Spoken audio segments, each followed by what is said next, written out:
Do not hastily allow unfamiliar women into your vehicle, particularly at night, for what you may encounter. Might not be a living person. I am a night shift driver, and on that fateful night, I was called to a nightclub, where a drunken beauty entered my car. What followed became my greatest regret. Chapter 1. Encountering the Supernatural. Business was slow that night. Just as I parked my car and prepared to ascend the stairs, I received a call from my cousin, Chun Yong. Chun Liang, I am in trouble. Chun Yong is my cousin.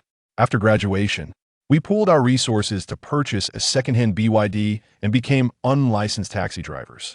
Noticing the fear in his voice, I inquired, "What happened?" He trembled as he responded, "There was a woman that day." "Never mind. It's too complicated to explain over the phone. I'm coming to your place now." Once he hastily ended the call, a sense of unease washed over me. Could it be that he stumbled upon a corpse at the nightclub? Many unlicensed drivers have engaged in such antics. Just recently, another driver shared a video in our group boasting about his exploits. However, that driver faced a dire fate. He was later confronted by the young woman's boyfriend, who not only beat him mercilessly, but also ensured he faced legal consequences. Surely, Chun Yong wouldn't resort to such reckless behavior, would he? Soon, a knock echoed through the corridor. I opened the door to find Chun Yong, his face ashen and his legs trembling violently. I pulled him inside and handed him a bottle of beer, saying, "Look at you, so frightened." "What on earth happened?" Grabbing the beer, he gulped down nearly half the bottle in one go, wiping his lips afterward as he exclaimed, "Brother, I encountered a ghost. 3 nights ago, Chun Yong ventured into the outskirts to engage in illegal taxi driving, and on his return journey, a woman with long hair suddenly appeared before him. Chun Yong, unable to stop in time, struck her, sending her body flying several meters. The mere thought of this incident sent a chill down my spine.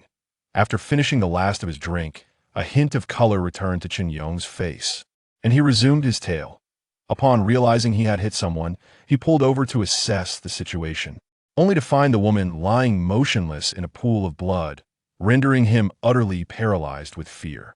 According to his account, his mind went blank, and after a considerable pause, he finally remembered to call the authorities. However, by then, it was too late. The woman had already succumbed, and given the late hour, the desolate road had no other witnesses.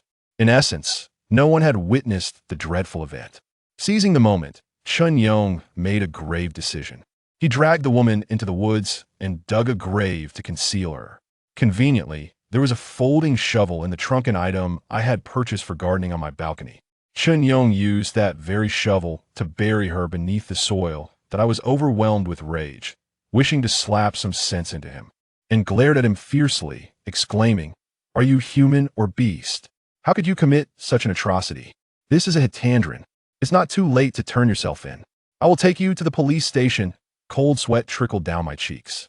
Even though this fool was related to me, I felt compelled to drag him to the precinct. That I grasped Chun Yong's shirt, attempting to pull him away, yet he stubbornly refused to budge. With a mournful expression, he pleaded, "Brother, I know I've done wrong. I'm willing to confess. But it's not that simple." That day, after Chun Yong fled the scene, he returned home and was haunted by a nightmare. In his dream, a long-haired woman, her face smeared with blood, clutched his throat and screamed, "You owe me my life." Removing his jacket, Chun Yong pointed to his neck. Upon closer inspection, I noticed 5 dark finger marks embedded deeply into his flesh.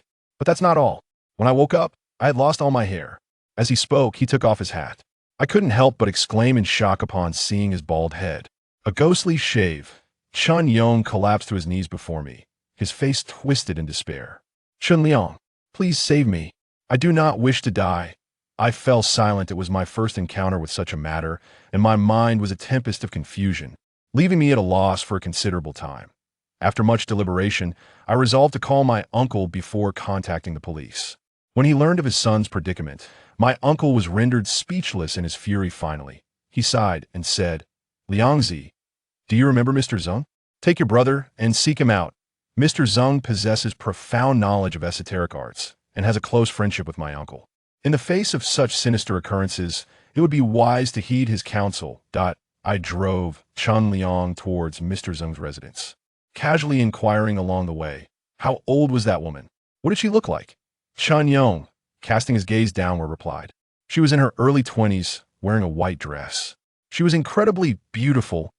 An unsettling feeling washed over me. If my memory served me correctly, I too had encountered a woman in a white dress just the night before. At that moment, the enchanting woman was seated in the passenger seat. Seizing the opportunity, while she was distracted, I discreetly captured a few photographs with my phone. I remarked, "Doesn't that woman have a peculiar spot at the corner of her mouth?" Chin Yong replied, "Indeed." "How did you know?" A chill ran down my spine, nearly causing me to veer the car into the greenery. Taking a deep breath, I retrieved the photos from my phone and handed them to Chun Yong, saying, "Take a look, is it her?" With a sudden thud, the phone slipped from Chun Yong's fingers and fell to the ground. It is her. As the car halted at the traffic light, enveloped in darkness, the expressions on Chun Yong's and my faces grew increasingly grim. What on earth was happening? 3 days prior, Chun Yong had accidentally struck that woman with his car, yet here I was, encountering her again just yesterday. I recalled that upon entering the vehicle, she had reeked of alcohol and had whimsically asked me, "Why are you driving today?" When I inquired about her meaning, she remained silent, shooting me a mischievous grin. At the time, I thought she was merely inebriated and rambling, but now it dawned upon Mesh was a specter. She had already set her sights on this vehicle. Mr. Zeng awaited us at a tea house. In his 40s, clad in a dark Zhongshan suit, he was squinting as he savored his tea. I grasped Chin Yong's arm and recounted the entire sequence of events. Upon hearing, Mr. Zeng's expression darkened, and he said, "This matter may prove rather troublesome." Pointing at Chun Yong's bald head, Mr. Zeng sighed. "The young man has taken the life of that girl, and now her restless spirit seeks to claim his in return. The haunting is merely the beginning. Within 7 days, he shall meet his demise."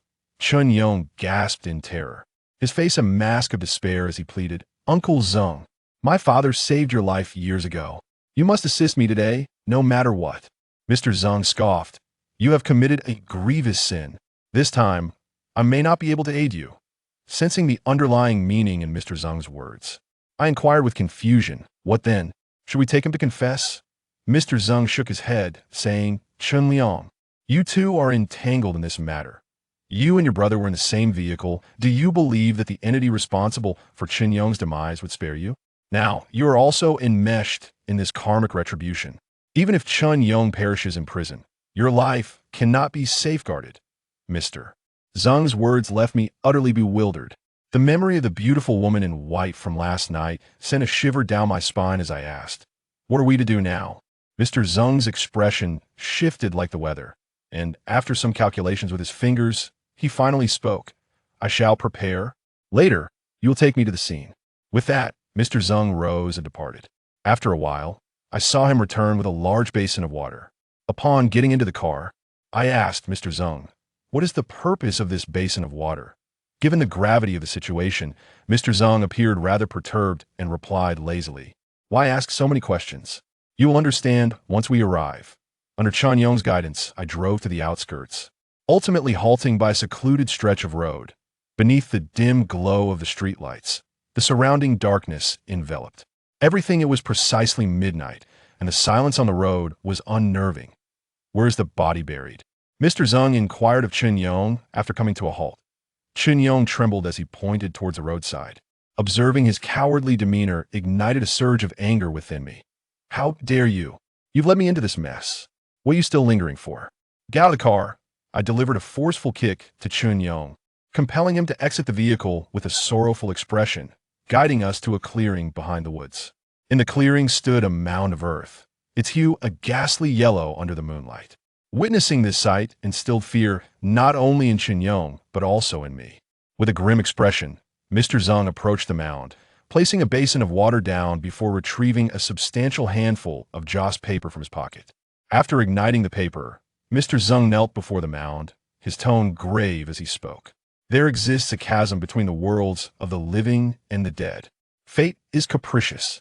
I comprehend the injustice of your demise, but should you insist on seeking vengeance, it will not bode well for you." Pointing at the trembling Chun Yong beside him, Mr. Zeng continued, "This child's family has shown me kindness. Spare him. I will ensure your spirit receives peace with offerings of joss paper every year." after reciting a series of peculiar incantations. Mr. Zeng signaled for Chun Yong to kneel, urging him to bow repeatedly before the mound. He then produced a pair of chopsticks and placed them in the basin, stating, "If the chopsticks lie flat at the bottom, it signifies your forgiveness.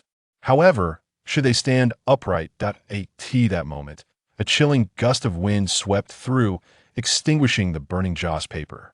Simultaneously, I beheld the chopsticks in the basin, and to my horror, they stood upright. Good heavens!"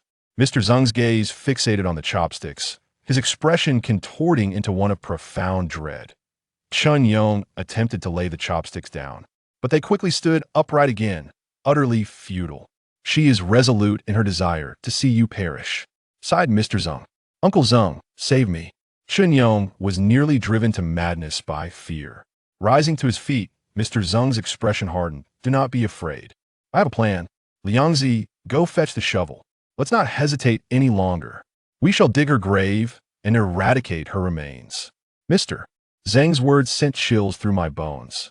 Noticing my hesitation, he reassured me, "At this juncture, it is the only course of action.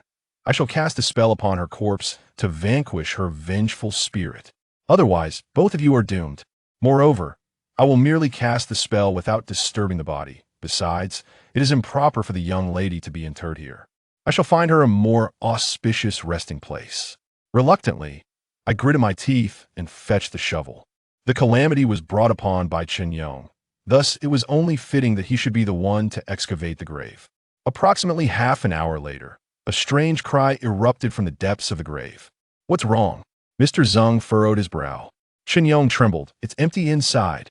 Chapter 2. It is indeed true. Zhang Weishan's assertions have proven to be accurate. Anyone who has followed the recent archaeological endeavors at this site is aware of the unfolding events. Initially, there was no archaeological team present. Rather, it was a resource exploration group that claimed to have discovered an extensive jade vein. This revelation caused quite a stir. Subsequently, an archaeological team arrived, leading many to speculate that a tomb might be concealed within the jade deposits. This speculation garnered significant public attention in just 2 days, leading to a surge in interest. However, the archaeological team later announced the discovery of relics at the bottom of the lake, while other details remained undisclosed. Consequently, aside from the presence of jade deposits, the public remains largely uninformed about the situation. Is it true? Is there a mass burial site belonging to the Zhang family here? Do you actually believe that? How foolish. That is utterly impossible. Exactly, all we know is that there are jade deposits here. Anything else is mere fabrication. Indeed, who knows what relics lie at the lake's bottom? Unless the archaeological team provides clarity, how can anyone discern the truth? Only a fool would believe it. Any person of common sense would dismiss this as entirely false. Yes, I concur. In ancient times, only emperors commissioned the construction of tombs. So what kind of stature would the Zhang family possess? It's simply ludicrous. Let's disperse. This is merely a reality devoid of substance, a keyboard warrior seeking attention. Something I've encountered far too often. In a live broadcast room, there was an abundance of ridicule. Many believed that Zhang Weishan was merely spouting nonsense to attract attention. Observing the barrage of comments, Zhang Weishan could only shake his head in resignation. Indeed, the gap in archaeological understanding within Huaxia was profoundly significant, rendering it utterly incomprehensible to these uninformed netizens. However, he remained unfazed, with the archaeological team present at the site. It was merely a matter of time before these circumstances were brought to light. Noticing that it was already 8:30, Zhang Weishan rose to open the door of his shop, preparing to commence business. Meanwhile, at the archaeological site in Benai, Professor Chun was intently scrutinizing the comments in the live broadcast room. Upon encountering a message from Zhang Weishan, she was taken aback. She promptly instructed her staff to halt the scrolling comments in the background and reviewed them 3 times. To her astonishment, she found that Zhang Weishan's assertions were nearly entirely accurate.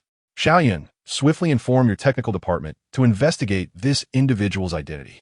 How does he possess such detailed knowledge of our situation? Just as Yun Yun concluded her broadcast, she was momentarily stunned by the professor's words. Professor Chun, are you saying that what he stated is indeed correct? Yun Yun was astounded. She had noticed the netizens' comments, but as merely the live host, she was unaware of the specific progress on site. Yet Professor Chun was the leader of this archaeological endeavor, and no one was more informed than she. Her reaction confirmed the veracity of that netizen's words. Observing Chun nod, Yin Yin was further astonished and quickly instructed her colleagues to investigate the identity and information of that account. A student beside Chun, witnessing the situation, hurriedly interjected, "Professor Chun, could that individual be affiliated with Professor Lee? We have not disclosed any of this data to the public." Chun shook her head. Although Professor Lee and I differ in our archaeological approaches, he is fully aware that such information cannot be released without authorization. That person spoke with conviction, presenting well-founded arguments, and I suspect he may possess some insider knowledge. For instance, if this ancient Han-style building is indeed called Zhongjia Ancient Tower, could he possibly be a descendant of a Zhang family? Contemplating this, Chun felt a surge of excitement. The gap in archaeological technology and experience in Huaxia is substantial. While she is capable as the team leader and has the assistance of Professor Lee, who has long been active in the field, the pressure remains immense. If this online individual truly has some insights, it would undoubtedly be of great assistance to their work. With this in mind, Chun promptly said, "Xiaoyan, initiate a live broadcast. I wish to converse with this person." "All right, but Professor, wouldn't this imply that we are validating his claims? Wouldn't that mean our unpublished data is?" Xiaoyan expressed her concerns. However, Chun waved her hand dismissively and replied, "Such matters are inconsequential. Those unpublished materials remain undisclosed simply because there are many aspects we cannot comprehend or explain. If this person possesses knowledge, he may help us unravel these mysteries, rendering the confidentiality of the data irrelevant." Understood. Xiaoyan refrained from inquiring further and promptly opened the live stream. Chun, uncertain of the individual's true understanding of the situation, decided to engage in a direct conversation via the broadcast. After all, in this digital age, who could guarantee that sensitive information had not been leaked? The live stream quickly commenced, with Chun herself facing the camera. The audience was momentarily taken aback upon seeing that the esteemed Professor Chun had personally taken the stage. Wow, is it really Professor Chun herself? Ha! It seems even Professor Chun can no longer tolerate the situation and has come out to clarify. "I told you that individual is just a nuisance. Professor Chun, you need to concern yourself with him. It's not worth your time." Indeed, Professor Chun, you are tirelessly dedicated to our archaeological endeavors. It would be best to ignore such keyboard warriors.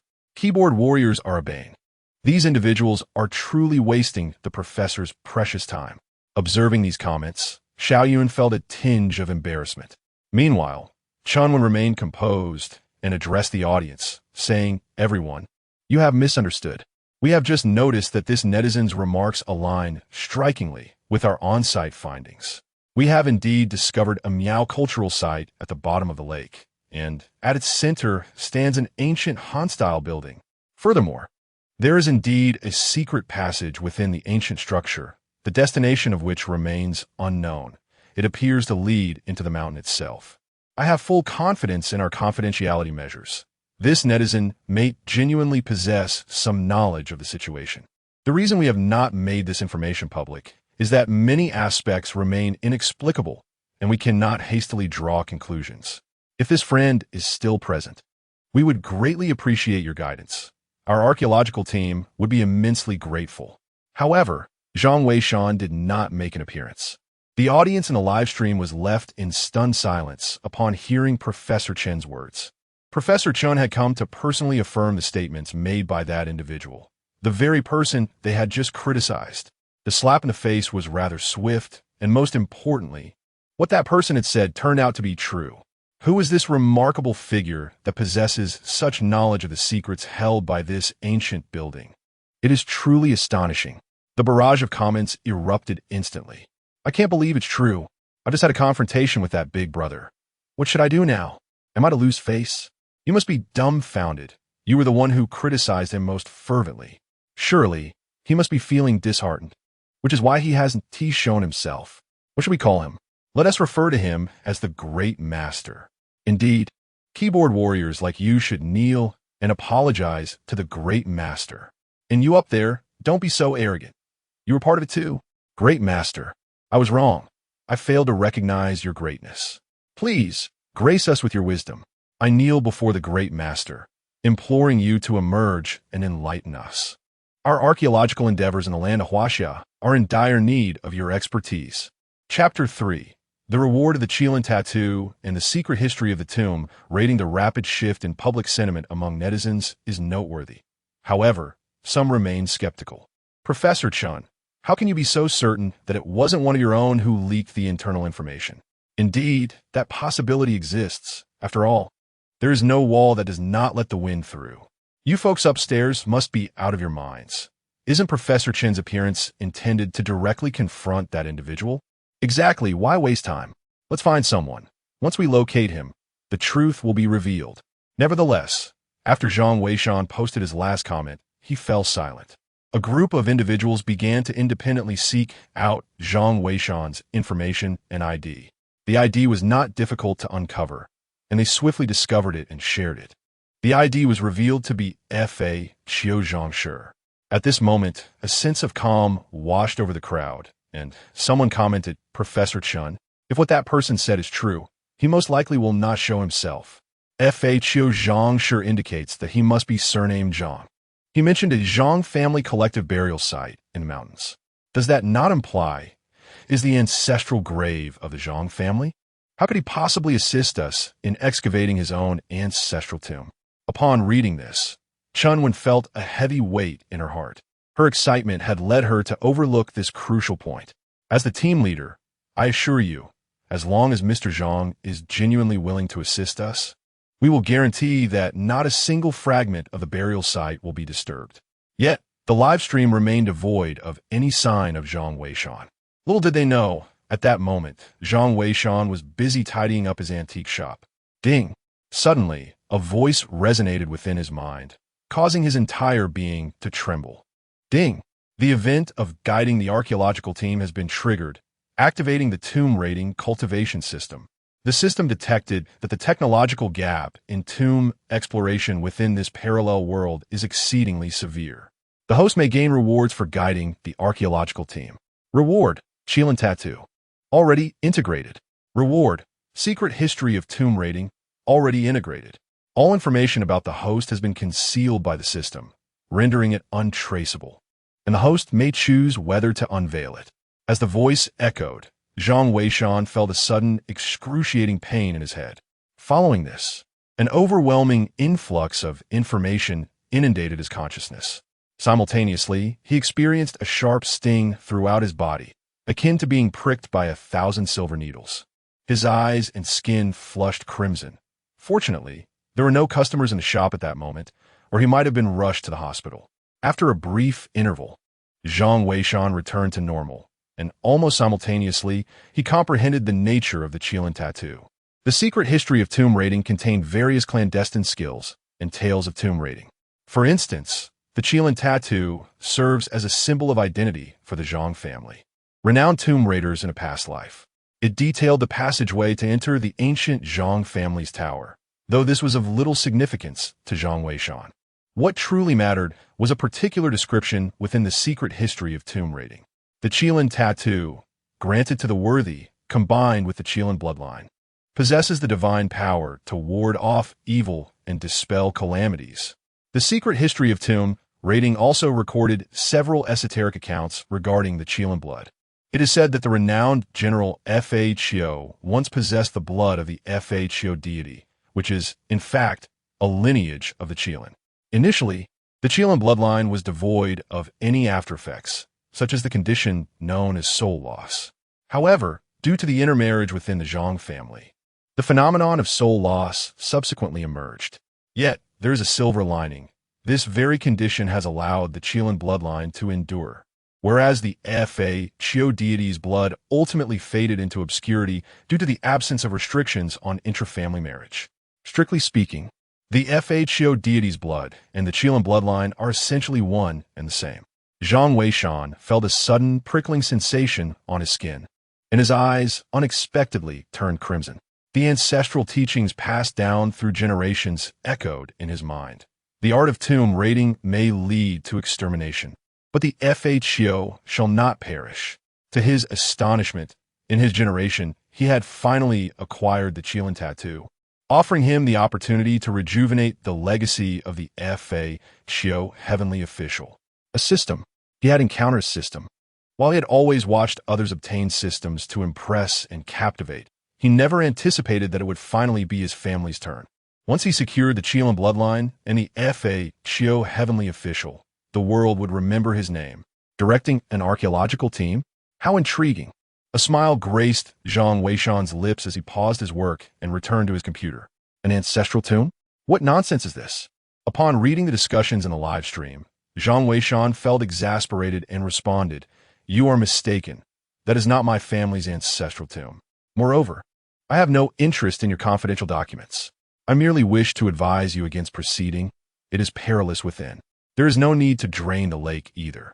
It connects to an underground river, creating a siphoning effect that you will never fully exhaust." As soon as Zhang Weishan's announcement was released, it was instantly overwhelmed by a flood of barrage comments. Wow, the Master has appeared. The Master has always been here. Stop talking. The Master's comments are being drowned out. Seriously, can you all just be quiet? You up there, stop talking. A bunch of fools. What are you even saying? The live broadcast room descended into chaos. Chen Wen hurriedly instructed the staff to grant Zhang Weishan VIP status, pinning his comments at the top of the screen. Even emitting a golden glow, Zhang Weishan was taken aback, astonished to see his message prominently displayed at the very top of the computer screen. A VIP in the live room. The Master truly is a master. This seems to be the first VIP in the official archaeological live broadcast. No way. How does he know all this information? You all believe him without question? Mind your words. Someone just like you got slapped in the face within 10 minutes. Exactly. We are merely ordinary users. Watch your language and don't show off in front of VIP users. Chen Wen had no time to entertain these comments and hurriedly directed her students to contact the professors from the geography department, asking them to investigate if there was any so-called siphoning effect in the nearby terrain. If this could be confirmed, she would be able to ascertain whether Zhang Weishan truly possessed skill or was merely a charlatan. Simultaneously, she instructed Yun Yun's team to expedite the investigation into Zhang Weishan's identity and background. Zhang Weishan, on the other hand, was oblivious to all these considerations. He gazed at the computer screen, lost in thought, contemplating how to secure more rewards to elevate the stature of the Fakyu sect. First and foremost, he must acquire additional accolades himself. This necessitated guiding the archaeological team, though at present they appear to harbor some skepticism towards him. Once they confirmed the siphoning effect here, they would undoubtedly recognize the validity of his assertions. There was no urgency in this matter. He had ample time to proceed at a leisurely pace. Once he gained the trust of the archaeological team, he could subsequently provide them with a safe route, thereby earning his rewards without placing them in jeopardy. As he pondered, Zhang Weishan rose to continue his cleaning duties. Just then, the sound of a bicycle brake echoed as it came to a halt in front of the antique shop, followed by the swift entrance of a graceful figure. "You're up so early. I brought you breakfast. Don't tell Dad." With that, she thrust a cup of soybean milk and 2 buns into Zhang Weishan's hands. He was taken aback for a moment before responding with a smile. "Thank you." "Not at all," she replied with a cheerful demeanor. "My dad can be sharp-tongued but soft-hearted. Don't take it to heart. Just focus on your work." You're still watching the archaeology live stream? That's great. Ambition is a commendable trait. I must get back to my tasks. See you later." With that, she ascended to the second floor. Zhang Weishan smiled, thinking to himself that this father and daughter pair truly shared a familial resemblance, both in temperament and disposition. Chapter 4. Divergence in the archaeological team. The enchanting figure before them was none other than Shun Boss's daughter, Shun Wan. Zhang Weishan had some understanding of her. Shun Wan was an exceptional student at the prestigious Archaeological University of the Empire and possessed both beauty and the aura of a campus belle. Truly, she was a paragon of excellence, and more significantly, she was a pupil of Professor Chen Wen. Each day at 9 o'clock, she was the special guest invited to the official archaeological live broadcast. Whenever Shun Wan was mentioned, Shun Boss would wear a proud smile, often reflecting on his own perceived lack of accomplishments in managing a modest antique shop. Yet, he marveled at how his most treasured gem, his daughter, had forged a promising future through her own diligence. Zhang Weishan felt a deep sense of gratitude toward Shun Boss and his daughter. It was Shun Boss who had welcomed him into their lives, providing him with sustenance and shelter. Recently, after graduating from university, Shun Wan returned home to prepare her thesis and treated him with kindness. The similarities in their personalities were not without reason. Shun Boss was quite talkative. When he was not at the shop, his presence was marked by animated conversations, often revolving around his daughter. However, he was also remarkably strict in his work ethic. Zhang Weishan, initially inexperienced in sorting antiques, found himself working late into the night. Yet, each time, his salary would see a significant increase. Thus, while Shun Boss might not vocalize it, he was indeed a generous and caring individual. As for Shun Wan, though their interaction had been brief upon her return, she had learned of his circumstances and would invariably bring him breakfast whenever she came by in the morning. Though it was ostensibly a casual visit, it might also stem from a fear of insufficient funds. Zhang Weishan felt a deep sense of gratitude towards this father-daughter pair, as they provided him with a fleeting warmth in this foreign land. Due to her involvement as a guest in an archaeological live broadcast, Shun Wan found her home inundated with journalists and fans, rendering her unable to focus on her explanations or prepare her thesis. Consequently, she often sought refuge in a shop during the day, a routine Zhang Weishan had come to accept. After tidying up, Zhang Weishan was about to check the situation in the live broadcast room when he heard footsteps above. Shun Wan then poked her head down and inquired, "What's going on?" "I haven't checked the live stream all night while writing my thesis, and now there's a prominent figure appearing in the broadcast. Who is this person? Do you know?" Taken aback, Zhang Weishan replied awkwardly, "I'm not quite sure. It seems to be someone well-versed in the archaeological site, who appeared just this morning." Shun Wan paused, glancing at the clock, which indicated there were still 15 minutes until 9 o'clock. She realized she had time to learn more about this individual. "All right, I'll look into it. Meanwhile, don't tire yourself too much. I understand my father's business. 3 years without opening, then suddenly thriving for 3 years. In my free time, you could watch more archaeological live broadcasts to broaden your knowledge. Primarily, I need your support, but you mustn't mention my presence here. I still need some peace to work on my thesis." Nodding in agreement, Zhang Weishan watched as Shun Wan returned to the second floor. He cherished her personality, perhaps because her optimistic and cheerful demeanor resonated with the broader public. Zhang Weishan tidied up and prepared to watch the live stream. Unexpectedly, at that moment, a rather unsophisticated guest arrived at the door. Upon entering, he inquired, "Young man, do you accept bulk goods?" Bulk goods refer to a large quantity, and Zhang Weishan had encountered such individuals a few times before. Typically, these were antiquities dealers active in rural areas who possessed limited knowledge about antiques, primarily seeking to profit from the price difference. They would acquire items in bulk and then sell them all at once in antique shops, not selling individually. After inquiring about the price and finding it within his authority to decide, Zhang Weishan opted not to call the boss and asked the man to bring the goods for inspection. Meanwhile, at the archaeological site in Benai, Chun Wen's student had received a response from the experts at the geography department. Student Liu exclaimed, "Teacher, Professor Wang from the geography department just replied, confirming that there indeed exists a siphon tide here.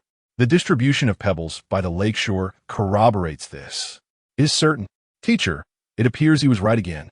Chun Wen nodded, her mind already convinced that the online user Zhang Weishan was indeed a person of genuine expertise. "By the way, teacher, Professor Li has prepared to lead the students down. What do you think?" Chun Wen was taken aback. For today was originally scheduled for them to dispatch an archaeological team to explore the passages within the submerged ancient tower. However, recalling Zhang Weishan's words about the situation inside being beyond their handling, she could not help but feel a jolt of surprise. Urgently informed Professor Li that today's exploration has been canceled. Venturing forth recklessly may pose a danger. It will be prudent to consult that esteemed individual first. "Very well, but I fear Professor Li may not. Just relay the message as I instructed," Chun Wen replied. Xiao Lu acknowledged and hurried off. At the same time, Another staff member from the technical department approached.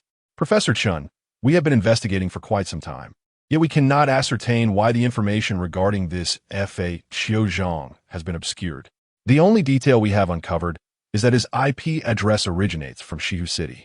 We are currently reporting this to our superiors to see if we can retrieve additional data from the live streaming platform's backend. Understood, Chunwen replied. Yet a sense of intrigue enveloped her regarding this F.A. Qiuzhang, rendering him increasingly enigmatic. Could he truly be a concealed master? The more she contemplated, the more unsettled she became, prompting her to seek out Professor Li. Although Professor Li was not the primary leader of this archaeological endeavor, he held the position of second in command. He had spent years on the front lines, adhering to the principle of first-hand observation, often reluctant to waste time speculating when he could directly assess the situation. This contrasted sharply with Chun Wen's cautious approach, as she preferred to refrain from undertaking projects until conditions were ripe for success, reserving them for the future. Conversely, Professor Li favored a more aggressive stance, asserting that even a single day's delay could result in the deterioration of invaluable artifacts. However, when Shen Wan and Xiao Lu arrived at the site, they found it was already too late. All that could be heard was the sound of a splash. Professor Li had already taken his 3 students down. Upon witnessing this, Chunwen hurriedly retrieved her walkie-talkie. Professor Li's situation has changed. You all need to come up. Today's activity is canceled. After a moment, Professor Li's voice crackled through the device. Chun, you must be referring to the live stream, right? I heard about it, but it's nothing to worry about. It's just an online user. How much could they possibly know? I have worked on the front lines of archaeology for many years, and I have encountered all manner of storms. Let us descend and assess the situation. If trouble arises, we shall retreat immediately. We have already delayed for several days, and we cannot afford to lose face now. With that, Professor Li switched off the walkie-talkie. Chun Wan, frustrated, stamped her foot. Professor Li always employed such evasive tactics to brush off her concerns. Nevertheless, his experience was indeed extensive, and he had a good sense of propriety. Surely, there would not be any significant trouble. Yet, a sense of unease lingered in Chun Wen's heart. After some contemplation, she decided to inform that expert about the current situation, seeking his counsel. With that thought in mind, she hastened towards the live-streaming tent. However, upon arrival, she discovered it was already 9 o'clock, and Yun Yun had begun her connection with Shun Wan. Promptly, Chun Wen scribbled a note and handed it to Yun Yun, requesting her to inquire in the live stream whether they should stop Professor Li and the others from proceeding further. Dear audience, we have just received news that Professor Li has descended with his students to investigate the situation at the bottom of the lake. We wonder if Mr. Zhang from the F.A. Qiuzhang family is watching the live broadcast. If you are, we kindly ask for your guidance regarding the conditions of the passages within the ancient structure beneath the lake. Should there be any peril, we would like to swiftly inform Professor Li and his team to return to safety. It appears that Mr. Zhang may still be occupied. However, our esteemed guest, Ms. Shun Wan, has joined us online. Let us first hear her insights as a distinguished student from the Archaeology Institute, while we await Mr. Zhang's presence. Chapter 5. The Wise Offer Guidance. Professor Li plays the fool. My dear Wan has finally gone online. I miss you, my lovely Wan. Don't call me your wife like that. It's quite disgusting. Will you all ever stop? If this continues, Wan might just end the stream again. And I wonder what you will do then. Indeed, let us not be so disruptive. Wan is about to speak. As she glanced at the barrage of comments in the live stream, Shen Wan's eyes flickered with a hint of exasperation and disdain. She chose to ignore them, smiling instead. Hello, Sister Yin. I have just learned about the events occurring in the live stream. However, since the professor has such faith in him, I believe it is prudent to heed Mr. Zhang's advice. The gap in our archaeological technology in Huaxia is quite severe. If there truly exists a hidden master, it would be a tremendous asset for our nation. Yun interjected. Indeed, we initially intended to discuss the relics at the bottom of the lake, but with Mr. Zhang's appearance, our progress has been significantly accelerated. Wan, what are your thoughts on Professor Li leading his students into the secret passage for exploration? Zhang Weishan had remained silent, and as the host, Yun could only strive to find topics to prolong the conversation. Shen Wan remarked, We are all well aware of Professor Lee's character. If he discovers a hidden passage, he certainly won't be able to resist entering. Nonetheless, we should trust Professor Lee. He possesses a sense of propriety, and if there were genuine danger below, he would undoubtedly retreat in time. Yin Yin took over the conversation once more. Very well, let us now examine the comprehensive view of the underwater relics captured by the archaeological team, said the host as the live broadcast transitioned. Yin Yin simultaneously shifted Shun Wan's connection to backstage mode, ensuring it would not be aired in the live room. Captain Shun, the renowned Zhang from the Fakyu lineage has yet to appear. What should we do? Yin Yin expressed her concern. Shun Wan hastily inquired, Teacher, is the Fakyu Zhang truly that formidable? Why do you place such unwavering trust in him? Lacking first-hand experience of the scene, Shun Wan could not grasp Shun Wan's astonishment toward Zhang. Xiao Wan, let me enlighten you. This Fakyu Zhang is likely privy to an abundance of information. This transcends the mere matter of an ancient tomb. He might even guide us further down and possesses expertise in numerous burial techniques. These are precisely the skills that our nation desperately requires. Therefore, it is imperative that you find a way to summon him for guidance. But it seems he is not watching the live stream, Shun Wan remarked. Shun Wan contemplated for a moment before stating, Assist me in connecting to the live room. Yin Yin nodded, and soon Professor Chen's image appeared in the broadcast. Ladies and gentlemen, we have just received word that Professor Lee and his team have delved hundreds of meters into the dark passage. However, they have yet to locate the endpoint. Currently, several soldiers responsible for safety are descending with ropes. They plan to secure the ropes before continuing their exploration. We hope to discover something significant this time. Additionally, is Mr. Zhang from the Fakyu lineage watching the live stream? If the gentleman is watching, I would appreciate your guidance. Is there truly danger within the hidden passage? The viewers in the live stream were momentarily taken aback by Shun Wan's words. It appears that the archaeological team has not been able to reach the esteemed expert. Indeed, the expert possesses an elusive nature. However, the expert had previously warned of the dangers lurking within the passage. Why doesn't the archaeological team exercise caution? You might not be aware, but the soldiers tasked with the archaeological team's security are well equipped, so they should be safe. Perhaps the expert is not fully informed about the soldiers' gear. That is indeed a possibility. Observing the continued silence in the live stream, Shun Wan felt a pang of sorrow. Could it be that, due to Professor Lee's reckless dissent and disregard for the sage's counsel, the sage has chosen to turn a blind eye to them? At that moment, Zhang Weishan had just completed a transaction with an antiquities dealer and was dragging the items into his shop. While taking a moment to enjoy tea, he noticed the content of the live stream and frowned. Such technical incompetence, coupled with disobedience, Professor Lee is indeed remarkable. Zhang Weishan settled into his chair and promptly sent out some comments. There are swift undercurrents deep within the passage. It is best not to descend. Moreover, that is not the entrance to the ancient tomb. Going down would serve no purpose. The golden comments appeared, momentarily stunning the audience in the live stream. When they recognized the ID as belonging to the Zhang family of tomb raiders, excitement surged among them. Yet, upon reading the content, they wondered, is the depth of the passage truly perilous? After all, Professor Lee and his team had ventured deep before, and it seemed they emerged unscathed. Master Zhang, is what you say true? Will Professor Lee and his team be swept away by the hidden currents? Isn't it merely a subtle current? Indeed, I have heard that the ropes used by the archaeological team are of the highest quality and can bear significant weight. Right? If it's just a subtle current, it should be manageable. Perhaps the expert is simply unaware of the equipment used by the team. However, the expert mentioned that this hidden passage is not the entrance to an ancient tomb. Where could it possibly lead? I have no idea. Could the expert enlighten us? Where else could it lead? It seems this fellow is merely afraid that Professor Lee might make significant discoveries that could expose his deceitful nature. In a live stream, some viewers continued to harbor doubts about Zhang Weishan. Observing this, Zhang remained unfazed and calmly stated, the hidden passage leads into the mountain, where one may encounter certain creatures. He then proceeded to organize the antiques he had recently acquired, ignoring the ongoing chatter.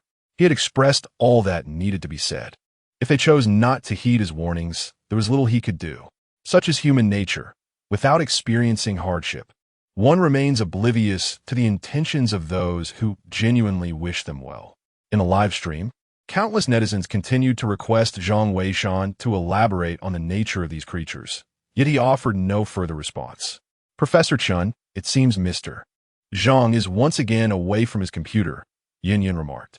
Chunwen replied, he will not elaborate any further, based on his previous comments. This individual refrains from unnecessary verbosity. He has provided guidance, leaving the decision in our hands. Teacher, I believe what he said holds merit. Shunwan suddenly interjected. Please, share your thoughts. Teacher, consider this. Since the lake exhibits siphoning tides, it must be connected to a larger lake or an underground river. The hidden passage within the ancient tower could very well serve as the conduit, and Professor Li and his team might indeed encounter unforeseen currents. Furthermore, Mr. Zhang mentioned that there are monsters within the mountain. Although our warriors are fully equipped, how much strength can they truly exert underwater? If the ancient tomb lies within the waterway, the relics would have long since succumbed to decay. Thus, I believe he is correct. This hidden passage may not be the entrance to the ancient tomb. Chunwen nodded, thinking to herself that her student was indeed astute, aligning perfectly with her own thoughts. Xiaolu, connect me to Professor Li. Yes. The nearby student hurriedly went to make arrangements. Soon, the intercom system was established. Team Leader Chun, if you are here to persuade me, there is no need. We have already set up the safety lock and are preparing to descend. Upon hearing this, Chunwen quickly replied, Professor Li, I order you to return immediately. This hidden passage may not be a genuine entrance. This is an order. I am not jesting with you. Your reckless descent could lead to peril. However, after sending the message, there was a prolonged silence. Eventually, Professor Li's voice came through. Team Leader Chun, what did you say? The signal here is poor. I cannot hear you. I will contact you again once we reach a safe location. And then, the signal was completely lost. Teacher, Shunwan expressed her concern. Chunwan, exasperated, stomped her foot and exclaimed, that old Li, always defying orders. Chapter 6. The disappearance of Professor Li, the master of treasure hunting. Professor Chun, what are your thoughts on this situation? Yin inquired. After pondering for a moment, Chunwen replied, we must disseminate this information. Professor Li's refusal to heed our warnings is already excessive. If he is concealing anything from a certain esteemed individual, I fear we may provoke him. If his claims hold any truth, and should anything happen to Professor Li and the others, we might need to rely on his guidance for their rescue. It is imperative that he is informed of the latest developments. Indeed, Yin nodded, then returned to continue the live broadcast.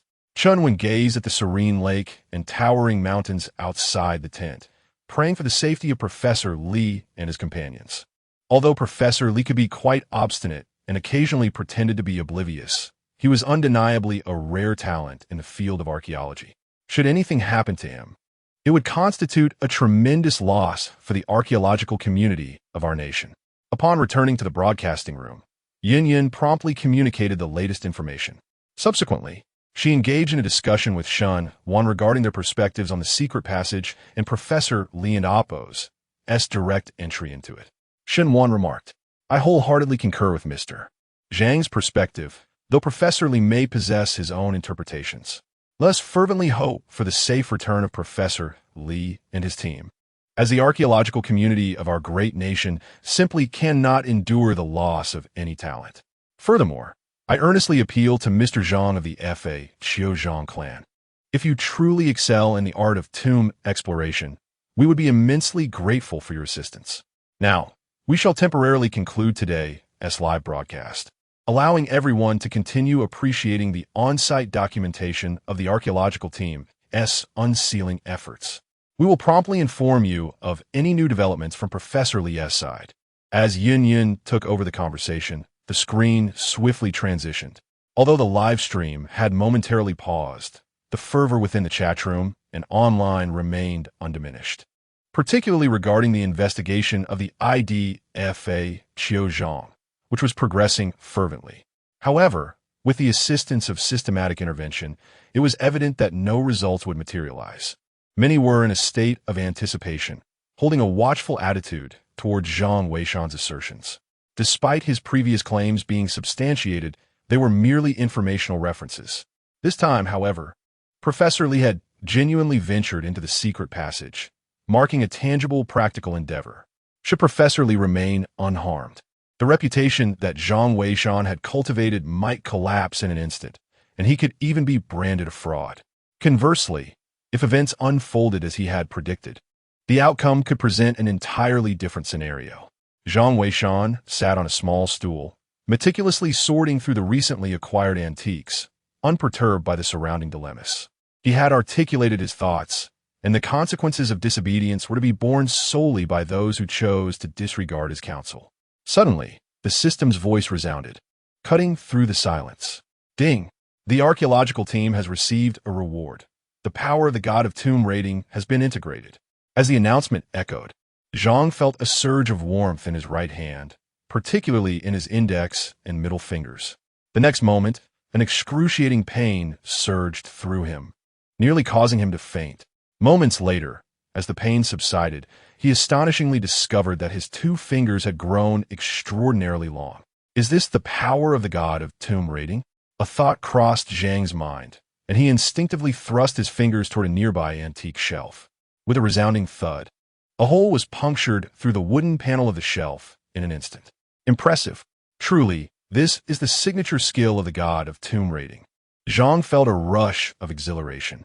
Yet, he pondered the appropriateness of obtaining the bloodline of the Qilin. His Qilin tattoo lacked the vital energy of the bloodline. Securing the Qilin bloodline reward sooner would undoubtedly elevate his own capabilities. Zhang had contemplated the possibility of personally exploring tombs. However, his lineage made it abundantly clear that he could not recklessly place himself in harm's way. As the last descendant of the Zhang family of tomb rating, he bore the weighty responsibility of perpetuating the legacy of the God of tomb rating. If he could not ensure absolute safety, he would rather remain in the shadows, offering guidance. For should he encounter misfortune, the lineage of the God of tomb rating would face utter extinction. Thus, his safety was of paramount importance. As Zhang Weishan continued to sort through the antiques at the archaeological site in Benai, deep within the lake, Captain Qin, responsible for safeguarding the archaeological team, organized the personnel and briefed Professor Lee on the current situation. Professor, these ropes are secured to the shelves outside the secret passage. There is absolutely no room for error. However, you must exercise caution when descending. Our team will go down first. Understood. Professor Lee felt a surge of excitement within him. The shelves were substantial, rendering it impossible for anyone to fall into the passage. Even if there were indeed hidden currents below, the protection offered by the shelves would prevent them from being swept away. Without further delay, a few individuals proceeded, led by Captain Qin and another soldier, while Professor Lee and his 3 students followed closely behind as they entered the secret passage. The passageway opened at the rear of the ancient building, resembling a vertical shaft. The water inside appeared eerily still, akin to a forbidden realm. However, Professor Lee had conducted experiments with some floating objects and discovered a faint suction within the shaft, suggesting it was not a dead end. Teacher, the water in this shaft is so tranquil. It doesn't seem to connect to an underground river. It might merely link to the lake. The person in the live stream is likely a fraud. Xiao Wang, one must not speak so hastily. Some of the details shared by that individual align closely with our findings. It is possible that he possesses knowledge about certain matters, though there remains a significant gap between his interests and our expertise. Although we are professionals, we must not harbor hostility towards him. The archaeological stratigraphy of our great nation, Huaxia, is remarkable. If he truly has an affinity for archaeology, we should devise ways to nurture his interests. He may very well become one of us in the future. As for these suggestions, they are merely for consideration, for we are the experts here. At times, one must possess a spirit of adventure. Otherwise, how can we uncover the splendid histories that lie buried? You are right, Professor. The students have indeed been narrow-minded. As the 2 were conversing, Captain Qin suddenly interjected, Professor, we are about to enter an unknown area. Please secure the ropes. Everyone hurried to comply. Their ropes were all anchored to a thickened line, thereby preventing being swept away by the undercurrents. Captain Qin swam forward for another 10 minutes, when he abruptly halted the group. A few individuals, peering through their underwater lamps, discerned a vertical lateral passage at the end of the dark tunnel. Observing the direction of the floating debris, it was evident that the entrance lay to the right. "We found the entrance. This may lead to the ancient tomb," Professor Lee exclaimed excitedly. Little Wang eagerly stated, "Teacher, let me go in first. Captain Sheen, please protect the professor." With that, Little Wang reached out, attempting to enter.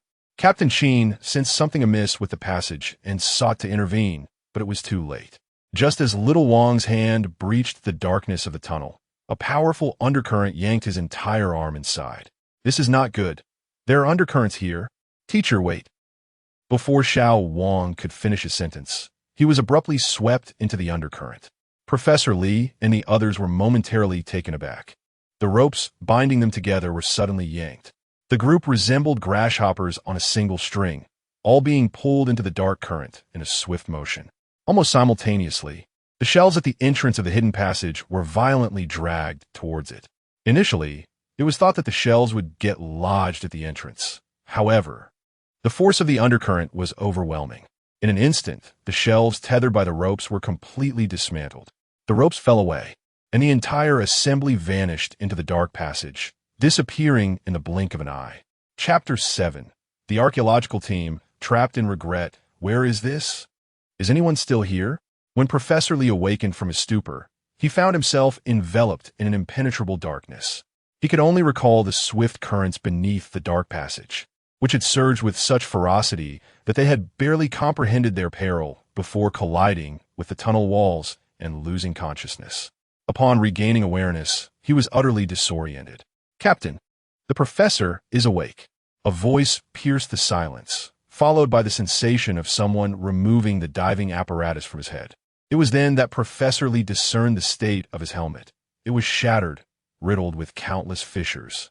Had it not been constructed from superior materials, it would have surely succumbed to leaks. "Professor, we are trapped." Captain Sheen hurried over to him. It was only then that Professor Lee noticed their surroundings. They were ensconced within a cavern. Captain Sheen urged the professor to compose himself and promptly conveyed the dire circumstances. Professor Lee soon grasped the gravity of their situation. They were ensnared in a sealed cave with no possible exit. "Professor, please accept my condolences." "Xiao Wang." Professor Lee's body stiffened as he turned to gaze at Xiao Wang, who lay motionless on the ground. His complexion was ashen, a clear indication of drowning. Water continued to drip from a crack in his helmet, signifying the unfortunate fate that had befallen him. The helmet had fractured, and he had lost his life amidst the turbulent currents. He was only 23. Tears welled in Professor Lee's eyes, cascading down his cheeks uncontrollably. Although Xiao Wang was not Professor Lee's most accomplished student, his diligence made him the professor's favorite. Now, he had died under such mysterious circumstances, leaving them unaware of their whereabouts. Professor Lee felt a surge of blood rush to his head, nearly losing consciousness. Captain Sheen hurriedly pressed his fingers to the professor's pulse, urging him, "Professor, you must compose yourself. Others are relying on you to lead us out of here."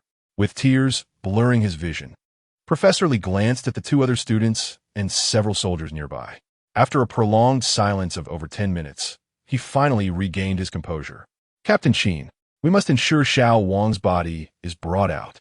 But what exactly is happening here?" Captain Sheen nodded and replied, "We are equally in the dark. We all lost consciousness in the undercurrent and awoke here. We just regained consciousness 10 minutes ago. My team has scoured the area, but there is no exit whatsoever. It is exceedingly strange, and we have no idea how we arrived. Moreover, the signal here is extremely weak, and we are attempting to establish contact with the outside world." Upon hearing this, Professor Lee was momentarily stunned. "What do you mean there is no entrance and you don't know how we got here? This is utterly bizarre. Professor, it seems we might truly be trapped here. I just checked, and there are indeed no exits," said student Xiao Su, trembling with fear. The tales of the Zhang family regarding the undercurrent might be accurate. This is not the entrance to an ancient tomb. Are we going to perish here? Fortunately, classmate Xiao Zhang supported him. Otherwise, he might have collapsed onto the ground by now. "No, this is impossible. It defies logic," Professor Lee exclaimed. "Let's all calm down. Captain Sheen, I urge you to search meticulously for any possible exit. Captain Sheen shook his head. It's impossible. We have scoured every inch, and all we find is stone. Professor, we must devise a way to notify the outside. We still have some explosives. A coordinated effort might yield a chance of escape. Yes, indeed. We must find a way to reach the outside. Professor Lee responded, clearly in a state of panic. A dignified professor, yet he felt less capable than a mere online acquaintance. Liagua, what gives you the right? Professor Lee regretted his arrogance and slapped himself. Your hubris has cost Xiao Wang dearly. Had you heeded others' advice, Xiao Wang wouldn't have. Professor, please accept my condolences. We cannot bring the dead back to life. We must find a way out swiftly. Captain Sheen offered consolation. However, Professor Lee's spirit was visibly diminished, rendering him unable to contribute further. Captain Sheen, do you have any solutions? Student Xiao Su inquired eagerly. There are no alternatives left. We must rely on luck. Our signal has suddenly weakened, and the outside will surely notice. Now, we await to see if we can establish contact. Captain Sheen replied. Yet, there was one detail he omitted. Their signal relied on the most advanced beta navigation system of Huaxia. The signal is remarkably stable, yet here it has inexplicably faltered. This suggests that they may be situated in a profoundly deep part of the mountain. It is likely that escaping will prove to be quite challenging. At this moment, at the lakeside campsite, Xiao Lu rushed over in a frenzy. Teacher, something terrible has happened. Professor Lee and the other signal has suddenly weakened significantly, and we have lost contact with some of them. What? Chun Wen's expression instantly changed, and she hurriedly followed Xiao Lu to the technical department. Team Leader Chun, the signal from Professor Lee and his team is very faint. We are increasing the power in hopes of re-establishing contact. A staff member reported the situation. Chun Wen's heart sank. Could it really be this serious? Had something truly gone wrong? What exactly had Professor Lee and his team encountered in the dark current? Her heart raced. Contact has been established. Suddenly, a staff member exclaimed with excitement. Quick, ask for details. Chun Wen urged. The team member hurried to communicate, and within a minute, he reported Professor Lee and the others are trapped in a cave with no exit. They have no idea how they got in. It's quite bizarre. The signal is emanating from within the mountain. They're hoping we can coordinate an effort to blast through the mountainside with explosives to free them. As he spoke, he marked the location on the screen. Upon seeing it, Chun Wen felt a wave of despair wash over her. The signal's location was distinctly deep within the mountain, making it utterly impossible to reach them with explosives in a short time. Moreover, should the mountain collapse, those who venture in for rescue would also be buried alive. Teacher, how astute is that sage? Exclaimed Xiao Lu, visibly agitated. Chun Wen nodded, her mind already racing with thoughts. Inform Professor Lee and the others to remain on site. She commanded. Xiao Lu, urgently mobilize Yun Yun to scour the entire network for that sage. Spare no effort, for he surely possesses the knowledge to devise an escape. Furthermore, instruct the warriors outside to form a strike team.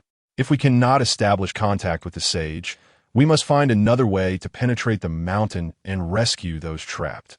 Understood. The group hurriedly set about their tasks. At that moment, Chun Wen's heart sank to an unprecedented low. She acknowledged that her previous willingness to disregard Professor Lee's orders and delve into the dark passage was born of a reckless sense of fortune. She had believed that the seasoned professor would emerge unscathed. However, it now appeared that she was mistaken. Every word spoken by that sage was proving true. In the face of reality, her earlier sense of invulnerability seemed nothing short of ludicrous. What had that sage also mentioned? That there were monsters within the mountain. Did that mean Professor Lee and the others were? At this thought, Chun Wen could no longer remain still and promptly made her way towards the live broadcast tent. She resolved, I must find him, I must. At any cost, I will locate this Zhang of the Fa Chiu clan. Chapter 8. The Monster's Revelation. It must be said that the Beidou system of Huaxia is remarkably impressive. Just as Chun Wen arrived at the live streaming tent, she received notification that the technical department had made contact with Professor Lee and others, and they could now view their live situation in real time. For safety precautions, those venturing down were equipped with live streaming devices, albeit kept turned off in normal circumstances. This measure was primarily to ensure communication in case of any unusual occurrences. Xiaoyan, quickly activate the live stream and have the technical department broadcast Professor Li and the others' footage. Yin Yun, who was in the midst of organizing materials, sensed Chun Wen's urgency and feared that something unfortunate had transpired again. Could it be that the predictions of that Zhang from the fake Yu Zhang clan had come true once more? Who on earth is this individual? And how do they possess such profound knowledge of our circumstances? With a heart full of confusion, Yun Yun hastily opened the live streaming room. Soon, the footage of Professor Li and the others, trapped within the mountain, was transmitted live. In a show of sincerity, Chunwen positioned herself directly in front of the camera. Ladies and gentlemen, our archaeological team, led by Professor Li, is in peril and currently trapped within the mountains. I am uncertain if Mr. Zhang is present, but if you are, I implore you to provide guidance. The situation for Professor Li and his team is exceedingly dangerous. Xiao Wang has already made the ultimate sacrifice. If anyone knows this Mr. Zhang, please assist in contacting him. Our archaeological team is prepared to offer substantial remuneration. Thank you. The live stream erupted with activity. Goodness, could it be true? Has the Great One's predictions come to fruition once again? Kneeling in reverence, one could not help but wonder which formidable being had graced them with their presence, fervently seeking guidance from this divine entity. Oh, Great One, I vow to cease my disparaging remarks. I was in error. Please, reveal yourself. Yet, a sense of resignation lingered. I doubt the Great One will emerge now. Professor Chun, perhaps you should speak of Professor Li. The divine being has advised against descending further, yet he persists in his descent. Were I in his position, I too would be incensed. Surely, the divine being would not harbor such narrow-mindedness, came a retort. Alas, one cannot dismiss the situation so lightly. Although Professor Li and his colleagues are currently ensnared within the mountainside, Professor Chun has yet to clarify whether they have encountered hidden currents. Moreover, a certain Zhang has proclaimed the presence of monsters within the mountain. Where, pray tell, are these creatures? I see none. Indeed, it appears that the Great One's prophecy may not hold true this time, a voice lamented. Professor, Yin Yun murmured softly upon witnessing the unfolding events. Just as Professor Chun was about to elucidate, Professor Li unexpectedly bowed toward the live stream, then spoke earnestly. I've been informed by the technical team that our plight is being broadcast live. Although I cannot perceive the barrage of comments, I wish to extend my sincerest apologies to the friends watching on the other side of the lens. The current predicament is solely my fault. I bear full responsibility for the death of young Wang. Additionally, I extend my apologies to Mr. Zhang Qiu. My arrogance led me astray. You were indeed correct. We encountered hidden currents and succumbed to unconsciousness. Upon regaining consciousness, we found ourselves trapped here. Mr. Zhang, should you be watching the live stream, I implore you to assist these children. I am willing to shoulder all consequences. Please guide us on how to escape. They are but children. In that moment, the live stream fell into a profound silence. Those who previously doubted Zhang Weishan's prophecies have all been rendered speechless. Go ahead, keep on criticizing. What more can you possibly say? Indeed, it's all you keyboard warriors. If the master doesn't appear, it's solely your commotion. Yes, regarding the archaeological team situation, you keyboard warriors ought to bear some responsibility. Brother, I was wrong. I merely indulged in idle talk, but look for yourselves. There are truly no monsters where Professor Li and his team are. The viewers in the live stream were equally astonished, as it seemed that Zhang Weishan had accurately foretold the events. Yet, how could it be that the cave harbored no monsters? That was indeed peculiar. Just then, a golden message ascended to the top of the chat. By splashing water on the wall, you will see, but be sure to prepare yourself psychologically. This golden message was, without a doubt, sent by Zhang Weishan. It was already 11:30. After a busy morning, he had only managed to classify a portion of the antiques. Typically, he would purchase lunch, as Shunwan would come down at noon sharp to eat. He preferred not to let the young lady spend money every time, so he always bought lunch in advance. Upon noticing that something was amiss in the live stream, he took the opportunity to send a message. Wow, the master truly lives up to his reputation, exuding an extraordinary demeanor. not stooping to engage with you keyboard warriors. I bow to the master. I knew he wouldn't abandon the archaeological team. But what does the master mean by this? Splashing water on the rock wall? Could it possibly create passage? The esteemed individual likely meant to convey the notion that constant dripping wears away the stone. However, to suggest that water could penetrate the stone to such an extent that it would allow for the study of Professor Lee's remains as antiquities is rather far-fetched. Pray tell, what does this truly mean? Chun Wen inquired, having naturally noticed Zhang Weishan's comments. She hastily urged, Old Li, Mr. Zhang has instructed you to douse the wall with water. Simply comply. Upon hearing this, Professor Li promptly directed his team to wet the wall. Within the cave, there was a shallow pool of water from which they filled containers to pour onto the surface. In less than 5 minutes, the entire wall was thoroughly soaked. Almost simultaneously, the hue of the wall began to shift. They observed that the surrounding walls manifested 2 distinct shades, with the deeper color subtly revealing shadowy figures. These silhouettes appeared eerily human, and there were far too many to count.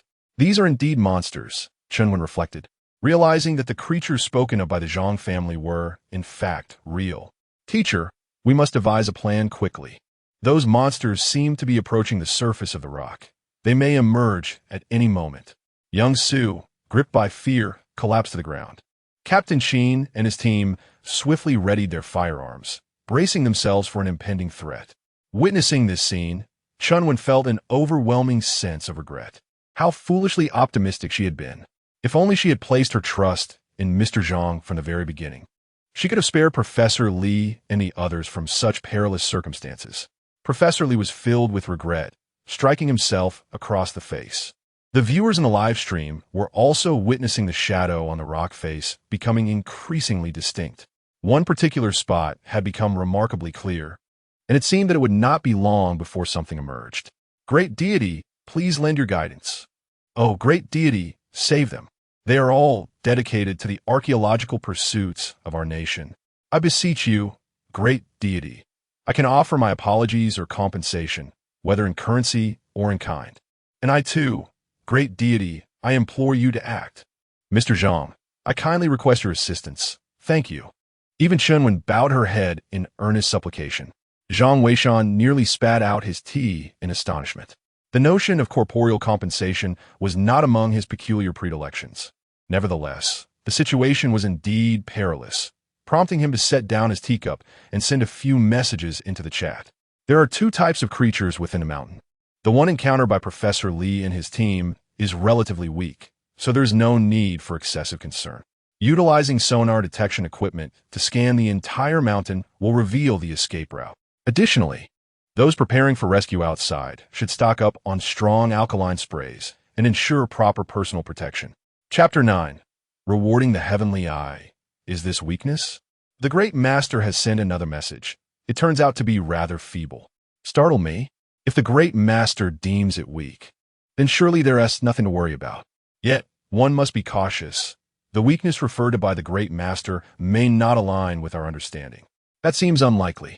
The Great Master is probably evaluating based on Captain Sheen and his team's prowess. It's possible, but considering that Captain Sheen and his team are well equipped, there shouldn't be significant issues.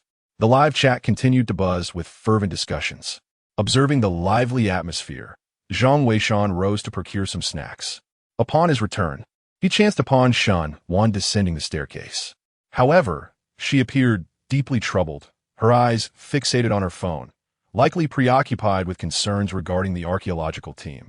I brought lunch, your favorite sweet and sour shredded pork, Zhang Weishan announced as he placed the meal on the table. Shun Wan offered a muted thank you, her gaze still averted from her feet. The stairs leading from the 2nd floor were steep, and she inadvertently missed a step, tumbling down with a sudden cry. Zhang Weishan, startled, dashed forward and caught her just in time. Yet, the height of the stairs proved too much. As Shun Wan landed, her foot twisted awkwardly, accompanied by a faint sound of bone grating. She winced in pain, and by the time Zhang Weishan settled her onto a chair, her face had paled from the discomfort. Her ankle had already begun to swell ominously. Zhang Weishan hurriedly fetched the medicinal alcohol for bruises, applying it while inquiring if a visit to the hospital was necessary.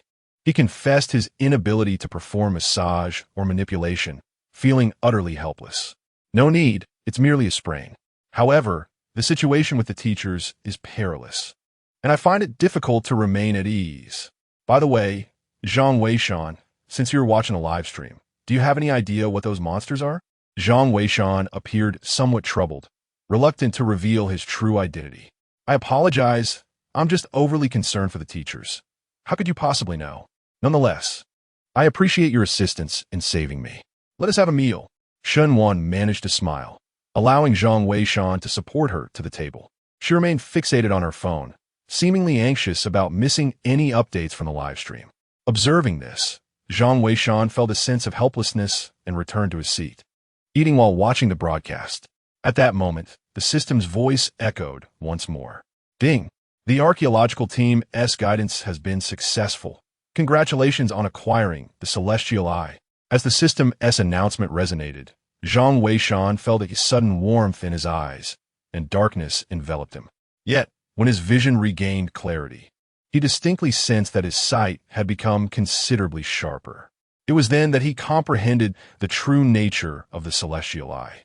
This remarkable ability could discern various ancient artifacts and antiques, revealing their origins, histories, even their dynasties and values with just a single glance. This capability is of paramount importance for those who delve into tombs, particularly for archaeological teams who, after enduring numerous hardships to reach these sites, may find themselves unaware of what truly constitutes a precious artifact worthy of preservation. It is nothing short of a profound irony. Zhang Weishan is acutely aware that to elevate the legacy of the tomb robber's heavenly official, mere excavation skills are insufficient. One must also possess a wealth of relevant knowledge. The ability to discern the Celestial Eye effectively compensates for his deficiencies in the understanding of antiques. However, it is regrettable that he lacks the Qilin bloodline, a rare treasure seemingly difficult to acquire. Zhang Weishan pondered this in silence. At that moment, Shen Wan suddenly seized Zhang Weishan's arm, her face etched with concern. Zhang Weishan, it's bad. The monster from Professor Li's location has appeared. Are you watching? Zhang Weishan was momentarily taken aback and turned his gaze towards the live stream. They were seated directly across from each other. Thus Shen Wan could not see Zhang Weishan's computer. Otherwise, he might have logged out to conceal his identity. In the live stream, it was evident that many viewers were becoming agitated. Oh my, these monsters certainly know how to choose their moments, right as we're having lunch. Who isn't? I dashed over here before finishing my meal. Damn it. These monsters can't possibly be thinking of having lunch too, right? Let us hope Professor Li and his team are all right. They must hold on. Keep the faith. They'll surely be fine. The experts have stated that these monsters are relatively weak. Indeed, these creatures are comparatively feeble. It should be all right. The individuals in the live broadcast room were still fervently praying. However, in the next moment, the scene that unfolded before their eyes left them utterly astonished. Captain Sheen promptly commanded his teammates to open fire. Bullets, akin to tongues of flame, surged towards the creature that had emerged from the crust. Yet, the entity exhibited no fear of the gunfire. Many bullets passed cleanly through its body, merely causing it to stagger back a few steps before it lunged forward once more. Captain, this creature is impervious to bullets. Should we resort to bayonets? One team member exclaimed. Bring out the bayonets. Everyone aim for its head. Other creatures are about to emerge. We must devise a strategy to confront them, or we will be unable to withstand the external rescue efforts. Captain Sheen shouted. Understood. The team replied, swiftly complying. These individuals, dedicated to the archaeological endeavors of Huaxia, had been dispatched to safeguard the members of the excavation team. Each was a top-tier elite, exhibiting exceptional execution capabilities. The bullets altered their trajectory and simultaneously transformed the creature's head into a sieve, with streams of green liquid gushing forth. Nevertheless, the creature remained unfazed, charging towards him once again. The viewers in the live broadcast could not help but swallow hard, their hearts filled with trepidation. Some even commented in the chat, "Is this what you call weak, oh great one?" Even with their minds muddled, they're still alive. I previously mentioned that the concept of weakness as articulated by the Master might not align with our understanding. If this truly qualifies as weakness, Then I must be labeled as a mere weakling. What should we do, oh great one? Are you present? Indeed, what is to be done now? These firearms are ineffective against these entities. The viewers in the live stream were frantically searching for Zhang Weishan. Yet, Zhang Weishan remained composed, calmly enjoying his meal. If these troubles cannot be resolved, the archaeological team might as well return home. To continue guiding them would only lead to their detriment. At this moment, Shen Wan had lost her appetite, anxiously fixated on her phone. Is there no sage present? What shall we do? Professor Li and the others might be in peril. Good heavens, Captain Qin and his team have already resorted to using bayonets. This has indeed become a serious predicament. Are you there, wise one? Oh great master, I implore your guidance. Shen Wan hurriedly messaged in the live stream. However, she did not enjoy the privilege of attention, and her messages quickly vanished into the abyss. She contemplated calling Chen Wan, but ultimately refrained. Chen Wan was likely even more anxious than she was. She could not afford to burden her further. Zhang Weishan, are you not the least bit concerned? Shen Wan suddenly turned to Zhang Weishan and inquired, noticing that he was still savoring the flavor of a marinated egg. It was as if the live stream was merely a film, and he seemed utterly unconcerned about the outcome. Chapter 10. The rescue team sets off. Molochuo refers to the mountain. Zhang Weishan, feeling somewhat awkward, finished his tea egg and remarked, "It should be fine, right? Captain Qin and his team are well equipped. They will surely turn the tide." He pointed out, "Look, the creature's head is about to fall off. Once it drops, there will be no more trouble. Once the head falls off, there will be no issue. How can you be so certain?" Shen Wan inquired reflexively. "Well, isn't that what they say on television? It's how it's portrayed in zombie movies." Zhang Weishan replied, feeling embarrassed. Shen Wan pondered for a moment and realized that he was indeed correct. Yet, could such cinematic cliches truly be trusted? She quickly glanced at the live stream, where Captain Qin and his team were already engaged in a fierce struggle with the creature. The monster, having been battered by gunfire, was on the verge of disintegration. After a few soldiers pounced on it, it soon crumbled into a pile of rubble, its head completely destroyed. Seeing the outcome, Captain Qin understood the situation and shouted, "It's the head. We need to take off its head. Once that's done, there will be no more trouble. Aim for the neck." "Understood, Captain." The soldiers responded promptly. However, almost simultaneously, Professor Li shouted, "Captain Qin, another one is about to emerge from this side." The atmosphere in the live stream grew tense once more. Nevertheless, Captain Qin appeared to have been correct. Subsequently, they unleashed their full firepower, targeting the necks of the creatures. Within mere seconds, they dispatched one after another. As the monsters' heads fell, their combat effectiveness vanished entirely, leaving them lifeless on the ground.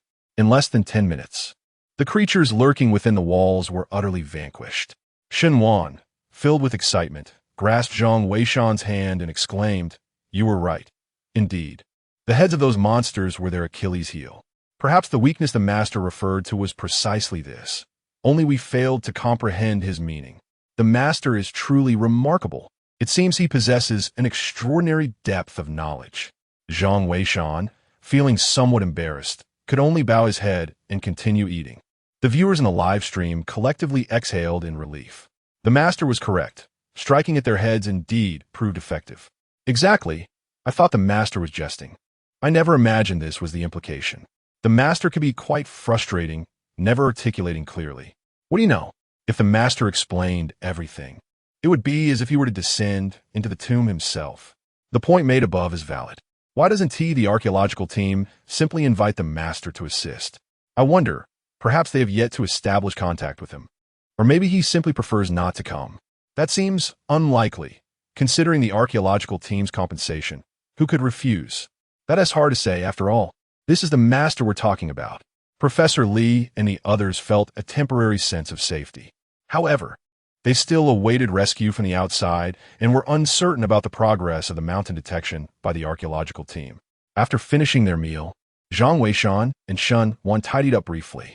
Due to her foot injury, Shen Wan decided to remain downstairs and asked Zhang Weishan to assist her in retrieving the computer. In the inner office, preparations for his thesis were underway, while Zhang Weishan had taken a brief respite for lunch. The subsequent tasks largely required no intervention from him. as he was also preoccupied with sorting antiques in the afternoon. Meanwhile, at the archaeological site in Benai, student Liu rushed over exclaiming, "Teacher, the results of the mountain detection will be available soon. Should we contact that esteemed figure for guidance?" Chunwen nodded, though a sense of unease lingered in her heart. Based on previous encounters, this esteemed individual had remained silent after offering advice, even during the monster attack on Captain Sheen and his team, choosing not to intervene. Perhaps he deemed it unnecessary to speak, or perhaps he wished to assess the capabilities of their archaeological team. Regardless, reaching out to such an elusive figure proved to be a formidable challenge. Indeed, despite Yun Yun's persistent calls on the live broadcast, no response came. Liu could only return in disappointment. Soon after, a staff member approached with the awaited report, exclaiming, "Team leader, the results are in." Chunwen glanced at the findings and instantly grasped Zhang Weishan's intentions regarding the comprehensive detection of the mountain. It appeared that the mountain's interior was riddled with numerous passages, intricately woven like a spider's web. Although these passages were complex, they could lead to the location where Professor Li and his colleagues were trapped. Astonishingly, the nearest passage to the exterior of the mountain was less than 2 meters deep, easily accessible with explosives. Chunwen merely glanced at the situation and promptly identified the most recent rescue route. Xiao Lu, eager to assist, instructed the soldiers outside to prepare for the rescue, emphasizing the necessity of bringing the strong alkali mentioned by that esteemed expert. Such substances might prove effective against those monstrous entities. "Yes, teacher, but should we not await further guidance from that expert before we proceed?" Xiao Lu expressed his concerns. However, Chunwen resolutely replied, "If every matter requires the intervention of the expert, we might as well resign collectively. That esteemed individual has already imparted the most crucial information. We must rely on ourselves for the rest." "Understood, teacher," Xiao Lu responded and hurried off to relay the message. The rescue team set out 3 minutes later. The live broadcast captured the entire rescue operation in real time. Following the designated route, coupled with breakthroughs from Captain Sheen and his team, they anticipated a convergence in as little as half an hour.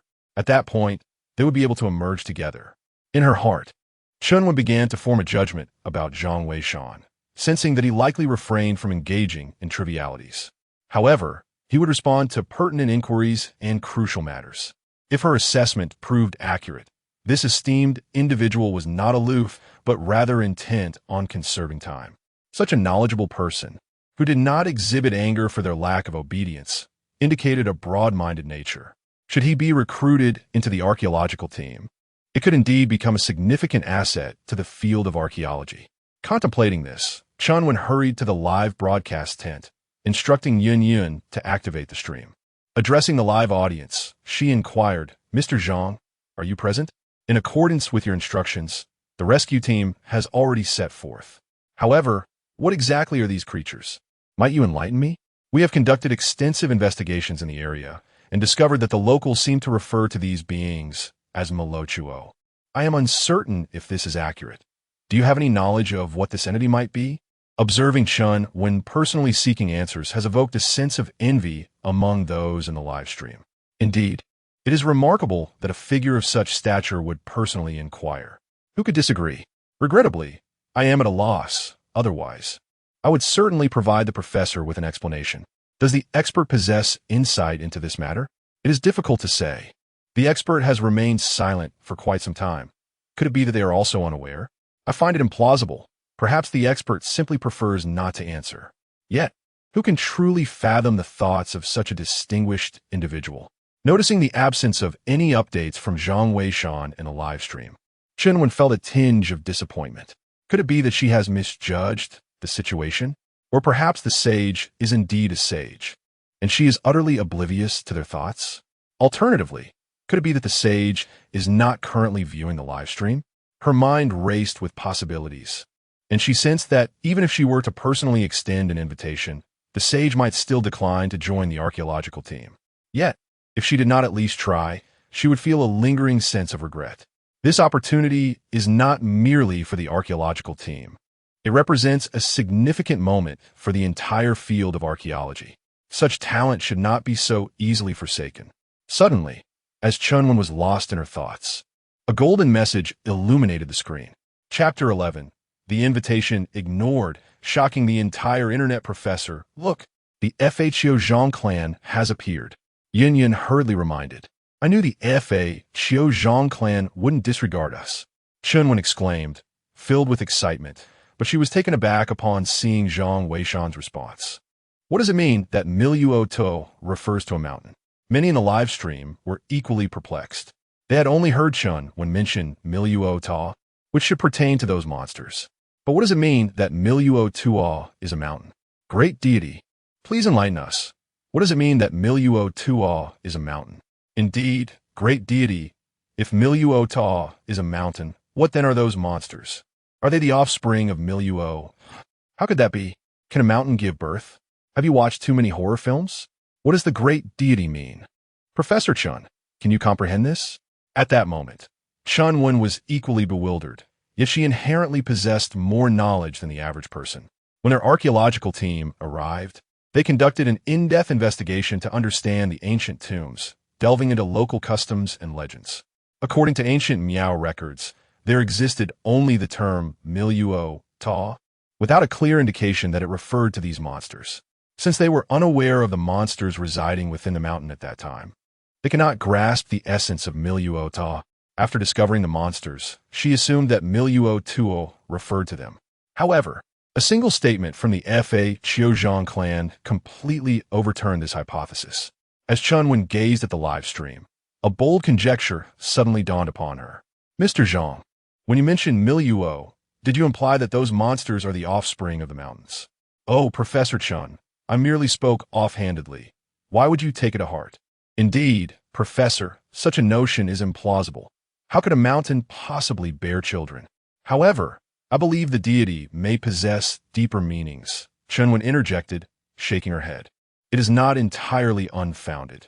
During my excavation of an ancient tomb from the Warring States period, I encountered a peculiar phenomenon. A fish encased within stone. For reasons unknown, this creature had been trapped within the rock, surrounded by a pool of clear water, seemingly surviving without sustenance. If what the deity refers to as Miluo indeed signifies mountains, then it is entirely conceivable that the monsters within are the progeny of these great heights. Our nation, China, boasts a history that is both ancient and resplendent. Many treasures have been obscured due to archaeological gaps, buried deep within the currents of time. This is the very objective of us archaeologists, to restore and illuminate these brilliant fragments of history. Though I still struggle to comprehend how mountains could give rise to such entities, I am sincerely grateful to Mr. Zhang for his enlightening insights. With this, Chunwon sensed an opportunity and earnestly declared her intentions. Mr. Zhang, I have an unusual request. On behalf of the archaeological team, I wish to extend an invitation for you to join us. You may stipulate any conditions you desire. Should you agree, the entire team will heed your command. We earnestly hope you will assist us in uncovering these buried civilizations of remarkable brilliance. I beseech you. Chunwon spoke with utmost seriousness, even bowing slightly, embodying the very essence of decorum in her invitation. For any reasonable person, there exists no grounds for refusal. Setting aside Chunwon's genuine sincerity, the compensation offered by the archaeological team is indeed substantial. In our nation, the field of archaeology faces a significant talent gap, and nearly every individual trained in this domain enjoys a commendable remuneration. While it may not quite match the rewards bestowed upon national treasures, the difference is marginal. Who among the ordinary populace would not yearn to join an archaeological team? Yet, the annual recruitment is rather scarce, primarily due to the arduous and perilous nature of the work, resulting in a limited number of participants. How extraordinary! Professor Chun has personally extended the invitation. What a remarkable figure. I am truly moved. If it were me, I would undoubtedly join without hesitation. You are swayed by the compensation, aren't you? This individual is no ordinary person, although I too believe he has no reason to decline. That may not be the case. Can we truly comprehend the thought processes of such an extraordinary individual? I'm already anticipating the appearance of this remarkable person. With such prowess, he must be quite handsome. Perhaps he is an elderly gentleman? Leave me alone. Absolutely impossible. Can you all stop arguing? Why hasn't the master appeared yet? Indeed, after Chunwen extended her invitation, FHO Zhang sure had not sent any further messages. Could it be that he hadn't seen it? Yet he had just responded to Professor Chen's question. Why then did he not reply? Professor, could it be that FHO Zhang sure is also contemplating this? Perhaps we should allow him more time? Yun Yun interjected. Chunwen found this reasoning plausible, yet a sense of unease lingered in her heart. She could not bring herself to believe that he had overlooked the invitation. It was far more likely that he was unwilling to respond or to join the archaeological team. Individuals of remarkable skill often possess their own principles, and she felt no anger towards him. It was simply a lament that such an esteemed figure could not be drawn into the archaeological team. As time continued to pass, the audience in the live stream grew increasingly convinced that Professor Chen's invitation had been disregarded by FHO Zhangshi. Wow, the master's thoughts are truly beyond the comprehension of ordinary people, even ignoring an invitation from the archaeological team. I'm envious. I would eagerly pay to participate, yet they dismiss the invitation. How can there be such a disparity? The master is impressive. It must be that we lack vision. Surely, he has his own considerations. Indeed, it seems our perspective is limited. Ultimately, Chunwen found herself at a loss and could only express that if FHO Zhangshi wished to connect, he was welcome to do so at any time. The doors of the archaeological team would always remain open for him. Zhang Weishan, of course, had seen Professor Chen's invitation, and he indeed aspired to join the archaeological team at the forefront in the future. However, the time is not yet ripe. As mentioned before, he is exceedingly cautious about his life and must indeed be so. He does not perceive the present moment as a favorable opportunity. His strength remains insufficient, rendering it unnecessary to venture into the forefront at this juncture. He harbors no desire to decline nor to provide an immediate response. Thus he opts for silence. Zhang Weishan, while sorting through the antiques before him, contemplates the rewards that may soon follow.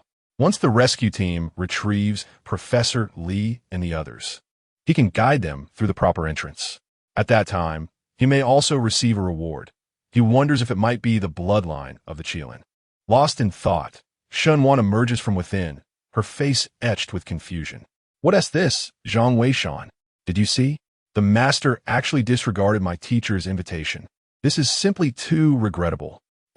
Yes, I noticed, Zhang Weishan replies. Xinwan takes a seat opposite him, rubbing her ankle, which has improved somewhat. While it is quite normal for the master to decline, I still feel a pang of regret.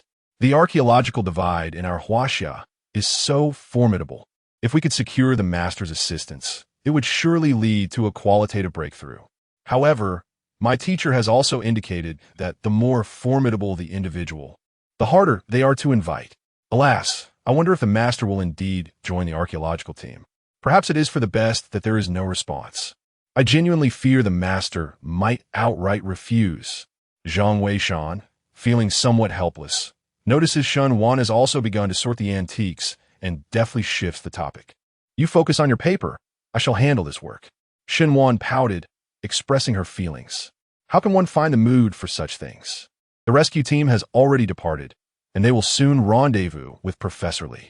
I cannot possibly calm my mind to focus on writing my thesis. It will be better to assist you in organizing the antiques. I sincerely hope that Professor Li and the others are safe. Chapter 12. The revelations of the Zhang clan regarding mountain secrets. The task of sorting antiques is exceedingly laborious. Though it merely entails classification, it demands an acute eye for detail. Often, amidst what may appear to be a heap of worthless artifacts, a singular, extraordinary treasure may be concealed. According to Shun Wan, her father's fortune was made in such a manner. He subsequently ventured into this profession. At times, she questions whether her father merely exhausted a lifetime of luck to stumble upon that one valuable find. Otherwise, he wouldn't be confined to such a modest antique shop today. However, Zhang Weishan perceives matters differently. Although Shun, the shop owner, is an ordinary individual, his vision and character are profoundly elevated. Zhang believes that if Shun wished to expand his business, it would undoubtedly be feasible. This notion has been discussed between them, with Shun expressing that great success attracts attention, and that living a simple, honest life is preferable for true contentment. The amount one can earn in their lifetime is predetermined by fate. Thus, if one exhausts their fortune early, they may depart sooner. Therefore, one does not require excessive wealth. Enough to sustain oneself suffices. As the saying goes, life is akin to a few cups of wine. Those who finish first must leave first. Shenwan, being youthful, may not fully grasp her father's perspective. Nevertheless, she senses that her father's way of life is quite satisfactory, as it spares him from significant pressure. While organizing, she inquires of Zhang Weishan, "Do you think that esteemed individual will join the archaeological team? I truly cannot fathom a reason for him to decline. Whether guiding from behind the scenes or assisting on site, it amounts to the same. Given his remarkable abilities, my mentor would surely hesitate to allow him to engage in any perilous endeavors. Zhang Weishan, as a man yourself, if you were to refuse, what would your reason be?" Zhang Weishan was taken aback. This question was indeed difficult to answer. "Shaoan, I believe you need not worry excessively. That expert may simply be contemplating how to respond. Perhaps, on a certain day, he will reach out to the archaeological team directly." Shenwan nodded, finding some truth in this. "Then I shall take your words as an omen of good fortune, and hope that this esteemed individual is merely in a state of contemplation. Otherwise, it would be truly regrettable, given his remarkable talents. He must also be quite handsome, I imagine." As she spoke, Shenwan wore a look of infatuation. Zhang Weishan felt quite awkward. It was the first time he had witnessed Shenwan, the campus belle, so enamored with a man. "Shaoan, the time should be about right. The rescue team ought to have rendezvoused with Professor Li. You should attend to your tasks. I can manage this work myself." Shenwan, elated, quickly took out her phone and opened the live stream. "You should join me in watching. There is no need to be so serious. We do not yet know when the next business opportunity will arise. Focus on the live stream and don't miss out." Zhang Weishan smiled, but remained silent. He initially intended to tidy up a bit, as there would be few opportunities for guidance before the archaeological team emerged. However, upon hearing Shenwan's next words, he was taken aback. "Wonderful news. The rescue team and Captain Sheen have already met. They will be heading back the same way, and it will take no more than 15 minutes. Zhang Weishan quietly returned to his computer. He knew the opportunity for guidance had arrived. In a live broadcast, Yunyan was explaining the rescue situation.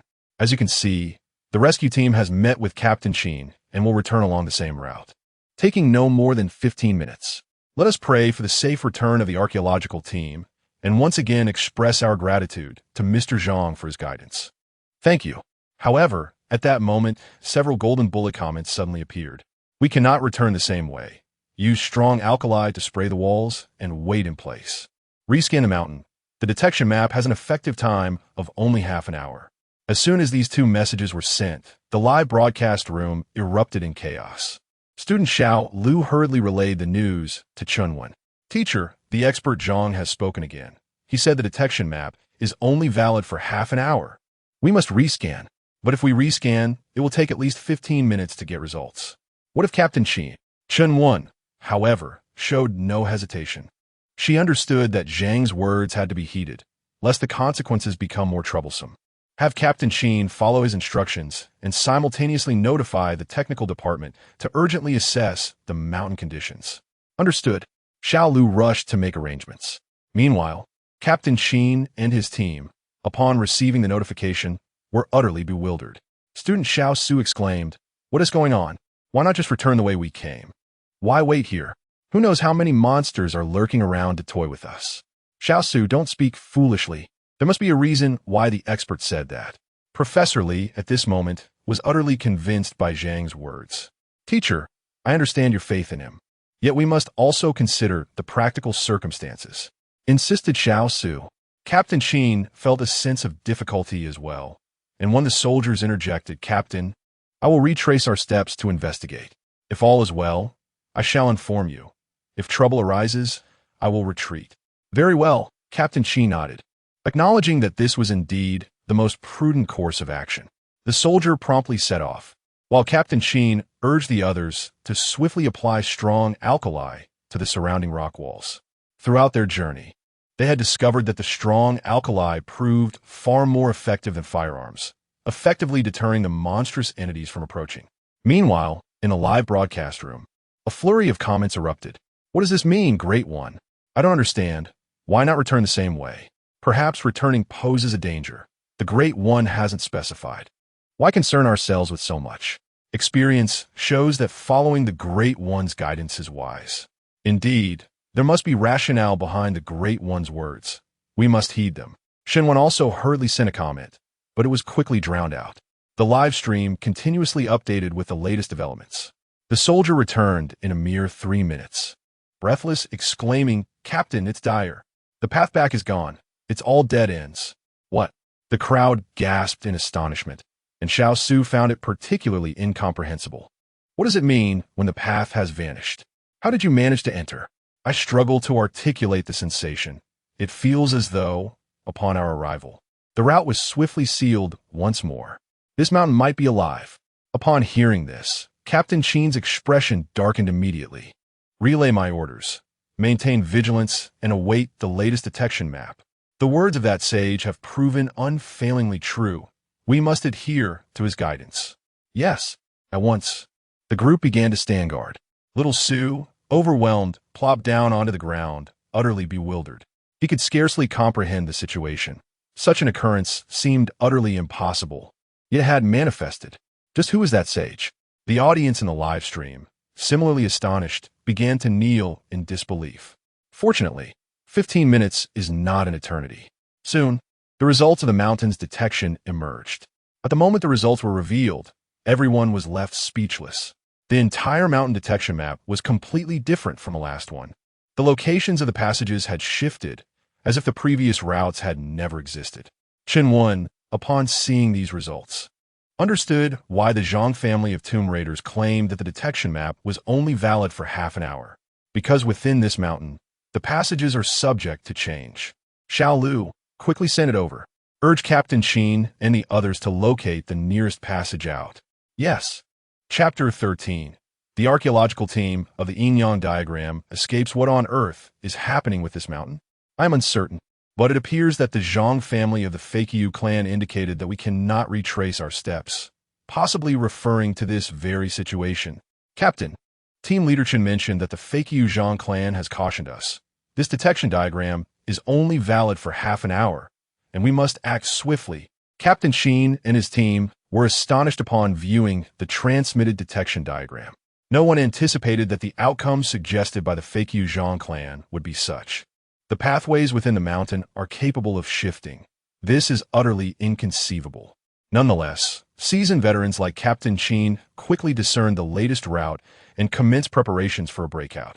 Just as they detonated the entrance to the passage, a multitude of monstrous creatures surged forth. One soldier, caught off guard, was immediately knocked to the ground. Captain Qin urgently called for assistance while instructing Professor Li to lead the others into the passage and evacuate. The scene was sheer chaos. Viewers in the live stream were equally anxious for the team, seeing that they had discovered a new pathway. Zhang Weishan chose not to dwell on the situation further and resumed his work. Meanwhile, Shen Wan remained fixated on the mobile screen, her fists clenched in a display of tension, as though she were present at the scene. With the detection diagram's validity limited to half an hour, their escape should not be far off. Zhang Weishan contemplated the ancient artifacts scattered on the ground before him, speculating on the rewards this venture might yield. He hoped for the bloodline of the Qilin. The advantages of these rewards are profoundly understood by him. Particularly, the last gift of the Eye of Insight has significantly accelerated his ability to sort antiques. Were it not for Shen Wan's presence, he could have worked in even swifter pace for fear of being perceived as negligent. He could have completed the task in less than an hour. Indeed, barely 10 minutes had passed when the system's voice resonated. Ding! Archaeological team guidance successful. Reward of the yin-yang diagram has been integrated. The yin-yang diagram? What could this be? Zhang Weishan was momentarily taken aback as an influx of information surged into his mind. Almost instantaneously, he comprehended the essence of this artifact. As the saying goes, from the Tao comes one begets two begets three, and three begets all things. The yin-yang diagram is the origin of the I Ching's bagua from ancient times. All of nature embraces yin and bears yang. Though there are but two categories, they can delineate the pathways of the myriad principles of the universe. The so-called feng shui secrets of later generations actually stem from yin and yang. It is said that this diagram was possessed by the feng shui master Yuan Tiangang. This diagram, born anew, has been passed down through his lineage. In later epochs, the Feiqiu Tianguan simplified it, leading to the creation of the Feiqiu Tiantu. When it reached the hands of the Majin Shaowei, it was further distilled into the 16-character yin-yang feng shui secrets and the dragon-seeking technique. Strictly speaking, this yin-yang diagram is essentially the ancestor of feng shui. Its intrinsic elements of the 5 elements and 8 trigrams, along with its divinatory techniques, are truly extraordinary. Although Zhang Weishan has assimilated the information regarding the yin-yang diagram, he finds many aspects of it rather perplexing, even to himself, despite its profound nature. This knowledge serves as a formidable tool for tomb exploration. Zhang Weishan feels a sense of satisfaction. However, the absence of the Qilin bloodline leaves him somewhat discontented.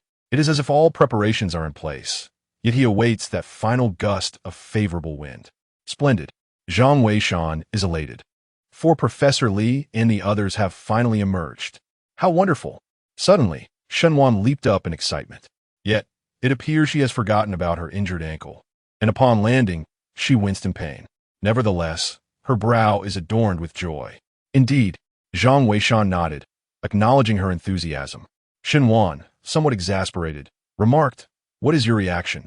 The archaeological team has returned safely. Aren't you happy?" "I am happy, but they still haven't located the ancient tomb." Zhang Weishan replied casually. "Ah, that does seem to be the case." Shenwan immediately deflated. However, this archaeological expedition was perilous, and it may require some time to recuperate. One wonders what exactly the Zhang family ancient building is to have constructed such an impressive ancient tomb. Zhang Weishan, since you share the Zhang surname, do you know the origins of the Zhang family ancient building? Zhang Weishan shook his head. Shenwan seemed to realize that her inquiry was rather casual. After all, there are many people with the surname Zhang in the world. Even in the live stream, some remain unaware. Never mind. Now that the archaeological team is safe, I can rest easy. I shall go prepare my thesis. Tonight, please help me buy dinner. I will reimburse you. Shenwan said as she stood up, preparing to leave. Are you not going home tonight? Zhang Weishan was taken aback. Typically, Shenwan would return home to stay, and consequently, dinner would also be enjoyed there. What could have prompted such a change today? I can't go back with my foot like this. I might need to stay here for a couple of days. I apologize for the trouble. Shenwan replied. No worries. Just make sure to rest well. Zhang Weishan said while glancing at the clock. It was still early, so he resumed his work. The archaeological team indeed emerged, but the reality was far from what Shenwan had envisioned. When Captain Qin and the others escaped, they realized that Xiao Su was missing. Upon reviewing the live broadcast footage, they discovered that Xiao Su had been dragged away by a creature during the chaos. At that moment, no one had noticed the tumultuous scene. Only after they had emerged and conducted a head count did they realize that one person was unaccounted for. When Captain Qin and his team attempted to return to rescue him, they found that the passage had changed once again. Upon hearing this news, Professor Li fainted from grief.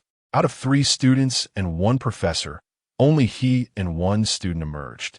The other 2 students remained forever within the mountain. This blow was immense for Professor Li and represented a significant loss for the archaeological community as a whole. When the news was made public, it deeply moved everyone in the live broadcast room. What peace there is in the passage of time is merely the result of others shouldering burdens for us. May the departed rest in peace. You are all heroes of the Huaxia nation. To those who have criticized Professor Li, please take a moment to pause. He has dedicated himself to the archaeological endeavors of our country. Indeed, even if Professor Li has made countless mistakes in the past, he has acknowledged his errors. Why must you continue to hold it against him? I only hope that the archaeological team will exercise caution on their next expedition and heed the counsel of the Zhang family of fake. I wholeheartedly agree. If we could receive guidance from the esteemed master, the outcomes would surely differ. We implore the esteemed master to return. We beseech the esteemed master for direction. The archaeological endeavors of Huaxia Nation require your expertise. Online, the call for the Zhang family of Feiqiu to re-emerge grows increasingly fervent. Regrettably, there has been no response.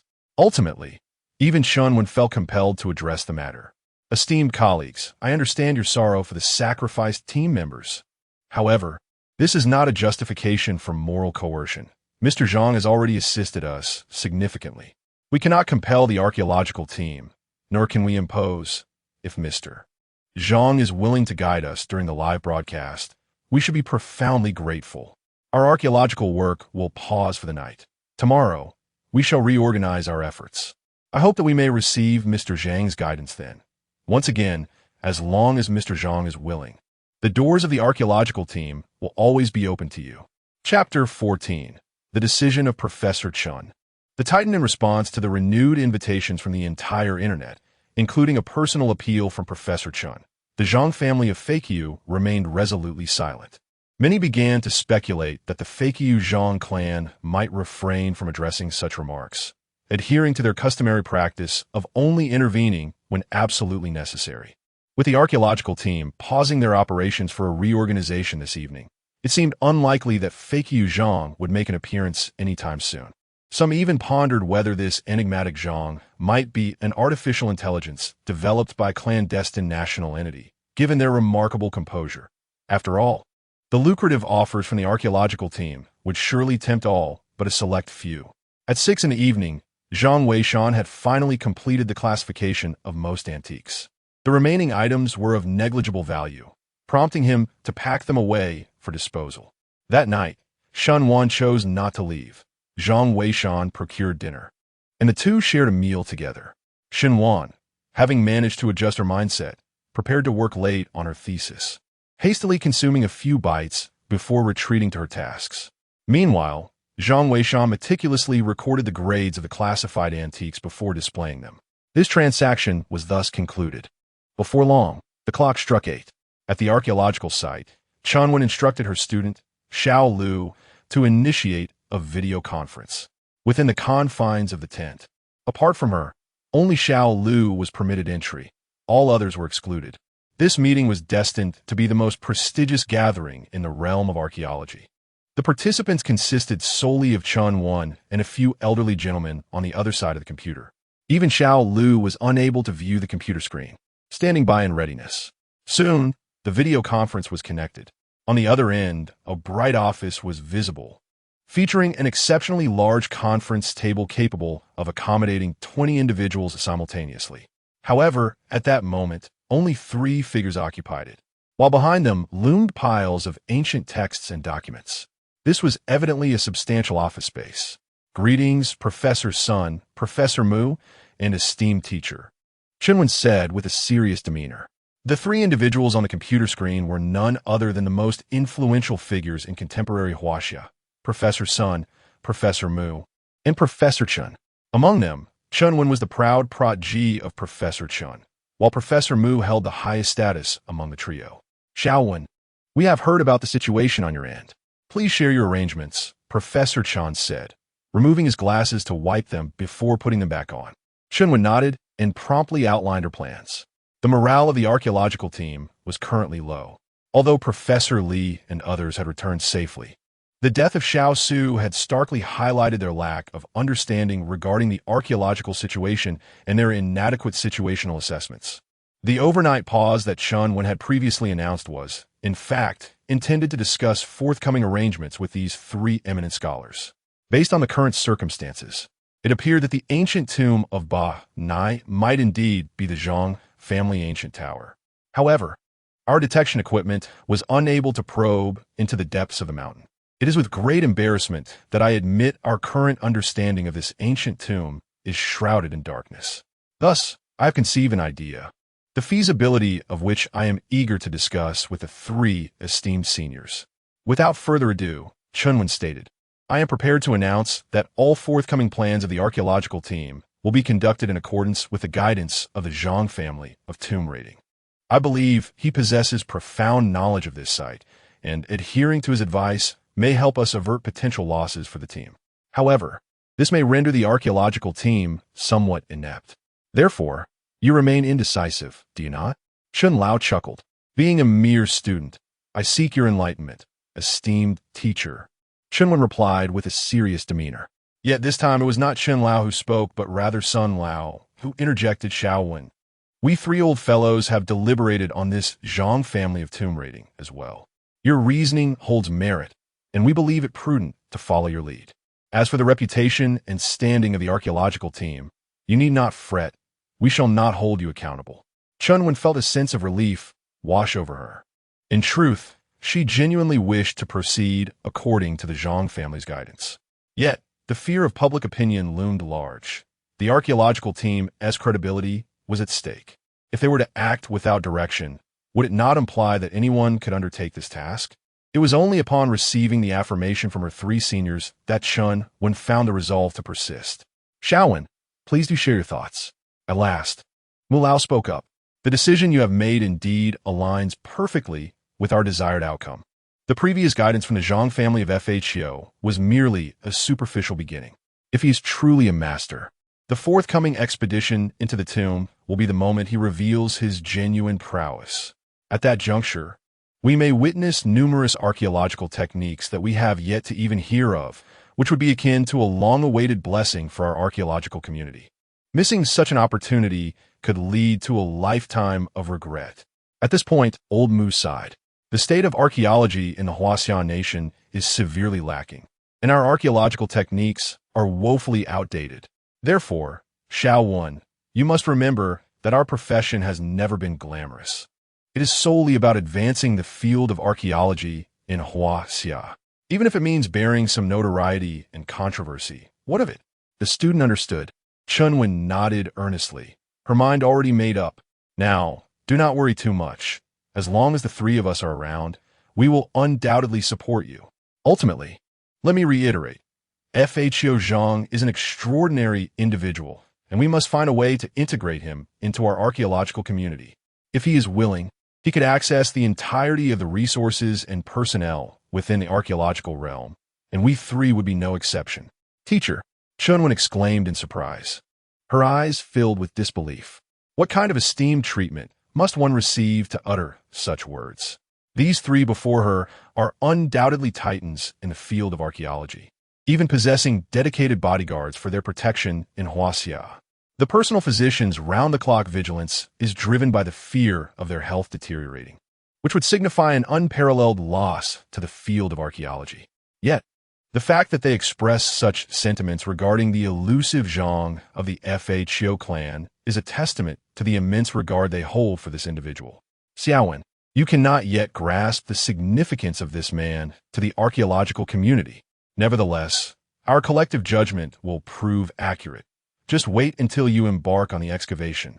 Numerous archaeological techniques, hitherto unheard of, shall manifest, and these discoveries will be invaluable treasures for our field. In comparison, what do we three old men amount to?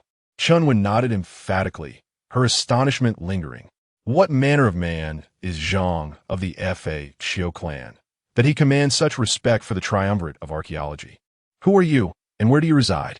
I must devise a means to locate you. I must. A resolute determination took root within Chunwen. After disconnecting the video call and removing her headphones, she turned to her colleague, Xiao Lu, and instructed, tomorrow at 8 in the morning, issue a public announcement detailing the current situation of the archaeological team. We shall search the entire internet for Mr. Zhang. Without his guidance, no one is permitted to descend into the tomb. Understood. Chapter 15. The archaeological team of Xinhuan seeks the Zhang clan of Feiqiu. The night passed in silence. The following morning, Zhang Weishan returned promptly from his run. In truth, he had not previously been in the habit of morning jogging. It was only after receiving certain rewards the day before that the idea had taken root. The transformation brought about by the Qilin tattoo was profound, even though he had yet to acquire the blood of the Qilin.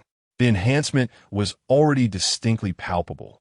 He understood that if he wished to elevate the Feiqiu Tingguan lineage, it was inevitable that he would personally descend into tombs in the future. Thus, he embarked on a morning jogging regimen. Although it seemed somewhat belated, Even the slightest preparation before battle is worthwhile. He relished the opportunity to engage in embellishments. Zhang Weishan, have you risen? Quickly check the news. The teacher has unexpectedly announced a cessation of all archaeological activities without the guidance of the deities. Zhang Weishan hurriedly got out of bed. Shenwan's excited voice echoed from upstairs. She held the Fakyu Zhang clan in high regard, making her reaction entirely reasonable at that moment. Ahem, I'm down here. I've purchased breakfast. Wash up and come down to eat. Zhang Weishan said awkwardly. You. Please wait a moment. Shenwan seemed a bit embarrassed and took several minutes to finish her morning routine before descending. Upon seeing the breakfast Zhang Weishan had procured, a flush crept upon her fair cheeks. What's wrong? Are you unwell? Zhang Weishan inquired, puzzled. No, it's not that. I have a question for you. Shenwan said bashfully, nibbling on a bun. Do you wake up this early, every day? Zhang Weishan was perplexed by her words. However, he generally did rise not long after dawn, typically around 7:30. Today was an exception. He had awoken before 6.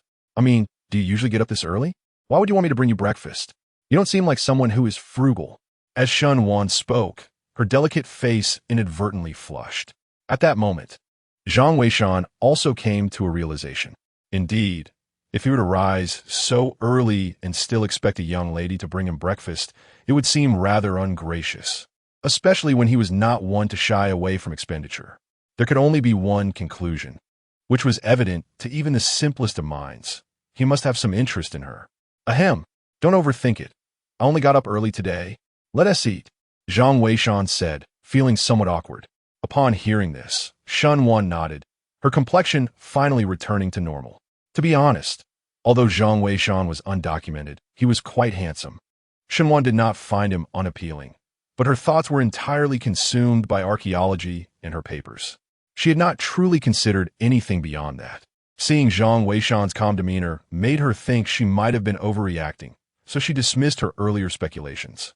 After breakfast, she prepared to focus on her thesis. Last night's archaeological work had allowed for a night of rest, and this morning they awaited guidance from the experts before proceeding. Moreover, they had yet to find any trace of the ancient tomb. Thus, Shenwan felt that today might be relatively relaxed, and she was determined to make significant progress on her paper. After finishing his meal, Zhang Weishan tidied up and prepared to open for business. Business remained sluggish, and upon opening his computer, Zhang Weishan promptly logged into his account to check the status of the live streaming room. Perhaps today, he might have an opportunity to offer guidance to the archaeological team. As expected, the barrage of comments in the live stream was dominated by discussions surrounding the Zhang family of fake you. Where's the master? The archaeological team is still waiting. Indeed, it's uncertain when the master will come online. Who knows? The master could appear at any moment. The master is online. Quick, look. The master has arrived. Soon, a message appeared in the live stream. Zhang Weishan was taken aback upon seeing the ID, which unmistakably belonged to Shenwan from the Archaeological University. How did she know he was online? Someone in the chat posed this very question. Wait, isn't that Wanwan's girlfriend? How did you know the master was here so accurately? Yeah, it seems like you spotted the master the moment he logged in. Impressive. Wanwan's girlfriend. Are you using some sort of cheat? I had a friend create a small program that automatically notifies me whenever the master logs in. No way you could do it like that. Aren't you afraid of getting a virus on your computer? If it's a friend I know, it's fine. I just worry about online acquaintances who might spread viruses. I didn't know that. Since they're friend from the live stream, it should be safe, right? Shenwan also felt a twinge of concern. I find myself in a dilemma. This esteemed individual has contributed immensely to the field of archaeology, and I am reluctant to miss the opportunity to absorb his insights. Yet, it seems that such a distinguished figure is unlikely to pay attention to us. Thus, I must resort to this rather audacious method. Zhang Weishan listened with a sense of helplessness, for the notification system in the live broadcast room requires mutual following. Only in this manner can one be alerted when the other comes online. Otherwise, popular streamers who do not follow others would be overwhelmed by the sheer volume of attention they receive.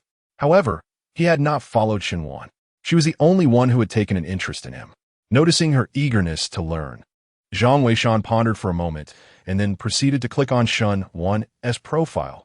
choosing to follow her. This way, when he logged on, she would receive a notification. Little did Zhang Weishan know that this simple act elevated him to a VIP status, prompting an immediate barrage of comments in the chat. Zhang of the Fa Chiu clan has followed Archaeology University S. Shenwan. As this news broke, the live stream erupted with excitement. Oh my, the great master has noticed. I suddenly feel as though Wan is drifting away from me. Surely not. Great master, have mercy. I have harbored a secret admiration for Wan for several years. Huh, you've lost your chance. The great master has surely taken note of Xiao Wan and is preparing to make his move. Huh, the great master is not so pedestrian as you. Zhang Weishan has followed me. Did you see that? How exhilarating. In the room, Shen Wan's voice rang out with enthusiasm. Zhang Weishan could only smile helplessly as he responded. Indeed, but perhaps you should consider uninstalling that app. Be wary of potential addiction. Understood. Shen Wan was quite elated. However, within mere seconds, a sudden exclamation echoed from within. Ah, why has my computer screen gone black? Could it truly be infected with a virus? Zhang Weishan, do you comprehend computers? Come assist me. Zhang Weishan, feeling exasperated, realized that this improbable situation had indeed befallen him. It was quite absurd. Nevertheless, possessing some knowledge of computers, he rose and approached to investigate. Meanwhile, at the archaeological camp of Benai, a voice exclaimed, "Teacher, Mr. Zhang has logged in and is even following your student Shenwan. You should still be online."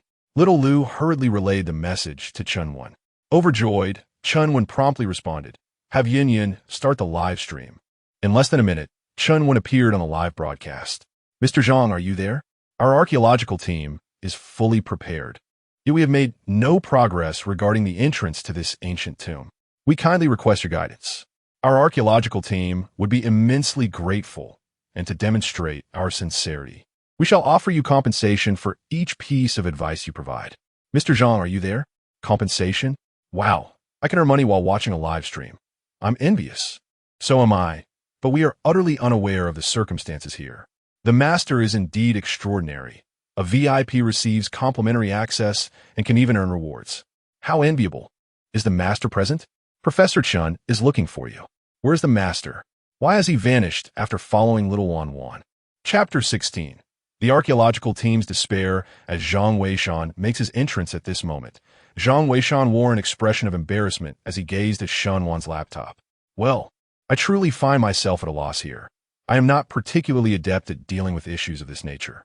How about this? I shall take your laptop to the repair shop, and you may utilize the office computer for the time being. However, regarding your thesis, that is of no concern, Shen Wan replied with a smile. I have diligently saved all my work on a USB drive, so I have taken precautions. Nevertheless, perhaps I should go myself, as the repair shop is conveniently nearby. Shen Wan felt a twinge of guilt for continually imposing on Zhang Weishan, despite him being a colleague of her father. After all, he was not her servant. He devoted his time and energy to managing the antique shop. Zhang Weishan chuckled lightly. It's perfectly fine. The shop isn't generating any income today anyway.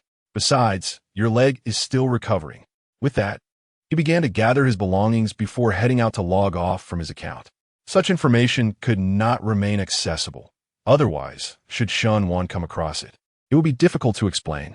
Shen Wan quickly prepared her computer and brought it out. Zhang Weishan borrowed her bicycle and set off for the repair shop. Shen Wan felt a touch of embarrassment, but recalling that a renowned expert had recently taken an interest in her, she dismissed her concerns and hurried to use the office computer. However, upon starting it, she was taken aback. She discovered that the computers in the shop were astonishingly antiquated, with even the operating system being a rather ancient version of Windows 98. It is perplexing how this system perceives live broadcasts. Zhang Weishan is truly remarkable. Shen Wan, feeling speechless, hurriedly logged into the live stream while simultaneously opening her own thesis. Indeed, the entire chat room was fervently beseeching for the guidance of the revered Qiu Zhang. However, upon glancing at the screen, Shen Wan was taken aback to discover that the esteemed figure had abruptly gone offline. Oh, Xiao Wan is online. Tell me, Xiao Wan, where have you taken our esteemed master? Indeed, has our revered master been overworked? Quickly bring back the master, you little enchantress. Shunwan was left utterly bewildered by the chaotic messages flooding the chat.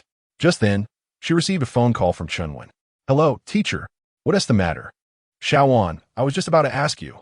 Why did Mr. Zhang follow you and then log off? Do you know each other?" Chunwan inquired anxiously over the phone. "Teacher, how could that possibly be? If I were acquainted with such a luminary, I would certainly introduce you. This must be mere coincidence. My computer just got infected with a virus," Chunwan hurriedly explained. Chunwan, still skeptical, responded, "Well, you must understand the significance of Mr. Zhang to us. If you manage to contact him, be sure to obtain his contact details." "Understood." Chunwan promptly ended the call. Chunwan gazed at her computer screen, utterly at a loss for words. She recognized that the live chat participants were merely engaging in frivolous banter for amusement. Even if she were to genuinely know the esteemed figure, few would believe her claims. Where has the esteemed expert truly gone? How could they have logged off alongside oneself? It is indeed perplexing. Ultimately, unable to fathom the situation any longer, she resolved to immerse herself in writing her own thesis. Meanwhile, within the live stream, the absence of the Fa Qiuzhang clan was palpable.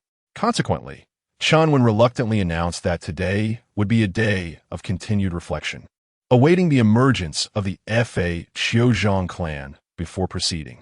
The release of this news evidently incited dissatisfaction among numerous netizens, who vociferously questioned whether they were an archaeological team or if it was he who held that title.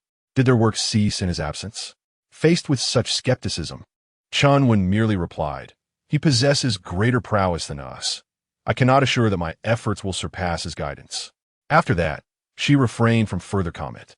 Just as old Mu remarked last night, there will always be voices of doubt. However, if you are certain of your correctness, do not yield easily. Persevere. For rewards will eventually manifest. At 1 o'clock in the afternoon, as Chunwan concluded a segment of her thesis, Zhang Weishan finally returned. The computer had been repaired, and the technician advised against indiscriminately accepting files. Fortunately, she had uninstalled it early. Otherwise, that virus could have activated her camera, likely with the intent to invade her privacy. Is it that severe? I shall remember this." Chunwan responded, a shiver of apprehension coursing through her. In a live stream, where countless individuals called her their wife, she had chosen to disregard such remarks. Little did she know that some individuals, undeterred by mere words, might indeed take action. Thankfully, the expert had taken notice of her. Otherwise, she might have remained oblivious to someone encroaching upon her privacy. "I apologize for the inconvenience. You haven't had a meal yet, have you? Allow me to treat you." Before Chunwan could finish her sentence, Zhang Weishan had already brought out the food. "Just happened to be on the way. Well then, I shall treat you to dinner tonight," Chunwan replied with a smile, simultaneously taking her laptop. "How is the live broadcast room faring?" Zhang Weishan inquired as he settled down. "The teachers are nearly in despair. The expert has not shown up all morning, and their archaeological work has come to a standstill. Moreover, they suspect that I have somehow caused the expert's absence. I feel utterly wronged." As she spoke, Chunwan pressed her palms together, raising her chopsticks in a gesture of supplication. "Oh, great expert, please log in soon. I can barely bear this unjust blame any longer." Zhang Weishan shook his head in resignation and logged into his account. The two of them dined while monitoring the situation in the live broadcast room. To be frank, despair was pervasive in the current atmosphere of the broadcast. The archaeological team remained inactive, awaiting Zhang Weishan. However, he had yet to log in, and even Chunwan was uncertain how much longer she could endure. "My goodness, are my prayers truly that effective? The expert has logged in," Chunwan suddenly exclaimed. Almost simultaneously, a message was sent out in the live broadcast room. A wave of viewers, already teetering on the edge of despair, erupted upon seeing Chunwan's message. "No way, the expert really logged in. What on earth did you do to the expert, Xiao Wanwan? I beg for mercy, expert. I'm worried about your stamina. Expert, are you all right? Would you like some grilled kidneys to replenish your strength? Expert, Professor Chun and the others have been waiting for you for quite some time. Are you well? How absurd. The great master is not as despicable as you think." Chunwan exclaimed in frustration, sending a barrage of comments. However, her remarks did not stir much commotion. Meanwhile, Chunwan received news of Zhang Weishan's online presence. To be honest, she had been vigilantly stationed at the live broadcast tent. Upon seeing Zhang Weishan online, she hurriedly addressed him. Mr. Zhang, your arrival is most timely. Our archaeological team awaits your guidance. Could you perhaps shed light on the entrance to this ancient tomb? We are utterly at a loss, she continued. Must we venture inside the mountain itself? Chunwen voiced her queries in one breath. The others were apprehensive, fearing Zhang Weishan might once again remain silent and abruptly log off. They held their breath, fixated on the screen. The entrance is located on the side of the mountain. 1,000 meters to the right of the cave, he replied. Utilize the whirlwind shovel to excavate the dragon-scale Thief's Cave for 50 meters, and you will uncover the entrance. At last, 2 golden comets appeared. In that moment, nearly everyone was overwhelmed with joy, tears of elation filling their eyes. Indeed, the master had not forsaken them. Although he had remained silent until now, he had extended his assistance. A method to locate the passage into the ancient tomb had been revealed. Xiaolu, quickly take note of this and proceed to search for the entrance. Also, bring the whirlwind shovel. Yes, but, teacher, what exactly is this dragon-scale Thief's Cave? Xiaolu inquired, puzzled. Chunwen paused, realizing she too was unaware. Here it comes, she thought. As they mentioned, Mr. Zhang indeed possesses knowledge of archaeological techniques that even they are oblivious to. This dragon-scale Thief's Cave is likely one of them. Chapter 17. What is the dragon-scale burglary hole of Yin and Yang? Filled with excitement, Chenwen was eager to inquire about the meaning of this dragon-scale burglary hole. While she was well aware of what a burglary hole entailed, she pondered whether this dragon-scale variant was indeed distinct from the ordinary ones. After a moment of reflection, Chenwen realized she had been somewhat hasty in her enthusiasm. The Fa Qiuzhang family owed them nothing, despite the archaeological team promising rewards. Yet, the Fa Qiuzhang family had not mentioned any such matters, clearly indicating that they were not motivated by material wealth. It was imperative not to take their guidance for granted, as that would be highly inappropriate. With this in mind, Chenwen adjusted her mindset and adopted a student-like demeanor, asking Mr. Zhang, is there any significance to this entrance? I would be grateful for your insights. Could it be that the previous passages through the mountains were mere illusions?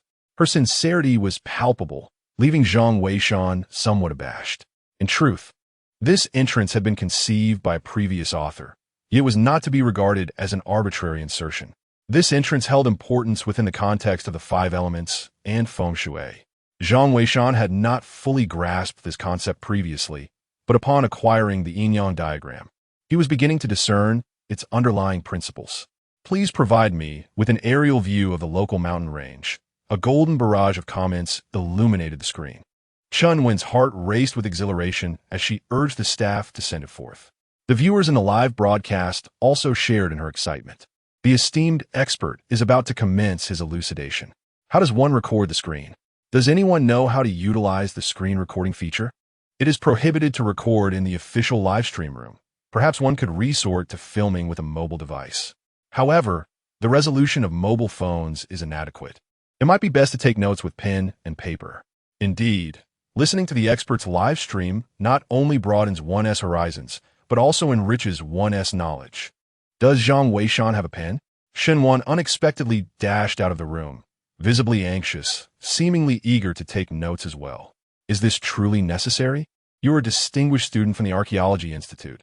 Must you also jot things down? Zhang Weishan offered a pen, but Shenwan waved it away. You do not comprehend. This sage possesses an immense understanding of archaeological culture. In the vast ocean of knowledge, I am simply not on par with him. I must hasten to record this. By the way, you should pay close attention as well. This is undoubtedly a once-in-a-lifetime opportunity. Zhang Weishan, feeling somewhat helpless, noticed that many in the livestream room were already on high alert. He could only reluctantly send out a few comments. This place intriguingly aligns with the principles of feng shui and the art of Qimen Duanjia. The Xingmen serves as the entry point. The passage within the mountain cannot lead to the ancient tomb. However, the circumstances here are peculiar. The Xingmen can only be opened once a month. Golden comments illuminated the screen, and everyone, including Chunwen, busily began to take notes, seemingly fearful of missing out. However, as they continued to write, they realized that Zhang Weishan's statements bore little substantive significance. Many had never even heard of Qimen Duanjia or the Five Elements theory. The gaps in archaeological knowledge in the Huaxiao nation are alarmingly profound, especially in the realm of feng shui. Even among archaeologists, few possess substantial knowledge. However, Chunwen was aware of some aspects, and she was astonished to discover that this Zhang of the Fa Qiu clan was well versed in the principles of the Five Elements and the Bagua. The teacher remarked how accurate this was, declaring that this remarkable individual was indeed extraordinary. Chunwen felt as though she had opened a portal to a new world.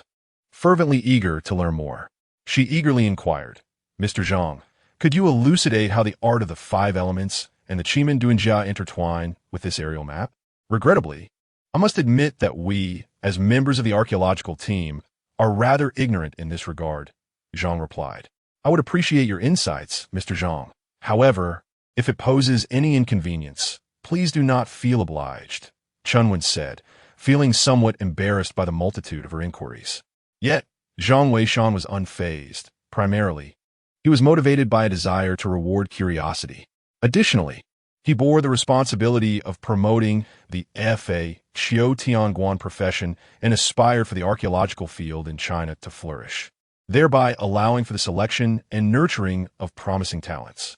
Nevertheless, addressing Chunwen's question would not be a straightforward task. Zhang Weishan scrutinized the aerial map, contemplating how best to respond to her inquiry. Meanwhile, at the archaeological site, a sense of unease arose among the team. "Teacher, do you think we are asking too many questions?" Little Lu voiced his concern. "I cannot be certain, but I feel that Mr. Zhang does not seem to possess an aloof demeanor," another replied. Chunwen, too, felt a bead of sweat form in her palm. Torn between her eagerness to acquire knowledge and her anxiety about potentially irritating the Fa Qiu Zhang clan, Yin Yun gazed at the live stream and remarked, "Captain Chun, I believe there will be no issues. Based on the recent occurrences, Mr. Zhang does not strike me as a miserly individual. Let's exercise a bit more patience." Chunwen nodded in agreement, sharing a similar sentiment. It was evident that this Zhang from the Fa Qiu Zhang family possessed a demeanor that was cool on the outside, yet warm within. Suddenly, little Lu exclaimed with excitement, "The esteemed teacher has spoken, but why is it a picture of Zhang?" Almost simultaneously, everyone noticed a striking image amidst the golden stream of comments. Chunwen hurriedly clicked on the image and discovered it was the aerial view of the mountain previously shared by the archaeological team. However, around the image, 8 directions were marked corresponding to the 8 doors: the open door, the rest door, the life door, the injury door, the poison door, the scenic door, the alarm door, and the death door. Among these 8, only the life door was distinctly labeled with the word entrance. Clearly, this was the answer provided by Zhang Weishan. "What does this mean? I can't comprehend it at all," one commented. "I am equally perplexed. What could the master possibly mean?" Another added, "This is too profound. I feel utterly foolish," lamented a third. Why am I so dim-witted? I wonder if Professor Chen understands this." "Teacher, can you decipher this?" little Lu awkwardly inquired, as she was utterly baffled. However, a spark of understanding illuminated Chunwen's eyes. "I cannot grasp it entirely, but this is undoubtedly related to the ancient art of feng shui." Chunwen knew that Mr. Mu, one of the 3 great masters of feng shui, had conducted extensive research over the years and should possess some insights on matter. However, upon examining the research material of Master Mu, it appears that it does not possess the intricate complexity of the Zhang clan of Feiqiu. Perhaps this Zhang from Feiqiu possesses a mastery of feng shui that surpasses even that of Master Mu, one of the 3 esteemed figures. This matter is beyond my capacity to contemplate. News will soon arrive from Master Mu. This Zhang of Feiqiu is undoubtedly a colossal treasure within the realm of archaeology. No, I must acquire more knowledge. Chunwen thought to herself, urgently addressing Xiao Lu, "You must find a way to document every single comment sent by Mr. Zhang. This will undoubtedly elevate our archaeological discipline by decades. We cannot afford to miss this opportunity." "Understood, teacher." Xiao Lu hurriedly set about making arrangements. Chunwen then composed herself and earnestly addressed the live stream, saying, "I sincerely apologize, Mr. Zhang, for my lack of understanding. However, I am committed to diligent study and have dispatched a team to locate the entrance. There's one point I do not grasp. What exactly is this dragon scale tomb? How does it differ from a typical tomb? This is the first time I have encountered such a term. I must trouble you for clarification. I truly apologize. Zhang Weishan observed the live stream without displaying any impatience. On the contrary, he understood that the archaeological team would likely be equally unaware of the dragon scale tomb. For this type of tomb, aside from the Fakyu Tianguan, no one else possesses knowledge of it. Not even the renowned tomb raiders would dare to engage with the dragon scale tomb. Chapter 18. The archaeological community discovers a treasure in the form of an extraordinary computer in the annals of the secret history of tomb raiding. There exists a peculiar account. The practices of the Fa Chio and Mo Jin involve the establishment of tomb entrances through the art of theft, invariably initiating with the creation of a breach. This implies that whether one is a Fa Chio Tianguan or a Mo Jin Xiao Wei, entering a tomb necessitates the formation of a theft passage. Among these, the theft passages crafted by the Mo Jin Xiao Wei are particularly renowned within the realm of tomb raiding, earning admiration even from archaeologists. Some of these passages, though they may lie nearly 1,000 meters from the actual ancient tomb, are still able to reach the subterranean chambers with remarkable precision, attesting to their exceptional skill. However, while the public acknowledges the prowess of the Mo Jin Xiao Wei, they remain largely unaware that the art of breaching employed by the Fa Chio Tianguan is even more exquisite. Historical texts reveal that the most adept among the Mo Jin Xiao Wei are referred to as Yulin passages, named for their resemblance to fish scales, allowing individuals to traverse without leaving a trace.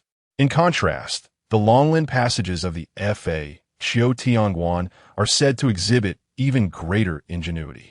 It is rumored that these passages can glide seamlessly, akin to riding on the scales of a dragon, aided by the dragon's innate power. Nevertheless, it must be noted that the Longlin and Yulin passages are not vastly different. The techniques employed are fundamentally the same.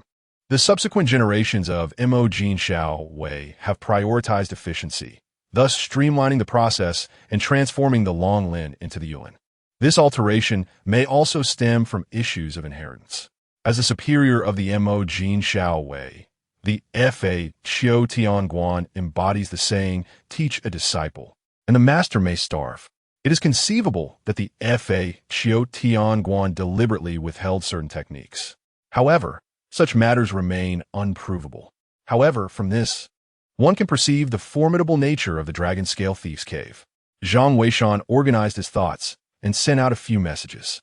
When attacking the Thief's Cave, one must utilize the whirlwind shovel from the inside out, ensuring that each strike does not exceed 5 meters. The amount of soil carried by the whirlwind shovel must not exceed half. Additionally, it is essential to coat the whirlwind shovel with lard, with 3 shovelfuls dipped each time. This method is what leads to the Dragon Scale Thief's Cave. As these 3 golden messages were dispatched, the entire live stream, along with Chunwen, fell silent for a full minute. Clearly, they were all processing the implications of Zhang Weishan's words.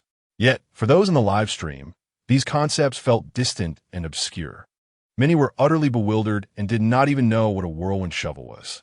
Ultimately, the chat was filled with comments that bore little relevance to the discussion. Incredible. The master is amazing. I bow to the master.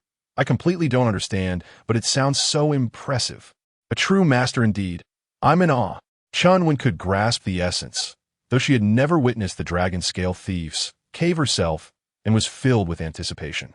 Xiao Lu, brimming with excitement, exclaimed, "Teacher, we have been using the whirlwind shovel incorrectly all along. I never imagined it was used this way to attack the Thief's Cave. Enough talk.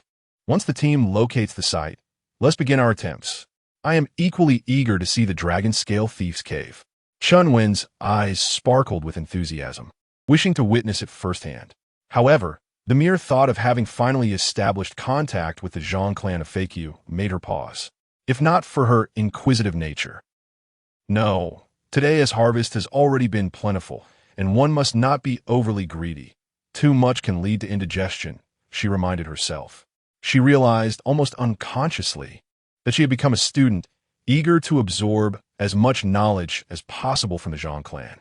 Yet, she was astute enough to understand the importance of moderation. Thank you, Mr. Zhang, for your guidance.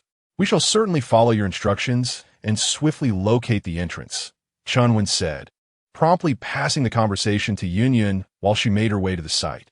Yun, uncertain of how to proceed, understood that retaining such a prominent figure was clearly unattainable. Thus, she resorted to discussing the most sensitive topics at hand to maintain the live stream's engagement and capture the attention of the Zhang clan. Regrettably, her efforts proved futile. Zhang Weishan rose from his chair to dust off the antiques. Many items in the shop had languished unsold for extended periods. However, as Shunwan had remarked, such goods might remain dormant for 3 years, yet once they began to sell, they could sustain the shop for another 3 years without issue. Most of the inventory here was quite commendable. Teacher, are you looking for me? Zhang Weishan suddenly heard Shunwan seemingly on the phone with Chunwan from the back room. Hadn't she gone to the site? Why was she suddenly calling Shunwan? Zhang Weishan found it peculiar. However, he soon heard Shunwan calling out. My teacher, Zhang Weishan, unexpectedly invited me to be a guest in the live broadcast room. Once I finish my tasks, I will treat you to dinner. Oh, no worries, Zhang Weishan replied.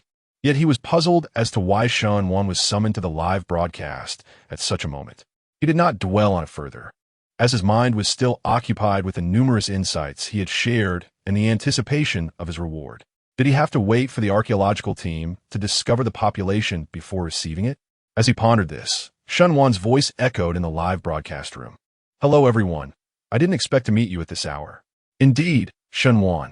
We are all eager to hear your analysis on the Qimin Dunjia discussed by the esteemed Zhang family of the FHO. Furthermore, is the dragon scale tomb quite rare in archaeology?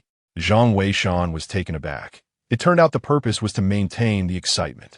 With a resigned shake of his head, he brewed a cup of tea and settled into his chair to listen. After all, Shunwan was a distinguished student from the Archaeology Academy, and given the severe discontinuity in China's archaeological field, gaining insight into the perspectives of these emerging scholars was indeed valuable. Shunwan confessed, to be honest, I feel quite embarrassed. We have no relevant materials regarding the 5 elements, Bagua, or Qimin Dunjia in our school. I once heard my teacher mention that the transmission of such feng shui knowledge had ceased long ago, which is why I completely understand the excitement my teacher felt upon hearing the great master speak of these arts. Of course, we deeply respect the master's personal choices and do not wish to pressure him into joining the archaeological team. We merely hope that he might occasionally offer us some guidance. Those of us in the archaeological field would be immensely grateful. As for the Dragon Scale Thief's Cave, I have never heard of it either, but perhaps I will have the fortune to broaden my horizons this time.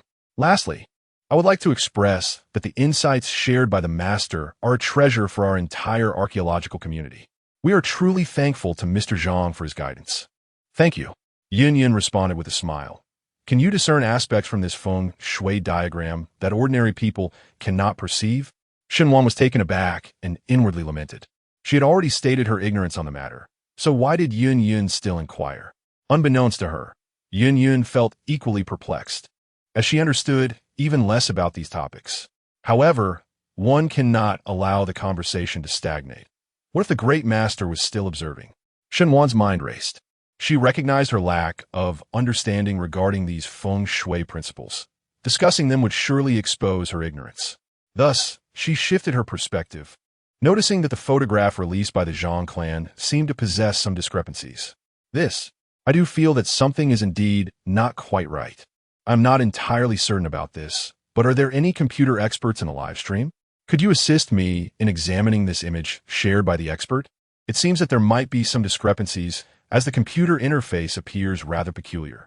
Chapter 19. A call for justice for the great god of when 98. The peculiarities of the computer had escaped my notice until now. Indeed, I have been too engrossed in admiring the images shared by the esteemed individual. However, it seems that the computer itself possesses an oddity. The interface appears remarkably antiquated, evoking a sense of nostalgia. It is not merely old. It exudes a palpable sense of age. Is there anyone among us with experience in the computer industry who could shed some light on this? At this moment, the livestream audience found themselves engrossed in analyzing the image shared by Zhang Weishan. Zhang, perplexed by the attention his casual post garnered, rose to investigate. To his astonishment, he realized that the image he had shared encompassed the entirety of his computer screen. Just beneath the image, a toolbar was visible, which typically indicates the operating system in use, such as the iconic Windows 7 or Windows 10. Yet the office computer he employed was remarkably outdated, seemingly running on the archaic Windows 98 system. The live stream audience, not lacking in computer aficionados, quickly recognized the situation. Goodness, it appears that the Great One's computer is operating on Windows 98.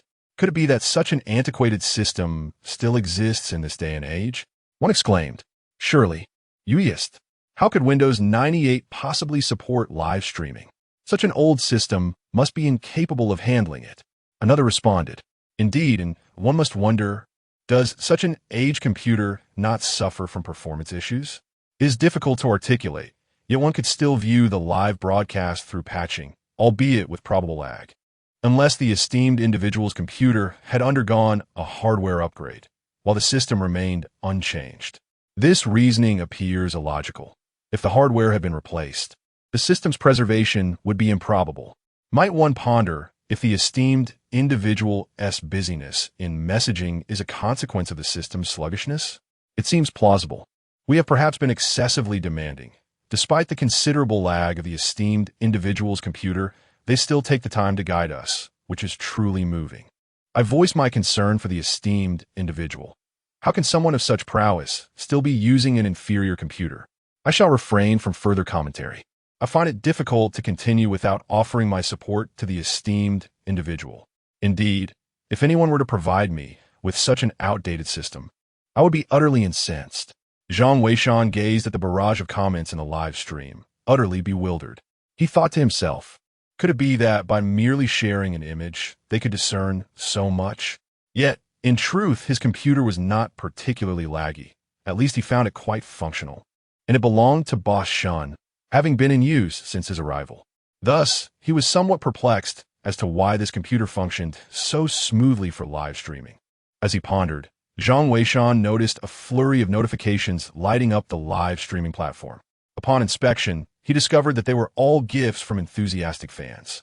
In just a few brief minutes, the total amount of GIFs had astonishingly surpassed 100,000.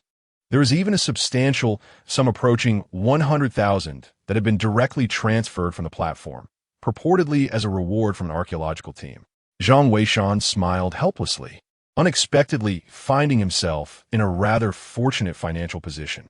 However, he had grown accustomed to this computer and could hardly compare it to any other. Moreover, many of his accounts were recorded on this device. Unbeknownst to him, in the live broadcast room, Shunwan wore an expression of palpable embarrassment. She recalled that Zhang Weishan was using a computer operating on the antiquated Windows 98 system. Just as she had come to this realization, such an incident occurred, leaving her with an uncomfortable feeling.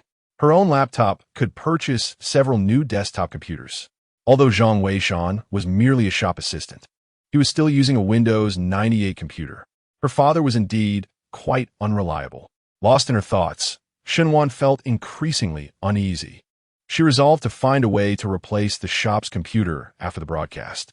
Zhang Weishan remained silent, and with no news from the archaeological team, Yin Yin had no choice but to conclude the broadcast, passing the live feed to the team on site. Zhang Weishan noticed that the archaeological team was now quite close to the entrance, merely finalizing their positioning. Shunwan rushed out from the back room. Zhang Weishan, let's make a trip to the computer market after this. I'll treat you to dinner. For what? Zhang Weishan was taken aback. To get you a new computer. This one is far too outdated. It's also an opportunity to upgrade the shop's equipment. It's a work-related issue, and I will cover the expense. Shunwan insisted. There is no need for that. This computer is still functional. Zhang Weishan replied, finding the idea cumbersome.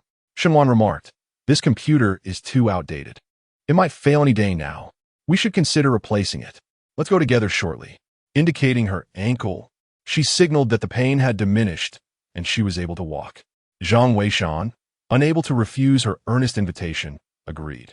Noticing that it was already 5:30 in the afternoon, the two decided to close the shop, have a meal, and then head to the computer market. Meanwhile, at the archaeological site in Benai, After an hour of searching, the excavation team finally located the entrance to the hidden passage that Zhang Weishan had marked. To one side, they indeed discovered a cave. Teacher, one of the team members, Mr. Zhang, said, "We have arranged for people to begin digging a looter's tunnel. However, we haven't yet secured the pig fat. I have instructed them to expedite the process. Shall we start digging the tunnel in the meantime?" Chenwen pondered for a moment before replying. "Let's hold off for now. We must adhere to Mr. Zhang's instructions and use the whirlwind shovel to create the dragon-scale looter's tunnel. Since he insists on excavating the dragon-scale tunnel, there must be a valid reason. This is also an opportune moment for us to experiment with a new application of the whirlwind shovel." Xiao Lu nodded in agreement. The whirlwind shovel was a tool fortuitously discovered by the archaeological team 5 years ago within an ancient tomb, alongside the remains of a group of tomb raiders. It is believed to have been a favored instrument among ancient looting gangs. The archaeological stratum in the land of Huaxia is critically compromised. Hence, they remain indifferent to the tools used for tomb raiding. As long as it serves the purpose of archaeology, they are inclined to experiment. Initially, they perceived the whirlwind shovel merely as an implement for excavating illicit tunnels. However, upon encountering the recent revelations from Zhang Weishan, they discovered that this whirlwind shovel possessed alternative applications, of which they had been previously unaware. Lard was delivered after a quarter of an hour, and the frontline archaeologists wasted no time, immediately commencing their excavation. As they proceeded according to the guidance provided, the subterranean conditions began to yield astonishing feedback. It turned out that the soil layers underground became increasingly pliable the deeper they delved. Had they adhered to conventional tunneling methods, the excavation would have likely collapsed midway. Yet, employing Zhang Weishan's suggested technique, the tunnels not only remained intact, but also shimmered with radiant glimmers under the beam of their flashlights, resembling the scales of a dragon. Chenwen specifically instructed the staff at the forefront to capture photographs. The audience in the live stream, upon viewing images of the dragon-scale tunnels, was momentarily taken aback. "Oh, what a sight this dragon-scale Thief's Cave is. It is simply breathtaking. One might not immediately recognize it as a thief's lair, as it resembles a work of art. I am in awe. The archaeological techniques of ancient times were remarkably advanced, and it is indeed a great pity that they have been lost to us." Who could argue otherwise? If it weren't for the expertise of the master, this would undoubtedly represent a significant loss for the archaeology community of our great nation. I am utterly enamored. The master is my idol, and no one else compares. Chapter 20. Mr. Mu's discovery at this moment. Chenwen held the photograph of the dragon-scale Thief's Cave, and she was utterly astonished. "Professor, this photograph can only exhibit such an effect under a light source. Moreover, candlelight surpasses the illumination of a flashlight." Little Lu remarked from the side. Chenwen nodded, though a sense of confusion lingered within her. She realized that the appearance of the dragon-scale Thief's Cave seemed familiar, yet she could not recall where she had encountered it before.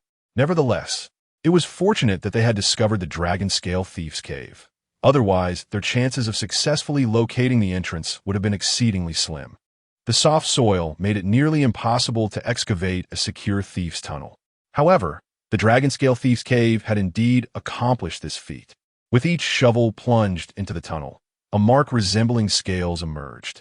Due to the process of soaking in lard, the entire cutting surface glistened with a sheen. The lard effectively adhered to the outer wall of the tunnel, preventing the soft earth from collapsing.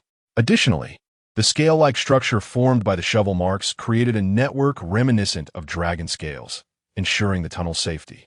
In the presence of a light source, the surface lard would also reflect light, resulting in the current resplendent ambience. Little Lu, how long until the tunnel is fully excavated? Chenwen became increasingly eager for the discoveries that awaited her upon entering the ancient tomb. "It's been nearly an hour," Xiao Lu remarked. The almost 50-meter-long tunnel, excavated by thieves, had been worked on tirelessly for an entire hour, which was indeed swift considering their endeavor was archaeology, particularly involving the challenging dragon-scale tomb. Thus, their pace was naturally incomparable to that of ancient tomb raiders. After glancing at the time, Chenwen stated, "Yes, if we can break through tonight, we can arrange for the archaeological team to descend by tomorrow morning. It would be prudent to also contact Mr. Zhang. Once we enter the tomb, anything could occur. We must be thoroughly prepared. Understood. Xiao Lu replied promptly, setting about the necessary arrangements. Just as Chunwen rose, she suddenly received a phone call. Upon seeing the caller ID, she was momentarily taken aback. It was Elder Mu. Had Elder Mu also detected something amiss? Hello, Xiaowen. Quickly send me that dragon pattern map. Elder Mu urged as soon as the call connected. The dragon pattern map? Are you referring to the dragon scale tomb? Chunwen inquired. Yes, precisely. So that is what is called. How enlightening. Elder Mu exclaimed with palpable excitement.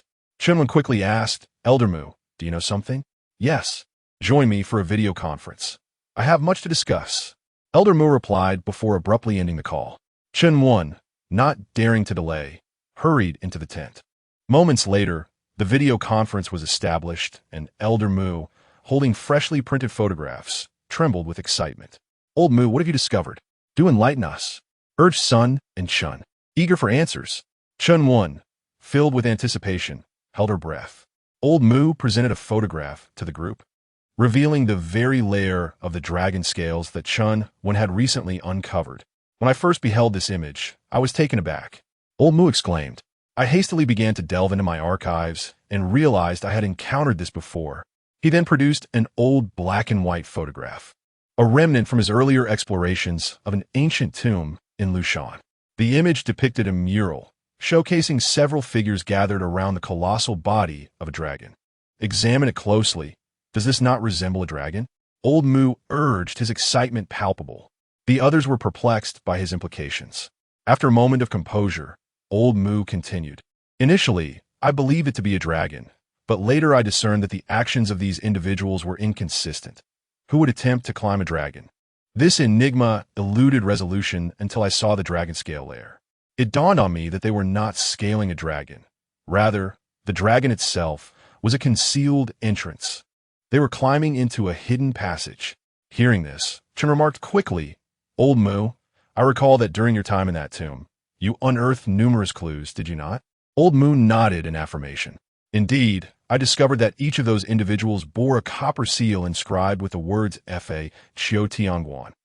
According to my investigation, the position of the Fa Qiu Tianguan may have existed in ancient times, specifically tasked with responsibilities pertaining to archaeology. This represents our esteemed predecessors. It is truly astonishing that the dragon scale tomb can manifest once more in our world. Esteemed colleagues, now you comprehend the reason for my call to convene a video conference. The Zhang family of Fa Qiu is highly likely to be descendants of the Fa Qiu Tianguan. We must endeavor to locate him, for his worth surpasses that of the three of us combined.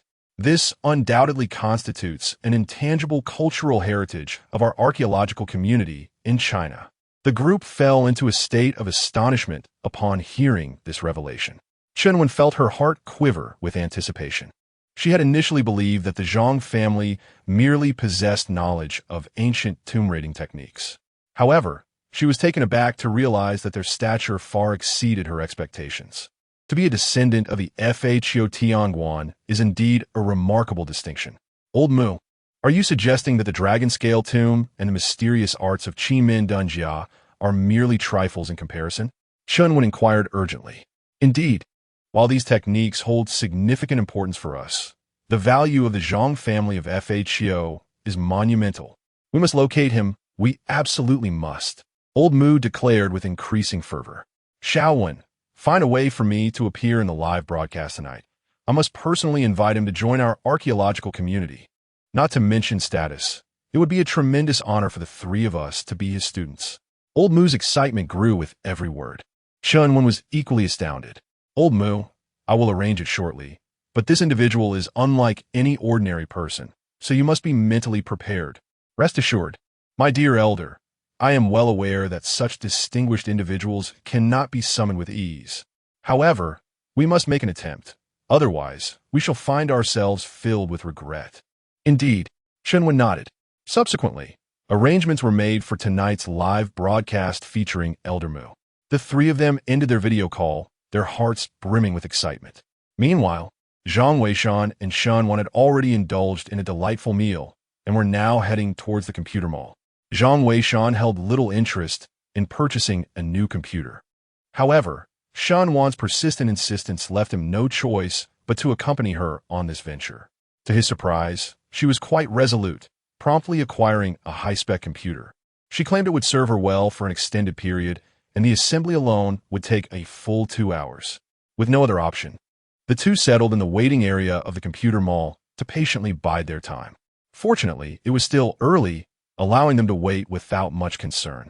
As soon as Shanwan reached the waiting area, she activated her live stream and called out, "Zhang Weishan, aren't you watching the live broadcast as well?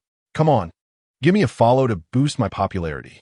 Zhang Weishan was taken aback and quickly responded, "That might prove to be a challenge. I haven't an Oppos. Registered an account yet." Chapter 21. Reward for the grave-digging chart invitation, yielding no results. Do you not have a registered account? Not to worry. I can create one for you right now, Shenwan declared as he swiftly utilized his mobile device to register Zhang Weishan. The registration process was straightforward.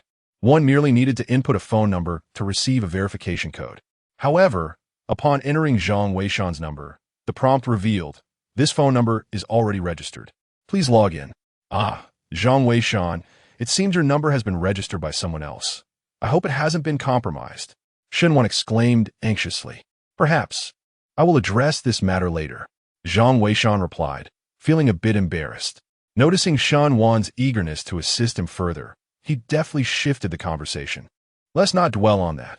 Let us check the live stream. Perhaps the archaeological team has already discovered the entrance." "All right, you handle that while I take a look." Shenwan, equally curious about the live stream, hurriedly engaged with his phone. Zhang Weishan finally exhaled a sigh of relief, inwardly thinking he had nearly revealed too much. Just then, a voice resonated in his mind. Ding!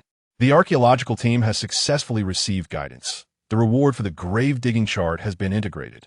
Grave-digging chart? What is that? Zhang Weishan pondered, momentarily bewildered, wondering why it was not the Qilin bloodline. Furthermore, he had never heard of this grave-digging chart before. However, as the stream of information swiftly flooded his consciousness, he quickly grasped the purpose of this chart. As the name suggests, the grave-digging chart serves as a blueprint for the tools used in grave excavation. In ancient times, those who dug graves were often labeled as grave robbers. Yet numerous factions existed among them. For instance, figures such as the tomb robber, the gold finder, the mountain mover, and the unloading force are all adept in their respective trades of grave robbing. Yet the tools they wield are entirely distinct. The tomb robber and the gold finder excel in creating clandestine access points, while the mountain mover possesses the unique capability of manipulating the earth with remarkable skill. The unloading force is particularly renowned for their ability to detect subtle sounds and vibrations. Among them, it is said that the unloading force has devised a specialized tool known as the centipede ladder, specifically crafted for the art of tomb raiding.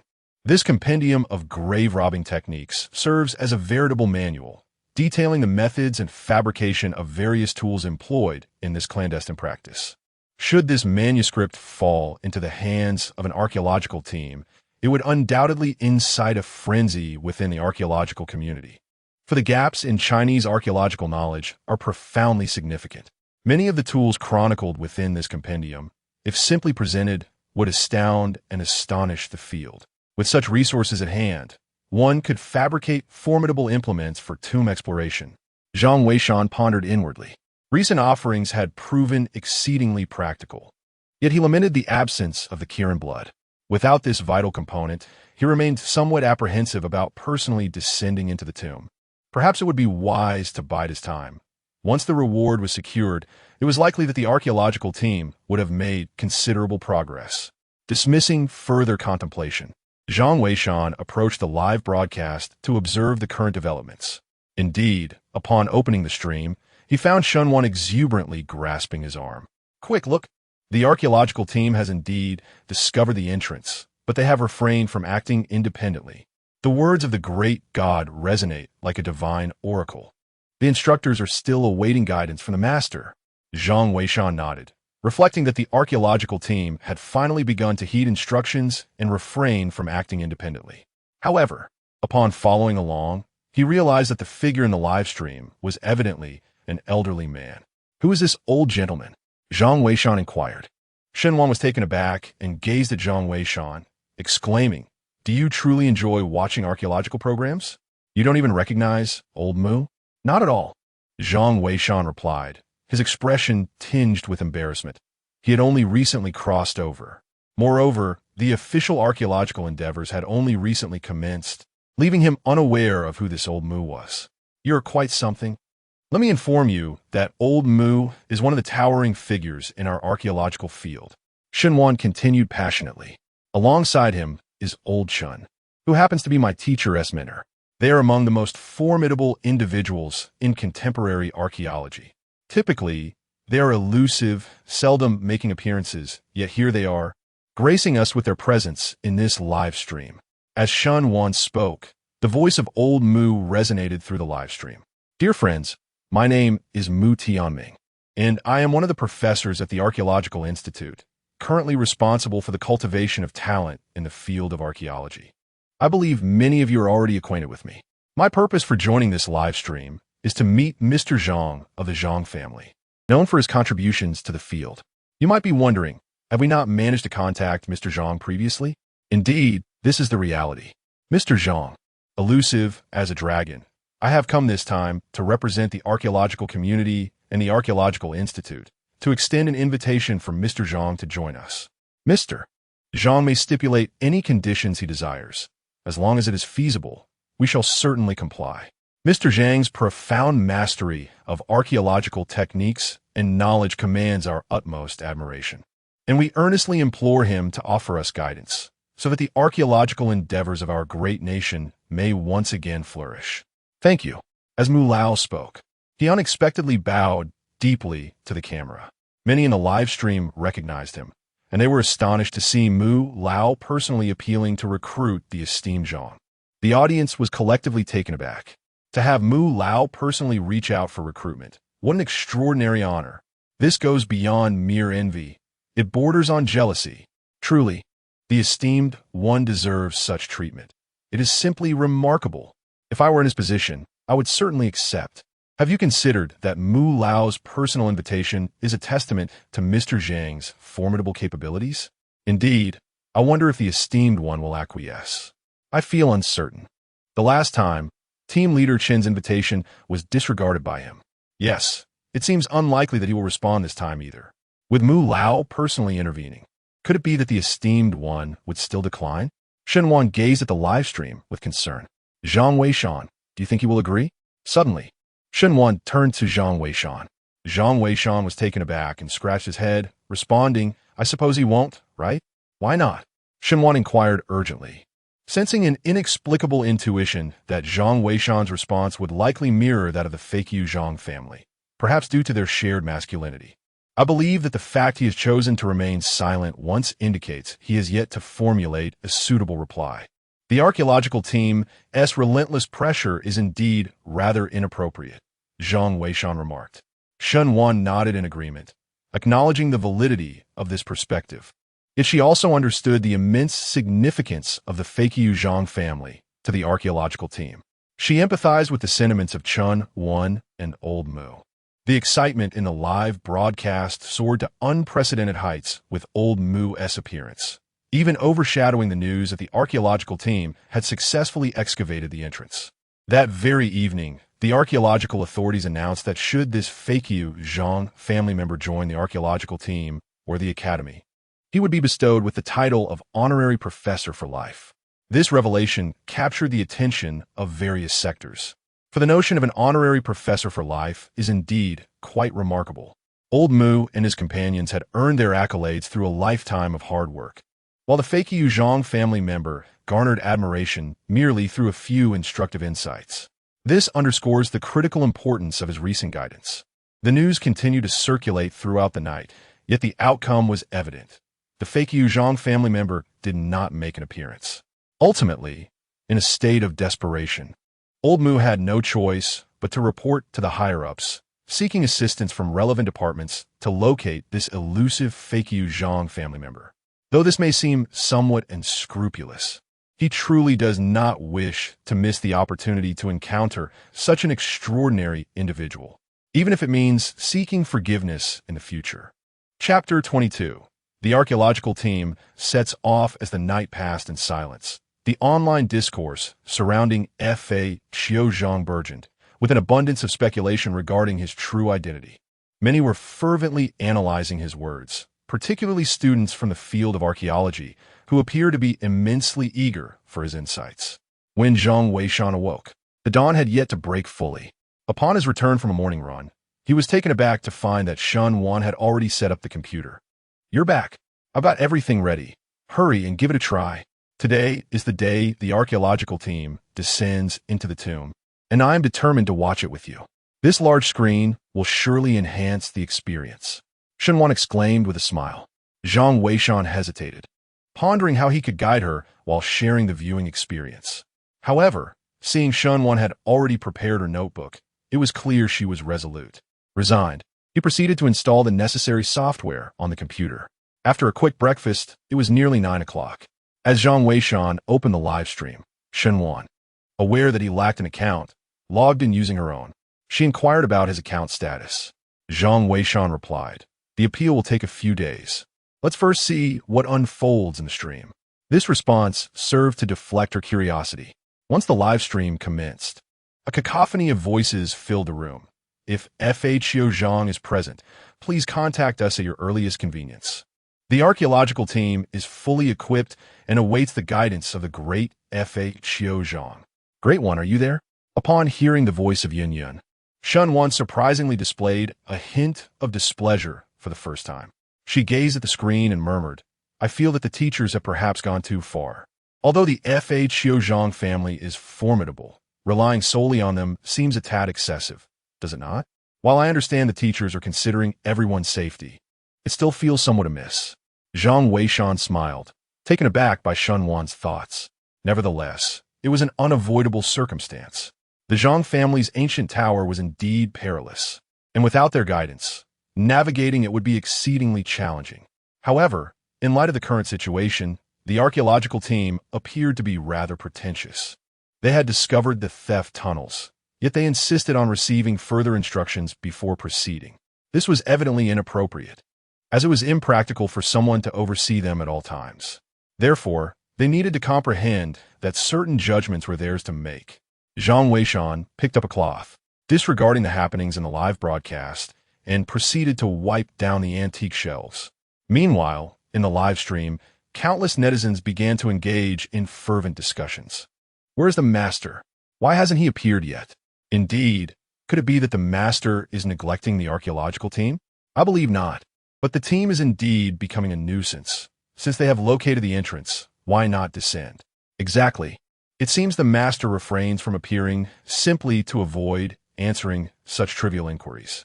Yes, if I were in his position, I would also remain silent. They've been given the entrance. Must I guide them further? When will they learn to advance? The atmosphere was charged with uncertainty.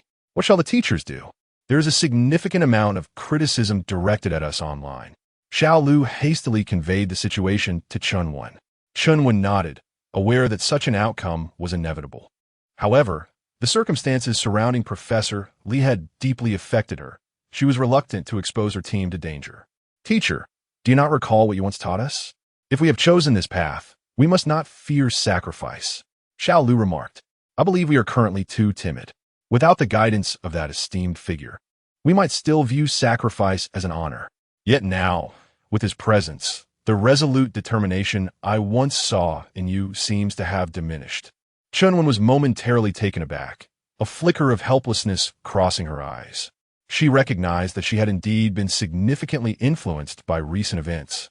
Taking a deep breath, she responded, "Yes, you are right. I have been overly cautious. In that case, instruct the archaeological team to prepare. If we have not received any guidance from F.A. Xiaozhang within an hour, we shall venture forth to investigate ourselves. Additionally, how is Professor Li faring?" Chunwan inquired. "Professor Li insists on going. After returning last night, no amount of persuasion has swayed him. Teacher, you cannot accompany him. The camp requires someone to oversee the situation. Perhaps you could have a word with him?" Chunwan nodded. The hours swiftly elapsed, and indeed, the archaeological team had yet to receive any guidance from F.A. Xiaozhang. Even Shan Wan, growing somewhat bored, had resumed writing his paper. Initially, they had anticipated assistance from Fa Qiuzhang, but to their surprise, the morning passed without any communication. Zhang Weishan finally managed to settle into his position. Upon witnessing the archaeological team embarking on their journey, a subtle smile finally graced his lips. Although the prospect of rewards for guidance was enticing, he maintained a firm moral compass. The primary purpose of his system's rewards was to elevate the archaeological standards of the entire nation. If he were merely to direct them like puppets, it would be far more gratifying to delve into the tomb himself. The archaeological team had now entered the burial passage. To Zhang Weishan's astonishment, the team leader was none other than Professor Li. It was only after glancing at the live stream's comments that he realized Professor Li had hurried back upon hearing that the team had discovered the entrance, insisting on personally descending to pay homage to his deceased students. The specifics of the journey are not to be elaborated upon. At present, the size of the archaeological team remained comparable to before. Leading the group was Professor Li, accompanied by his student Xiao Zhang, as well as Xiao Lu and another student of Professor Chun, Xiao Zhao. Meanwhile, on the soldiers' side, Captain Qin continued to lead, now supported by 2 additional soldiers. Professor Li, are you truly all right? Without the guidance of the Zhang clan's experienced tomb raiders, I cannot shake this unease, Captain Qin expressed. I am fine, though I share your apprehension. However, archaeology is our vocation, and I wholeheartedly support Team Leader Chen's approach. We cannot perpetually rely on others. We must endeavor ourselves. Professor Li replied. Indeed, Captain Qin nodded, signaling his companions to remain vigilant. The group traversed the tomb passage for nearly an hour. As they journeyed along, they discovered that the rocky walls of the passageway were teeming with an array of creatures, both large and small. Strangely, these monsters seemed oblivious to their presence, as if they were in a deep slumber, exhibiting no signs of awareness. Perhaps this was what the wise referred to as the threshold of life. Captain, there's a cave ahead. Suddenly, one of the team members in the lead called out. Captain Qin and the others immediately grew vigilant. Let us rest here for a moment. Old 4, Old 5, accompany me inside to investigate, Captain Qin commanded. However, just then, 2 lines of golden text unexpectedly appeared in the live stream. There are monsters inside the cave, a different type, severely deteriorated eyesight, highly sensitive to sound. Captain Qin, Mr. Fa Qiuzhang has spoken again, claiming there are monsters inside. Professor Li urged, noticing the alarming information. The team hesitated, unsure about proceeding directly. Yet, Captain Qin's mind raced with possibilities, and within moments, he devised a strategy to confront the potential threat. Old 4 and Old 5, maintain vigilance. Old 2, draw their attention. Everyone else, prepare your firepower. Understood. The sound of firearms being readied echoed through the ranks. Chapter 23. A different kind of monster. Captain Qin was overwhelmed with gratitude. What on earth does this other kind of monster look like? I have no idea, but the great deity has finally made an appearance. I always knew he would not abandon the archaeological team. Indeed, it seems the deity does not answer every question, as he desires the archaeological team to exercise its own judgment. Speaking of this monster, it appears to be stronger than the previous one, doesn't it? Wasn't it said that the last encounter the archaeological team had was with a weaker variant? Yes, look, Captain Qin and the others have begun to take action. The live broadcast room erupted with excitement. Meanwhile, at the scene, the second member had already picked up a climbing pick and was striking the wall vigorously. Captain Qin and his team were intently focused on the cave entrance. The entrance was exceedingly narrow, barely allowing one person to squeeze through. This created a natural defensive barrier. With sufficient firepower, they could surely turn any adversary into mere shreds, rendering even the mightiest of monsters unable to escape.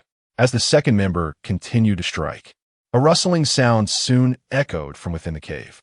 Before long, from the depths of the darkness at the cave's entrance emerged an extraordinarily massive and grotesque face. Captain Qin and his team were taken aback at the sight. The face bore no discernible features, merely a vague outline reminiscent of a human visage. Where the eyes should have been, there were instead 2 fleshy protrusions that could hardly be deemed eyes. Engage, Captain Qin commanded with a firm voice, and in that instant, Everyone opened fire. The sound of incessant thuds resonated throughout the cavern. Each shot fired merely dug a deep pit, landing squarely upon the creature's head. Yet astonishingly, it exhibited no fear, extending a remarkably robust arm as if to drag the outsiders into its lair. "Captain, the bullets are ineffective. Its hide is impervious," one soldier exclaimed. At that moment, Captain Sheen understood well that their firearms were of large caliber, capable of tearing through the flesh of even the fiercest beasts. Yet against this entity, they seemed utterly futile. "Second, prepare the explosives," he commanded. Yes, the second soldier hastily retrieved a block of explosives from his pack. They employed modular explosives that could be stacked to amplify their power. However, given the uncertainty of the cavern's conditions, they dared not use too many, opting instead for a mere 2 blocks bound together. The second soldier affixed a timer to one of them, ensuring that the timer's sound would attract the creature's attention. Indeed, once the explosives were set and thrown, the creature grasped them with its enormous hand, promptly shoving them into its maw without hesitation. Seizing the opportunity, Captain Sheen immediately detonated the charges. In an instant, a muffled explosion echoed, illuminating the cavern with a brilliant flash, followed by a dense plume of smoke. The smoke lingered for over 10 minutes before Captain Sheen led his team into the cave to investigate. Upon entering the cavern, one is immediately struck by the vibrant green liquid splattered throughout the space. The creature lies on the ground, its form rendered almost indistinct, a gaping wound having been blasted open at its throat. It is evident that it has succumbed to its injuries. When Professor Lee and his students behold the grotesque sight, they cannot help but gasp in astonishment. It is colossal. Fortunate are they for the guidance of the esteemed master, for otherwise they would likely have faced dire consequences. Indeed, the master possesses remarkable prowess, as though he has traversed this very place before. Yet, young Zhao's words must be measured. A sage possesses methods beyond the ken of ordinary mortals. If he had truly visited this site, would he still need to guide us? Professor Lee promptly interjects to curtail their conversation. The audience in the live stream cannot contain their amusement. Can you believe young Zhao's audacity? If the master had been here, surely the authorities would have apprehended him. Exactly. Moreover, what Tomb Raider would dare emerge from such a place to offer guidance? That would be tantamount to courting death. I suspect the master has deduced the situation given his expertise in feng shui and the 8 trigrams. Indeed, I concur. Did not Professor Chen remark on the formidable nature of feng shui? Alas, few comprehend its intricacies. My anticipation grows for the day this master might venture into the tomb himself. It could very well elevate the entire archaeological endeavor in the land of Huaxia. I echo the sentiments of the previous speaker. Through this event, I can understand why even Old Mu wishes to personally invite the master to join us. With the master's guidance, delving into the tomb is akin to walking on level ground. The live broadcast was bustling with excitement, and, at the scene, Chunwen was equally exhilarated. The reappearance of the Zhang family from the Fa Qiu lineage indicated that they had not forsaken the archaeological team, which was of utmost significance. "Teacher, the ground ahead is composed entirely of fine sand. We must set up a ladder to proceed," remarked Xiao Zhang, surveying the terrain. The entire cave was filled with fine sand. In ancient times, quicksand traps were notoriously difficult to navigate, as the granules were so fine that one could scarcely maintain footing, leading to potential entrapment. While one might excavate a sand channel outside to divert the grains, such a solution was evidently impractical within these confines. Fortunately, Captain Sheen and his team had brought along a collapsible ladder, which they swiftly erected against the opposing wall. Above them, a hole in the wall clearly marked the exit. Without delay, Captain Sheen signaled for the soldiers to ascend and assess the situation. Upon reaching the designated spot and confirming the absence of danger, the soldier beckoned the others to follow. Given Professor Lee's advanced age, it took nearly half an hour for everyone to cross. The audience in the live broadcast eagerly anticipated the unfolding journey. However, when Professor Lee and the others finally emerged from the cave, they were met with a spectacle that left them all in stunned silence.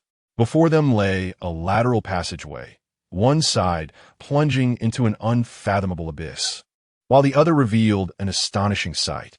Standing in the clearing was an ancient edifice, towering at least 20 to 30 meters high, exuding an aura of mystery and grandeur. The ancient tower stood enveloped in an eerie silence, as if it belonged to another realm entirely. Surrounding the tower was a vast circular space, nearly the size of a football field, a dimension that was truly astonishing. It was hard to fathom that in ancient times, there existed a group of individuals capable of constructing such a tower within the mountains. Professor Lee was the first to dash forward. Upon reaching the open ground before the ancient tower, he was so overwhelmed with excitement that he knelt down in reverence. The Zhang family's ancient tower. It is indeed an ancient structure.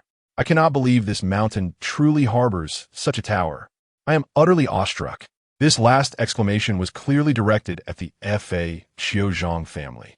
Captain Qin, upon witnessing the tower, let out a resigned sigh, reflecting, since I received this assignment.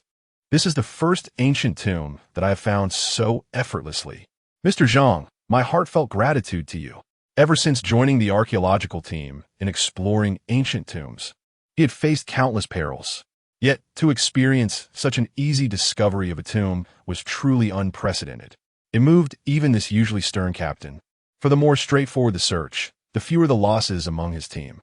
Each of them was his comrade, and he could not bear the thought of losing any. To say that he felt an overwhelming sense of gratitude towards the Fa Qiuzhang family would not be an exaggeration. Chapter 24. The Ancient Tower of the Zhang Family. Is your name a coincidence? Goodness, this ancient tower is truly astonishing. I am in awe. The Zhang family is incredible. This belongs to us. My surname is Zhang. I apologize for dragging down the Zhang family. I had no idea that their ancestors had such an ancient tower here.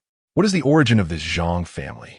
To be able to construct such a magnificent ancient tower is simply remarkable. Although the esteemed expert's insights are indeed accurate, thus far, there seems to be no evidence to confirm that this is the Zhang family's ancient tower. You are merely a keyboard warrior. Can the esteemed expert's word be false? That may be true, but while the expert is certainly formidable, we should still seek evidence to ascertain whether this is indeed the Zhang family's ancient tower. At this moment, the live stream was filled with debates about the authenticity of the ancient tower belonging to the Zhang family. Professor Lee, however, had already composed himself and led the group towards the ancient tower. The entire structure was remarkably well preserved. Although it was made of wood, there was inexplicably no sign of dampness in this location. The style of this ancient tower appears to be designed in the fashion of the ancient architect Lei. I have seen this style before. I cannot believe it has also been touched by his hand here. Professor Lee exclaimed excitedly. Indeed, Professor, I have never heard that Lei designed tombs. This must be yet another discovery that will astonish the nation. Everyone, please be cautious and do not damage even the slightest detail. This is a testament to our ancient history. Professor Lee and his companions cautiously opened the ancient building's grand door and stepped inside.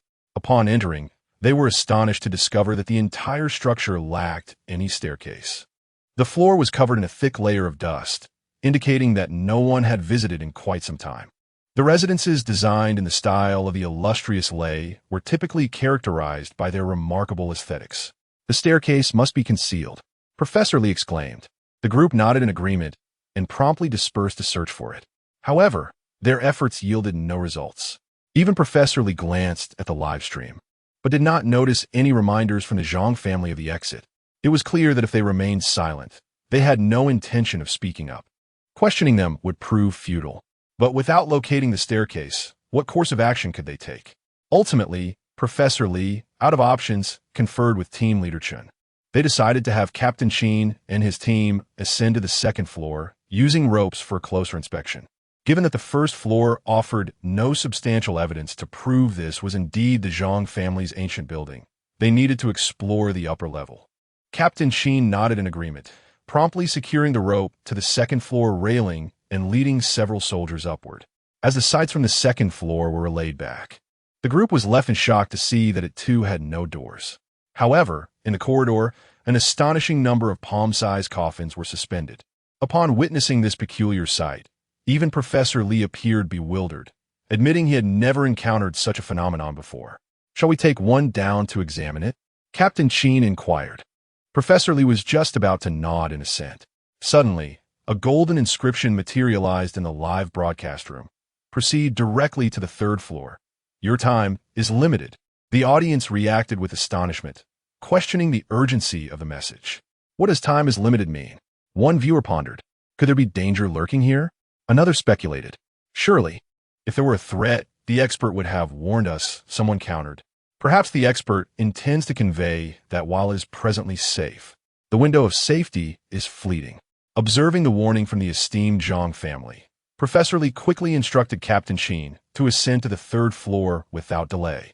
Armed with their previous experiences, they understood the necessity of heeding Zhang's words.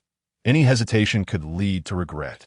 Captain Sheen promptly climbed to the third floor, where they discovered the presence of doorways surrounding them, each leading to various rooms. Curiously, one door stood ajar. Professor Lee, upon noticing this, grew anxious and urged Captain Sheen to pull him up. The open door raised concerns about the potential intrusion of tomb raiders or the possibility of damage to the artifacts. He was eager to ascend and clarify these unsettling circumstances. Captain Sheen and several soldiers swiftly hoisted Professor Lee and his companions up, and together they made their way to the room in question. Upon arrival, they were shocked to find that a coffin within the room had been disturbed, its lid ajar, and more bewilderingly, the corpse that once lay within was nowhere to be found. Could it be that tomb raiders have indeed been here? One speculated. I can't say for certain. It's possible, but where else could the body have gone? Let us hear what Professor Lee has to say. One of the individuals in the live stream expressed their concerns palpable. Professor Lee, intently observing the situation within the coffin, remarked, "It is unlikely that we are dealing with grave robbers. The burial items remain intact, yet the body is missing. Perhaps there was never a body in this coffin to begin with? Given the vastness of this collective burial site, it is conceivable that others may have come to pay their respects. Thus, the presence of an empty coffin is not unusual. Quickly, let us search for any records that might elucidate the identity of this ancient tomb," he urged. The students promptly dispersed to investigate. Within minutes, Xiao Zhang discovered an engraved genealogy on the coffin lid, prominently displaying the surname Zhang.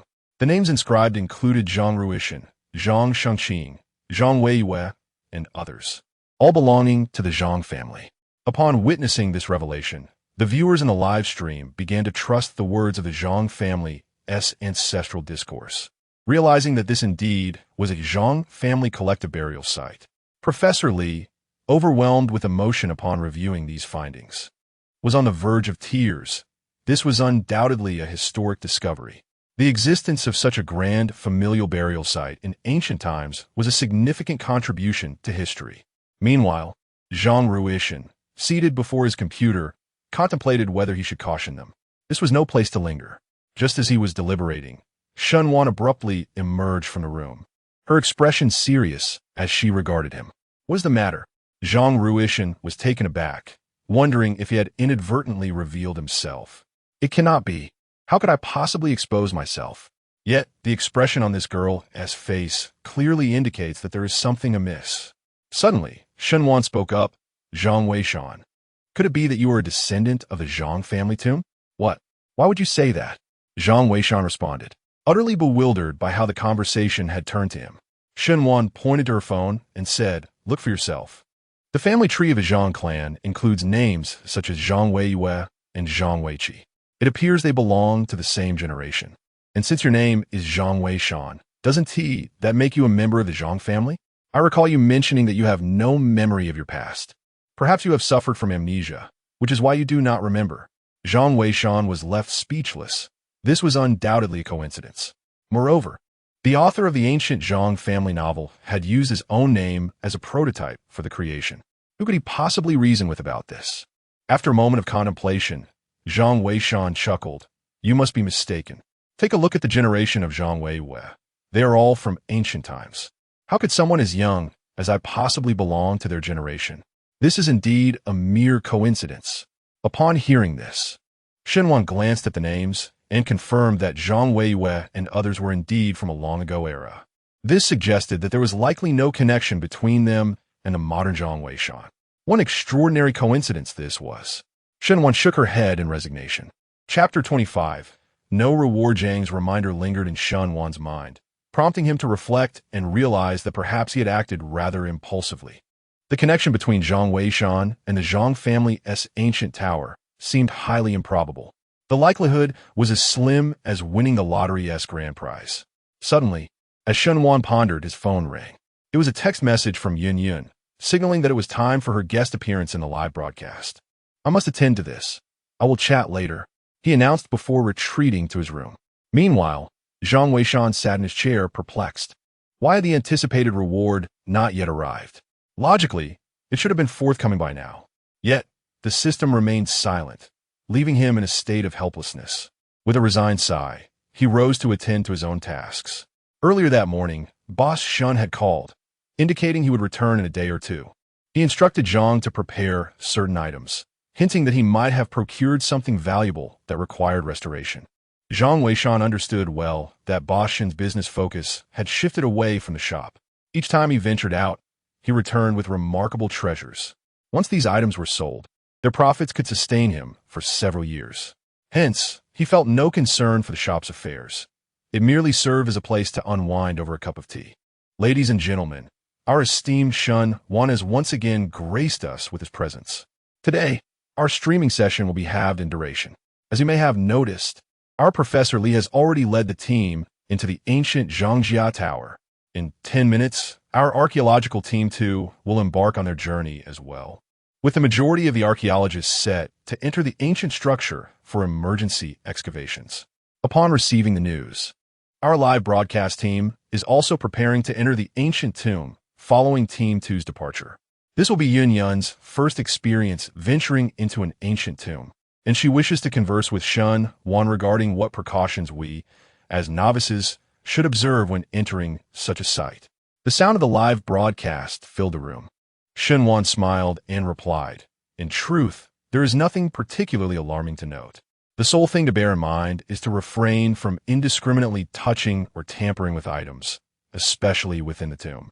Many mechanisms are rather inconspicuous and may pose dangers."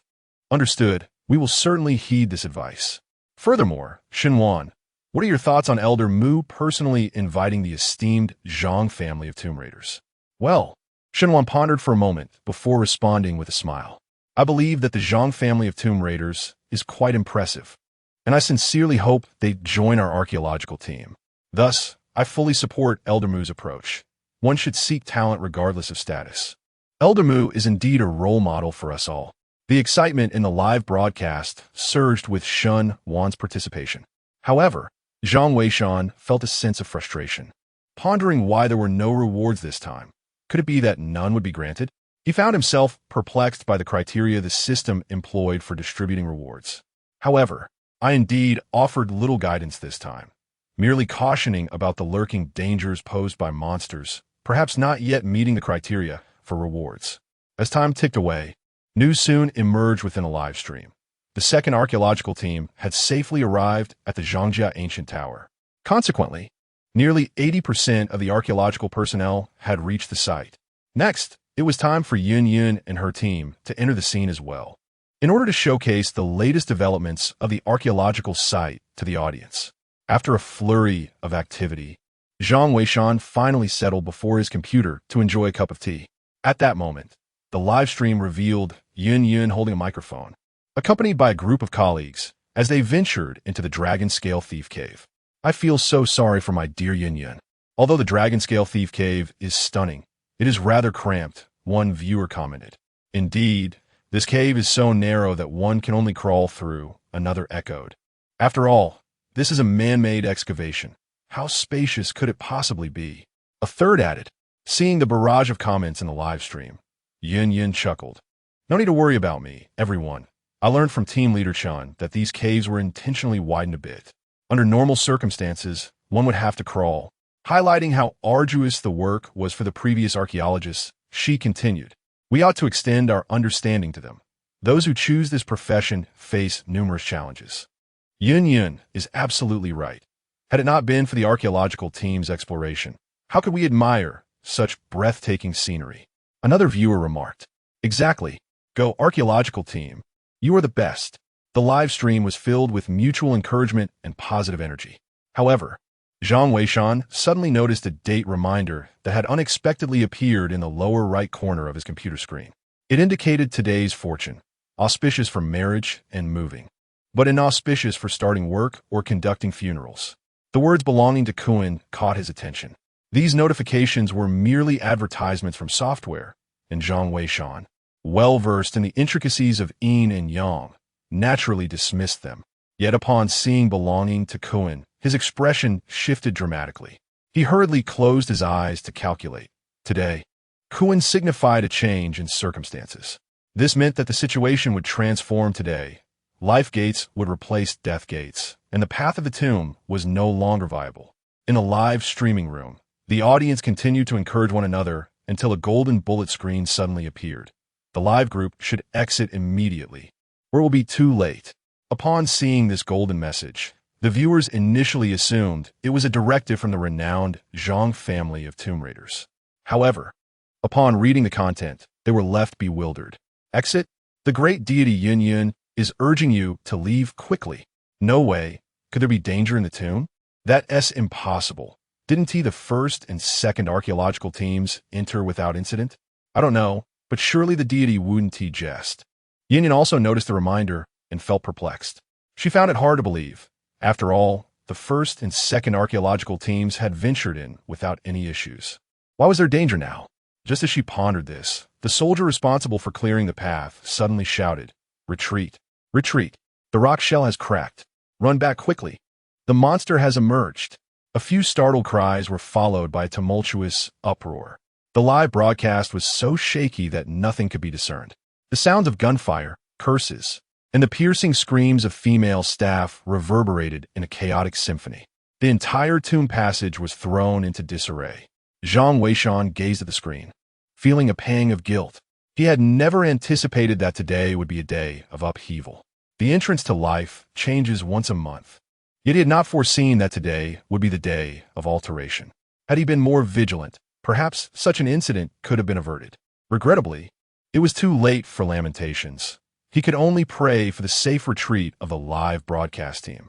The live stream was interrupted for nearly half an hour, leaving those in the broadcast room in a state of anxious trepidation, flooding the chat with prayers for the team's safe return. Meanwhile, Yin Yun at the scene was utterly dazed. Having never encountered such a situation, when she peered through the crowd and glimpsed the grotesque, melted visages of the monsters ahead, darkness enveloped her, and she fainted in terror. When she finally regained consciousness, an hour had passed. She hurriedly opened the live stream, discovering the viewers anxiously awaiting news of the outcome. After gathering information, she finally exhaled in relief. It turned out that the live broadcast team had not suffered catastrophic losses. They had mostly managed to escape, though 2 security personnel had sustained minor injuries and were already receiving treatment. Chapter 26. The Great One's Apology and the Support of Netizens' Warm Hearts. I wonder how Yun Yun's wife is doing. I am so worried. They will surely be fine. How could the heavens dare? The archaeological team has contributed so much to our Huaxian nation. How could such misfortune befall them? I firmly believe they will be all right. The Great One has already given us advance warning. I feel such sympathy for them. Why am I not studying archaeology? At this moment, the audience in the live stream continued to pray. After understanding the situation, Yin Yun promptly began her own broadcast, disregarding her somewhat disheveled appearance. Dear friends, we are safe. Thank you for your concern. We all emerged safely.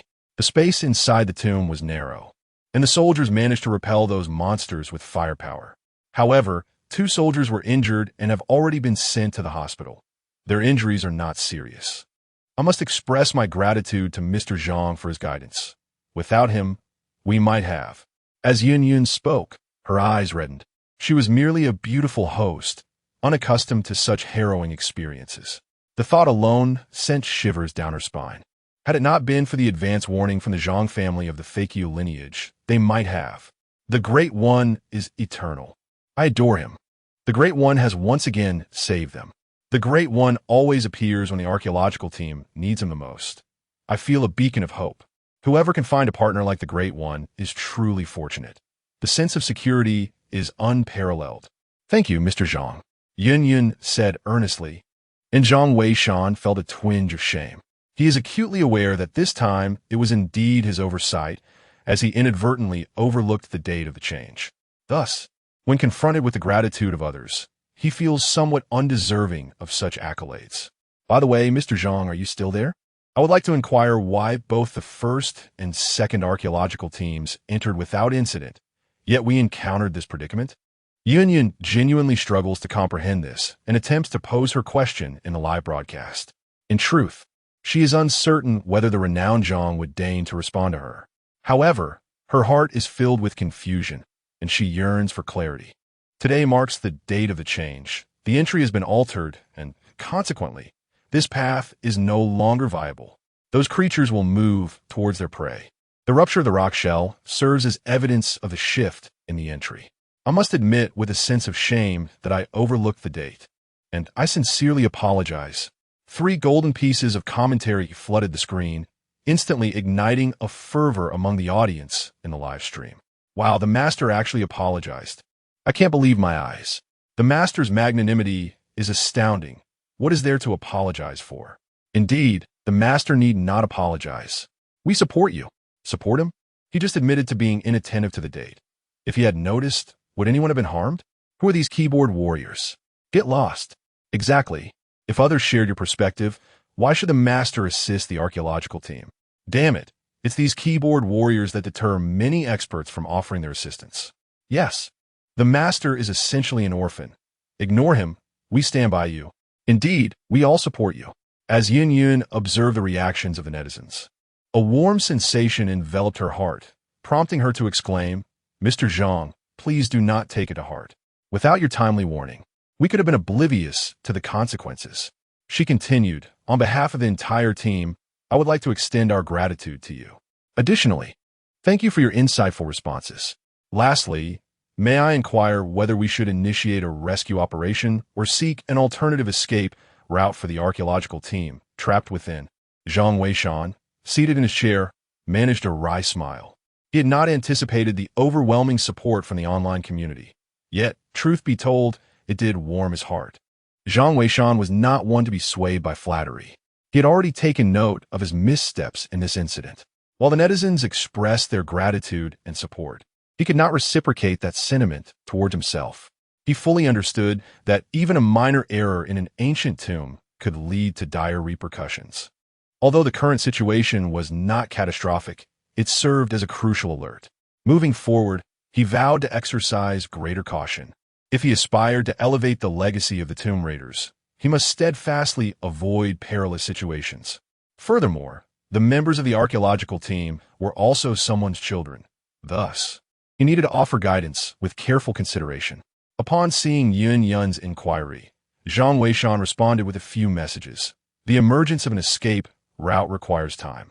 They are currently safe below. There is no need for concern.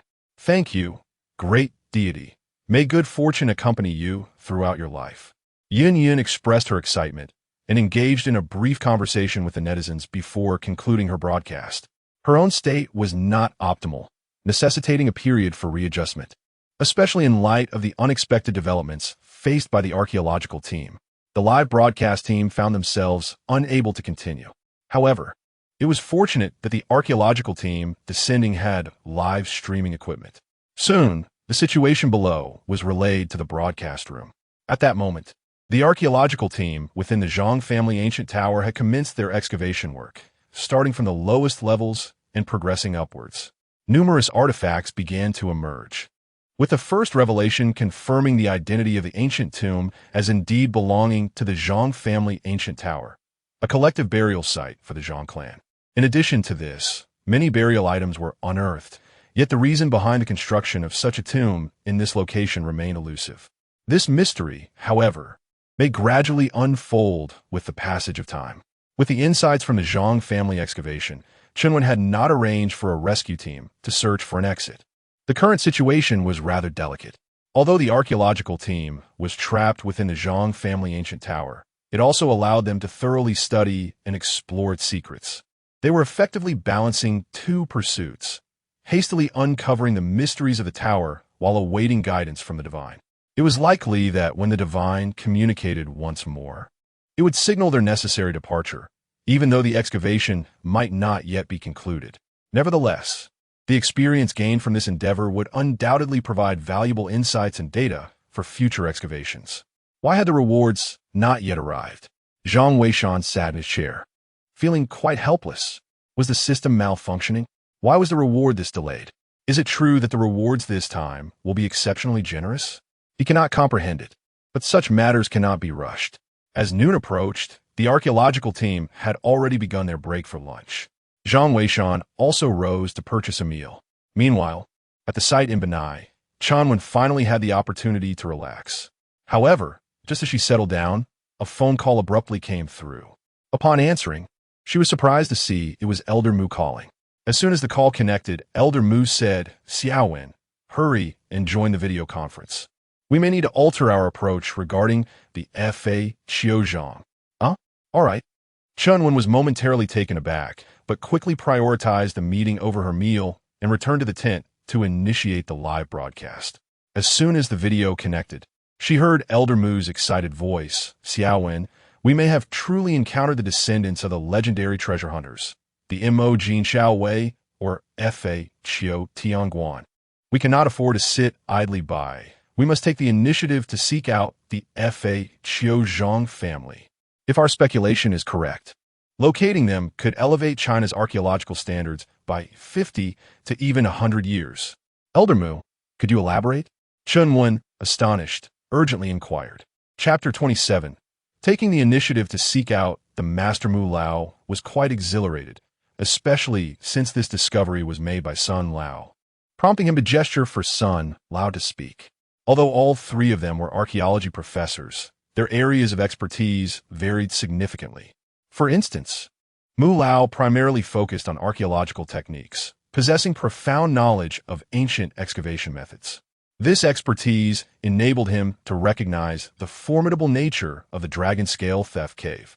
In his youth, Sun Lao specialized in ancient scripts, but he later found this field too limiting and realized he was not particularly gifted in the study of ancient texts. Consequently, after attaining his professorship, he devoted himself to the exploration of ancient Chinese divination, the I Ching, and Feng Shui. Unfortunately, progress in this area has been scarce due to its rarity. As for Chun Lao, his personality inclined him towards the deciphering of ancient scripts, particularly those of ethnic minorities, in which he excelled remarkably. Recently, Sun Lao made a significant breakthrough while comparing feng shui principles. Xiaowen, Mu Lao had previously conjectured that the Dragon Scale Theft Cave mentioned by the Zhang family of the Fa Qiu might have been a site only the ancient Fa Qiu Tianguan could have excavated. This notion was merely a hypothesis until now, but in the past 2 days, Chun Lao has made substantial advancements in ancient scripts, allowing me to unravel a piece of ancient secrets. It turns out that Sun Lao discovered elements related to feng shui within a confidential document. It is said that in ancient times, both the Fa Qiu Tianguan and the Mo Jin Xiao Wei possessed a certain mystical ability.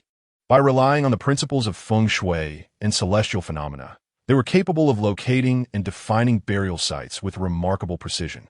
The art of divining and locating graves, known as Feng Jin Ding Shui and Sun Long Dian Shui, is the exclusive expertise of the Fa Qiu Tianguan and the Mo Jin Xiao Wei in their quest for ancient tombs. Beyond this, no one else possesses such skills. Although Zhang of the Fa Qiu clan has not demonstrated the ability to locate dragons and graves, his profound mastery of feng shui is indeed unfathomable. Coupled with the evidence of the Dragon Scale Thief S tunnel, we suspect he may very well be a descendant of the ancient Fa Qiu Tianguan. Do you comprehend the significance of this? In Chun Wen's eyes, there gleamed a sense of anticipation. Old Sun, brimming with excitement, exclaimed, "The records of the mysteries contain a saying, Fa Qiu seal and Mo Jin talismans. One seal can forge 100 talismans. Mo Jin can be extinguished, but Fa Qiu cannot perish. This implies that the destruction of a FHO seal can yield numerous MO gene talismans. While there may be an element of exaggeration within this, it undeniably highlights the extraordinary value of the FHO seal, far surpassing that of the MO gene talismans. Moreover, the assertion that MO gene can be extinguished, but FHO cannot perish directly underscores the significance of these two factions. It is said that the FHO Tianguan is the supreme leader of the MO Jin Shao Wei. Even if all the MO Jin Shao Wei were to be annihilated, as long as the FHO Tianguan exists, new MO Jin Shao Wei can be cultivated. This elucidates why it is stated that MO Jin can be extinguished, but FHO cannot perish, as long as the FHO Tianguan remains. The MO Jin Shao Wei shall not face extinction. At this juncture, Old Sun swallowed hard and continued, "Little one, consider this. Setting aside the significance of feng shui and archaeological techniques to our great nation of Huaxia, the very origins of the FHO Zhang clan hold immense importance. If indeed he is the FHO Tianguan, what does that signify? As long as he is willing to assist, our great nation of Huaxia can cultivate generations of tomb raiders."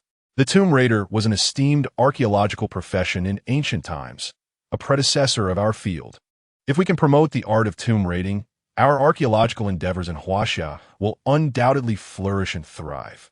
At this point, Chun Wen's heart raced with excitement. Although Elder Sun did not explicitly state it, she had already grasped the underlying significance. There was one more crucial aspect, the art of locating dragon veins and burial spots. Currently, our archaeological team often stumbles upon ancient tombs by sheer chance. For instance, the discovery of the Zhang family ancient tower was made by a detection team, and other tombs were unearthed through agricultural activities, construction, and foundation digging. While some were indeed discovered through our own explorations, the overall efficiency remains woefully inadequate. Given that Huaxia encompasses vast territories, searching inch by inch with a detection device would be an endless endeavor. However, if we were to master the skill of pinpointing burial sites, it would unquestionably accelerate the archaeological progress of our nation significantly. The implications of this advancement are immense and hardly require further elaboration. Elder Son, Professor Mu, please, tell me directly what you require of me.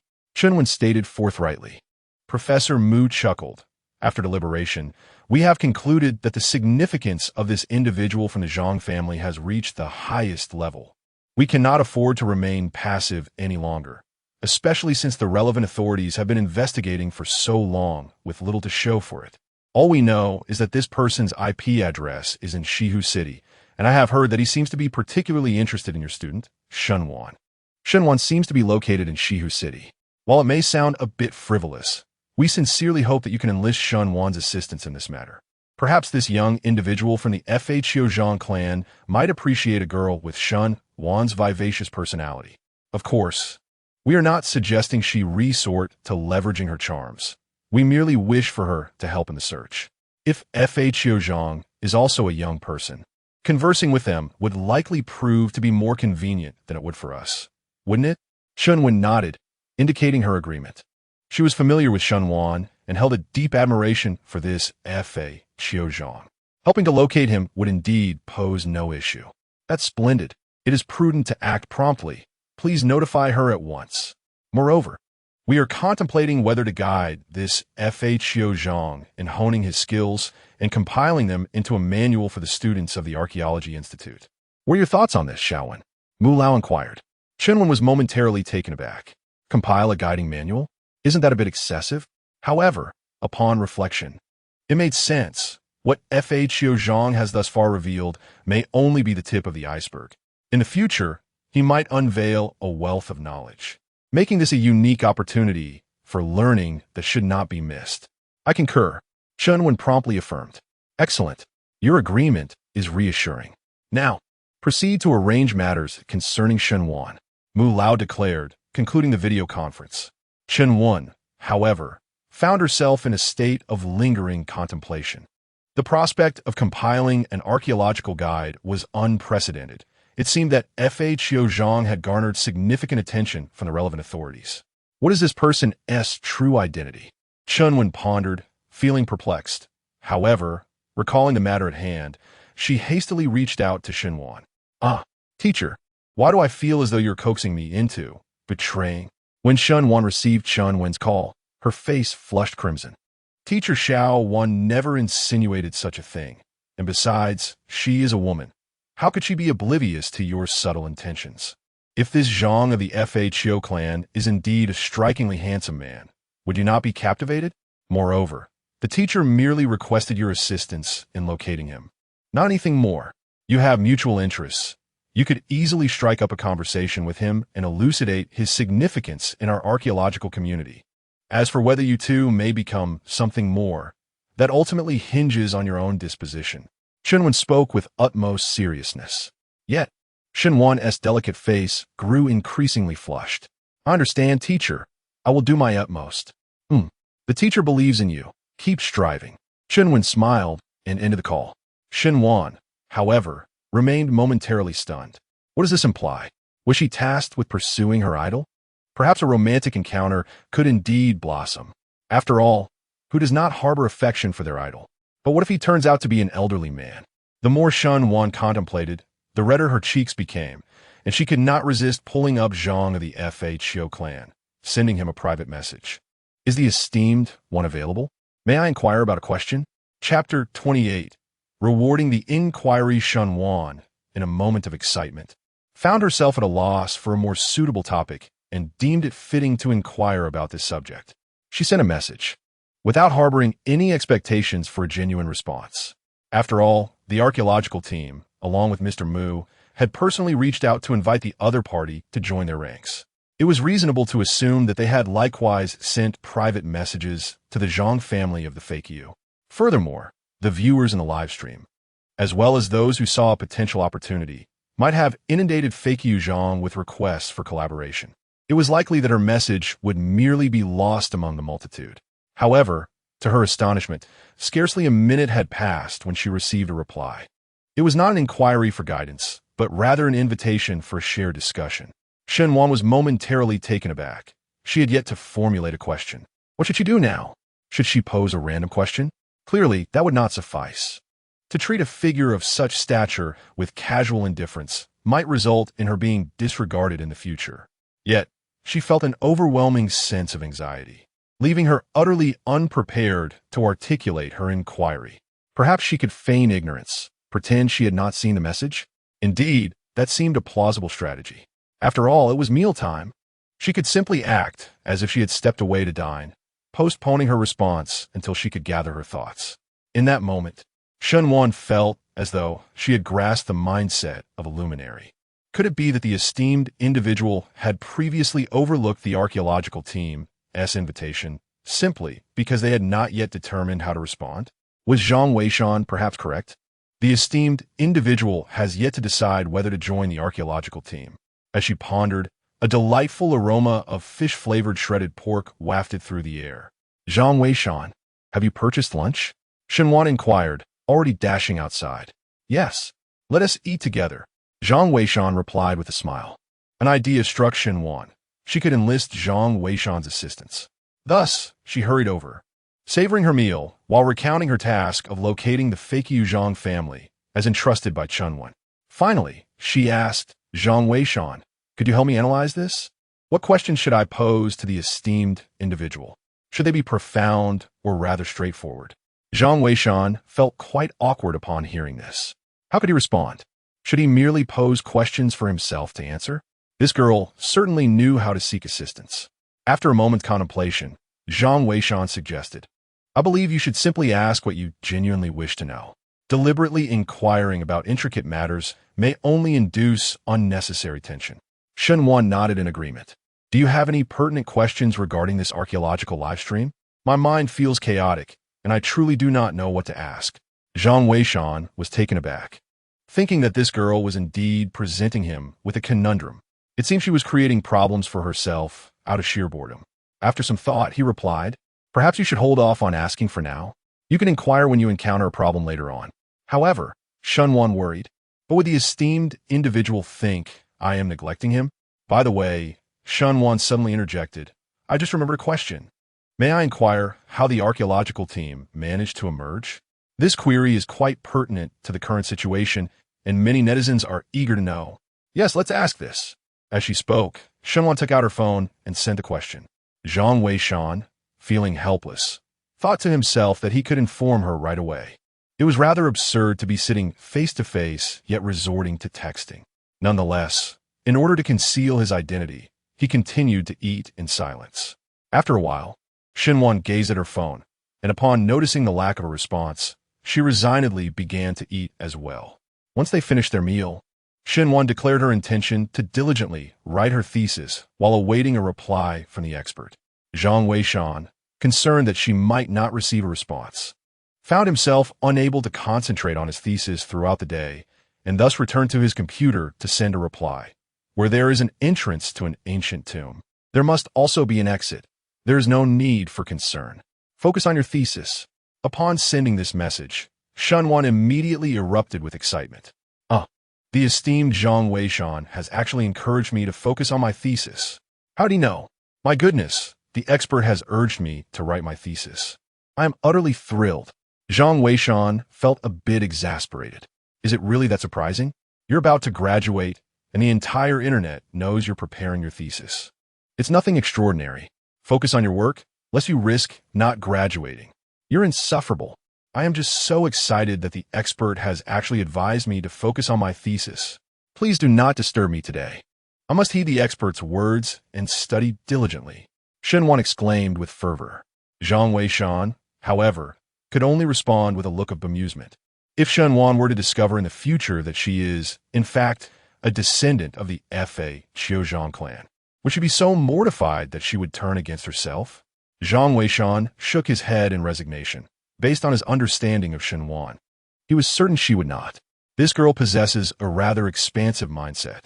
Yet, why has the reward still not arrived? Could it be that the system is malfunctioning? Zhang Weishan leaned back in his chair, feeling quite speechless. Suddenly, at that moment, the notification sound chimed. Ding! The archaeological team has succeeded, and 2 FHO seals have been issued. 2 FHO seals? My goodness! Upon hearing this notification, Zhang Weishan's eyes widened in astonishment.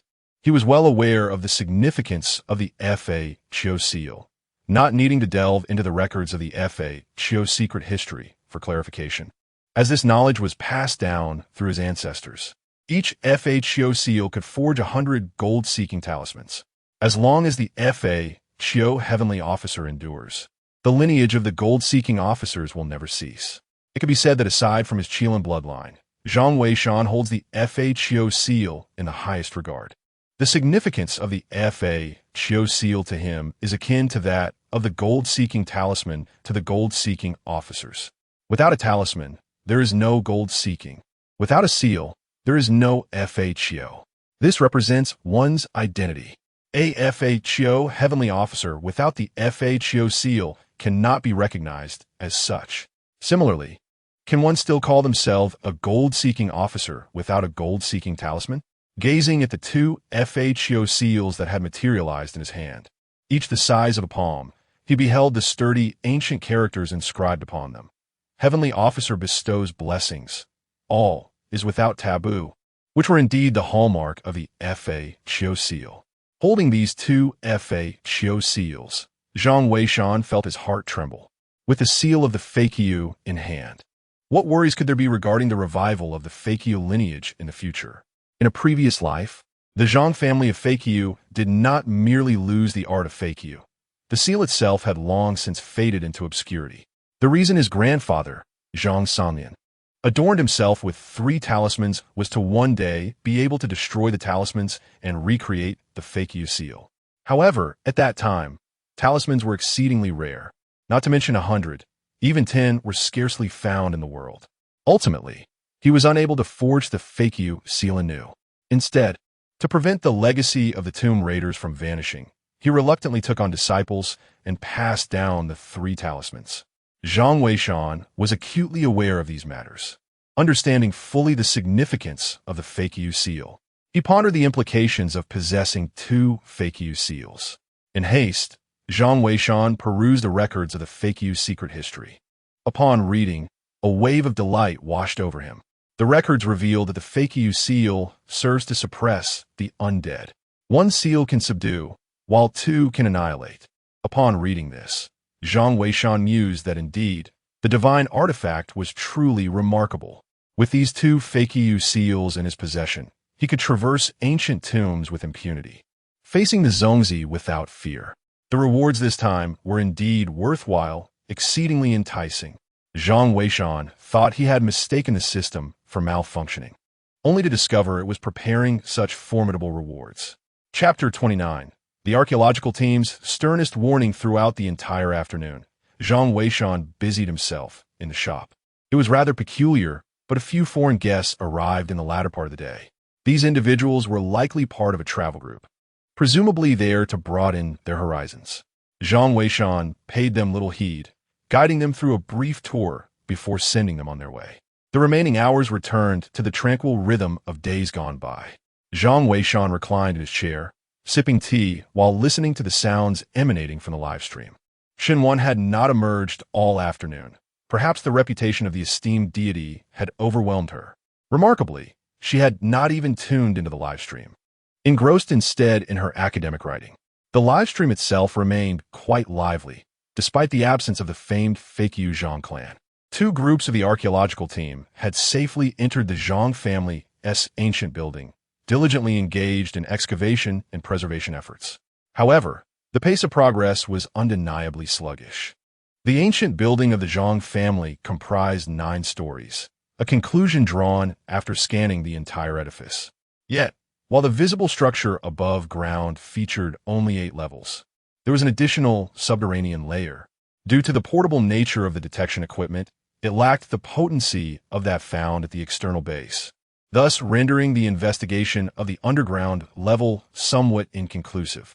Compared to the upper 8 stories of the Zhang family's ancient building, the lower level appeared lacking in allure. Most regarded it merely as the foundation. The first floor was devoid of any artifacts, but the second level began to reveal items of interest. As the team meticulously excavated the second layer, over an hour had elapsed. Moreover, this is a result of their urgent haste. Previously, the Fakeu Zhang clan had mentioned that their time was limited. Thus, Professor Li remained perpetually anxious, fearing that at any moment the Fakeu Zhang clan might demand their departure. Consequently, the entire archaeological process did not adhere to the customary gradual progression. Instead, it was imperative to thoroughly grasp the general conditions of the site. They retrieved several small coffins suspended in the corridor of the second floor. Upon opening them, they discovered that they contained nothing but severed fingers. Professor Lee speculated that this might be a hand coffin, a term denoting coffins made to symbolize a person with fingers. In ancient times, when head pits were common, the significance of such hand coffins becomes evident. This ancient structure must be nearly 1,000 years old. Yet, the wear and erosion on these hand coffins suggest they are no more than a century old. The time of these individuals' demise likely coincided with a war of resistance. This serves as evidence, sufficiently proving that members of the Zhang family had indeed entered this place to conduct funeral rites. The allure of archaeology. This is the true enchantment of archaeology. As Professor Lee excavated, he simultaneously provided explanations in the live stream. The audience in the stream was equally exhilarated. How incredible! The Zhang family is truly remarkable. Indeed, we must express our gratitude to these archaeologists. Without their efforts, we would not be able to appreciate such enigmatic historical truths. Yes, and to that great master. Without their guidance, the archaeological team would undoubtedly have suffered significant losses in reaching this location. Much appreciation. The atmosphere in the live stream was extraordinarily vibrant. Under the guidance of Professor Lee, the archaeological team's progress has become a topic of frequent discussion. This time, 2 full teams have been dispatched, alongside Captain Sheen and his soldiers responsible for safety, bringing the total number of participants to nearly 50. Given such a scale, the pace of excavation is naturally swift. Merely 3 hours later, the team had reached the 5th layer. At this moment, Shunwan finally emerged to take a breather. Holding her phone, she exclaimed, "How impressive! Professor Lee and the team are already preparing to ascend to the 6th layer. At this rate, They might complete the entire ancient building by tonight. There are only 8 layers in total, so reaching the 6th means there are just 2 remaining above. Zhang Weishan sat silently in his chair, calculating the time left and deciding not to rush them out. As Shen Wan took a seat beside him, her curiosity piqued. "Hey, what is this? Why are there so many of these things on the 6th layer?" she asked. "Zhang Weishan, have you seen anything like this?" Zhang Weishan, having worked as an assistant in his father's antique shop, had encountered numerous artifacts, yet Shen Wan had never seen such clay pellets. Surely, the Zhang family did not have a tradition of crafting clay pellets, did they? Zhang Weishan also felt puzzled. He rose and returned to his position to observe the live stream. However, upon looking, his expression changed dramatically. There, on the ground of the excavation site's 6th layer, lay a plethora of small, round clay pellets, each no larger than a fingernail, lying scattered across the ground. The sheer number of them is astonishing. Fortunately, the members of the archaeological team do not suffer from acrophobia. Otherwise, the sight might have been utterly terrifying. These clay pellets are placed approximately every 5 centimeters, completely covering the 6th circular layer. At this moment, Professor Li, Xiao Zhao, and the soldier, Old Lu, have just arrived. Old Lu, being the first to ascend, leaned against the railing, unsure of the archaeological significance and not descending. Given his age, Professor Li took a bit longer, and by the time he reached the top, Xiao Zhao had already cautiously jumped down. Unfamiliar with the purpose of these clay pellets, he picked one up for closer inspection. Observing this, Professor Li cautioned him not to disturb anything until he had arrived to examine it thoroughly. With Old Lu's assistance, Professor Li was helped to the 6th layer, and together they began to investigate the nature of these clay pellets. Just then, Old Lu exclaimed, "Hey, Professor Li, look over there. The door of a room is open." Following Old Lu's gaze, they indeed spotted an open doorway less than 5 meters ahead. However, the inside was shrouded in darkness, obscuring their view of what lay within. Xiao Zhao quickly turned on his flashlight, and instantly they beheld an astonishing sight. Within that room stood a long table, upon which rested a scabbard. Indeed, it was a scabbard devoid of a blade. Only the scabbard lay there, and the group was momentarily taken aback, pondering the mystery of how a scabbard could be found in such a place. Where they wondered was the sword. At that moment, a dazzling golden barrage suddenly illuminated the live stream. Quickly leave the 6th level, and whatever you do, do not damage those corpse toad pills. The brilliance of the golden text was blinding. Instantly, the viewers began to murmur among themselves. Corpse toad pills? What are those? Oh my, could they possibly be those clay pellets? Are you serious, Great One? I used to mold plenty of clay pellets when I played with slingshots as a child. I always thought the Zhang family simply hunted birds. I never realized they were called corpse toad pills. I don't understand. By the way, what is a corpse toad? Is it oviparous? Most likely, otherwise, how could there be such a thing as corpse toad pills? Professor Li, upon seeing the barrage, felt a surge of anxiety. The warning from the Zhang clan was more severe than ever before. It was imperative to leave quickly. Clearly, these items were exceedingly perilous. Xiao Zhao, swiftly return that corpse toad pill. We must depart. Professor Li exclaimed. Xiao Zhao nodded, hastily bending down to place the corpse toad pill back. He was exceptionally cautious, his entire focus fixated on the pill in his hand, fearful of shattering it. He took the warning from the Zhang clan very seriously. However, so concentrated was he that once he returned the corpse toad pill, he instinctively turned to leave. Yet, as he shifted his foot, regret washed over him. With that step, a series of ominous crunches resounded as he inadvertently crushed an untold number of corpse toad pills beneath him. The sound echoed like a clap of thunder. It was all over. A voice suddenly emerged in Xiao Zhao's mind. Chapter 30. The Brave Sacrifice of the Fearsome Corpse Beetle Warrior, Old Lu Teacher. Xiao Zhao's face turned a ghastly shade of green. He had realized that he had crushed numerous corpse beetle eggs, and he was deeply apprehensive that calamity was about to ensue. Do not be afraid, Professor Li urged. Do you feel anything unusual? I don't feel anything. It's akin to stepping on an egg, Xiao Zhao replied. At that moment, he could not discern the situation beneath his feet. Paralyzed with fear and unable to move. Observing this, The warrior Old Lu quickly interjected, "Professor Li, you descend first. I shall rescue him." "Absolutely not." Professor Li firmly rejected the notion. Having already lost his students, Xiao Su and Xiao Wang, he could not bear to witness Xiao Zhao meet a similar fate. He swallowed hard and took a deep breath. "Everyone, remain calm. Although we have broken these so-called corpse beetle eggs, we are not in immediate danger. Xiao Zhao, listen to me. Slowly lift your foot. Let us assess the situation first." Heeding the instruction, Xiao Zhao cautiously raised his foot. To his astonishment, a vast pool of crimson liquid appeared beneath him. Among it lay the mangled remains of two red insects, resembling dung beetles, crushed underfoot. The liquid was seeping from their bodies. Seeing this, Professor Li exhaled in relief. It's all right. The insects are dead. You must hurry." Before he could finish his sentence, everyone simultaneously witnessed a new insect emerging from beneath the corpses of the two beetles. The creature, enveloped in a pitch-black hue, began to transform into a vivid crimson as it emerged. Two pairs of wings gradually unfurled upon its back. In an instant, it soared directly onto Xiao Zhao and Appo's Shu. In the past, Xiao Zhao would have been unperturbed. After all, it was merely an insect. However, having recently witnessed the foreboding warning from the Zhang family of the FHO, he understood that this insect could indeed be deadly. Alarmed, he acted without hesitation, instinctively delivering a kick to dislodge the creature. To his astonishment, the insect took flight, its wings propelling it straight toward his face.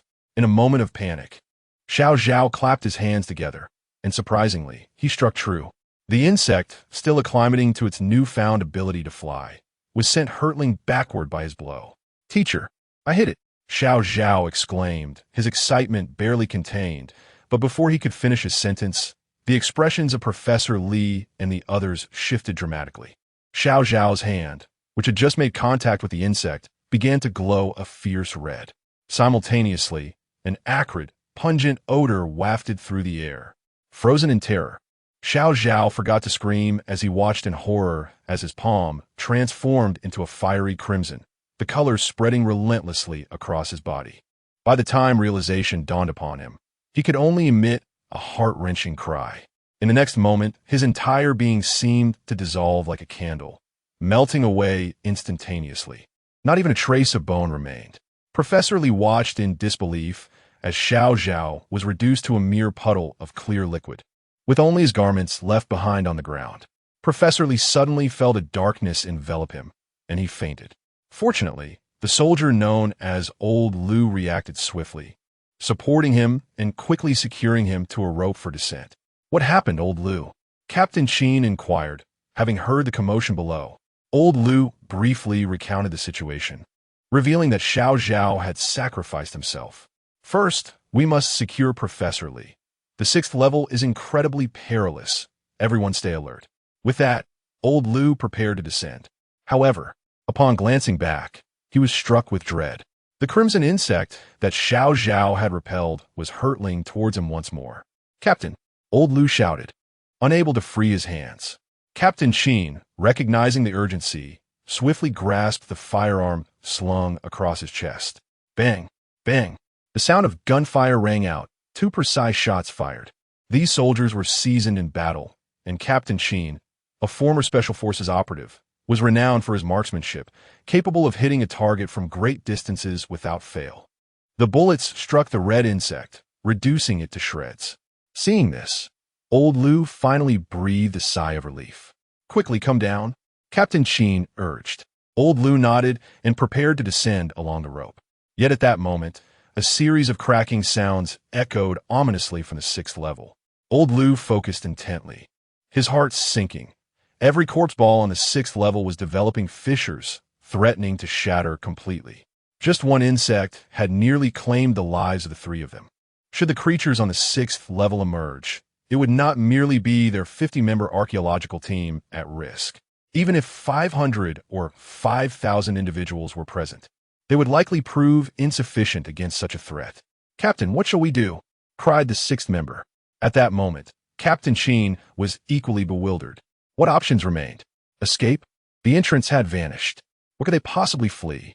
With 50 individuals, even if they sought refuge in a room, it would be remarkable if half of them survived. Is the great master present? We beseech your guidance. Captain Qin's mind raced as he addressed the camera. At this juncture, it seemed that only the Zhang family of the Feigia could possibly rescue them. Great Master, are you there? This is dire. If you do not arrive soon, our archaeological team will face total annihilation. We earnestly request your assistance. Great Master, you are like a father to me. Are you there? Father, please save them. Grandfather, I am your grandson. Please take notice of me. The viewers in the live stream were now frantic, their words tumbling over one another. Shenwen's heart raced in her throat. At that moment, Shenwen clutched her sleeve tightly, her eyes reddening. It was not that Zhang Weishan had neglected to offer advice. He too was contemplating solutions. The ancient Zhang family building was fraught with intricate mechanisms. The higher they ascended, the more complex the traps became. Figuring out how to dismantle these defenses was no trivial matter. Otherwise, he would have provided a solution at the first opportunity. Suddenly, an idea struck Zhang Weishan. He hurriedly composed a message with fluidity. With no path to retreat, rotate the rooms scabbard counterclockwise by 90 degrees. Hurry! The simple 2 lines of text served as a lifeline. Once dispatched, silence enveloped the room, with everyone fixated on the live stream. Captain Qin, upon noticing the barrage of comments, turned his gaze to the soldier, Lao Lu. At that moment, he was the only one capable of acting. The others were too far below. It was too late for them to ascend. Seeing this, Lao Lu's eyes reddened instantly. He rendered a military salute to Captain Qin and declared, Captain, please take good care of my mother. Without a moment's hesitation, he flipped over and dashed up to the 6th floor, racing towards the room with unyielding determination. At that juncture, he paid no heed to whether he would crush the corpse beetles beneath his feet. After all, most of those insects would perish regardless. His sole objective was to trigger the mechanism and ensure the safety of the others.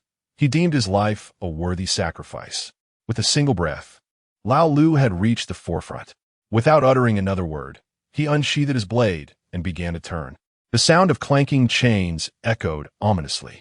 Almost simultaneously, everyone witnessed the corpse beetles on the 6th floor breaking open, with countless tiny creatures struggling to escape.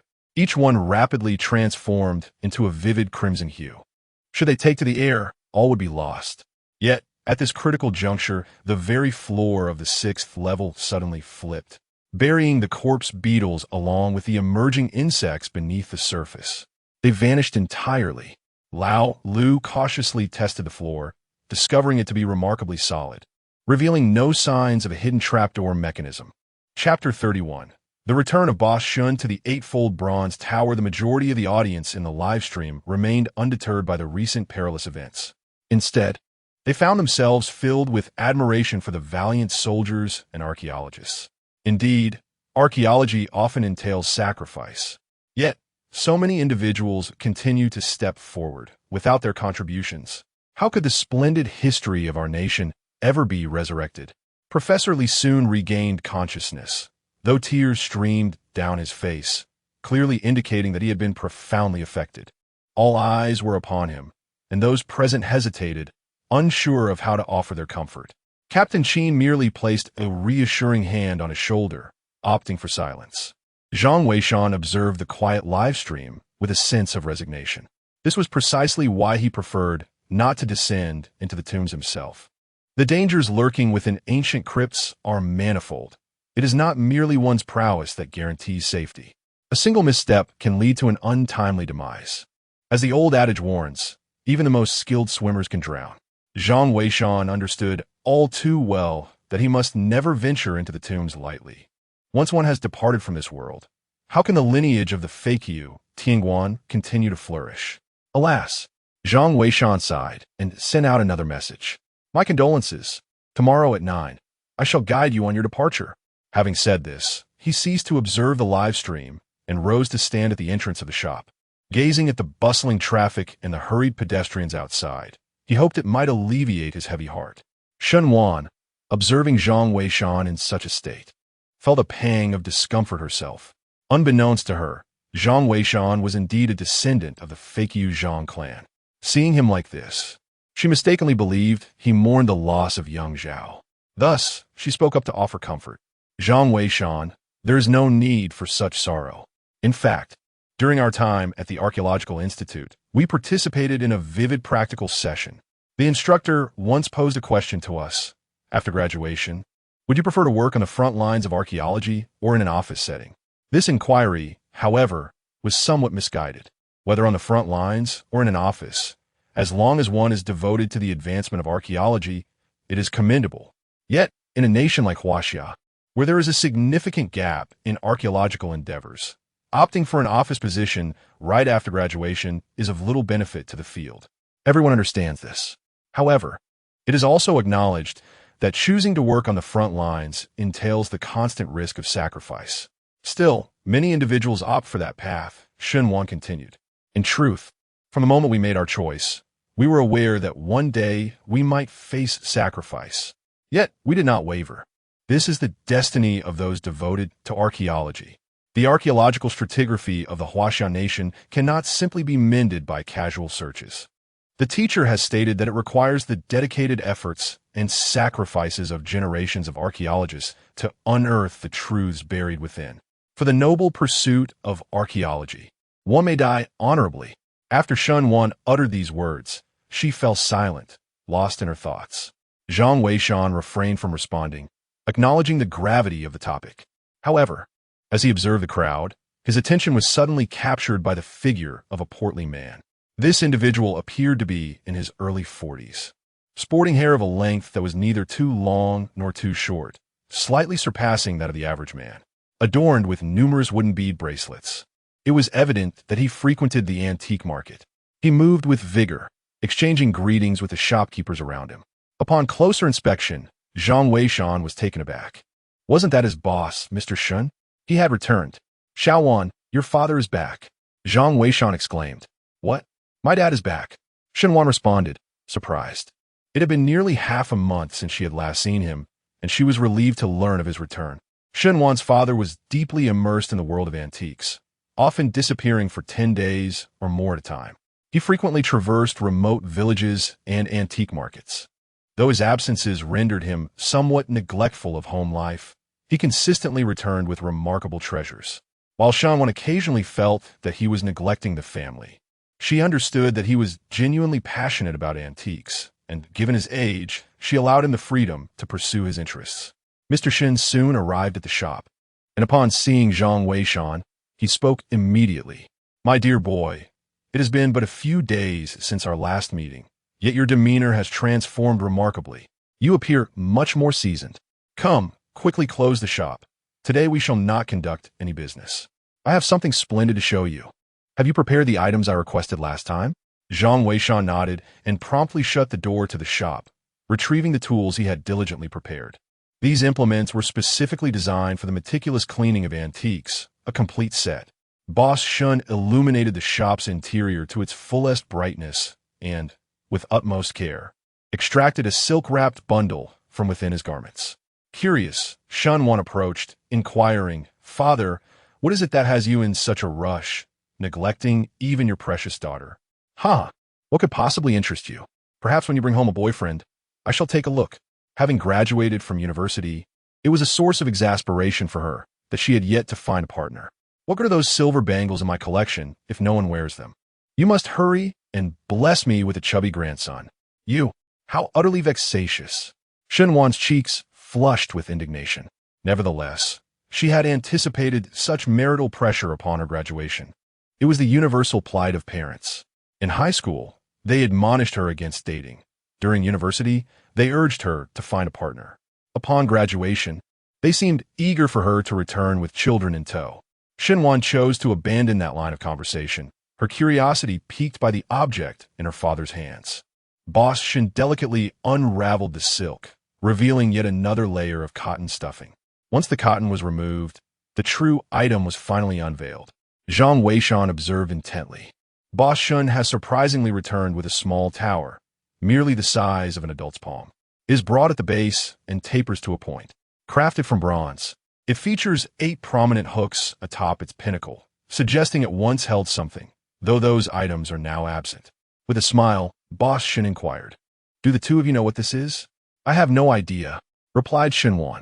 Well, remember this. It is known as the 8-layer bronze tower, a relic from the mid-Tang dynasty. Just by observing the craftsmanship, one can discern its exceptional quality. As he spoke, Boss Shun turned to Zhang Weishan and Shenwan, saying, Shenwan, you are not permitted to speak. Zhang Weishan, I would like you to share your thoughts and demonstrate whether you have been diligent during your time at the shop and if you have truly applied yourself. When I brought you here, I emphasize the importance of ambition. One cannot simply wait for fate to unfold. Now, enlighten me with your insights. Shenwan, a distinguished student from an archaeology university, was keen to discern Zhang Weishan's progress. In the past, Zhang Weishan may not have been able to articulate much, but now, after merely a glance at the object, Zhang Weishan's mind was as clear as crystal. He smiled and said, This is indeed an artifact from the Tang dynasty. However, it is peculiar. I sense that it underwent modification during the late Tang period. Therefore, while its craftsmanship and material suggest it originates from the mid-Tang dynasty, its overall value likely exceeds that assessment. Chapter 32. The universe within the tower. Shenwan was captivated. Please continue. A look of satisfaction gleamed in Boss Shun's eyes. Meanwhile, Shenwan stood in astonishment, pondering internally how he had failed to notice that this artifact had undergone processing during the late Tang dynasty. What led him to discern this? While records of Buddhism in Huaxia are sparse, they do exist, largely attributed to the prosperity of the Tang era. The Tang dynasty marked the zenith of Buddhist influence, particularly during the early and middle periods, when the religion flourished alongside an abundance of Buddhist artifacts.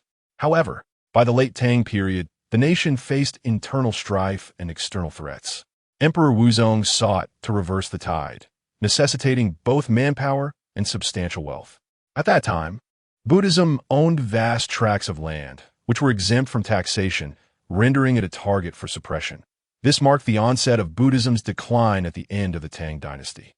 Consequently, the proliferation of Buddhist relics dwindled significantly during that era. The 8-tiered bronze pagoda brought back by Boss Shun was likely crafted during the early to mid-Tang period. Zhang Weishan remarked, Judging by its patina, this artifact appears to be from the early Tang era. However, if you observe the base of the pagoda, you'll notice a subtle difference in color compared to the body. Thus, I deduce that the base was likely added during the mid or even late Tang period. Boss Shun was uncertain whether my assessment was accurate. Indeed, he clapped his hands in approval. You've done well, my boy. It seems I did not misjudge you after all. Bringing you back was indeed a correct choice. Shenwan inquired, perplexed. Father, that does not necessarily indicate that it has undergone processing. Preserving the environment is one aspect. If the bronze pagoda's body and base exist in disparate environments, say, the base buried underground while the body remains above, it could also lead to such a color discrepancy. The shopkeeper, Shun, chuckled at her words. You make a valid point, but this highlights the distinction between theoretical knowledge and practical experience. Do not underestimate Zhang Weishan. Despite his late entry into this field, the lad possesses a sharp intellect. I often say you should engage with him more in the shop, and you would benefit from it. Look closely, Shun continued, lifting the octagonal bronze pagoda and pointing to the junction of the base and the body. There is a conspicuous gap here. Historically, casting such structures demands a seamless execution. How could there be a crack? Moreover, this fissure does not appear to be naturally occurring. It must have been added later. Now do you understand why I encourage you to visit the shop more frequently? There is indeed a disparity between theory and practice. Although you are a distinguished student from the Archaeology Academy, when it comes to an actual archaeological site, you might find yourself less perceptive than Zhang Weishan. Thus, there is still much for you to learn. Shenwan nodded, not being narrow-minded. Acknowledging her own shortcomings, she silently committed to self-improvement, an admirable trait. Zhang Weishan, where did you acquire this knowledge? I am utterly unaware. Shenwan inquired. Zhang Weishan wore an expression of awkwardness, as this was dictated by the system. After pondering for a moment, he spoke. These are some obscure notes left by Boss Shun. I have perused most of them. Indeed, quite satisfactory. Boss Shun nodded in approval. Let us set that aside for now. These matters rely on keen observation and must be accumulated over time. Now, let us discuss the secrets of the 8-fold bronze tower. I acquired it from an elderly farmer's household. I suspect that there is something extraordinary within this tower, yet I remain uncertain about how to unlock it. Thus, I intend to study it for a few days. If any of you have ideas, feel free to share. Let us pool our wisdom. Shenwan gazed at the bronze tower, shaking her head in resignation. She, too, was at a loss as to how to open it. However, given the advancements in technology, it could be subjected to X-ray examination. Perhaps it would yield some insights. Yet Boss Shun shook his head, saying no. These antiques are exceedingly delicate. If they were to be damaged during the examination, it would be a tremendous loss. Observing this, Zhang Weishan chuckled. Boss Shun, how about I give it a try? I sensed that the peculiarities of this tower might correlate with some of the records in the documentation. Oh, what level of confidence do you have? Boss Shun inquired eagerly. It's a 50-50 chance, Zhang Weishan replied. Boss Shun nodded, contemplating for a moment before stating, then you may attempt it. But you must explain the principles behind your approach. If anything seems amiss, we shall cease. All right, Zhang Weishan agreed, taking hold of the bronze tower and beginning to speak. I observe that the body of this bronze tower is intricately engraved with landscapes, flora, and fauna. Though seemingly chaotic, it subtly embodies the profound principles of geomancy, where mountains reside within waters and fish dwell amidst the peaks. Beside the fish, insects thrive, while birds perch nearby, each element contributing to the intricate cycle of yin and yang. This intricate configuration is often referred to as the circulating nine-turn dragon. In essence, it corresponds to 9 distinct nodes, each of which, when aligned in sequence, can be unlocked. As he spoke, he began to rotate the base and body of the tower. With each turn, a mechanical click resonated through the air. Both Mr. Shun and Shun Wan were left in astonishment. Mr. Shun marveled at Zhang Weishan's rapid progress, while Shun Wan was taken aback by his apparent understanding of geomancy. Observing his demeanor and composure, a name surfaced in her mind, the Fakyu Zhang clan.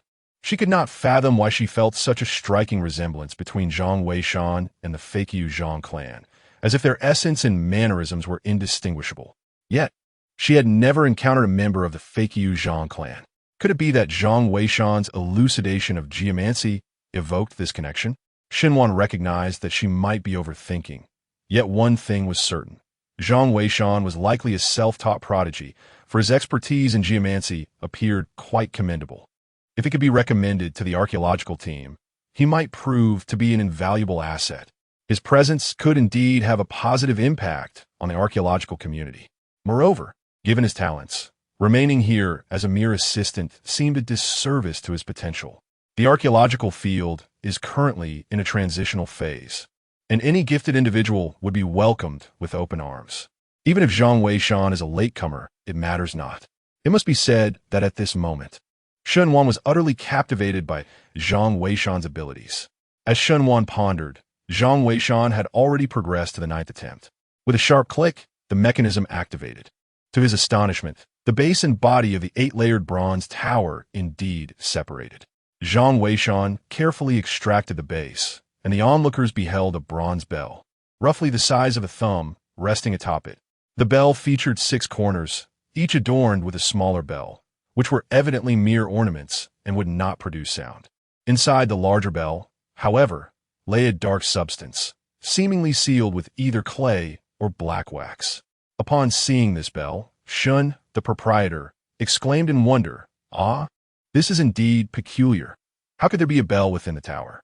Moreover, it is sealed, and I have never encountered such a design before. Zhang Weishan, do you recognize it?" At this moment, Shun's perception of Zhang Weishan had transformed, prompting him to inquire unconsciously. Zhang Weishan remained silent, for upon his first glance at the bell, he had already recognized it. This object was unmistakably a hexagonal bronze bell. How could such an item be found within the tower? Chapter 33. The origin of the hexagonal bronze bell and the reward of the black gold ancient sword. As Shun Wan observed Zhang Weishan deep in thought, she interjected. Buddhist towers have historically served the purpose of sealing or storing Buddhist relics. Do you not agree? However, it seems that these relics are typically housed at the pinnacle of the tower. It is highly probable that this is primarily intended to suppress the hexagonal bronze bell, as evidenced by its sealing. Mr. Shin nodded in agreement, sensing a similar intuition. Yet, he remained uncertain about the true origin of the bell.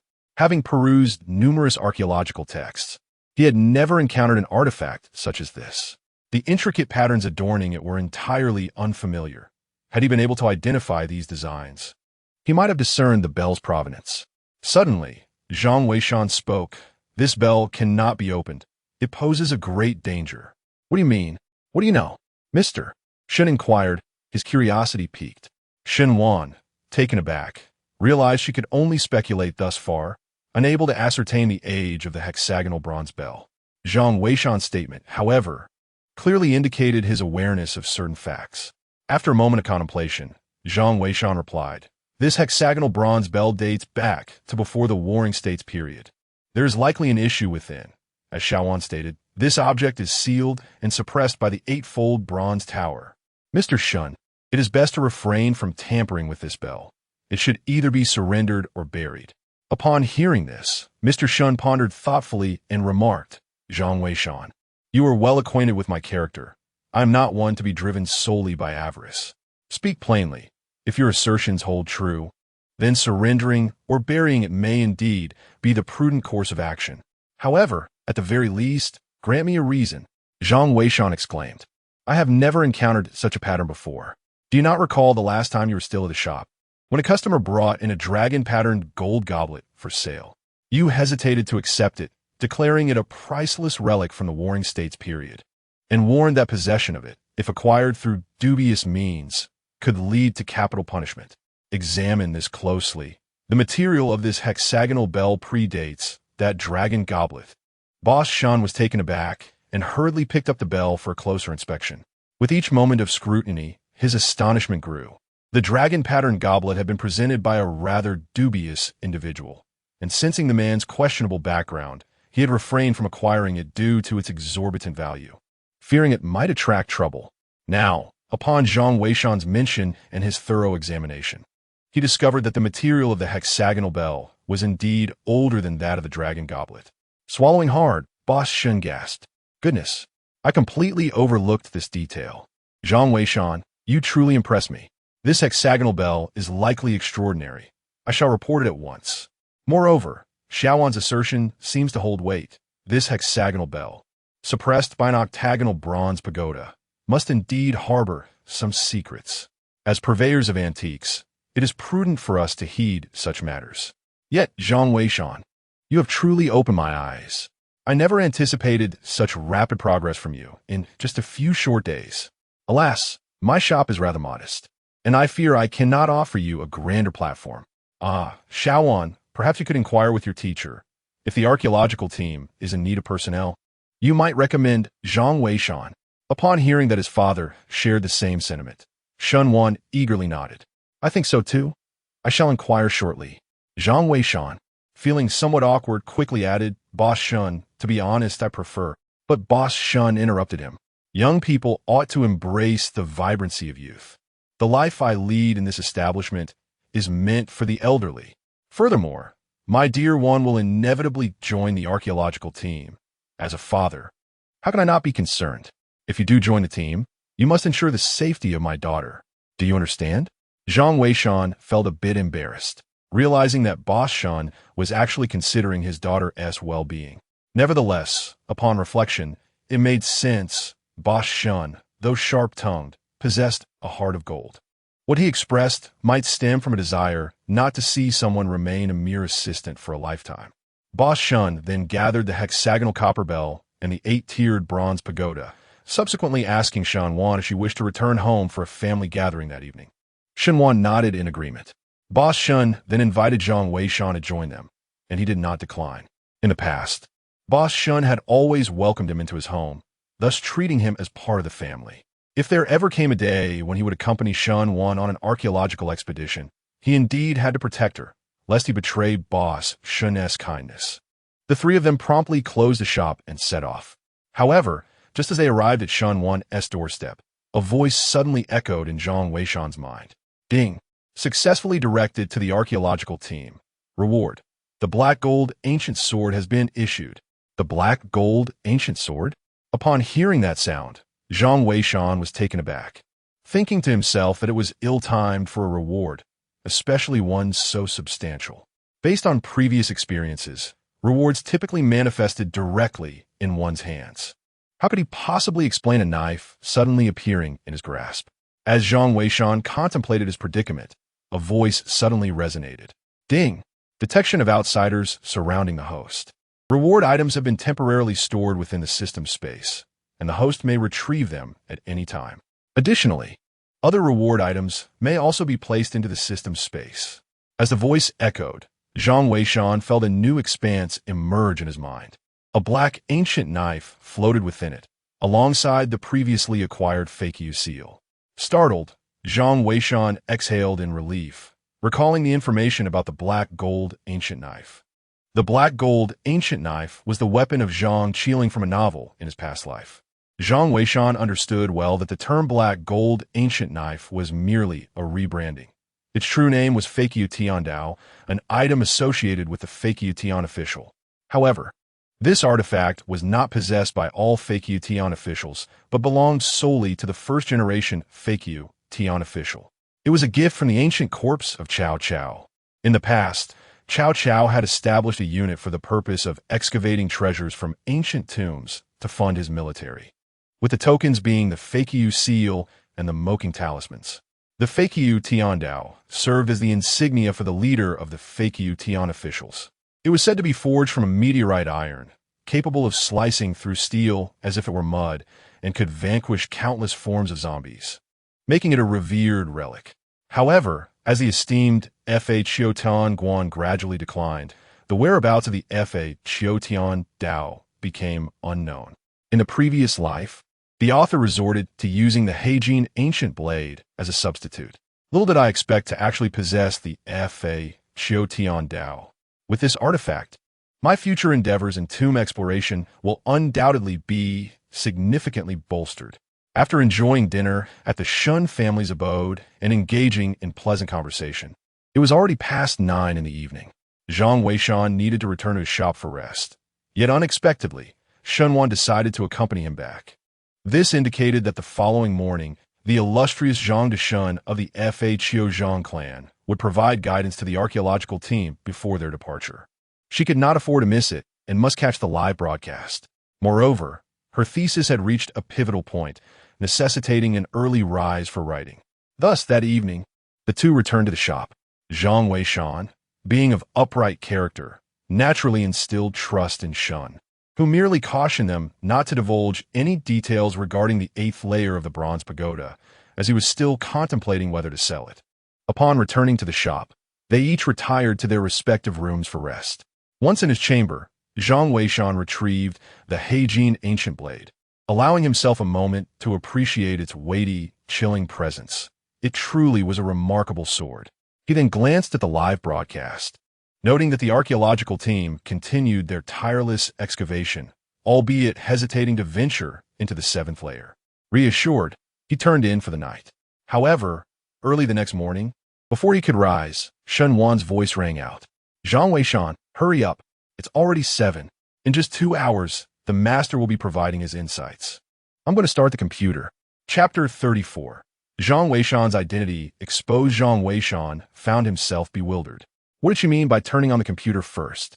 Was she planning to watch the archaeological team's live broadcast together with him? Did she not have her own computer? He was puzzled. However, Zhang Weishan soon lost his sleepiness and got up to freshen up. By the time he descended the stairs, half an hour had passed. To his surprise, Shunwan had already returned with breakfast, urging Zhang Weishan to eat it while it was still warm. Without giving it much thought, he sat down beside her, munching on a bun, while casually inquiring about her choice of workspace. Why not watch it upstairs? He asked. Shunwan opened her laptop and replied, Oh, don't mention it. I forgot to charge my phone last night. This morning I got up at 6 specifically to write my paper for a while. I was afraid that if I closed the interface, I would lose my inspiration.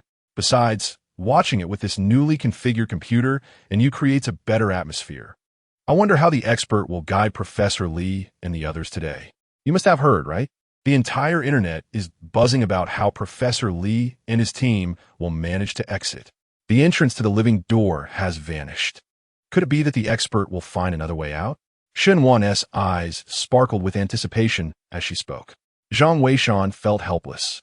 In truth, he also did not possess absolute certainty regarding the search for the living door. The living door changes every month, but it does not necessarily mean that just because the last day of the month has passed, it will certainly appear the next day. It is not as straightforward as a mechanism. Such transitions are rarely that simple. The transformation of the living door is likely to be a gradual process. In any given month, there may only be a few days when the opportunity for emergence presents itself. Yet, Zhang Weishan is aware of a route that can lead him out, so he remains unperturbed. As he speaks, Shenwan has already launched the live streaming application. However, upon encountering the interface that pops up, Shenwan is momentarily taken aback. Zhang Weishan, your account has been reinstated? Why didn't you inform me? Zhang Weishan is momentarily stunned, rising to take a look, and his expression darkens. He is still unfamiliar with this newly configured computer and is astonished to find that the login interface of the live streaming software retains the account credentials he had entered just the day before. It must be one of those quick login features. If he were to click login, his identity would surely be. As Zhang Weishan contemplates this, Shenwan has already pressed the login button, exclaiming, "You didn't tell me your appeal was successful. Quick, follow me now." Zhang Weishan is left speechless. Almost simultaneously, the software successfully logs him in.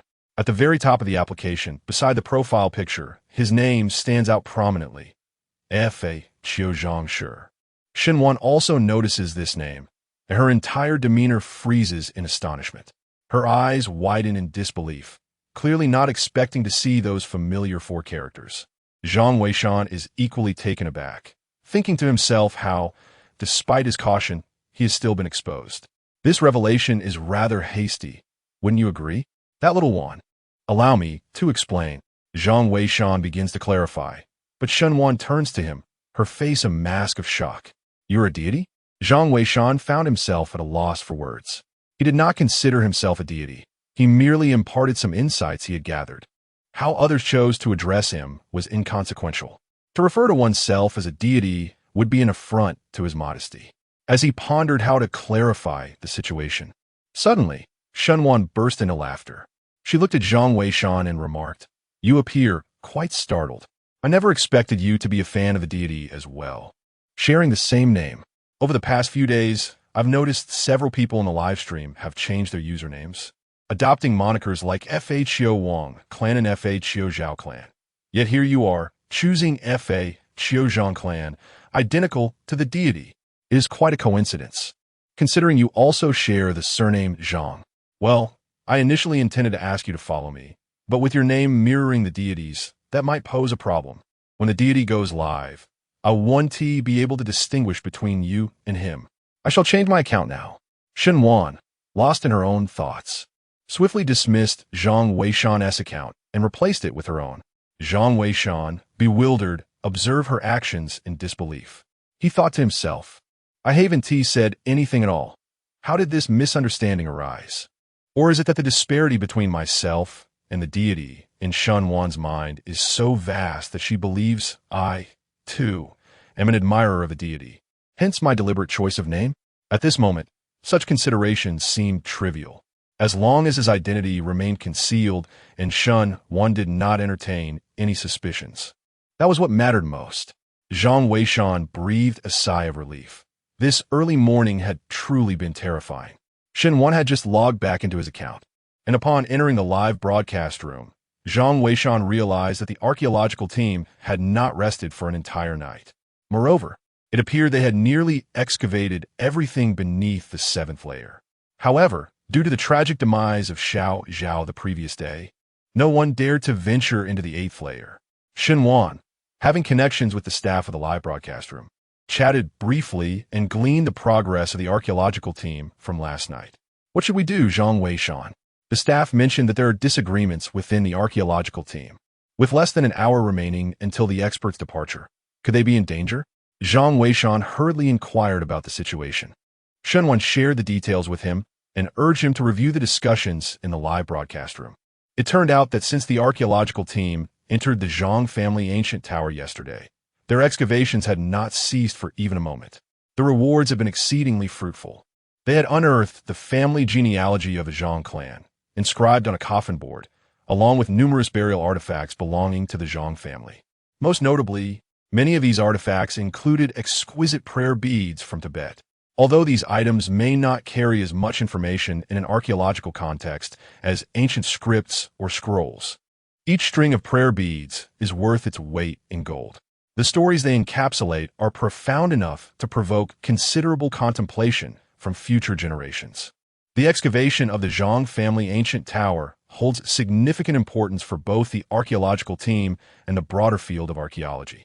As they gazed upon the final 2 layers, which remained undiscovered, the urgency of the departure time set by the great master loomed ever closer. A faction among them began to waver, resolutely insisting on exploring the last 2 layers. They lamented that once they exited, the prospect of re-entering would be shrouded in uncertainty, potentially taking an indeterminate length of time. Such a scenario would undoubtedly be a profound regret. Conversely, Professor Lee maintained that they should prioritize exiting, asserting that their discoveries thus far were already significant. The perils of the 6th layer were undeniable, and the dangers of the 7th and 8th layers would likely be even greater. He was determined to prevent further sacrifices. This discourse had persisted since its inception, and numerous viewers in the live stream were actively engaging in the conversation. I believe the risks are manageable. Despite the dangers encountered since yesterday, they have primarily been above the 6th layer, and with due caution, we should be fine. Indeed, and given the great master's exceptional prowess, why not guide us to explore the 7th and 8th layers before departing? How could we possibly fathom the great master's intentions? Perhaps there are compelling reasons that render the last 2 layers off-limits for exploration. I think it wise to heed the great master's counsel. We should refrain from recklessness to avoid calamity. I concur with the sentiments expressed above. In my view, you are far too obedient. The great master is human too. Does he not make mistakes? Exactly. This is a once-in-a-lifetime opportunity. Should we exit now, we might regret it for the rest of our lives. Chapter 35. The archaeological team's intrusion into the 7th level and Zhang's descent. You people, how quickly you forget the pain after the wound is healed. How many times has the master warned against reckless wandering? Isn't it always your disobedience that leads to calamity? Now you come here to stir up trouble. It is not you keyboard warriors who risk your lives. Who are you addressing from above? Do archaeologists fear sacrifice? If you fear death, perhaps you should reconsider your pursuit of archaeology.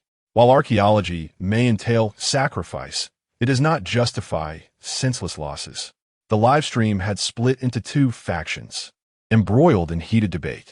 It was indeed challenging to ascertain who was right or wrong. Ultimately, everyone was concerned for the future of archaeology. However, a consensus on whether to explore the 7th and 8th levels remained elusive. Zhang Weishan observed the live stream, showing no inclination to intervene. The hour for departure was still distant, and he understood well that if these individuals continued to disregard his counsel, the number of those who would survive the ordeal would likely diminish. Speaking up now would only draw him into the fray of this dispute.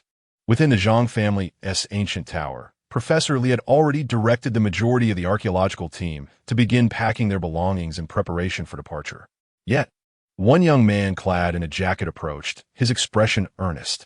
"Professor Lee, I implore you to seriously consider my proposal. Our resources are ample. Leaving now would be a waste of time, as many secrets remain unraveled here." The youth speaking is named Jia, a seasoned member of the archaeological team. Although he is not currently a student of Professor Lee, he is deeply committed to archaeology. After graduating, he chose to remain with the team, occasionally lecturing at the Archaeology Academy. It is said that he is preparing to apply for a professorship in the future, potentially becoming a figure akin to Professor Lee. Among those reluctant to leave, he is one of the most steadfast. "Jia, we have only half an hour left." Professor Lee's conviction in the words of the renowned Zhang of the Fho family is evident, showing no hesitation. Jia, however, remains unconvinced. "Professor Lee, I acknowledge the prowess of Zhang, but he has always operated from the shadows. The excavation work must rely on us. Furthermore, is there anyone more familiar with this site than we are? While I believe Zhang's advice should be heeded, I do not think it warrants such solemnity. Perhaps I could compromise. I could ascend to the 7th level for a brief inspection 10 minutes before our time is up. Consider it. Professor Lee, can you truly find peace of mind without completing this work? I merely intend to gather additional information for future excavations. I assure you, if any issues arise, I will return immediately. What do you think? Ajia speaks with earnestness, clearly reluctant to concede to the notion of leaving without further exploration. However, Professor Lee remained resolutely opposed. Upon witnessing this, Ajia, somewhat incensed, exclaimed, "Professor Lee, I understand that you are deeply pained by the loss of a few students. But are we not all prepared to dedicate our lives to the noble cause of archaeology? You cannot treat our field in this manner." Professor Lee retorted angrily. "What do you understand? Do you think my concern is solely for my students? I am anguished for human lives. Those individuals are the future talents of the archaeological community. Are you not aware that our field is facing a critical juncture?" It was evident that Professor Lee was also agitated. Yet, as the saying goes, a kind word is hard to deliver to a ghost intent on dying. At that moment, Professor Lee could not sway Ajia. Ajia gazed at Professor Lee and resolutely declared, "I must ascend to the 7th level. I require these final 10 minutes. This is my bottom line. You cannot protect us forever. We must eventually take that step ourselves." With that, Ajia ceased his discourse and turned to prepare. Zhang Weishan, observing the scene before him, felt a sense of helplessness. He recalled someone once telling him, "The human heart is the most difficult to fathom. Although the pursuit of archaeology is noble, who can guarantee that one approaches it without ulterior motives?" Professor Lee likely considered the safety of the entire archaeological team, yet for Ajia, perhaps merely glimpsing the 7th level held paramount importance. This might significantly influence his prospects of attaining the title of professor upon his return. This may explain why, throughout the ages, the profession of tomb raiding has been rife with treachery amongst comrades. After all, the human heart is a labyrinth. Who can truly fathom the innermost thoughts of their companions? Shun Wan gazed at the live stream, an unusual silence enveloping him, his brow furrowed with concern, lost in contemplation. Ajia, on the other hand, appeared resolute in his intentions. After a brief pause, Professor Lee called over his student, Xiao Zhang. Among the few students who accompanied Professor Lee this time, Xiao Zhang was the sole survivor, rendering the situation particularly devastating for him. However, given his advanced age, he found himself somewhat lacking in the vigor required to venture into the 7th layer once more. "Teacher," Xiao Zhang regarded Professor Lee with a calm demeanor. "In a moment, you will accompany Ajia to investigate. I trust your composure surpasses his. Ensure your safety," Professor Lee said, patting Xiao Zhang's shoulder. Xiao Zhang nodded, his expression betraying no hint of emotion. Relieved, Shenwan exhaled softly. With Professor Lee entrusting Xiao Zhang to accompany Ajia, the likelihood of complications seemed minimal. Even if difficulties arose, they would gain insight into the 7th layer's circumstances. Zhang Weishan expressed his surprise. "Oh, is Xiao Zhang quite formidable?" He had encountered Xiao Zhang a few times before. During the last expedition to the submerged Zhang family mansion, he had been present as well. Remarkably, he was the only one among Professor Lee's numerous students to have emerged unscathed. Yet, Zhang Weishan had not paid him much attention until now. Upon hearing Shen Wan's words, it appeared that this Xiao Zhang was somewhat extraordinary. Shen Wan nodded and elaborated, stating that Xiao Zhang was indeed different from others. He was not a student of the Archaeology Institute. Rather, he was a local whom Professor Lee had met during a business trip years ago.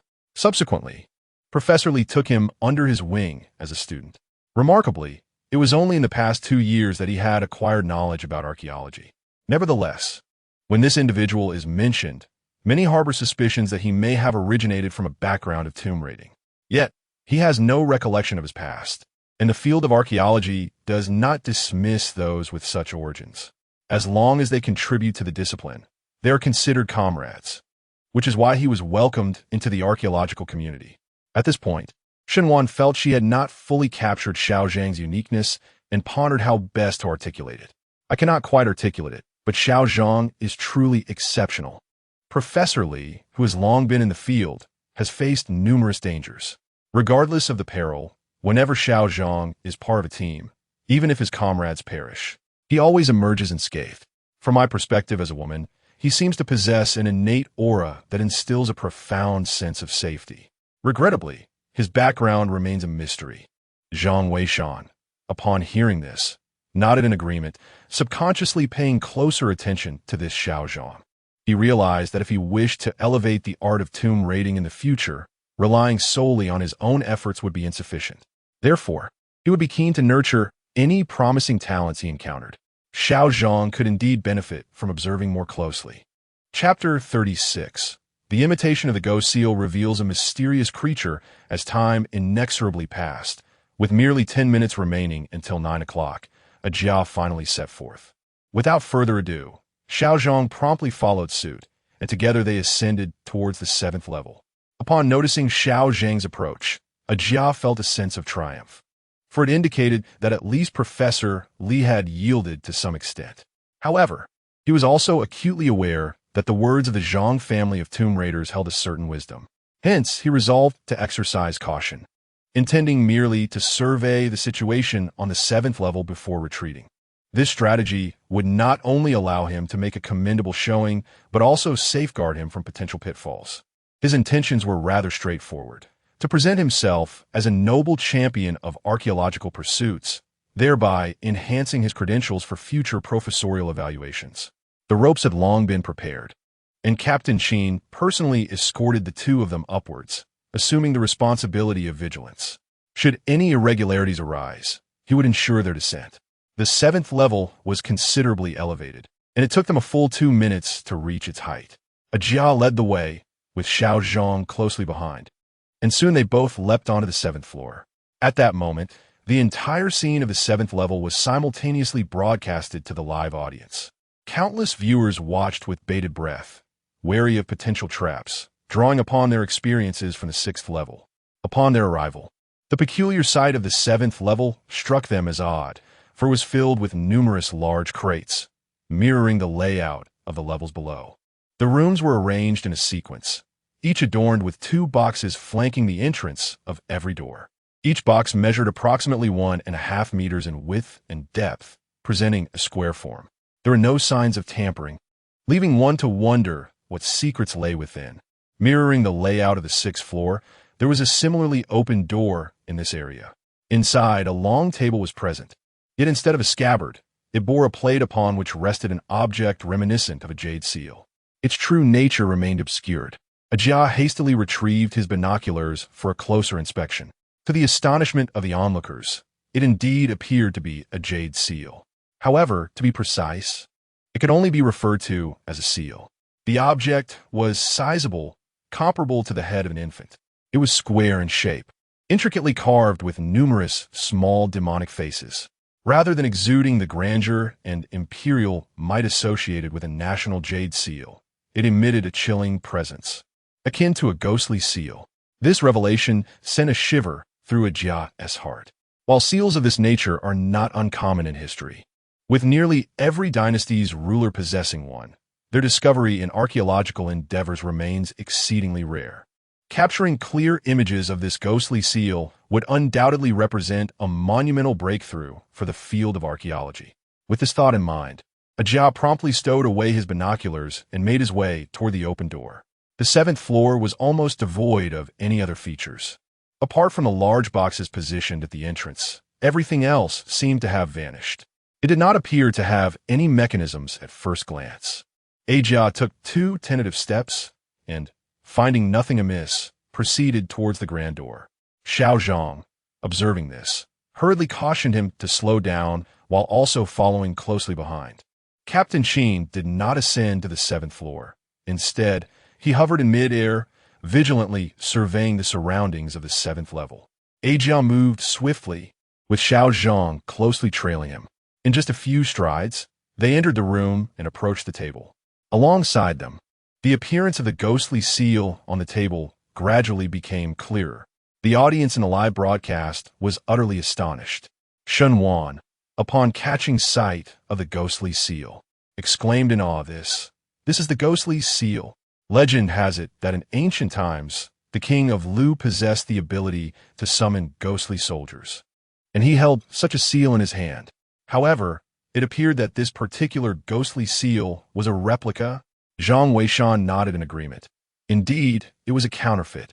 Moreover, it seemed that the ghostly seal could not be lifted, as it was likely integrated with the tray below. Nevertheless, the exquisite craftsmanship was sufficient to attest to its value. The audience in the live broadcast erupted with excitement, exclaiming, "Wow, the intricacy of this carving is astonishing. It is truly a work of divine artistry." Indeed, this discovery is utterly astonishing. While the sage's words hold considerable truth, Ajia's unwavering determination has indeed yielded rewards. Remarkably, it has been proven that one cannot blindly heed the wisdom of the sage. I see you all are beginning to show off again. When danger approaches, do not come crying for the sage's guidance. What danger could possibly arise? We have approached so closely without incident. What more could threaten us? If I were the sage, I would merely observe your demise. A congregation of keyboard warriors. The live chat erupted into chaos once more. However, at that moment, Ajia was filled with exhilaration. With this artifact in hand, his chances of attaining a professorship were virtually assured. As he contemplated this, he prepared to lift the ghostly seal to take it away. Although he recognized it as a replica, the exquisite craftsmanship was undeniable. Moreover, it had been discovered within the ancient Zhang family's tower. Once taken outside, this ghostly seal could undoubtedly become a prized possession of any museum. We must leave, Xiao Zhang urged from his side. Ajia nodded and reached for the ghostly seal. However, upon grasping it, he realized that it was indeed fused with the tray beneath it. As he lifted it, the entire tray came up with it. Almost simultaneously, the sound of mechanisms clicking into place echoed ominously, resembling the foreboding toll of fate. Terrified, Ajia and Xiao Zhang turned to flee. Ajia was unwilling to abandon the ghostly seal and clutched the tray as he ran. Just as they burst from the room, they suddenly heard Captain Qin shout, "Run! Don't look back!" Upon hearing the words, the two individuals sensed that something was amiss and hurriedly ran towards Captain Qin. However, at that moment, they heard the unmistakable sound of wooden planks being opened behind them. It was evident that the large wooden crates positioned at the entrance had been breached. Simultaneously, a fierce gust of wind swept through from behind. Ajia, startled, instinctively turned around. Yet, upon doing so, he froze in terror at the sight before him. A ghastly, pale face was inexplicably pressed against his back. The visage was so ashen it appeared to have been smeared with flour, and the hair was exceedingly long, nearly obscuring the body entirely. Before Ajia could utter a cry of alarm, his vision abruptly darkened as he was enveloped by countless strands of hair. Xiao Zhang. He heard Captain Qin's furious roar in his ear, confirming that Xiao Zhang had also fallen victim. Meanwhile, the live stream fell into an eerie silence. As everyone witnessed the unfolding horror, all the wooden crates on the 7th floor had sprung open, revealing a multitude of ghastly faces and an abundance of hair protruding from each. It was unclear whether these entities were human or spectral, yet they surged towards Captain Qin in a chaotic frenzy. Captain Qin fired 2 shots, sending the closest 2 creatures hurtling away. However, upon glancing back at Ajia and Xiao Zhang, his expression shifted in horror. The 2 were ensnared in a tangle of hair, with Ajia rolling towards the crate, completely engulfed. Only Xiao Zhang remained standing in place, yet his body was covered in hair. The live streaming room was enveloped in silence for nearly half a minute before someone finally sent a message. Serves him right. He shouldn't have sought guidance from the master. Exactly, if one doesn't court disaster, one won't face dire consequences. He truly deserves this fate. Chapter 37. The Forbidden Fate of Little Zhang. It cannot be said that way, if not for Ajia and Little Zhang's audacious venture. Would we have been able to witness such exquisite ghostly seals? You can keep your bravado. After all, it is not you who is facing death. Indeed, and it seems that the issue cannot be resolved with just a single loss of life. A bunch of keyboard warriors, if you have a nerve, don't plead for the divine to intervene. If I were a deity, I would be too indifferent to guide you. The live broadcast room was in uproar. At this moment, Shun Wan clenched his fists tightly, his gaze fixed unwaveringly on the screen. Captain Qin had no time to descend. If he left, little Zhang and Ajia would truly be without hope. Moreover, someone was needed above to assess the situation. Captain Qin shouted, "Everyone cover me." Yes. The group of soldiers below fully loaded their firearms, their eyes scanning the vicinity of the 7th level. Should any ghostly figure attempt to approach Captain Qin, they would immediately open fire. However, despite their fierce firepower, Captain Qin could not draw closer to the corridor of the 7th level. At that moment, Ajia was being dragged into one of the large wooden crates, the lid snapping shut instantly. Yet, little Zhang stood still, motionless in place, leaving everyone bewildered. Professori, witnessing this, felt darkness envelop him, nearly succumbing to unconsciousness. In his desperation, tears streamed down his face as he scolded the disobedient youth, lamenting the harm caused to the archaeological team. He hurriedly glanced at the live camera, seeking salvation, desperately pleading for Mr. Zhang to save us. "Thank you," Professor Li uttered as he unexpectedly knelt down. The viewers in the live stream watched in helplessness. To be honest, they felt a deep sympathy for Professor Li.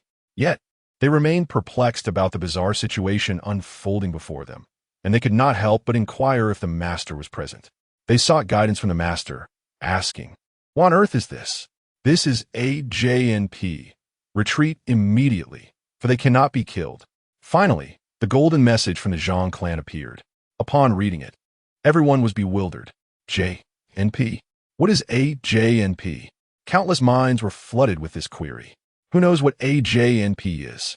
God knows. Perhaps it's a type of old woman. How ridiculous. No old woman has hair this long. She is transformed into a hair spirit. The master hasn't indicated how to deal with it either. As the crowd continued their discussion, another golden message flickered in the live stream. If we hold the first layer, they will soon retreat. Upon seeing this news, everyone rejoiced. Xinhuan's face was filled with excitement, yet she pondered aloud. Will these JNP withdraw on their own? Why? Zhang Weishan pretended not to hear, his focus firmly on the live stream. These JNP were not to be feared. According to his calculations, the self-defense mechanism of the Zhang family's ancient building should activate soon, prompting the JNP to withdraw. At that moment, however, he was more concerned about why Ajia and Xiao Zhang were both ensnared by the JNP. However, Ajia had already been dragged back into the large box. Only Xiao Zhang remained motionless at his original spot. What was he experiencing at that moment? As he pondered, a sudden commotion arose from his direction. The strands of hair that had merely entangled Xiao Zhang suddenly unraveled, revealing him. To everyone's astonishment, his shirt was torn to shreds, exposing his remarkably strong shoulders. Yet, his complexion was ashen, indicating his dire condition. "Xiao Zhang, come back quickly," Captain Qin shouted. Xiao Zhang, as if awakening from a dream, hurriedly ran towards Captain Qin. Together, they grasped the rope and slid downward. It was evident that Ajia was beyond salvation. With so many vengeful spirits, unless they could eliminate them all, attempting to enter the lair of these spirits would surely demand an even greater toll. Moreover, the soldiers discovered that their firearms were utterly ineffective against these entities. The spirits' hair, akin to mounds of sponge, absorbed every bullet that struck them. As soon as the two landed on the ground, the vengeful spirits from the 7th level began to pursue them, with some already having ascended to the 4th level. Clearly, they were not yet ready to concede defeat. At that moment, there was no time for anyone to contemplate why Xiao Zhang had miraculously survived. All eyes were glued to the live stream, pleading for the deity to illuminate a path forward. Yet, the anticipated guidance from the Zhang family of tomb raiders remained conspicuously absent. Captain Qin, accompanied by his team, tirelessly impeded the advance of the forbidden women. Glancing at the clock, he noted it was already 9:09. Suddenly, as the clock struck exactly 9:10, a deep, resonant sound echoed throughout the ancient Zhang family building. Almost simultaneously, both the live stream audience and those present were astonished to witness the forbidden women retreating in a frenzy. As if startled, scrambling back to the 7th floor. One by one, they obediently returned to their large wooden boxes. However, Ajia did not emerge again, clearly having met a tragic end. Captain Qin and Xiao Zhang swiftly descended to the ground. Xiao Zhang appeared pale, yet he was unharmed. The unexpected retreat of the forbidden women filled the group with excitement. Nonetheless, they understood that the women had likely abandoned their lethal pursuit upon hearing the ominous sound. But what did that sound signify? Silence enveloped the room as they all stared at the live stream, clearly awaiting guidance from the expert. Shenhuan, too, clenched his fists tightly, seemingly anxious not to miss any words from the Zhang family of the Qiu clan. Meanwhile, Zhang Weishan was oblivious to the situation at hand. He had noticed that Xiao Zhang's tattered clothing revealed lines etched faintly across his back, enigmatic and incomplete, with certain areas obscured, rendering it quite peculiar. He was captivated by the sight when, all of a sudden, Shen Wan exclaimed in alarm. How could it possibly be a strong alkaline mist? Where is the master? If he doesn't appear soon, Professor Li and the others will perish. Upon hearing Shen Wan's exclamation, Zhang Weishan finally registered the gravity of the situation. Realizing he had momentarily forgotten this critical detail, he hurriedly turned his attention to the live stream. Before his eyes, a multitude of mist had descended upon the room. This was indeed the Zhang family's defensive mechanism. Strong alkaline mist. If even a moment's delay occurred, it was likely that Professor Li and his companions would meet their demise. Zhang Weishan dared not linger. He swiftly dispatched several messages in the live chat. Hasten to the second pillar on the left. There is an exit on it. Follow my instructions. Strike the reliefs in the order of 1, 3, 5, 6, and 4, with 3, 5, 7, and 2 strikes respectively. Hurry. There won't be time if you delay. Professor Li at the scene had already begun to cough violently. Without hesitation, the group rushed toward the designated location. Captain Qin, guided by Zhang Weishan's directions, began to execute the plan with remarkable efficiency, quickly locating the corresponding reliefs and commencing the necessary strikes. Chapter 38. The Reward of the Underworld. Is the deity jesting? Is there truly an entrance within this pillar? I too harbor doubts. Surely, the deity's words cannot be mere folly. Though I wish to refrain from skepticism, the slenderness of this pillar is quite alarming. Deity, please do not jest. Could there genuinely be an exit within this column? The viewers in the live stream collectively regarded the idea as implausible. Even Shen Wan found it hard to believe, for the pillar was exceedingly thin, merely the width of a single shoulder. While such a column may appear substantial, the notion of an exit concealed within it seemed utterly absurd. Yet, at that moment, apart from the guidance of the esteemed Zhang clan, they found themselves devoid of superior alternatives. Retracing their steps was certainly not an option. They were left with no choice but to heed the words of the Zhang clan. For every prior statement he had made had proven accurate. Professor Li, is there truly an exit inside? Several members of the archaeological team inquired anxiously. They could feel a fiery sensation in their throats, a consequence of inhaling the caustic mist. If they delayed any longer, even if they managed to escape, it would be of no avail. I trust in the Zhang clan. He would not deceive us. One of them exclaimed. Quickly, cover Xiao Zhang with clothing. His skin must not be exposed, or the caustic mist shall corrode it. The others nodded and hurriedly draped clothing over Xiao Zhang. Meanwhile, Captain Qin had already followed Zhang Weishan's instructions and struck the entire pillar with a series of blows. As he finally descended, the crowd beheld a remarkable transformation of the pillar before them. The entire structure rotated, revealing a fissure from which an entrance emerged, surprisingly accessible from the side. To their astonishment, the interior of the pillar was hollow, embedded with iron spikes that one could traverse by crawling downwards. This was the gateway to the basement level, a beacon of hope, a testament to the extraordinary prowess of the deity. They need not face demise. The group was overwhelmed with excitement. Captain Qin promptly organized the operation, dispatching a team of soldiers to scout ahead, followed by Professor Li and the archaeologists, who descended one by one. Captain Qin and several soldiers brought up the rear. The combined force of nearly 50 individuals, comprising both archaeologists and soldiers, descended at a sluggish pace. Fortunately, Captain Qin's team was equipped with combat-grade gas masks, allowing them to endure the harsh conditions. Otherwise, they might have succumbed to the corrosive mist of the caustic waters before they could even begin their descent. It took the entire group a full 10 minutes to enter the fissure of the pillar. When Captain Sheen was the last to descend, he discovered the basement level to be exceedingly rudimentary, merely a chamber constructed of stone, potentially the original communal burial site of the Zhang family's ancient edifice. Yet, this sanctuary was free from the oppressive mist, rendering it relatively safe. Professor Lee assessed the team, relieved to find that everyone was unharmed. He expressed his heartfelt gratitude to the live-streaming audience, prompting an outpouring of emotional appreciation from viewers. I am deeply grateful to the esteemed master.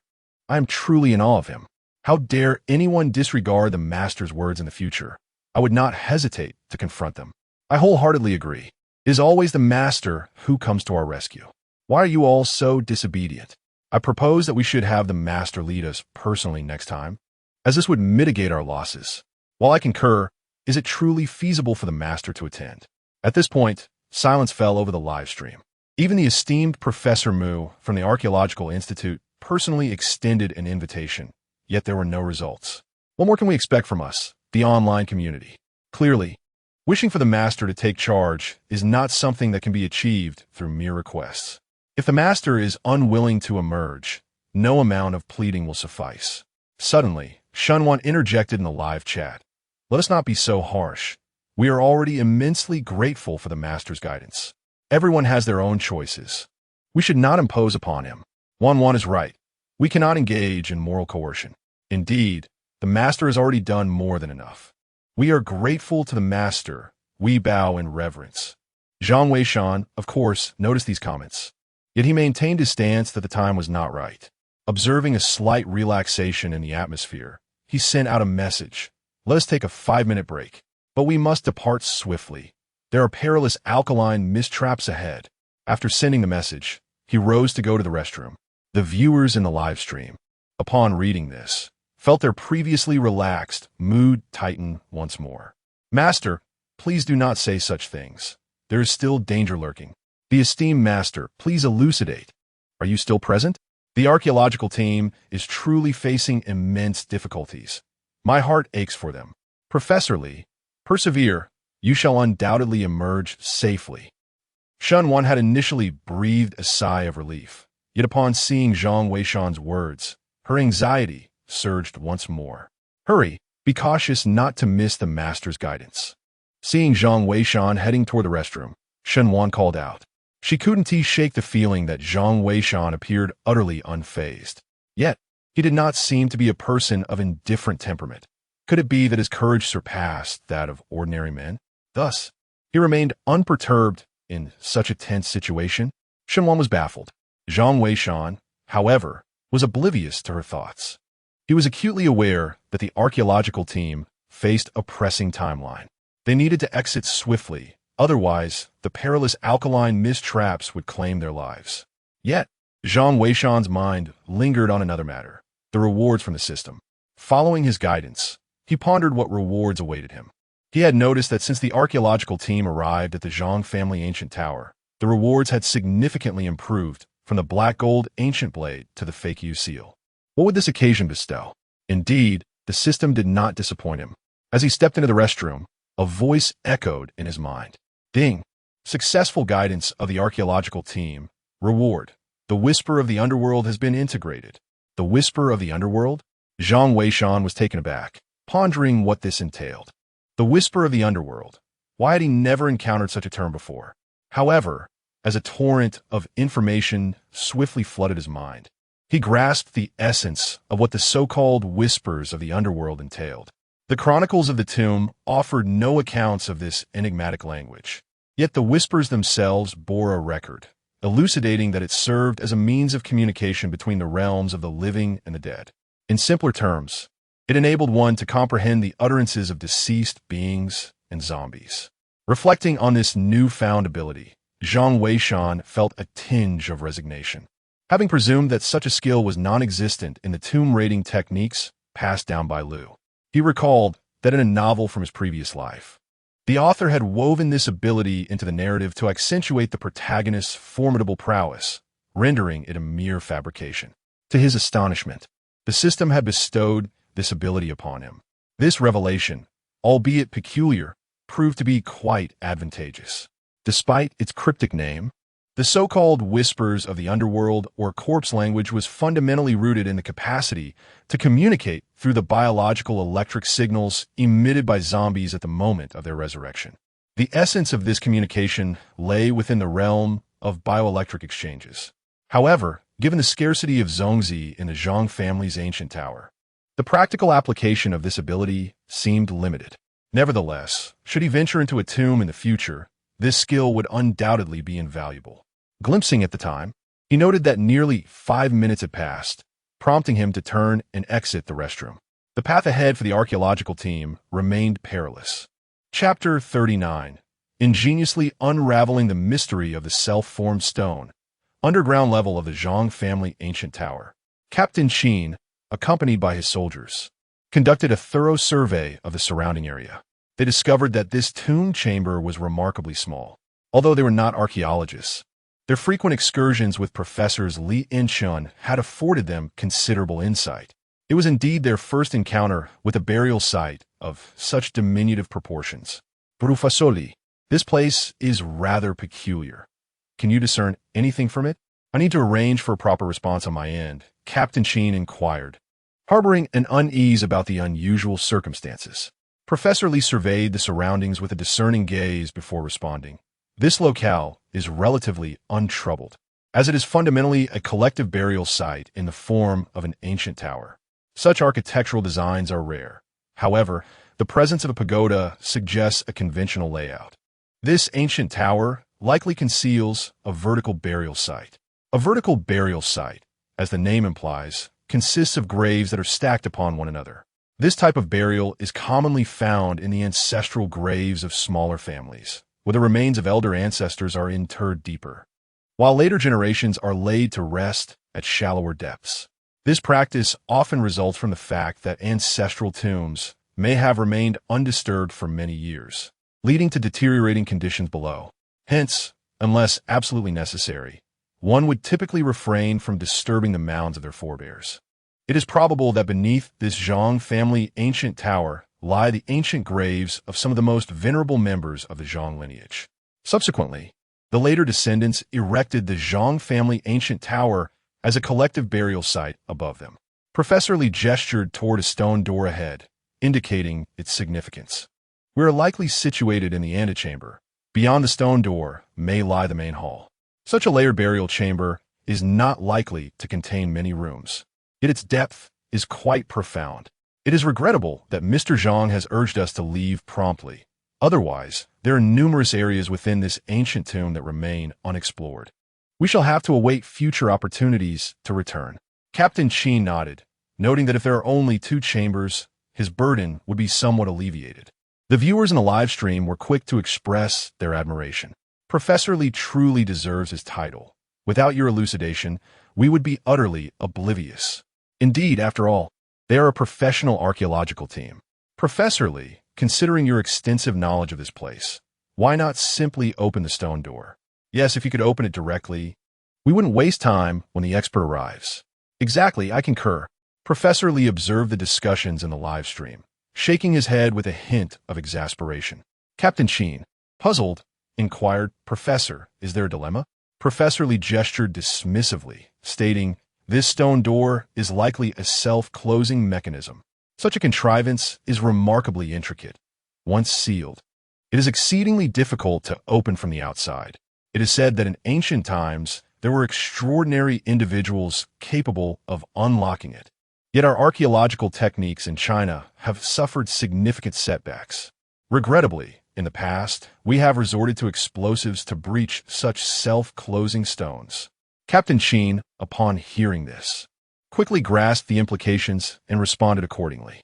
Professor, this is not feasible. The space here is far too confined. Even if the explosives are meticulously calibrated, the noise would be unbearable. This place is akin to a sealed chamber. Once we employ explosives, our eardrums are bound to rupture. That would be quite troublesome. I fear we may need Mr. Zhang's guidance, Professor Li lamented. The gap in archaeological technology in Huaxia is profoundly significant. To dismantle a mechanism involving the self-initiating stone with finesse is not as straightforward as it seems. At that moment, Zhang Weishan returned and witnessed this scene, feeling equally helpless. The archaeological techniques of Huaxia have repeatedly challenged his understanding.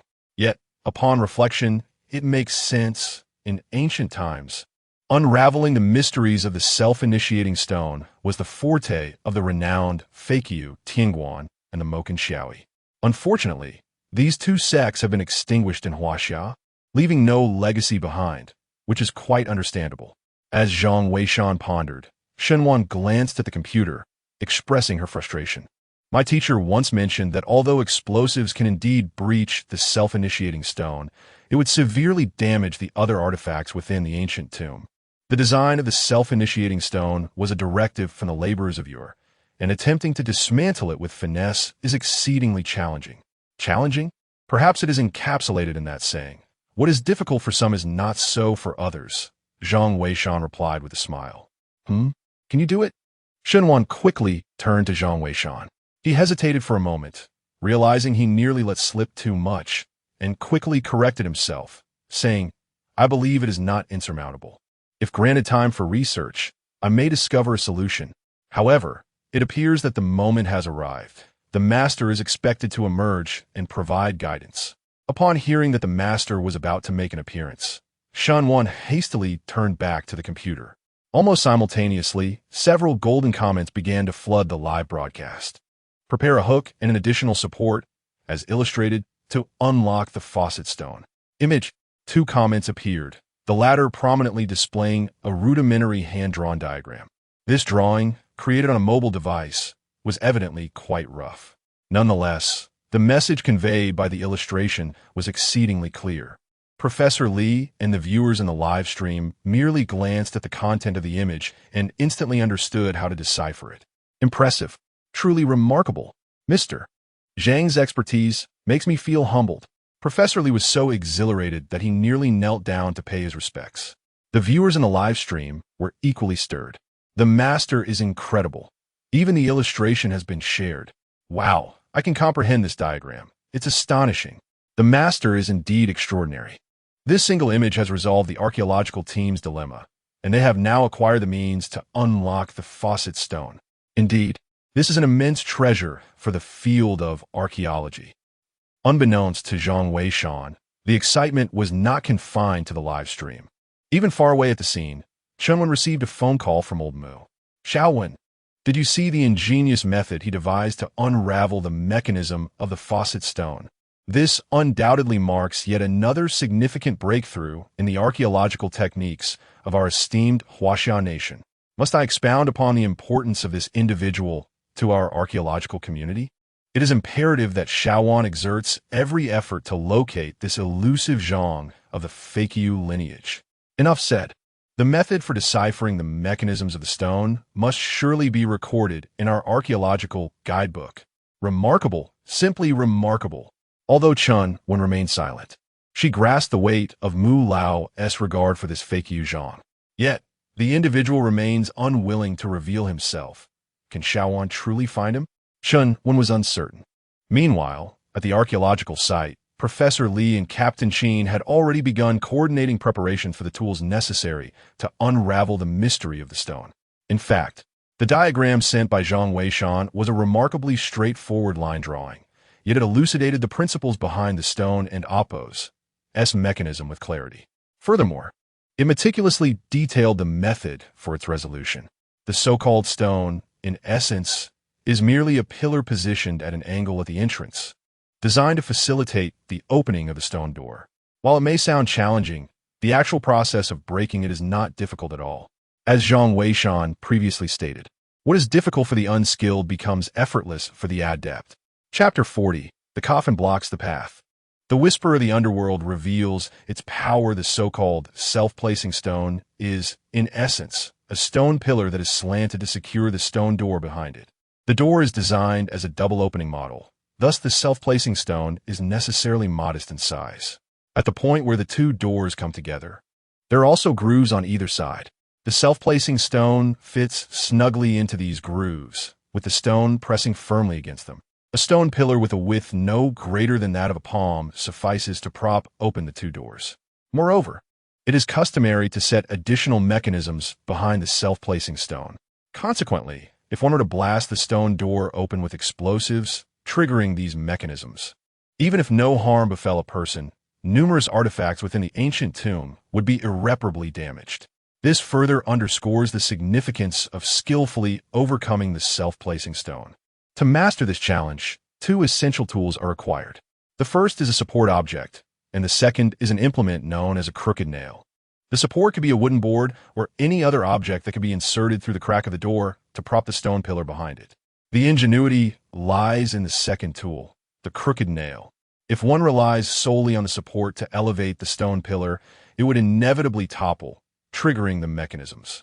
To avoid such a calamity, the crooked nail becomes indispensable. This tool serves to secure the support object, preventing it from falling over. It can be made of wire or any other slender material. Taking wire as an example, one would form a loop at the front end and then compress it flat. This loop can then be vertically inserted through the door crack and rotated 90 degrees to perfectly latch onto the stone pillar. Thus, by utilizing a support to pry open the stone door could be easily accessed without toppling the stone pillar. This was the method of resolution, not to be underestimated. Following the approach proposed by Zhang Weishan, Captain Qin and Professor Li swiftly prepared the necessary tools. Subsequently, the two collaborated, and in no time, the stone was pried open. Several students hurriedly pushed the stone door aside. Indeed, it was accomplished effortlessly, without any trouble. The live chat erupted in cheers. Impressive. The master is truly remarkable. Incredible. The master is astounding. There's no denying it. Otherwise, how could they be a master? 66,666. The expressions of joy were evident on the faces of Professor Li and others present. Shunwan, seated before her computer, was equally exhilarated. As she gazed at the screen, a sudden message appeared. The master is amazing. I wonder what kind of person they are to possess such knowledge. Could they truly be an old man? Are you particularly concerned about their age? Zhang Weishan inquired with a chuckle while sipping his tea. Not really, but as a girl, I do hope my idol is somewhat handsome. Shunwan replied, her cheeks flushing. However, amidst their conversation, an unsettling screeching sound abruptly erupted from the open stone door. Both turned to investigate, realizing that the noise emanated from within the doorway. It was a disconcerting sound that sent shivers down their spines, reminiscent of something clawing at wood. Alert! Captain Qin shouted, sensing the impending danger. Simultaneously, a flare was hurled into the tomb ahead. Upon striking the ground, it erupted into a brilliant white light, illuminating the entire chamber. The tomb revealed itself as a square space, with a pitch-black coffin conspicuously placed in the center. Behind the coffin on the opposing wall, there appeared to be an exit. At that moment, the sound of scratching emanated from within the coffin. The onlookers even noticed the coffin lid tremble, as if it could be dislodged at any moment. Quickly, move swiftly, Captain Qin urged. The exit lay just beyond the coffin, and if they acted with sufficient speed, they should be able to escape without issue. Moreover, with their firepower providing cover, they were hopeful for a safe passage. Yet, Captain Qin felt a shadow of dread lingering in his mind.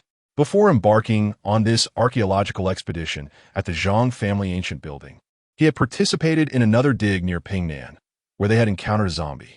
Once resurrected, that creature proved impervious to blades and bullets, claiming several lives before they ultimately dispatched it with explosives. Conventional weaponry had been utterly ineffective against such horrors. Now, witnessing the commotion, he was desperate to get everyone out. If whatever was inside that coffin were to emerge in this confined space, they could very well meet their demise. However, aside from Professor Li and a few seasoned archaeologists, many students were paralyzed with fear at the sight of the coffin and the unsettling sounds, rooted to the spot and unable to move. For a moment, no one rushed forward. Captain Qin, witnessing the situation, intended to speak and persuade. However, at that instant, a golden barrage suddenly appeared in the live broadcast room. Do not approach the coffin, or something will go awry. Everyone retreat to the stone door. Upon seeing this golden barrage, Professor Lee and the others felt as though they had grasped a lifeline. They hurriedly retreated to the position of the stone door. Captain Sheen, meanwhile, positioned his team in front of the archaeological team, ready to shield them should anything sinister emerge from the coffin. At this moment, everyone had retreated to the entrance of the stone door, yet the unsettling noises emanating from the coffin persisted. The sound of nails scraping against the coffin lid drilled into their minds, evoking a profound discomfort. Nevertheless, compared to when they had previously sought to approach, the noise had diminished significantly. Professor Lee, glancing at the live broadcast, whispered, "Mr. Zhang, what should we do next?" "Yes, Great One, what comes next? We can't just linger here indefinitely. Are you still with us? Great One?" "Surely. The Great One, ISN, team missing at such a critical time? Come on, don't jump to conclusions. The Great One wouldn't play around like this. Perhaps he is devising a plan. Indeed, let us remain patient. The Great One might be strategizing." At that moment, Shun Wan anxiously clutched her cup, too apprehensive to take a sip, fearing that any disturbance in the live broadcast might herald unforeseen changes. Yet, she sensed that Zhang Weishan was seemingly absent from behind her.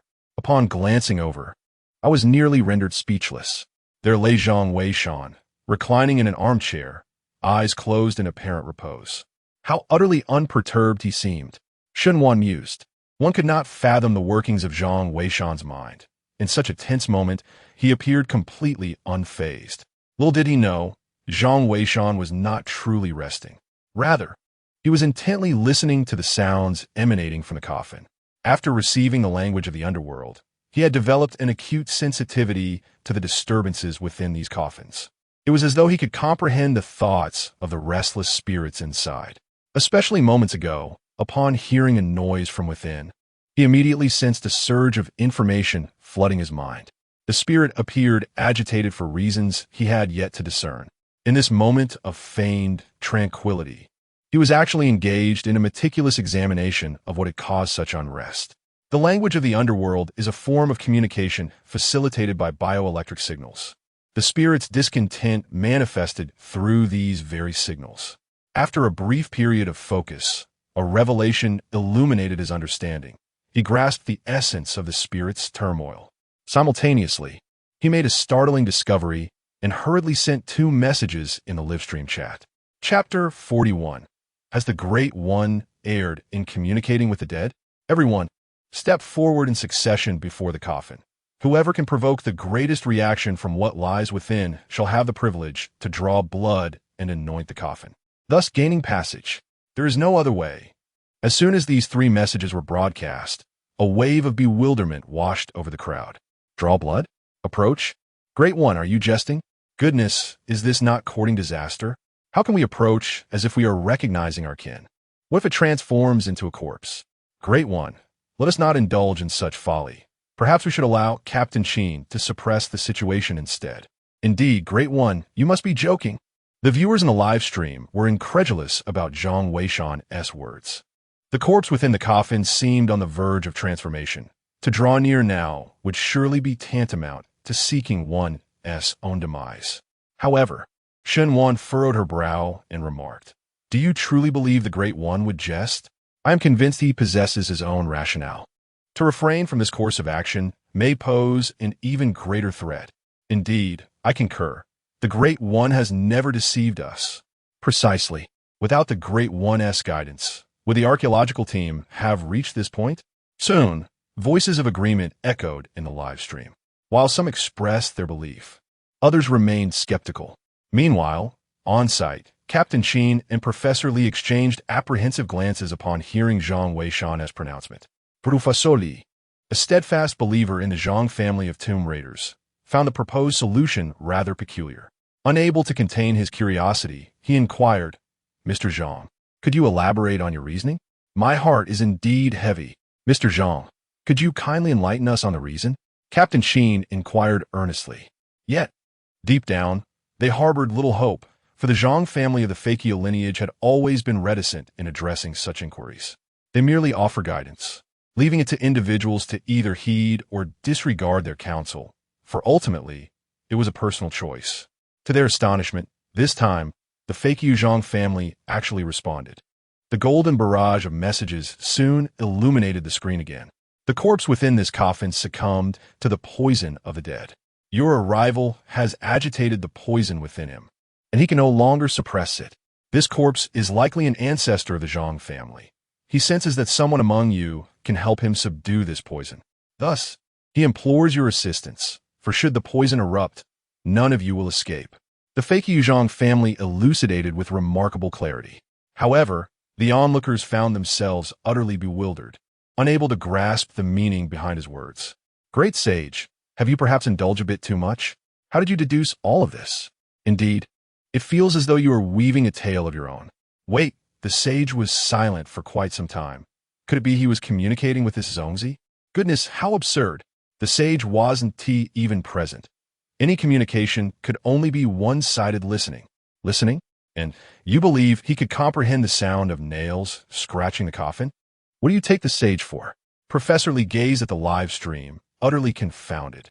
Mr. Zhang, were you truly communicating with the deceased just now? He felt a sense of childishness upon posing the question.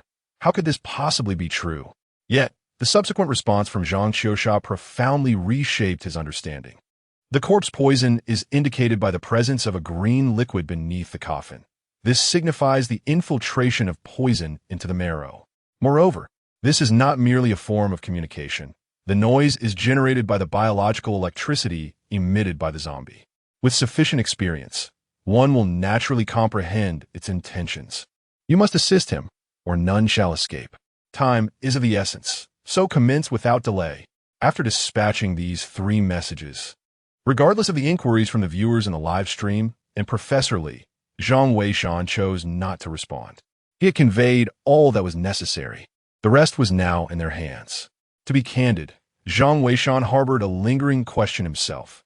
How did this Zongzi know that among Professor Lee's group, there existed someone capable of countering the poison?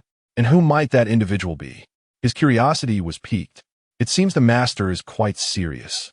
But this matter is rather ludicrous, is it not? This is precisely the distinction between the master and us. His comprehension exists in the stratosphere. I believe it is wiser to heed the master's advice. After all, trying poses no harm and is preferable to a reckless intrusion. Indeed, I too think it worth a try. The majority of the viewers in the live stream lean towards following Zhang Qiusha's approach, given the countless prior experiences. Listening to Zhang Qiusha's words was undoubtedly the right choice. Professor Lee, what is your perspective? Inquired Captain Sheen. He had no voice in the matter, as he lacked knowledge regarding archaeology. Perhaps the methods proposed by the Zhang family were indeed correct? Professor Lee pondered for a moment and remarked, "What does the ancient saying go? Trust those you employ, and do not employ those you doubt." Mr. Zhang's guidance throughout this journey has been evident to all of us. We should not harbor suspicions, as it may dishearten him. Without hesitation, he boldly approached the coffin. The others, witnessing his courage, grew increasingly tense. Captain Sheen ordered everyone to load their weapons, ensuring Professor Lee and Appo's safety at all costs if any issues arose. At that moment, the entire live stream and those present were engulfed in palpable tension, each person fixated on the coffin, fearing that whatever lay within might spring forth to cause harm. Professor Lee swallowed hard and cautiously approached the coffin. However, there was no discernible change within. The stillness remained unaffected by his presence, neither intensifying nor diminishing, as if it had no awareness of his arrival. Upon realizing that all was well, Professor Lee finally exhaled in relief and quickly retreated, signaling for the next person to proceed. Empowered by his experience, the subsequent individuals mustered their courage and stepped forward, each taking their turn. With nearly 50 members in their team, the process inevitably took time. During this interval, everyone could scarcely blink, their eyes wide open in anticipation. Soon, the archaeological team had each taken their turn, yet the atmosphere within the coffin remained unchanged. Captain Sheen, upon witnessing the situation, could only summon the soldiers to begin their attempts one by one. The number of soldiers was fewer than that of the archaeological team, and in less than 5 minutes, the trials were completed. At this juncture, only Captain Sheen was left. He beckoned to the others to maintain their composure and made his way toward the coffin. However, to everyone's astonishment, upon reaching the coffin, it remained utterly unchanged. The crowd was left in disbelief. What could this mean? Had the words of the divine failed? Oh no, there's no reaction at all. Could it be that the divine has made a mistake this time? I told you, even the divine is human. Errors are inevitable. You just refuse to believe. Indeed, it must be a mistake on the divine's part. I suggest we charge ahead without hesitation. Yes, let us hurry. The longer we delay, the more troublesome it becomes, the viewers in the live stream urged.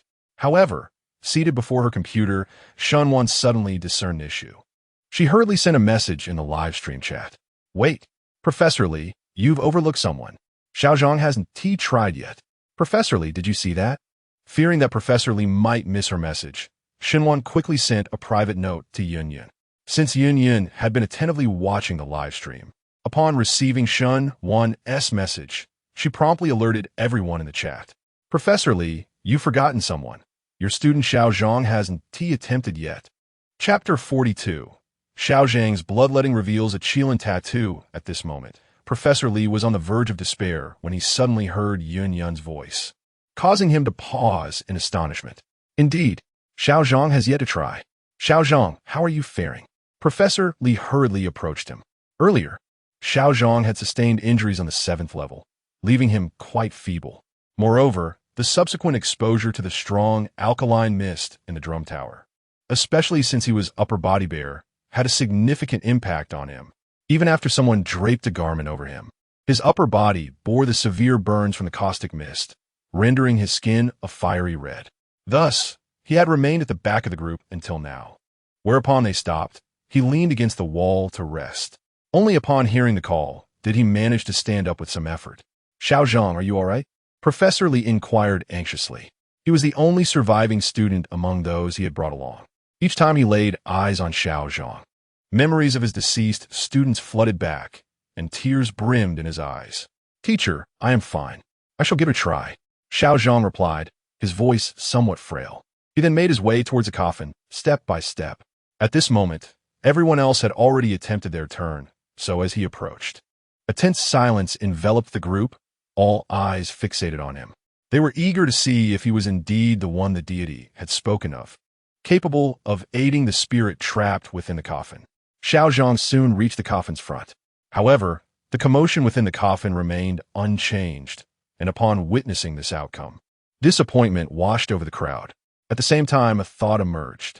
Could it be that the deity had truly erred this time? But is that even possible? Suddenly, when everyone was engulfed in despair, the commotion from within the coffin intensified violently. The entire coffin seemed as though it would be forcefully breached by the entity contained within. A series of piercing cries erupted from the coffin. Xiaozhang, quickly, use your blood, Professor Lee exclaimed, sensing the urgency. The instructions from the Zhang family of the Fakyu had been quite clear. As long as they could identify the individual capable of eliciting abnormal behavior from the coffin, a bloodletting would suffice. Although Xiaozhang was uncertain of the rationale behind it, he nonetheless drew his dagger, enduring the pain as he sliced open his fingertip, allowing a few drops of blood to fall onto the coffin. To everyone's astonishment, they witnessed the blood seeping into the coffin, vanishing without a trace. Remarkably, the turmoil within the coffin gradually subsided, as if the zombie inside had returned to slumber. All present were left in a state of bewilderment, utterly unable to comprehend the unfolding events. Meanwhile, a multitude of viewers in the live stream collectively entered a mode of contrition. O divine being, I was wrong. I kneel before you. O deity, please accept my humility. I should not have doubted you. Damn it, you keyboard warriors, fluctuating between belief and skepticism. Can't you exercise some independent judgment? Indeed, with your indecisive nature, you are nothing but a fair-weather friend. Indeed, if you were at the archaeological site, I would not come to your aid even in death. Time and again, it has been proven that those who do not believe in the divine are nothing but fools. What on earth is the principle behind this? At this moment, Shunwan was communicating with Chun when over the phone. Yet, Chunwan was equally perplexed and unable to elucidate the matter at hand. After all, the ability to calm a zombie with a mere drop of an individual's blood was a concept she had never encountered before. Xiaowan, do not fret. Elder Mu and the others must have seen this. Their vast experience may provide some insight. I will inform you as soon as I receive any news. With that, Chun went into the call. Shenwan sat before the computer, her mind racing in confusion. Meanwhile, just after Chun hung up, a call from Elder Mu came through. Elder Mu, Xiaowen, you must think of a way to ensure Xiao Zhang's safety. Once he emerges, he should be directly invited into the Archaeological Institute. His background is not a concern. This individual may very well become a successor in our archaeological community. As soon as the call connected, Elder Mu spoke with great fervor. Elder Mu, but Xiao Zhang. Chunlin was still bewildered. He may possess the rare, special constitution mentioned in legends. I once read in a compendium that among ancient archaeological workers, many not only had exceptional abilities, but also possessed unique bloodlines, essentially individuals who had been immersed in medicinal substances since childhood. Their blood exhibits a restraining effect on the entities within the ancient tomb. Of course, we are still not entirely acquainted with Xiao Zhang's condition. This is merely a preliminary hypothesis. However, if it proves to be true, his significance to the field of archaeology would be second only to that of the illustrious Zhang family. You must ensure his safety. Oh, Chunwen promptly acknowledged. Yet she felt a twinge of difficulty within her heart. Being absent from the front lines, how could she possibly safeguard him? Nevertheless, given the current circumstances, the archaeological team should be able to traverse the coffin's burial chamber without incident. With the guidance of a Zhang family, the exit should not pose a challenge. Once Xiao Zhang emerges, she would simply escort him back to the Archaeological Institute. Yet, the so-called special constitution mentioned by Old Mu seemed rather enigmatic to her. It might merely refer to an unusual blood type, perhaps something akin to the exceedingly rare Rh-negative blood. Of course, these matters will require thorough investigation once Xiao Zhang is out. Discussing them now feels rather premature. Accompanied by the escort of the warriors, the archaeological team swiftly navigated through the pitch-black chamber of the coffin. Indeed, after Xiao Zhang's blood was applied, the coffin displayed no further anomalies. This revelation caused many to regard Xiao Zhang with newfound respect, as they had not anticipated such an effect from his blood. To be frank, Zhang Weishan, seated before his computer, also felt a sense of bewilderment. He pondered the true origins of this Xiao Zhang. As the archaeological team and the warriors moved through the chamber, they soon encountered a larger cavern ahead. Within the cavern, there lies an enormous stone bed, yet it remains unoccupied. Beside this stone bed flows an underground river, which astonishingly forms a stream within the tomb chamber. The stream measures nearly 3 meters in width, with a depth reaching up to the calves. Regrettably, the path ends here. Captain Qin can only instruct the team to rest in place, awaiting guidance from the Zhang family of the Feiqiu clan. Observing the surrounding circumstances, Zhang Weishan's mind is as clear as a mirror. Just as he prepares to advise the archaeological team to depart, an unexpected exclamation echoes from the live broadcast. Who is that? Xiao Zhang. What is that on you? You have a tattoo? How come we've never seen it before? The camera swiftly shifts to Xiao Zhang. Indeed, the audience is astonished to discover a tattoo adorning Xiao Zhang's back. The tattoo only partially reveals its design, leaving the lower section obscured. The onlookers are left puzzled, unable to discern its meaning. However, upon a mere glance, Zhang Weishan is momentarily taken aback. While others remain oblivious, he recognizes the tattoo with utmost clarity. The tattoo on Xiao Zhang's body is unmistakably the Kirin tattoo, identical to the reward he himself had received. Yet at this moment, the Kirin tattoo on Xiao Zhang has yet to fully manifest. Chapter 43. The reward of the Kirin bloodline and the Kirin tattoo. The Kirin tattoo, unlike ordinary tattoos, manifests under specific conditions, such as elevated body temperature or heated blood. The sudden emergence of a Kirin tattoo on Xiao Zhang's body, particularly in such an irregular pattern, likely resulted from the incident involving caustic mist in the Zhang family's ancient tower. No one understands the significance of the Kirin tattoo better than Zhang Weishan. The secret history of the Feiqiu records that the original Feiqiu, celestial official, and the tomb robber were distinguished not merely by the golden symbols and Feiqiu seals. When Chao Chao established the inaugural Feiqiu, celestial official and tomb robber, he adorned the fake celestial officials with tattoos to differentiate the two roles. The initial tattoo depicted a fearsome beast, a creature entirely fabricated by Chow Chow, with no basis in legend. As the fake celestial officials evolved, the design of this beast began to change, ultimately being replaced by the Kirin, thus giving rise to the Kirin tattoo. Consequently, the Kirin tattoo became one of the emblems of the fake celestial official. However, as the fake celestial officials declined and dispersed across the nation, their totems also began to evolve.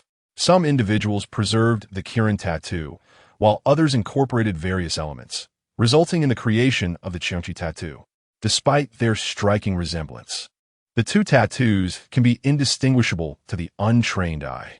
Regrettably, both forms of tattoos failed to endure, ultimately vanishing into the annals of history. The late-stage Fa Chiao Tianguan bore no tattooed characteristics. However, Zhang Weishan's great-grandfather once imparted a saying, "The authentic Fa Chiao Tianguan must inevitably possess either a Qilin or a Cheongchi tattoo. Should one encounter an individual adorned with such tattoos in the future, it is imperative to find a way to bestow upon them the Fa Chiao legacy. To elevate the craft of Fa Chiao Tianguan, the presence of a genuine practitioner is essential. In comparison to those naturally bestowed with Qilin tattoos, others fall short." Zhang Weishan never anticipated that upon his arrival in this new realm, he would meet someone who possessed a Qilin tattoo. This individual is undoubtedly a promising candidate for the Fa Chiao profession.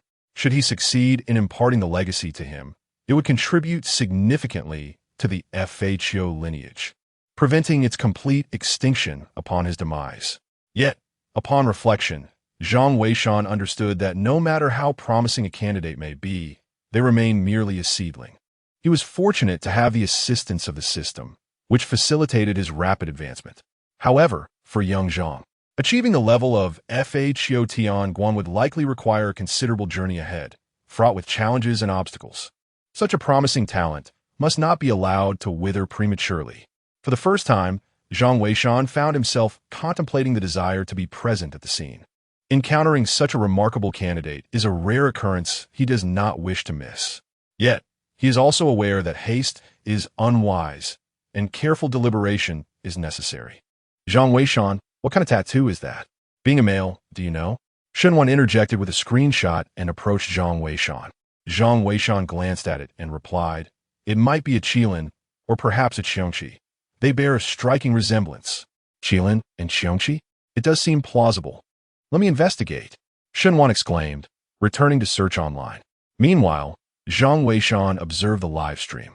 In the chat room, a multitude of netizens were also engaged in a discussion about the tattoo adorning Xiaozhang's body. "Wow, that tattoo is absolutely stunning. Where did you get it done?" "Indeed, it seldom reveals such an impressive display. I wish to get one too." "Huh, who doesn't love showing off? Please share the location. By the way, what sort of tattoo is it? Why is it only partially visible?" "I have no idea. It resembles an ancient mythical beast. Perhaps a special tattoo technique is employed, rendering it less visible most of the time." "An ancient mythical beast? I must say, that sounds rather masculine." At that moment, Professor Lee interjected, interrupting the curious crowd. "There is nothing extraordinary about it.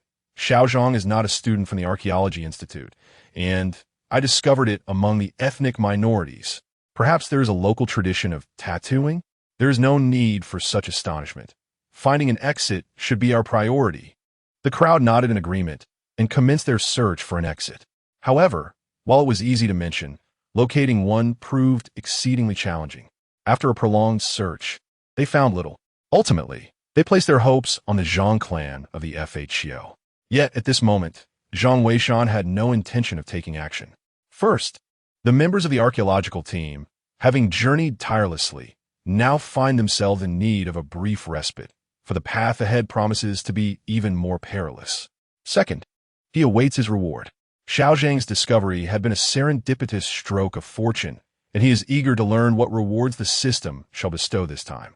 Indeed, his thoughts had scarcely settled when the system's voice resounded with an announcement. "Ding! The archaeological team's success has been recognized. and the reward of the Qilin bloodline has been integrated. The very mention of the Qilin bloodline ignited a spark of joy within Zhang Weishan. After such a long wait, he had finally summoned the Qilin bloodline. With its aid, his prowess would undoubtedly ascend to new heights. He felt the fervor of his blood surging and sensed the harmonious fusion between the Qilin tattoo and his essence. It was as if boundless power had awakened within him, stirring a desire to unleash a powerful punch against the wall to release the intensity of his newfound strength. Is this the effect of the integration of the Qilin bloodline and the Qilin tattoo? No wonder those who bear the Qilin tattoo are deemed the most formidable of the Tomb Raiders. A smile graced Zhang Weishan's lips, his heart brimming with satisfaction. Nearly 10 minutes passed before he gradually calmed from this exhilarating sensation, as the effects of the Qilin blood and tattoo integration began to subside. Rising to his feet, he stretched to gauge the strength coursing through him, before finally directing his attention to the live broadcast. Noticing his peculiar behavior, Shenwan inquired, "What are you up to?" How peculiar it is. The esteemed expert has remained silent for almost 10 minutes. One wonders what occupies his attention. Zhang Weishan chuckled softly, but refrained from responding, returning directly to his designated spot. Having received his reward, the archaeological team was also nearing the end of their rest. It was time to continue guiding them onward. At the excavation site, Professor Li was endeavoring to reassure everyone. "Do not panic. Mr. Zhang has never abandoned us. He may simply be preoccupied with pressing matters, but he will surely arrive shortly." Just then, as if to affirm his words, 2 golden messages flashed in the live stream. "The passage is in the water. Once outside, remain in place and do not touch anything." Upon seeing these 2 golden messages, Captain Qin immediately led 2 soldiers into the creek to investigate. Within a minute, Captain Qin rushed back, exclaiming, "There is a pool in the creek. We must dive through it. Everyone, prepare yourselves. We shall venture ahead to scout the path." "Very well." Professor Li nodded, confident that the Zhang family of Tomb Raiders would not forsake them. However, it was also the case that the Zhang family had warned them to refrain from touching anything once they exited the passage. Could there be danger beyond the passage? Many shared Professor Li's concerns, and apprehension began to spread among them. They feared what peril might lie beyond the passage. That morning, the archaeological team had encountered an abundance of dangers. Even Shenwan couldn't help but express her worry, murmuring to herself, "What other dangers could there possibly be?" This ancestral mansion is replete with an abundance of intricate mechanisms, isn't it? Chapter 44. The seriousness of submitting cultural relics in the early hours of the morning. The first tragedy struck with Aegea's sacrifice. Subsequently, the group encountered the perilous mist of strong, alkaline water, a mechanism almost certain to be lethal. Soon after, they faced the threat of Zhongzi, finally finding refuge in a secure location. Yet, to their dismay, Zhang of the Feiqiu reminded them that dangers still lurked outside. Frankly, at this juncture, Professor Li and the others were teetering on the brink of despair, perplexed as to why the path to safety seemed more treacherous than their entrance. This ancient Zhang family tower felt akin to a prison, permitting entry but forbidding exit. Shenwan sat before her computer, striving to compose herself, aware that today's archaeological endeavors were likely to entail numerous challenges. The ordeal was far from over. As noon approached, Zhang Weishan remained unhurried in guiding the archaeological team's departure. If his conjectures were accurate, once the team traversed the submerged passage, they would encounter yet another mechanism, one that would require time to decipher. Once that mechanism was activated, the threat of the alkaline mist would diminish significantly. However, this remained an ideal scenario. The actual circumstances could only be assessed after the entire team had successfully passed through. Originally, Zhang Weishan had planned to wait until he had guided them through the next mechanism before he ventured out to procure lunch. Unexpectedly, Shun's father arrived at the shop. "Father, what brings you here?" Shenwan exclaimed, momentarily taken aback. "What? Is it not permissible for me to visit my own shop? You two are watching the archaeological live broadcast? This program appears quite remarkable. The Zhang family of the FHCO is indeed impressive, yet I lament not being acquainted with such remarkable individuals." Boss Shun chuckled as he took a seat. "Zhang Weishan, listening nearby, felt a sense of awkwardness. It seemed that Boss Shun had matters at hand. After sitting, he retrieved a piece of paper and a palm-sized brocade box from his pocket. "What is this?" Shunwan inquired with curiosity. However, Boss Shun rebuffed her hand, stating, "Do not touch. Inside lies a hexagonal bell. Zhang Weishan, come here." Zhang Weishan was taken aback, pondering whether Boss Shun had a change of heart and intended to surrender the hexagonal bell. After careful consideration, he acknowledged the truth in her words. "Although this item is precious, it is akin to a hot potato. As you have observed, the situation in our country is such that the archaeological community is striving to revive archaeological techniques. In the future, we are bound to unearth more ancient artifacts. This item predates the Warring States period, and should it become public knowledge, it would be challenging to explain. Thus, it is prudent to surrender it promptly, allowing us to garner a reputation for voluntarily returning cultural relics. Zhang Weishan, you must set off now. I have penned ample reasoning on the paper to facilitate our explanation. Attend to this matter without delay." Zhang Weishan nodded, realizing he had indeed surmised correctly. Surrendering artifacts is not merely a matter of delivering them to the appropriate authorities. The staff of the Cultural Relics Bureau will require a thorough inquiry, documenting how and where the item was discovered, as well as the individuals present at the time. The process was exceedingly cumbersome. Otherwise, Boss Shun would not have sent his assistant to run errands. Zhang Weishan picked up his phone, took the brocade box and papers, and set off. Along the way, he reviewed the script written by Boss Shun, noting that he had ample time. As for the archaeological team, the schedule was still quite lenient. If he moved swiftly, he could submit the artifacts and enjoy lunch while providing guidance to them. With this thought in mind, Zhang Weishan hastened towards the Cultural Relics office. The distance was not great. He arrived within 5 minutes on his bicycle. However, while the journey was not troublesome, the real complications began upon arrival. Name, gender, address. The staff interrogated Zhang Weishan as if conducting a household registration check. Fortunately, submitting artifacts did not require a household investigation. Otherwise, it would have revealed Zhang Weishan as an unregistered individual.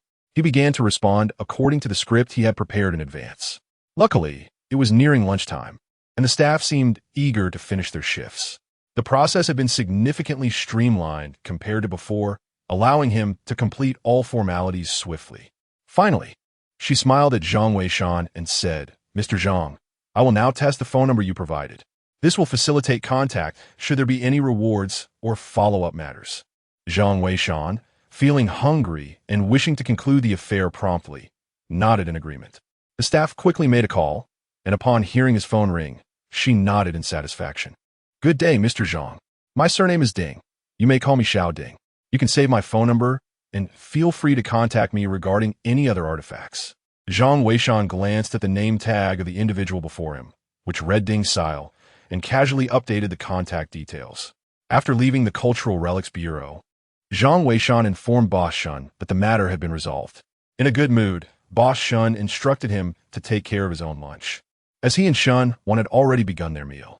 Zhang Weishan nodded and entered a nearby restaurant to order some food. He had spent nearly 40 minutes in this endeavor. Considering the archaeological team, they should have arrived by now.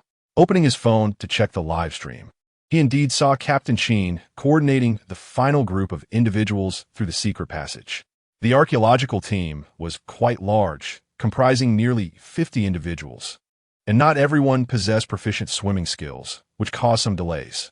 Meanwhile, at the Cultural Relics Bureau, Ding Sa was also wrapping up for the day. After packaging the artifacts submitted by Zhang Weishan, she hurried to the cafeteria. At this hour, the leaders were likely enjoying their meals there as well. It wasn't that the cafeteria food was particularly delectable. The main allure was that it was free. Upon entering, she noticed a crowd of colleagues gathered around, engrossed in the archaeological live stream. The program had become immensely popular, especially with the behind-the-scenes commentary provided by the renowned Zhang family, which had undoubtedly captivated many single women of a certain age. "Hey, Xiaoding, come quick. The archaeological team has accomplished so much this morning. It has been utterly thrilling." One of her colleagues called out. "All right, the leader is also present. I have something to discuss with you." Ding Sile spotted the leader, a middle-aged man in his 30s. and hurried over. "Leader, I have received an artifact this morning, submitted by a young man." Ding Sil quickly recounted the incident of the artifact submission. The leader and the surrounding colleagues were momentarily taken aback. It is well known that in their line of work, encountering a submission of artifacts is a rarity, often going an entire year without such an occurrence. Thus, for Ding Sil to have received one was indeed remarkable. "Oh, let us see what it is." The male leader's interest was piqued. Furthermore, he needed to register and authenticate it, hence he felt compelled to inquire. "It is a small bell, exuding a sense of antiquity." Ding Sil produced the artifact. The crowd gathered around for a closer inspection, all expressing their amazement. Despite its diminutive size, its craftsmanship and intricate patterns were evidently extraordinary. The leader, visibly pleased, remarked, "It appears to be genuine. I shall take it for authentication this afternoon. You all should learn from Xiao Ding." However, the name of the artifact remains unknown. The bell shape is indeed quite rare, which the leader found amusing. Just then, a gasp erupted from the live broadcast. "Teachers, look here. How come there are so many bells?" Ding Sil and the others, upon hearing the mention of bells, quickly turned their attention to the screen. Yet, after merely a glance at the live feed, everyone was left in stunned silence. The leader's eyes widened in disbelief. At this moment, a bell appeared in the live broadcast room, strikingly similar to the one in Ding Sil's hand. It was over. Two words suddenly sprang to the leader's mind. Almost simultaneously, he hastily rose and said, "Xiao Ding, come with me to the office. The situation is quite serious now." Chapter 45. The return of the hexagonal copper bell. Shun Wan was taken aback. "This has nothing to do with me." Upon arriving at the office, Ding Sil was nearly paralyzed with fear. To think that while collecting antiques, he had stumbled upon something akin to what was featured in the archaeological team's live broadcast. Should this information be disclosed, it could potentially implicate him with antiquities traffickers. Do not fret. This matter does not concern you. Moreover, refrain from alarming the individual who submitted the artifacts. He insisted, "I must consult my superior and simultaneously notify the Archaeological Institute. If this artifact proves authentic, the individual who submitted it will undoubtedly be scrutinized. By the way, does the documentation he provided specify how he acquired it?" Ding Sil hurriedly rummaged through the papers and soon discovered the answer. It states that it was obtained from an elderly farmer. "Very well. Keep the details of this antique acquisition to yourself. Ensure that those who witnessed it in the cafeteria do not speak of it. We must expedite its delivery to the Archaeological Appraisal Institution. I will contact the higher authorities to inform the Archaeological Institute." Ding Sil exclaimed. Understood. This was the first time Ding Sil observed his superior in such a state of agitation. He promptly abandoned his lunch to head to the Artifact Appraisal Institution. However, both the appraisal and communication with higher authorities required time, making it difficult to keep track of everything.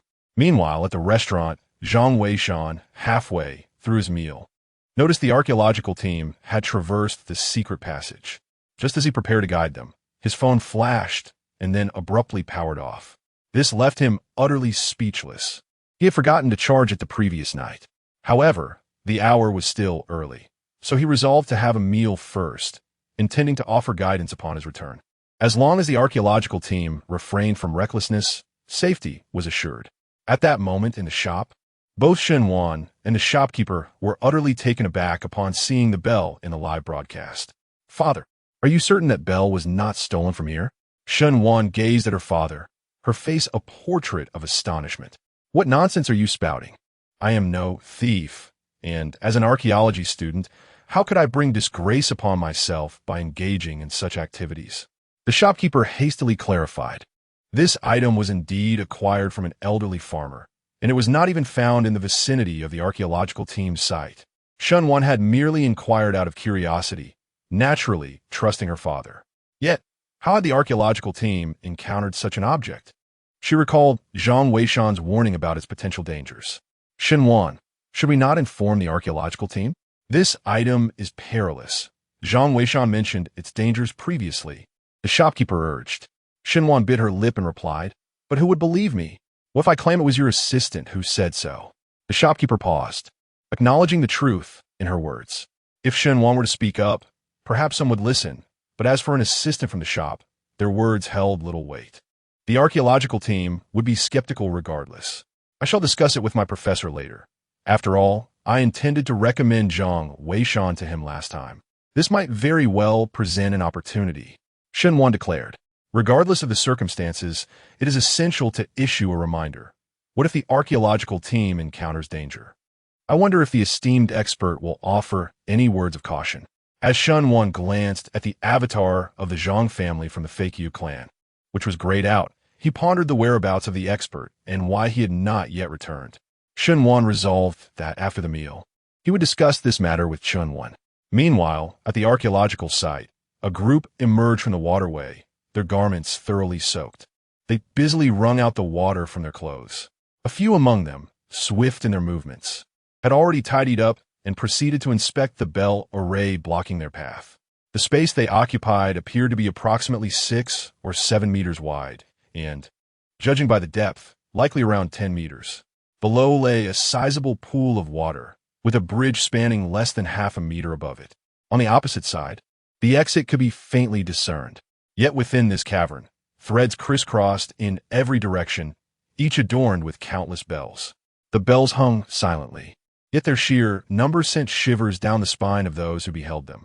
It seemed that merely brushing against one of the threads would trigger a cacophony from the multitude of bells. Professor, could these bells signify the danger the expert mentioned? Captain Qin inquired. Professor Li was uncertain, but acknowledged that there was nothing else present. I cannot say for sure, but since Mr. Zhang has warned us, let us refrain from proceeding recklessly. We shall rest here and await further guidance from Mr. Zhang, Professor Li insisted, unwilling to witness any sacrifices among his team. However, the members of the archaeological team gazed at the bells with great curiosity. One by one, they gathered closer to observe. Professor Li hastily called out, "Do not touch anything. Be cautious, as there may be danger." The individuals nodded in agreement, refraining from contact, merely observing the bells from short distance. Soon, one student exclaimed, "Hey teacher, these bells appear to be artifacts as well. The craftsmanship is remarkably exquisite, and they seem to be quite ancient." Upon hearing this, Professor Li was momentarily taken aback and approached to inspect them. After a brief pause, he exclaimed, "Indeed, the patterns on these bells are unlike anything I have ever seen. Yet, the material resembles bronze, but is not pure bronze. It seems to be an alloy of low purity. Such materials likely predate the Warring States period. As far as I know, the bronze artifact from that era possess a higher purity than these bells." He cautioned, "Everyone, refrain from touching them. Be careful not to cause any damage. If these are indeed relics from before the Warring States period, it would undoubtedly be a monumental discovery." The crowd nodded in agreement, and the viewers in the live stream were equally stirred. Before the Warring States? Goodness, that period is already quite distant. How far back must that be? Indeed, is there anyone well-versed in history who can enlighten us? As a student of history, I must say that records prior to the Warring States period are exceedingly scarce. However, the Warring States era is undeniably a fascinating epoch. I recall that the Archaeological Institute has a saying, "Ancient tombs from the Warring States period are renowned for yielding artifacts of extraordinary significance." Indeed, I am affiliated with the Archaeological Institute, and this phrase can be found in our school's literature. It is worth noting that these are not genuine divine relics, but rather, the antiquities from the Warring States period are so precious that it would not be an exaggeration to deem them national treasures. My goodness, if the relics from the Warring States period are considered national treasures, then those from before this era must surely be the very epitome of national treasures. Astonishing. Yet, I remain perplexed as to the purpose of this bell. The discussion in the live stream was fervent. Meanwhile, Shun Wan and Boss Shun exchanged a glance, both immensely astonished. Professor Li's recent remarks resonated strikingly with Zhang Weishan's assertions, as he too had indicated that this object predates the Warring States period. With Professor Li echoing this sentiment, it appears that Zhang Weishan's claims were entirely accurate. Zhang Weishan is remarkably impressive. Could he truly be a prodigy in archaeology? I must swiftly inform my instructor. Shun Wan felt a surge of astonishment. She recognized that this was a pivotal moment. If Zhang Weishan truly is a self-taught genius, He must be recommended to the archaeological team. To let such talent slip away would represent a tremendous loss for the field of archaeology. Chapter 46. A recommendation for Zhang Weishan Xiaowan. Why are you calling at this moment? On the other end of the line, Chunwan was quite surprised. The archaeological team was currently in peril, and Shunwan's call was indeed unexpected. Teacher, there is something I must discuss with you. My father has a worker named Zhang Weishan, a self-taught individual with remarkable expertise in the appreciation of ancient artifacts. I have been looking for an opportunity to recommend him, but the right moment never arose. Just now, you must have seen the hexagonal bell that the archaeological team discovered. My father had previously brought one back, and Zhang Weishan recognized it as highly dangerous. Moreover, the information he provided aligns perfectly with what Professor Li just mentioned. I believe we cannot overlook such a talent. Therefore, I wish to recommend him to join the archaeological team. Shunwan expressed her thoughts in one breath.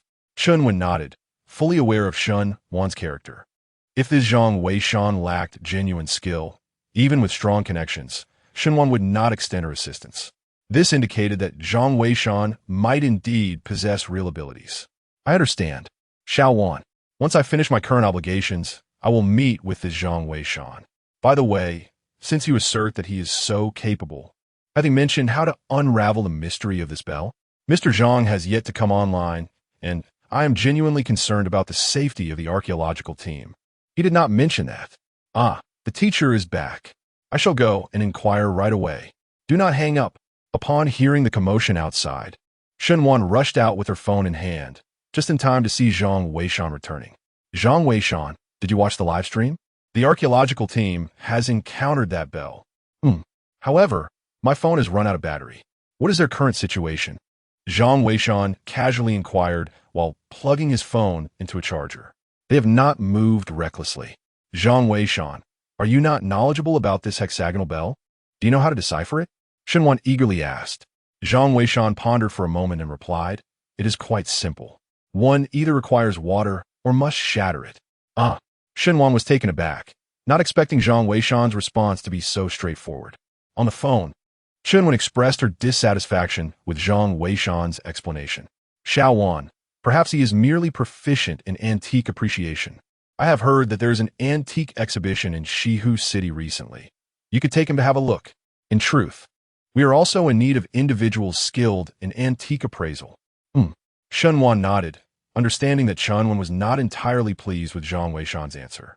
Nevertheless, she had witnessed Zhang Weishan's expertise in antique appreciation firsthand. I shall take my leave to rest. Boss, Xiaowan, you may continue to observe. Zhang Weishan stated as he ascended the stairs.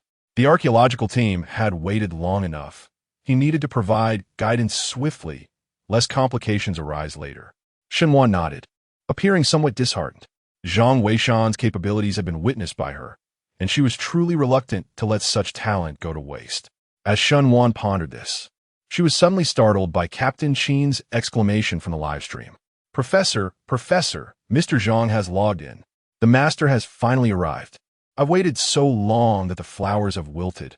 What shall we do next, master? Indeed, master, the entire internet awaits your guidance. Shunwan composed herself, fixating on the live stream, fearful of missing any comments from the renowned Fa Qiuzhang clan. Soon enough, several golden comments appeared. However, upon reading their content, Shunwan, along with Boss Shun and Chun when present at the scene, were momentarily taken aback.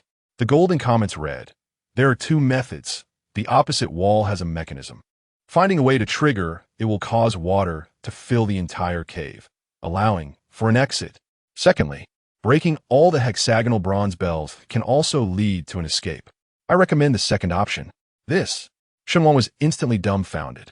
Boss Shun beside her was equally stunned, exclaiming, isn't this exactly what Zhang Weishan suggested? No, I must call the teacher. Shunwan was completely astonished, never expecting that the solutions proposed by Fa Qiuzhang would align so closely with Zhang Weishan's. Could it be that Zhang Weishan is indeed Fa Qiuzhang? But how could that be? Yet Zhang Weishan had indeed confirmed it. Shunwan could only attribute this coincidence to Zhang Weishan's considerable skills. Just as she was about to make the call, Chunwan had already dialed in. Teacher, Xiaowan, Please elaborate on the situation regarding Zhang Weishan. Why does he claim to be similar to Mr. Zhang? On the other end of the line, Chunwan sounded quite anxious.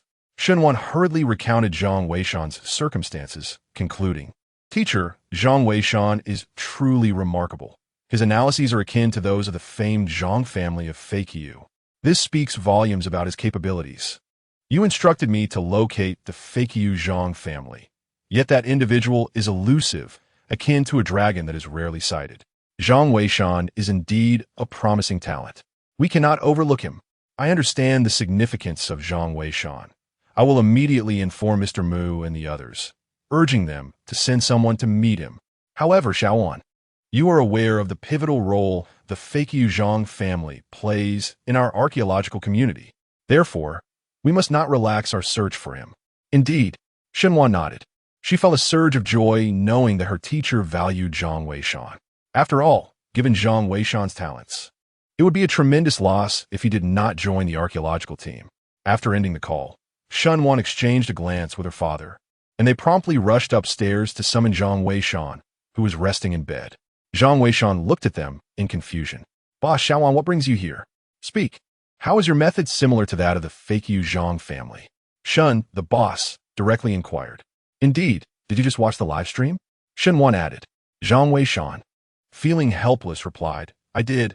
It must be a coincidence. After all, with something like a bell, one can only harm others by producing sound. Submerging or smashing it is indeed the most effective method." Both Shunwan and Boss Shun were momentarily taken aback by the revelation. Indeed, this was the simplest and most efficient approach. How had they not considered it before? I had thought you were merely a descendant of the famed Zhang family. Nevertheless, you are quite remarkable in your own right. By the way, I have already recommended you to my teacher. The Archaeological Institute should be sending someone to meet you soon. You must exert yourself and strive to join the archaeological team," Shenwan said with a smile. "There is no need for that. I prefer my current way of life." Zhang Weishan replied with a hint of resignation. "Meeting them won't change anything, and given your exceptional ability to appraise ancient artifacts, being merely an assistant would be a disservice to your talents. Precisely, you should not decline. If you achieve success, it would reflect well on me as your employer." Boss Shun chuckled as well. Zhang Weishan shook his head in resignation and chose not to elaborate further. His ambition was to promote the illustrious legacy of the Tianguan lineage, and whether or not he entered the Archaeological Institute was of little consequence to him. Chapter 47. The archaeological team reluctantly destroys the bell to draw Zhang Weishan's attention in the live stream. A fervent discussion erupted among the viewers. Did the flood submerge everything? Wouldn't the archaeologists be gasping for air too? Indeed, that passage was quite short, some nearly suffocated. If this area were filled with water, many might not make it through. Exactly. No wonder the expert recommended the second option. I too lean towards the second option, but if we shatter these bells, won't we damage these artifacts? Alas, that is indeed the case. The audience expressed their concern for these cultural relics. After all, they had endured so much to be discovered. Even the mere thought of using firearms made the viewers uneasy. How much more would it affect the on-site scholars, like Professor Li and his colleagues? "Professor, this is absolutely unacceptable. These bells are also artifacts. Once shattered, restoration is impossible." "Yes, Professor, what harm could these bells possibly inflict upon us? Although Mr. Zhang has been an exceptional guide, is there truly no better solution for these relics?" As anticipated, some members of the archaeological team vehemently opposed this course of action. They were, after all, dedicated to uncovering the treasures and rich history buried within the tomb. Faced with the prospect of destroying these artifacts, their hearts were heavy with reluctance. "Dear colleagues, I share your sentiments, but artifacts are inanimate. Humans are alive. Only by safeguarding the foundation of our archaeological endeavors can we ensure a brighter future. These bells..." "Professor, these bells date back to before the Warring States period. Artifacts from that era are hailed as national treasures. The value of these bells is undoubtedly even greater, and it is imperative that they remain unharmed." "Indeed, Professor, you must ponder this deeply," the members of the archaeological team urged fervently. Yet, Professor Li found himself at a loss. Who would dare disregard the words of the Zhang family? Even he endorsed the second approach. Clearly, the suggestion to have the archaeological team submerge and escape was met with little optimism from Mr. Zhang. Professor Li understood well that not all members of the archaeological team were proficient swimmers. The peril of having so many individuals dive was immense, and it could potentially lead to even greater loss of life. In comparison, shattering these bells seemed the most prudent course of action. Captain Sheen, do you possess a more viable solution? Professor Li inquired. However, Captain Sheen had no better alternative, shaking his head in response. No, I just assessed the situation, Mr. Zhang mentioned that the mechanism on the opposite bank is quite intricate. It seems triggering it would be exceedingly difficult. Relying on water as a means appears to be hopeless. Fortunately, we have ample ammunition, so the second method is feasible. This is truly inappropriate. Upon hearing Captain Sheen's words, the archaeological team felt an even deeper sense of despair. Alas, for the sake of the archaeological community, we must make a choice. Captain Sheen, proceed. Professor Li sighed, no longer hesitating. Had there been any alternative, he would not have resorted to such measures. Yet, presently, no other options remain. Professor, you must exercise due caution. Mr. Zhang's assertions, while not unfounded, must also be weighed with human fallibility. Who can genuinely ascertain the peril posed by these bells? Indeed, Professor Li, this is truly. A few archaeologists are fervently attempting to dissuade him. However, Professor Li, with a mere wave of his hand, signaled Captain Sheen to proceed without a moment's hesitation. Prepare. Captain Sheen wasted no breath. With a call, several soldiers swiftly chambered their firearms, aiming at the bells before them. Fire. At the command, a cacophony of gunfire erupted. Bullets, akin to fiery tongues, shattered the countless hexagonal bronze bells into fragments. Meanwhile, in a live broadcast room, multitudes of viewers expressed their heartfelt sorrow. What a pity! These are artifacts predating the Warring States period. Indeed, it breaks the heart of every observer. I find it excessively hasty.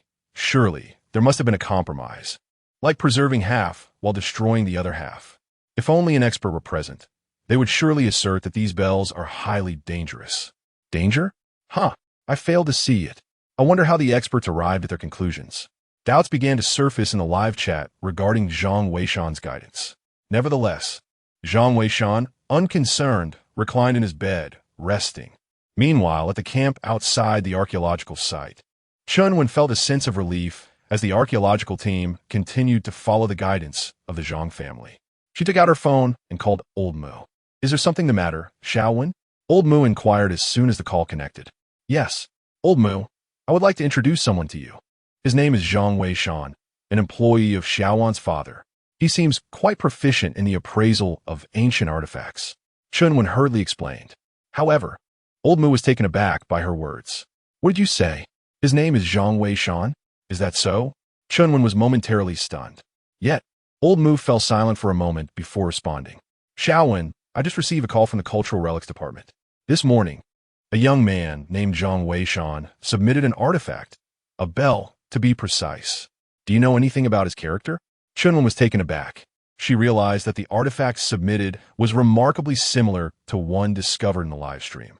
This was a serious matter and could potentially lead to an investigation. However, since Shan Wan was her student and, according to her, Zhang Weishan was her father's employee, it was highly likely that the artifact truly belonged to Zhang Weishan. Old Mu, I believe there has been a misunderstanding. Zhang Weishan is an employee of Xiaowan's father, who is engaged in the antique business. Therefore, this artifact may have been found by Xiaowan's father, with Zhang Weishan merely acting as the one to submit it. Xiaowan mentioned that Zhang Weishan is exceptionally talented and a rare find. Mr. Mu, we cannot afford to lose talented individuals. You are aware of this, and I believe it is imperative to send someone to meet with Zhang Weishan. Mr. Mu nodded, fully cognizant of the situation. The archaeological field is in desperate need of talent at this moment. It would be exceedingly unscientific to cast aspersions on someone merely because they have submitted an artifact that coincidentally resembles one discovered by the archaeological team.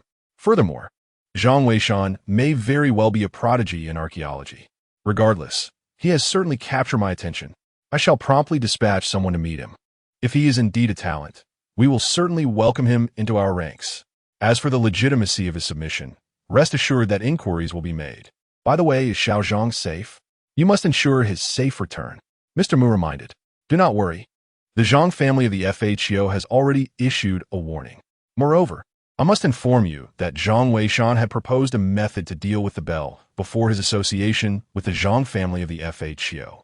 This aligns perfectly with their approach, which is why I ardently advocate for Zhang Weishan. Mr. Mu, this individual may be exceptionally formidable. We must treasure our talents. Indeed, I understand, and I will make arrangements promptly. With that, Mr. Mu concluded the call. First, there was the Zhang family of the FHO, and now another Zhang Weishan has emerged. It seems the archaeological field is poised for a renaissance. Mr. Mu felt a surge of excitement and hastened to have his team investigate Zhang Weishan's background. Chapter 48. The team's overconfidence leads to a crisis across the internet at this moment. It was midday. Although the weather had begun to cool, the lingering autumn heat stubbornly persisted. Many individuals had already started to prepare for their afternoon rest. However, the situation in the archaeologist's live stream captivated countless hearts, rendering their midday respite utterly futile. After clarifying the circumstances, Shun Wan and the proprietor returned to the first floor to continue watching the broadcast. The father and daughter occasionally indulged in casual conversation, which made Zhang Weishan feel somewhat out of place. Thus, he reclined on his bed, watching the stream while ready to offer guidance at any moment. At this juncture, the archaeologist's predicament was far from optimistic. Although they had traversed through the cave of the hexagonal bronze bell, they still faced a significant vertical drop to the surface. The immense weight of the mountain loomed above them. To escape, they needed to exit the confines of the mountain itself in order to return to the surface swiftly.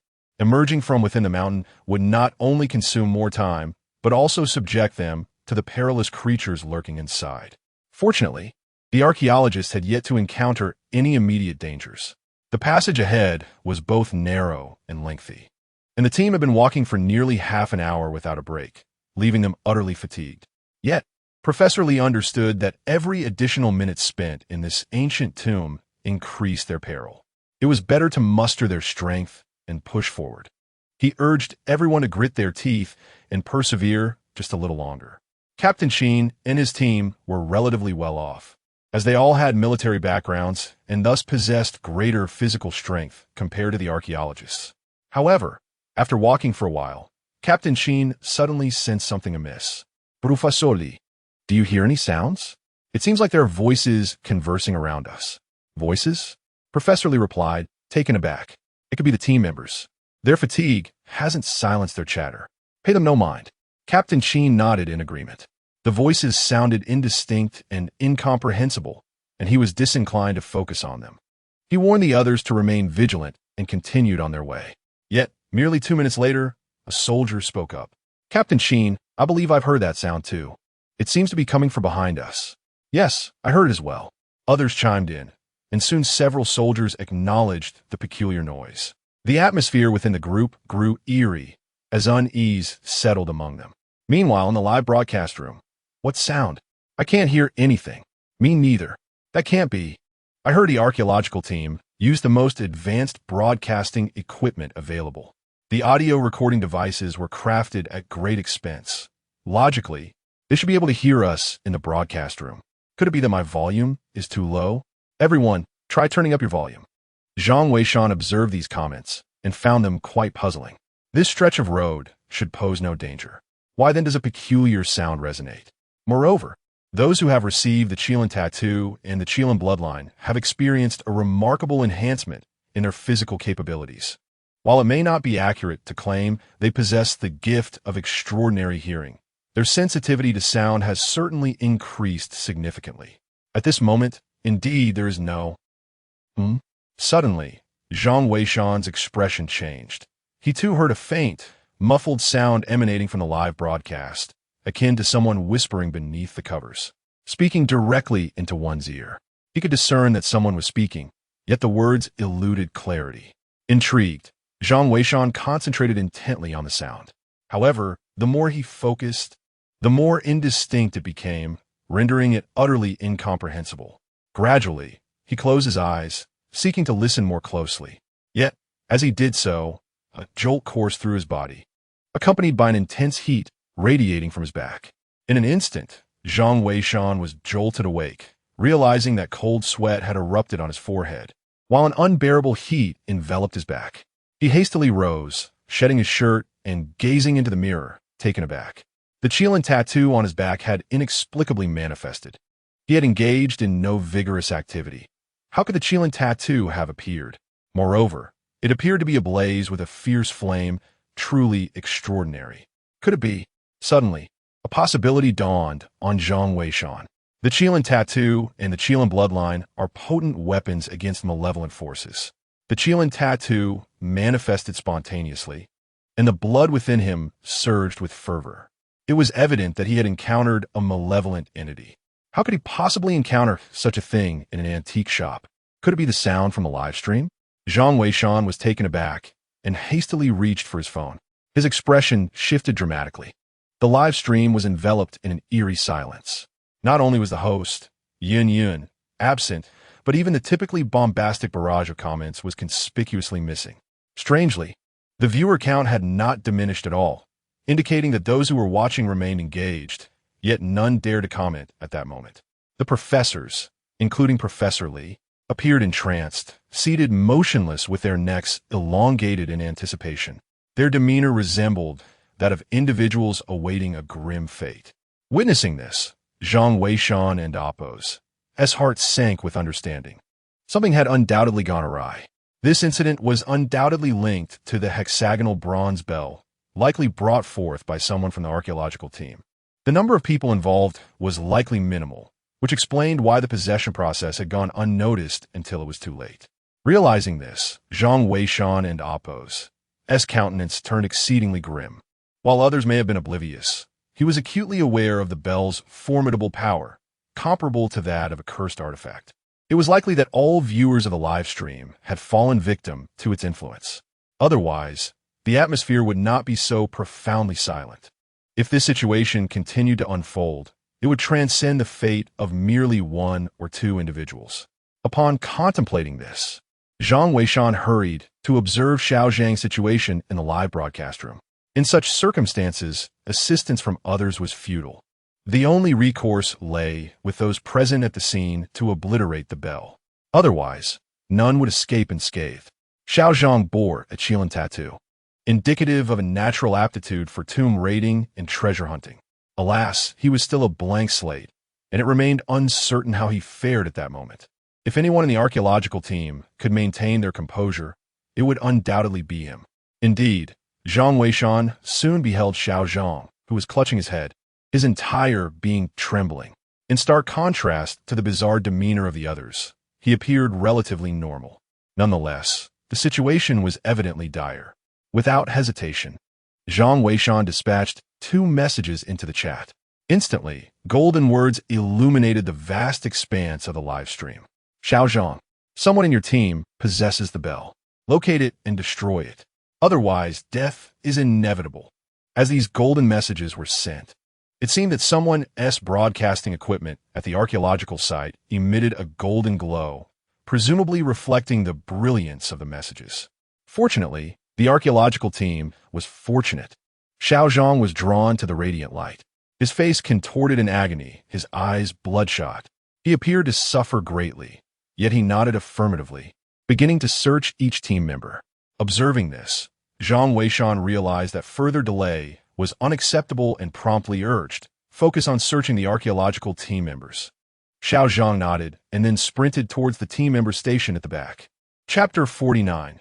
Xiao Zhang and Appo's urgent task. The archaeological team and Appo's perilous situation. The reason for Xiao Zhang to focus on investigating the members of the archaeological team is quite evident. Among these individuals, Captain Sheen and his fellow soldiers would undoubtedly refrain from the act of secretly hoarding the hexagonal bronze bells. This is beyond dispute. For soldiers, military orders are paramount. The commands of their leader are akin to divine decrees, and they would scorn such petty thievery. Although Professor Li is notoriously obstinate, after the tragic demise of several students, He has come to wholly believe in the words of F.A. Chiozhang. Moreover, as a professor, should he truly wish to safeguard the hexagonal bells, he would certainly voice his intentions and consult with F.A. Chiozhang. He would never engage in clandestine hoarding. Thus, the only individuals with a plausible motive are the archaeological team members. Previously, they had vehemently opposed the idea of damaging the bells, considering them invaluable artifacts. Hence, it is conceivable that someone might view the preservation of these treasures as an imperative, leading them to secretly hide a hexagonal bronze bell. Just as Zhang Weishan concluded his commentary, he heard a series of thuds from the first floor, indicating that Shun Wan and Boss Shun had also fallen victim to the chaos. Without regard for the state of the live broadcast, Zhang Weishan immediately rushed downstairs. Indeed, upon arrival, he found Boss Shun gripping Shun Wan by the throat, as if they shared an irreconcilable vendetta. Shun Wan's face had turned crimson, clearly struggling for breath. Zhang Weishan intervened, forcefully separating the two. At this moment, his strength surpassed that required to handle both the father and daughter. Even if 5 Shun bosses were present, it would be a trivial matter. Yet, these two individuals appeared to be afflicted by a condition akin to soul detachment. Despite their separation, their predicament showed no signs of improvement.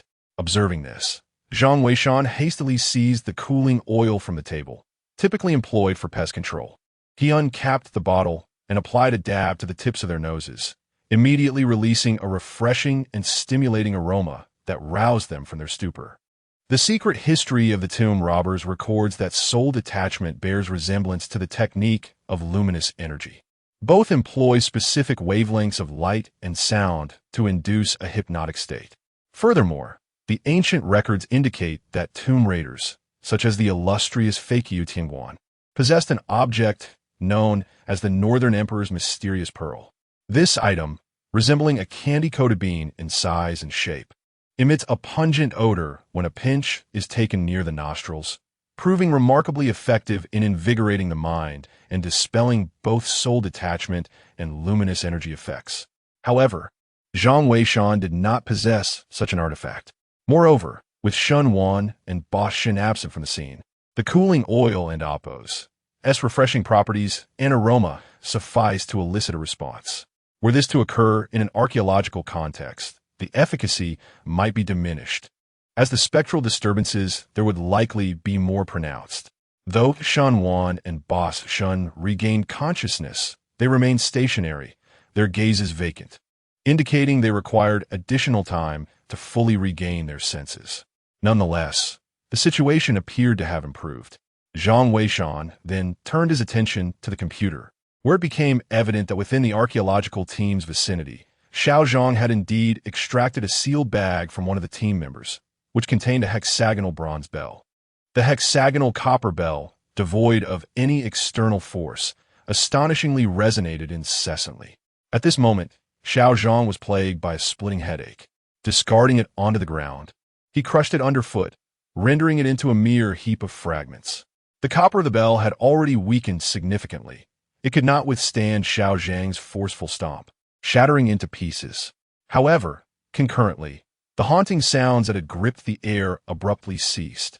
Behind him, Shun Wan and Boss Shun both trembled simultaneously, their eyes reflecting a glimmer of bewilderment. Little did they know at that very instant, viewers across the nation and even globally who were tuned into the live broadcast felt a jolt coursing through their bodies, as if awakening from a vivid dream. Zhang Weishan, how did you come down? Shun Wan clutched his neck, appearing somewhat pained. Yes, what has happened? It felt like a dream. What did you come down, Zhang Weishan? I have no recollection at all. Zhang Weishan gazed at them, unsure of how to respond, and ultimately pointed towards the live broadcast. You can see for yourselves. At that moment, in the live stream, some viewers had begun to recover, and a flurry of comments flooded in. What just happened? I don't know. It felt like I was dreaming. Damn, I was so scared I nearly wet myself. I saw a female ghost trying to kiss me. Are you sure it wasn't a male ghost? Stop joking. Someone here committed suicide. Oh my, there is someone here too? And they were just watching the live stream. My goodness, what on earth is happening? I can hardly bear to watch the live stream. Have you all noticed how the archaeologists are lying on the ground? I am uncertain. Did you see the barrage that the expert just posted? It seems that something has gone awry. Someone mentioned the comments from the Zhang family of fake you, and instantly, everyone's attention was drawn to the two shimmering comments that continued to glow with a golden light. Xiao Zhang, someone in your team has brought a bell. Find it and destroy it. Otherwise, death is certain. Could it be that the archaeologists are in this predicament because of that bell? Heavens, we aren't affected too, are we? Is that even a question? Of course we are. Who on earth is so foolish? The expert has clearly stated that the bell is perilous. Why would they bring it secretly? Damn it, I nearly faced dire consequences because of this. That is not the crux of the matter. The issue is that someone has already lost their life due to their reckless actions. We must identify this individual. Yes, hold them accountable. The chat room was instantly filled with denunciations. Meanwhile, Shun Wan and Boss Shun were also coming to grips with the situation. They exchanged incredulous glances, struggling to comprehend. Have we also fallen victim? What exactly is this bell? Why is it so formidable? Shun Wan rubbed his neck and remarked, by the way, Zhang Wei Shan, did I exhibit any peculiar behavior earlier?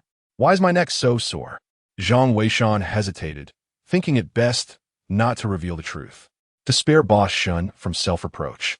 It must be noted that the previous incident was merely an unconscious act. It is not entirely his fault. The shop had recently upgraded its computer system, and the surveillance equipment had yet to be adjusted. Thus, Zhang Weishan waved his hand dismissively and remarked, "You accidentally bumped into it. It's nothing serious. If you're feeling dizzy, apply some cooling balm to your temples. It should alleviate the discomfort. As for other matters, let's wait and see. This situation is likely to escalate significantly."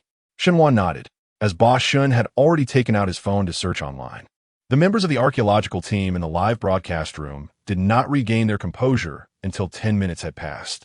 However, upon awakening, they all appeared pallid, utterly oblivious to the events that had just transpired. Professor Li, upon seeing the reminders from the Zhang family in the live chat, realized that something was amiss. He instructed everyone to rest in place, deeming it at least a safe refuge until they could clarify the situation. Only then could they decide whether the archaeological team should proceed further. In truth, the tumult surrounding this incident was merely in its infancy. Although the archaeological team had narrowly escaped disaster, videos began to surface online. These clips depicted the bizarre behaviors exhibited by viewers of the live stream who had fallen victim to the soul detachment technique. Within 10 minutes of being posted, these videos skyrocketed to the top of trending topics, even surpassing the viewership of the official live broadcast. In an instant, they ignited a fervent response across society. Chapter 50. The situation escalates as Mr. Mu steps forward to clarify it is essential to recognize that archaeology is fundamentally an endeavor aimed at uncovering the splendid history of the Huaxia Nation. The vast community of internet users has shown considerable support for archaeological initiatives, often contributing ideas during live broadcasts. Some compassionate individuals have even donated money and goods, demonstrating their unwavering commitment to the field of archaeology. However, a recent archaeological live stream has unexpectedly ignited a crisis across the internet, culminating in tragic fatalities linked to the broadcast content. This predicament is far from trivial. The archaeological team paused their progress for an entire afternoon. Fortunately, the passage remained secure for the time being. Nevertheless, throughout that afternoon, nearly everyone in the Huaxia Nation engaged in fervent discussions regarding the appropriateness of this archaeological live stream. According to the latest statistics, the number of people who directly succumbed to the consequences of this broadcast has reached a staggering 13. What does this signify? 13 families now teeter on the brink of devastation due to a single archaeological program. Moreover, the number of individuals injured, like Shenwan, is even greater. In a matter of moments, discussions regarding the potential cancellation of archaeological live streams have intensified across the internet. A segment of the public argues that they are merely ordinary citizens who do not wish to be disturbed by the unearthing of buried histories. They implore that archaeological broadcasts cease to intrude upon their lives. Conversely, another faction contends that archaeology remains a vital pursuit for the Huaxia Nation in its quest for a resplendent past. They advocate for the public and Appo's right to be informed and call upon everyone to approach the issue with rationality. The fervent debate online continues to escalate. The entire situation has indeed attracted the attention of the higher echelons. The esteemed Mu and his associates, revered figures in the archaeological realm, have been summoned for discussions. Nevertheless, the nation places considerable importance on the field of archaeology. With Mu's assurances, the prospect of archaeological live streaming has been preserved. However, the archaeological community must implement significant changes. Mu even expressed his willingness to personally address the issue and offer an apology. Shenwen's phone call came through. Upon learning of these developments, she felt a deep sense of remorse. As the team leader, it was disheartening that Mu had to step forward to apologize after the incident. She felt a pang of unease. Xiao Wen, do not take this too much to heart. This indeed reflects a shortcoming within our archaeological community. However, I have consulted with relevant experts, and this issue is not insurmountable. As for the apology, it is only natural to apologize when mistakes are made. Shenwen replied, Mu, perhaps we should consider shutting down the live stream for now. It is, after all, preposterous. Mu interjected forcefully. If we cease the live stream, how shall we establish contact with the Fa Qiuzhang clan? I understand your concerns, but you must also recognize the significance of the Fa Qiuzhang clan to our archaeological field. To say that this individual determines the future prosperity or decline of our discipline would not be an exaggeration.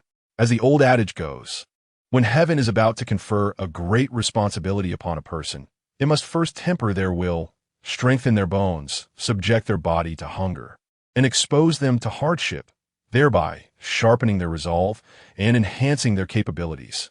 The path to reviving archaeology is fraught with challenges. If we falter at the first sign of adversity, what hope do we have? Who shall unveil the illustrious history of the Huaxiao nation? Xiaowen, you must comprehend that the revival of archaeology in the future will be the greatest consolation for our generation. Do you understand? At this juncture, Mr. Mu sighed. Through this incident, we have truly witnessed the formidable prowess of the Fakyu Zhang clan. Everyone who watched the live stream fell victim, yet he remained unscathed. He even took the time to caution Xiao Zhang, which is a testament to his remarkable ability. Of course, Xiao Zhang is also quite exceptional. Both are rare talents. We must not give up. The phone conversation was brief, and Mr. Mu soon ended the call. He still needed to prepare for a public apology, which was not merely a formality, but a heartfelt endeavor. At 9 o'clock in the evening, Mr. Mu appeared punctually in the archaeological live broadcast room. His demeanor was grave, tinged with a hint of regret. First and foremost, I must apologize to everyone. Due to our negligence, some individuals have unfortunately suffered, he stated. I express my deepest regrets, and on behalf of all my colleagues in the archaeological community, I extend my sincerest apologies. As Mr. Mu bowed deeply, the audience in the live stream, moved by the words of this venerable elder, a towering figure in the field of archaeology, could not help but be touched. Furthermore, I believe everyone is already aware that our archaeological live stream will not be considered for closure. Mr. Zhang, from the renowned Fa Qiuzhang clan, has shunned fame and fortune, and to this day, we have yet to locate him. The live stream is our sole means of communication with him. Hence, we truly cannot shut it down. However, we have devised a solution in collaboration with the relevant platforms. Moving forward, the audio from the live stream will be processed before being presented to the public. This measure will also help prevent similar incidents from occurring in the future. Additionally, I would like to express my heartfelt gratitude for everyone's support of our archaeological endeavors. It is sincerely appreciated. Shortly, we will disclose the entire sequence of events surrounding this incident, ensuring complete transparency and inviting scrutiny from the broader community. In conclusion, I would like to extend another invitation to Mr. Zhang through the live stream, hoping he might consider joining our Archaeological Institute. Mr. Zhang, we genuinely need you at our institute. Should you find it convenient, please feel free to reach out to me at any time. We are prepared to offer you the utmost benefits and compensation. Thank you very much. Mr. Mu's words resonated with sincerity, moving everyone present in the live stream. After all these years, he continues to strive for the advancement of the archaeological field. Who among us finds this easy? Following the conclusion of the live stream, all information regarding the incident was thoroughly examined. The public gradually came to understand the entirety of the situation. Shenwan sat before his computer, meticulously reviewing the details. At last, he grasped the general circumstances, which stemmed from a member of the archaeological team who wished to prevent the destruction of these precious artifacts. Thus, a hexagonal copper bell was secretly concealed. Subsequently, this bell began to emit a peculiar sound, ensnaring all who heard it. Eventually, the guidance of the renowned F.A. Qiuzhang emerged. At this juncture, Shenwan felt a profound gratitude towards F.A. Qiuzhang. Had it not been for this individual's timely intervention, the situation could have spiraled into chaos. It is worth noting that Zhang Weishan also exhibited remarkable resilience, seemingly unaffected by the sound. As Shenwan contemplated this, her phone suddenly rang. Upon checking, she was startled to find it was her teacher, Shenwan, calling. "What's the matter, teacher?" Shenwan inquired. "Xiaowan, are you all right?" Shenwan asked through the line. "I am fine. It was Zhang Weishan who saved us." "Zhang Weishan? Him again. The more you speak of him, the more intrigued I become. By the way, Xiaowan, have you made any progress in locating F.A. Qiuzhang?" Shenwan queried. Shenwan felt a twinge of embarrassment. "Well, I still have no leads. He is as elusive as a divine dragon, and I haven't been in touch with him for several days." You must exert yourself. As you have witnessed, F.A. Qiuzhang was seemingly unaffected by that sound. He must indeed be an extraordinary individual. You must strive diligently." Shenwan nodded, her heart wavering as to whether she should disclose that Zhang Weishan also appeared unaffected. After some contemplation, she chose to remain silent, for she could not ascertain when Zhang Weishan had regained his composure. Perhaps it was the scent of the cooling oil that roused him from his stupor. "Therefore, let us refrain from discussing this matter for the time being," Chunwen continued. "By the way, Xiaowan, is that Zhang Weishan truly as formidable as you claim? What of his expertise in antique appraisal?" Chapter 51 Professor Chen's desire to visit rewards delivered late at night. Quite impressive, but I have only met AMO once. Therefore, I cannot ascertain his expertise regarding other artifacts. Shenwan remarked, sticking out her tongue. Indeed, Zhang Weishan had only exhibited his prowess once with the hexagonal bronze bell, leaving her somewhat uncertain. "Well, when you have a moment, take him to the museum in Shihu City. There's an antique exhibition happening soon. Let him explore the depths of it. If he truly is a connoisseur, once matters here settle, I shall personally visit you in Shihu City. I must pay my respects to this Zhang Weishan. Teacher, you jest. We, being juniors, could never impose upon you to make a visit." Shenwan hurriedly replied, "Additionally, my thesis is nearly complete. Once you are free, I shall bring him to see you." "That sounds reasonable, but we must first assess his capabilities. If he is indeed remarkable, then a visit is warranted. In our field, age is irrelevant. Only skill matters," Shenwan stated. Shenwan nodded with a smile and subsequently ended the call. Although the teacher's words held merit, Shenwan resolved that it was inappropriate for an elder to visit. Regardless of Zhang Weishan's prowess in antique appraisal, he was still a youth, and such actions would not be suitable. However, this matter required discussion with Zhang Weishan. She could not decide on his behalf. Contemplating this, Shenwan decided to seek out Zhang Weishan. He was currently in the midst of his evening routine, clearly preparing for sleep. "Is there something you need?" Upon seeing Shenwan approach, Zhang Weishan inquired. "There are two matters at hand. First, when did you regain consciousness?" Zhang Weishan was momentarily taken aback, realizing that Shenwan was referring to events from midday, and replied with a smile, "After awakening, I noticed something was amiss with you all and descended. Did you not watch the live stream at noon?" Shenwan responded with surprise. "I did, but I fell asleep." Zhang Weishan chuckled. "I see. Well, the second matter is this. In a couple of days, accompany me to the museum. My teacher is quite intrigued by your expertise in antique appraisal. However, I am uncertain of your true capabilities. Allow me to gauge them." "What?" Zhang Weishan was taken aback, thinking to himself that this girl was being rather straightforward about it. How could one assess one's skills after being informed so directly? "You are far too honest. You've already told me. How can I gauge your abilities now? Besides, I have no interest in your teacher, so please spare me the trouble." "Please don't," Shenwan implored hastily. Zhang Weishan, You genuinely have no idea how challenging the field of archaeology is nowadays. Many individuals in the live stream are sacrificing so much for archaeology. They truly face great hardships. I understand your preference for a tranquil life, but at worst, I could persuade my teacher to make accommodations for you. You need not take a regular position. If the archaeological team requires your insight, you can assist us in that capacity. We really need talents like you in the archaeological community.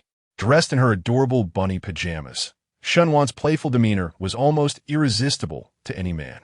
All right, enough of this. Zhang Weishan felt a surge of internal turmoil and waved his hand in response. That could work. I still have time for consultations. As for the museum, I am quite eager to experience it. Let's plan to go another day. Agreed. It's a deal. With that, Shunwan left with a smile. Zhang Weishan shook his head in resignation. He indeed had no interest in joining the archaeological team. However, consultations were a different matter entirely. This could aid in enhancing the archaeological techniques of Huaxia, which would also benefit his own lofty ambitions. Thus, there was no reason to decline. Regarding the museum visit, he wished to test the prowess of his celestial discerning eye. The items in antique shops were far too limited, consisting mostly of trivial artifacts, lacking the precious and even national treasure-level items found in museums. A museum visit would provide an excellent opportunity to gauge the true extent of his discerning abilities. Nonetheless, this matter was not urgent. The priority was to establish the archaeological team, as their prolonged entrapment in the ancient tomb was exceedingly perilous. Upon returning home and lying in bed, Zhang Weishan felt somewhat disheartened, as the system's rewards had yet again eluded him. Others seemed to receive their system rewards promptly and effectively, while his own system appeared notoriously unreliable, failing even to deliver rewards on time. It was rather disconcerting. Yet, he pondered whether the system was concocting something extraordinary this time. He could only wonder what it might entail. With these thoughts, Zhang Weishan gradually drifted into an uneasy slumber, uncertain if it was influenced by the ghostly sounds he encountered earlier that afternoon. Ding! Suddenly, a voice echoed within Zhang Weishan's mind, startling him. Upon waking, he couldn't help but curse aloud. What the hell?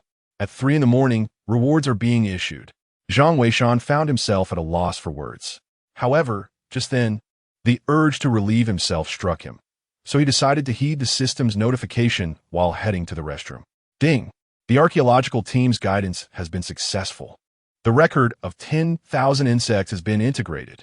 The system's voice resonated, and an influx of information surged into Zhang Weishan's consciousness. Still somewhat drowsy, he sat on the bed, lost in thought for a while before he began to explore the contents of the record of 10,000 insects.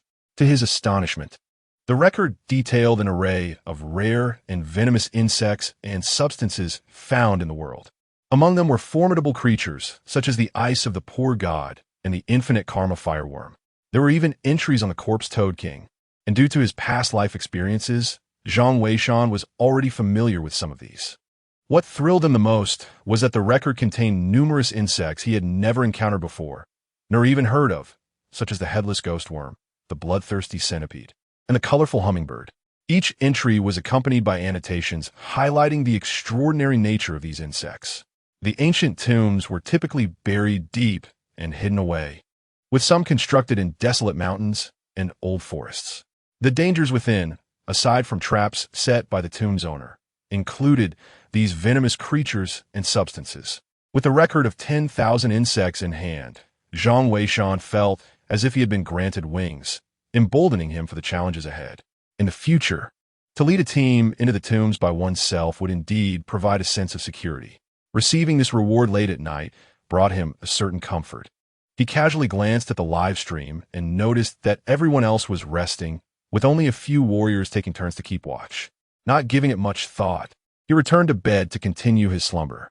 However, unbeknownst to him, a critical situation was quietly unfolding at the archaeological site.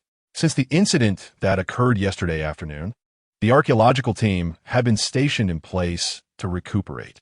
For the sake of safety, Captain Sheen had taken it upon himself to use picks to break away some stones from the rock wall, erecting a stone barrier on either side of the passage. This practice stemmed from their military training in trench digging, as they understood the necessity of not exposing themselves directly to the outside. The stone wall stood only about 1.5 meters high, insufficient to completely block the passage, yet it allowed for both offense and defense. Everyone rested within the confines of the stone wall. The soldiers were divided into groups of 3 for the night watch. Under normal circumstances, 2 would suffice, 1 on each side. However, due to the earlier incident, the archaeologist who had secretly kept a hexagonal bronze bell was on the brink of a mental breakdown. Fearing that he might act irrationally, Captain Sheen had deliberately assigned an extra person to keep an eye on him, to prevent any suicidal tendencies. After all, the weight of having caused the deaths of 13 individuals due to his own folly, leading to Old Moo's personal apology and casting doubt across the entire archaeological community, was a psychological burden that not many could bear. The individual responsible for overseeing the archaeologist's checks on his condition once every hour. At this moment, the time has arrived. Chapter 52. The archaeological team attacked in the dead of night. Old 3. What do you think that bell actually is? Inquired Old 7 as he approached the archaeologist. Old 3, who was on guard nearby, responded, I have no idea, but our willpower is quite strong, yet we couldn't withstand it. My grandfather once told me that our nation possesses an air of mystery. I never thought much of it back then. Now, it appears the ancients truly did not deceive me. Enough of that. Old 3, you're quoting idioms now. Old 7 chuckled, but I can't help but wonder what was inside that bell. Didn't Xiao Zhang say he trampled it? We haven't seen it since we regained consciousness. Perhaps he discarded it. After all, keeping such a malevolent object would only cause worry, Old 3 replied. Old 7 nodded, not dwelling on it further. By this time, they had arrived at their destination. He crouched down to assess the condition of the archaeologist. The man was sleeping, and Old 7 felt reluctant to wake him. All he needed was to ensure he was all right. However, upon closer inspection, Old 7 furrowed his brow. He noticed that the archaeologist's complexion was flushed, as if he were running a high fever. He quickly raised his hand to feel the man's forehead, which indeed felt exceedingly hot. In haste, he rummaged through his backpack for some medication and a few cooling patches, essential supplies for such situations. He applied one of the cooling patches to the archaeologist's forehead and prepared to place a couple more on his palms and soles before administering the medication. However, as he raised the other person's palm, an unsettling sensation washed over him. The individual's forehead was exceedingly hot, indicative of a fever. Typically, a person with a fever would also have warm palms and soles. Yet, to his astonishment, when he touched the other's hand, it was chillingly cold, frigid to the point of being alarming. It was not merely a low body temperature. It was akin to placing one's hand in a refrigerator and withdrawing it. This was a scenario he had never encountered before. He initially assumed that the coldness was a result of the person's hand being exposed to the evening chill. Hastily, he removed the person's shoes, eager to ascertain the temperature of their feet. However, as he lifted the individual's leg, the archaeologist unexpectedly slipped down from the wall due to an awkward angle, landing headfirst on the ground. Under ordinary circumstances, even a sick person would rouse from such a fall. Yet, the archaeologist remained unresponsive, eyes tightly shut, as if entirely oblivious to his surroundings. Old 3, come here quickly, Old 7 called out, sensing something was amiss. Captain Sheen, who had been lightly dozing nearby, was also stirred awake. Just as Old 3 rushed over, Old 7 suddenly gestured for him to stay back. Almost simultaneously, they both caught sight of a pair of blood-red eyes gleaming in the darkness behind the archaeologist's neck. Eyes so crimson they resembled 2 freshly spilled droplets of blood. Strangely diminutive, they were no larger than grains of rice, and the distance between them was unervingly narrow. It signifies that those were not human eyes at all, but rather the eyes of some creature. Retreat, Lao Chi shouted, hastily attempting to withdraw. Yet at that very moment, the pair of crimson eyes flickered and lunged towards Lao Chi's neck with astonishing speed, akin to a bolt of lightning. Lao Chi sought to evade, but it was too late. In that critical instant, 2 gunshots rang out. Blood splattered onto Lao Chi's helmet, and a decayed entity fell to the ground. It was Captain Sheen, roused from his slumber, who had swiftly aimed at the unfolding peril. In that dire moment, 2 shots had saved Lao Chi's life. He managed to force a smile, glancing at the fallen creature, only to discover it was a red snake, leading to an awkward remark. The leader is. However, before Lao Chi could finish his sentence, a sudden flash of red light surged from behind an archaeological team member, swiftly sinking its fangs into Lao Chi's neck. The collar of his uniform was notably high, a feature of their combat attire. The venomous serpent bit into his collar, and Lao Chi, recovering from the shock, seized the snake and hurled it away. Upon inspecting his collar, he saw it had been shredded. Fortunately, the thickness of the collar had spared his skin from the serpent's fangs. Nonetheless, the venom lingered, leaving him with an unbearable itch on his neck. Everyone gather around. Lao Chi, you must take care of this, Captain Chin commanded. Old Seven hurriedly moved aside to address the situation himself. The snake in damp, Oppo's venom was evidently potent. Although it had not pierced the skin, prolonged exposure would surely take its toll on the flesh of his neck. Captain Chin's urgent shout roused the soldiers from their slumber, awakening even Professor Li and several members of the archaeological team. Yet, as they gathered and surveyed the scene, a collective gasp escaped their lips. To their horror, 2 soldiers and 4 archaeologists lay motionless on the ground, clearly beyond salvation. Shit, get up, 12-17, cried several comrades, their voices thick with anguish as they noticed the pallor of their friends' faces. The wounds on their necks, marked by snake bites, had turned a ghastly shade of purple, evidence of death's cruel embrace. Captain, the eyes of the soldiers brimmed with tears. These were their brothers in arms, silently claimed by a stealthy adversary. What manner of venomous serpent could accomplish such a fate? Stay calm, everyone. We must cover each other and allow Professor Li and the others to retreat first. Captain Chin commanded resolutely. Yes, the soldiers, their eyes glistening with unshed tears, leveled their weapons at the venomous serpents that dared to approach.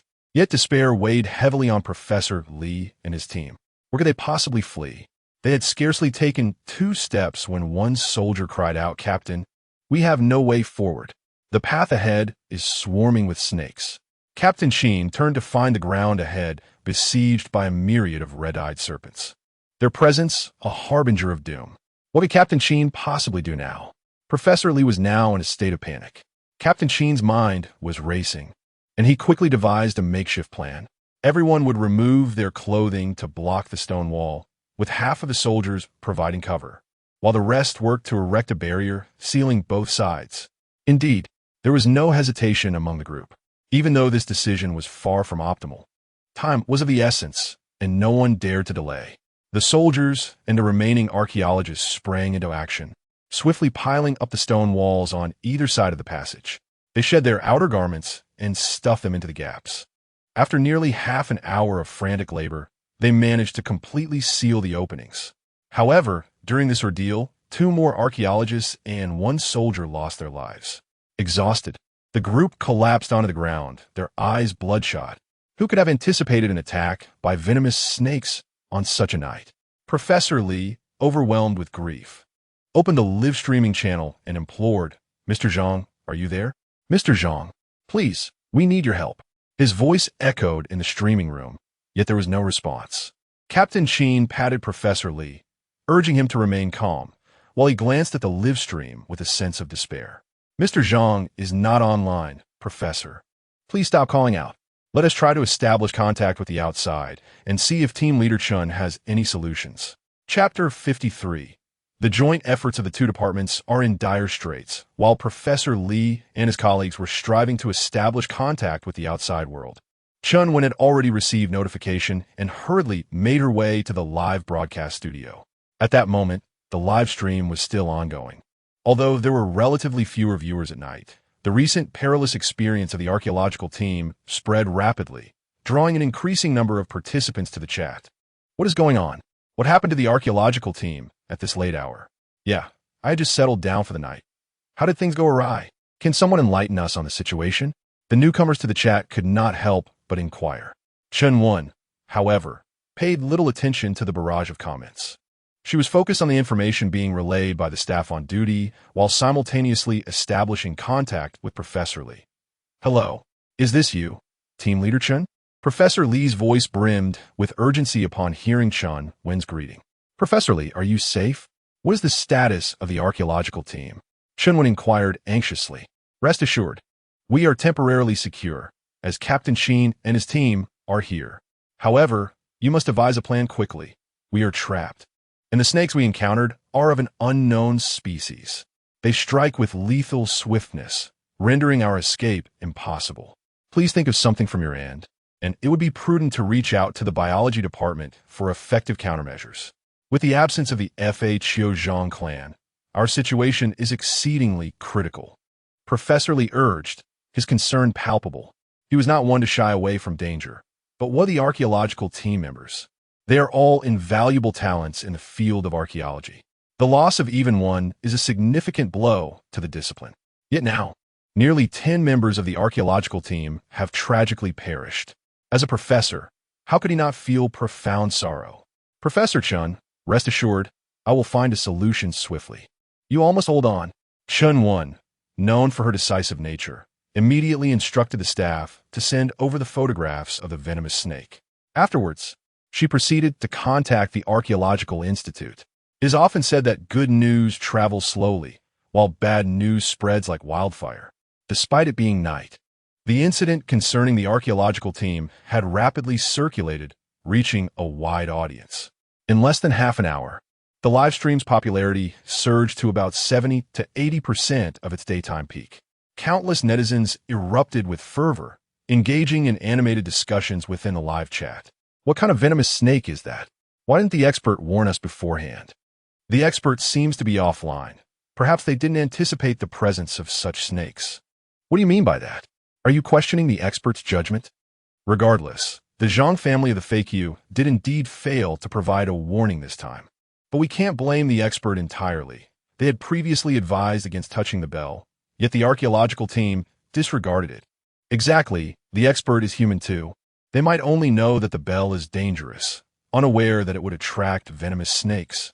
I can oppose. Stand you keyboard warriors. If you have the ability, why not offer your guidance instead? Right, without being present, you criticize others. The expert is human and needs rest, okay? The atmosphere in the live stream grew even more animated. Meanwhile, Chunwon had successfully reached Mr. Mu on the phone. Both Elder Sun and Elder Chun must have already retired for the night. Given the urgency of the situation, he refrained from disturbing them and went directly to Elder Mu. Elder Mu maintained good relations with the biological community, thus facilitating a swifter resolution. Shaowon, I'm already aware of the situation. Please send me the photographs. As soon as the call connected, Elder Mu's voice resonated through. Chunwon was momentarily taken aback. Elder Mu, you haven't retired? Retire? With such events unfolding, how can we possibly rest? Elder Sun and your teacher are also awake. We are diligently working to communicate with the biological sector. Simultaneously, we are investigating the particulars of this snake.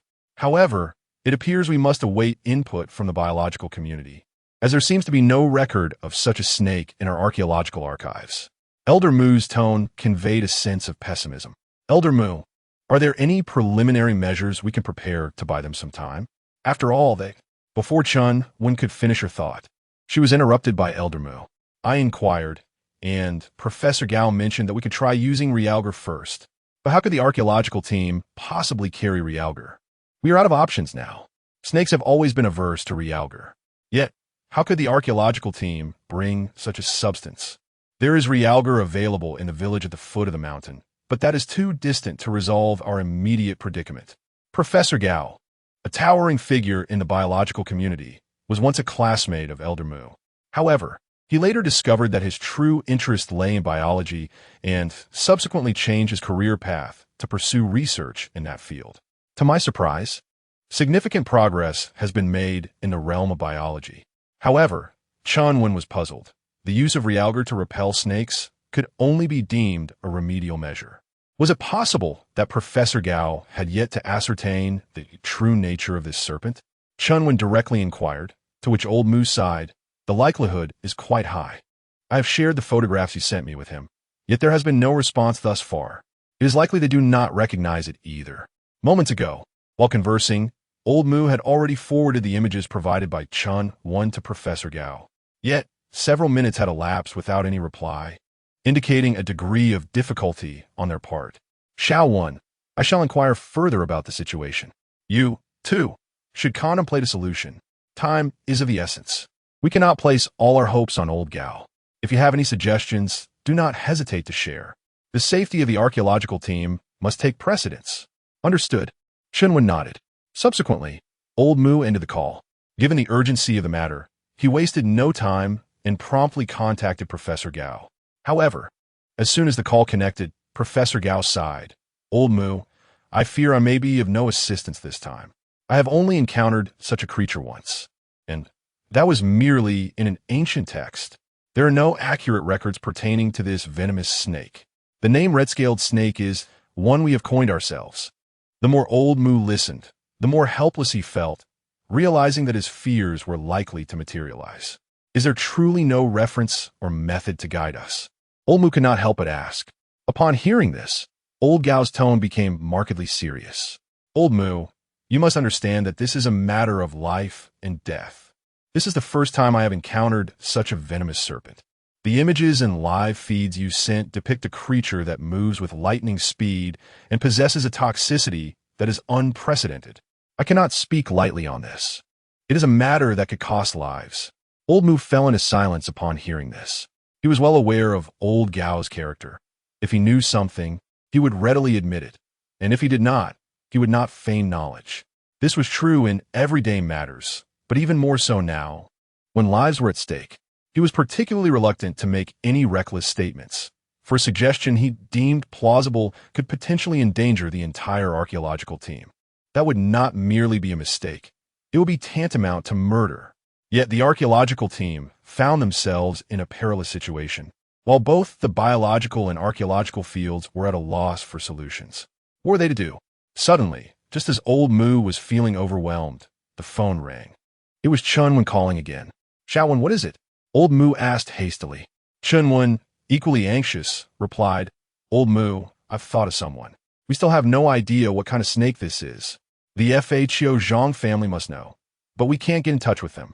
What do you think of Zhang Weishan? He seems quite knowledgeable about archaeological appreciation.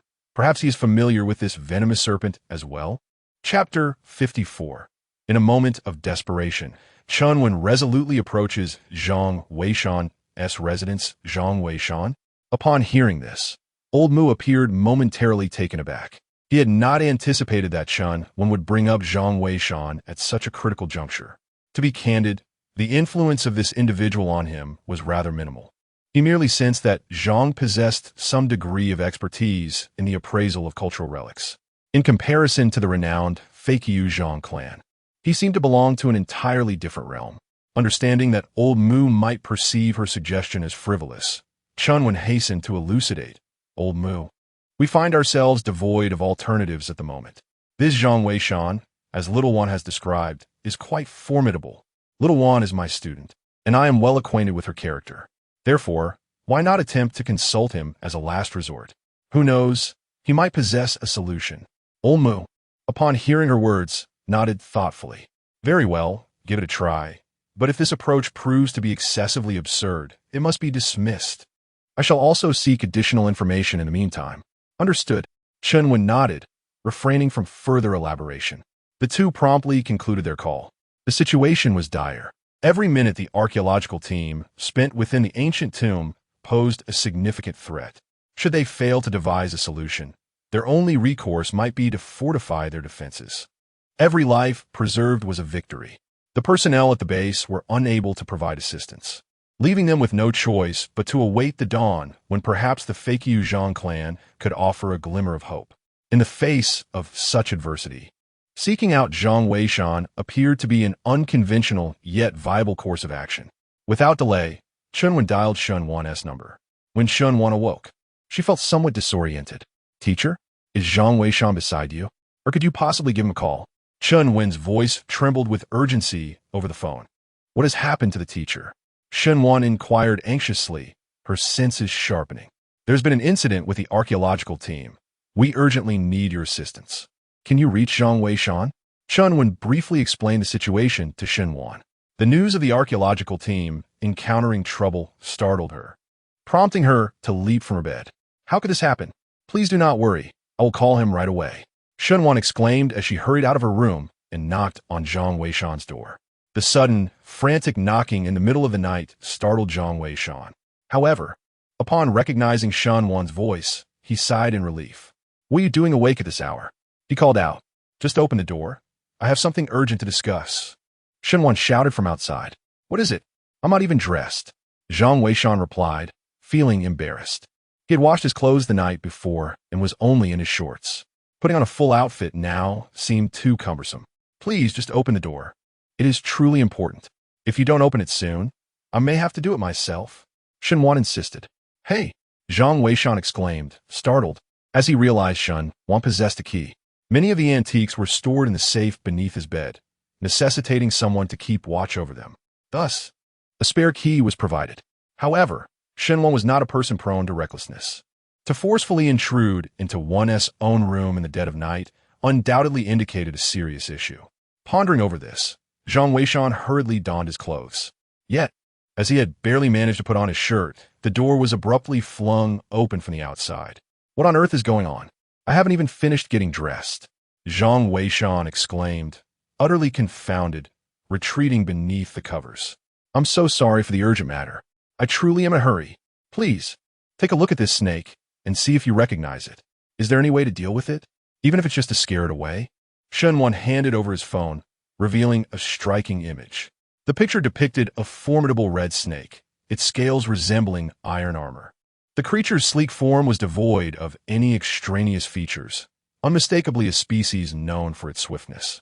Upon the first glance, Zhang Weishan instantly recognized it. This particular snake was recorded in the compendium of insects, known as the red venomous snake. Its vibrant crimson hue and potent venom rendered it one of the most dangerous serpents alongside a few others, such as the coxcomb snake and the black-scaled monster snake. The coxcomb snake is renowned for its ability to mimic human speech, while the black-scaled monster snake is noted for its extraordinary speed. In contrast, the red venomous snake possesses a venom that is particularly fierce, each species exhibiting its unique strengths. Historical accounts suggest that encountering a coxcomb snake or a black-scaled snake could lead to dire consequences, but to encounter a red venomous snake is to face certain doom. The essence of the text conveys that these venomous snakes are indeed terrifying entities. For an ordinary person who encounters them, the likelihood of survival is virtually non-existent. However, the crimson viper is exceedingly rare, thus very few individuals have laid eyes upon it. Zhang Weishan, noticing Zhang Weishan's silence, Shunwan hastily interjected. It was only then that Zhang Weishan regained his senses, his countenance darkening as he remarked, "This is the crimson viper. Why do you suddenly inquire about such a creature?" Shunwan had intruded into his chamber in the dead of night, immediately broaching the topic of the crimson viper. This prompted memories of the archaeological team to resurface. It was indeed the archaeological team that had encountered this peril. "Do you possess any means to combat these venomous serpents?" The FHO Zhang family remains unreachable, and many lives have already been lost within the archaeological team. If we do not devise a solution, we may soon face dire consequences. As Shunwan spoke, tears welled in her eyes. The archaeological field is already bereft of talent, and the plight of the team only deepened her sorrow. Zhang Weishan nodded, realizing that indeed, the archaeological team had encountered calamity. However, he had not anticipated the presence of the Crimson Viper within the Zhang family's ancient edifice. The situation within the Zhang family's ancient building is fraught with complexity, and the extent of the dangers concealed within remains uncertain, even to Zhang Weishan. In comparison to naturally occurring wonders, the Zhang family's ancient building represents the pinnacle of human ingenuity. Its level of peril is ineffably profound. I possess some knowledge of this snake. It exhibits behaviors akin to that of the black-scaled serpent. Intense light causes them to feel uneasy. We could experiment with a strong light source. If we need to create a barrier, we can artificially produce a source of illumination. Shunwan nodded, her eyes brimming with tears of excitement. "Teacher, did you hear that?" she exclaimed as she hastily picked up the phone. "I heard it. I will arrange it right away. Please convey my thanks to him." In a state of urgency, Chanwen promptly hung up the call, though she genuinely wished to have a meaningful conversation with Zhang Weishan. The venomous snake whose name even Gao was unaware of, was something Zhang Weishan was familiar with, along with methods to combat it. Such profound knowledge compelled Shen Wan to regard Zhang Weishan with newfound respect. However, whether these methods would prove effective remained uncertain for the time being. After hanging up, Shen Wan finally exhaled in relief, wiping her slightly reddened eyes. "Thank you," she said. Zhang Weishan waved his hand dismissively. "No need for thanks. But could you refrain from being so flustered next time? I sometimes prefer to sleep in the nude." "Huh?" Shen Wan was taken aback, only then realizing that Zhang Weishan was still curled up in his blankets. This made her cheeks flush with embarrassment. It was quite inappropriate for a young woman to intrude upon a man's room in the dead of night, evoking a feeling akin to a lamb entering a tiger's den. Fortunately, Zhang Weishan was a man of integrity. I should be going now. You can check the live broadcast. The situation with the archaeological team is quite dire. If you have any questions, feel free to call me." Shen Wan's face was still crimson as she hurriedly exited. Zhang Weishan shook his head in resignation, thinking to himself, "I've shared the methods. What further danger could there be? The archaeological team is not comprised of children. They will surely get through the night safely." Chapter 55. The archaeological team's verification method. No snake dares to enter. As for Chen Wan, upon obtaining the method, she promptly called Old Mu, Zhang Weishan, and Appos. As solutions seemed to be delivered with utmost confidence, yet their understanding of him remained limited. Given the gravity of the situation, Chunwen knew she must exercise caution. "What has happened to Xiaowen?" Old Mu inquired as soon as the call connected. "Old Mu has a solution.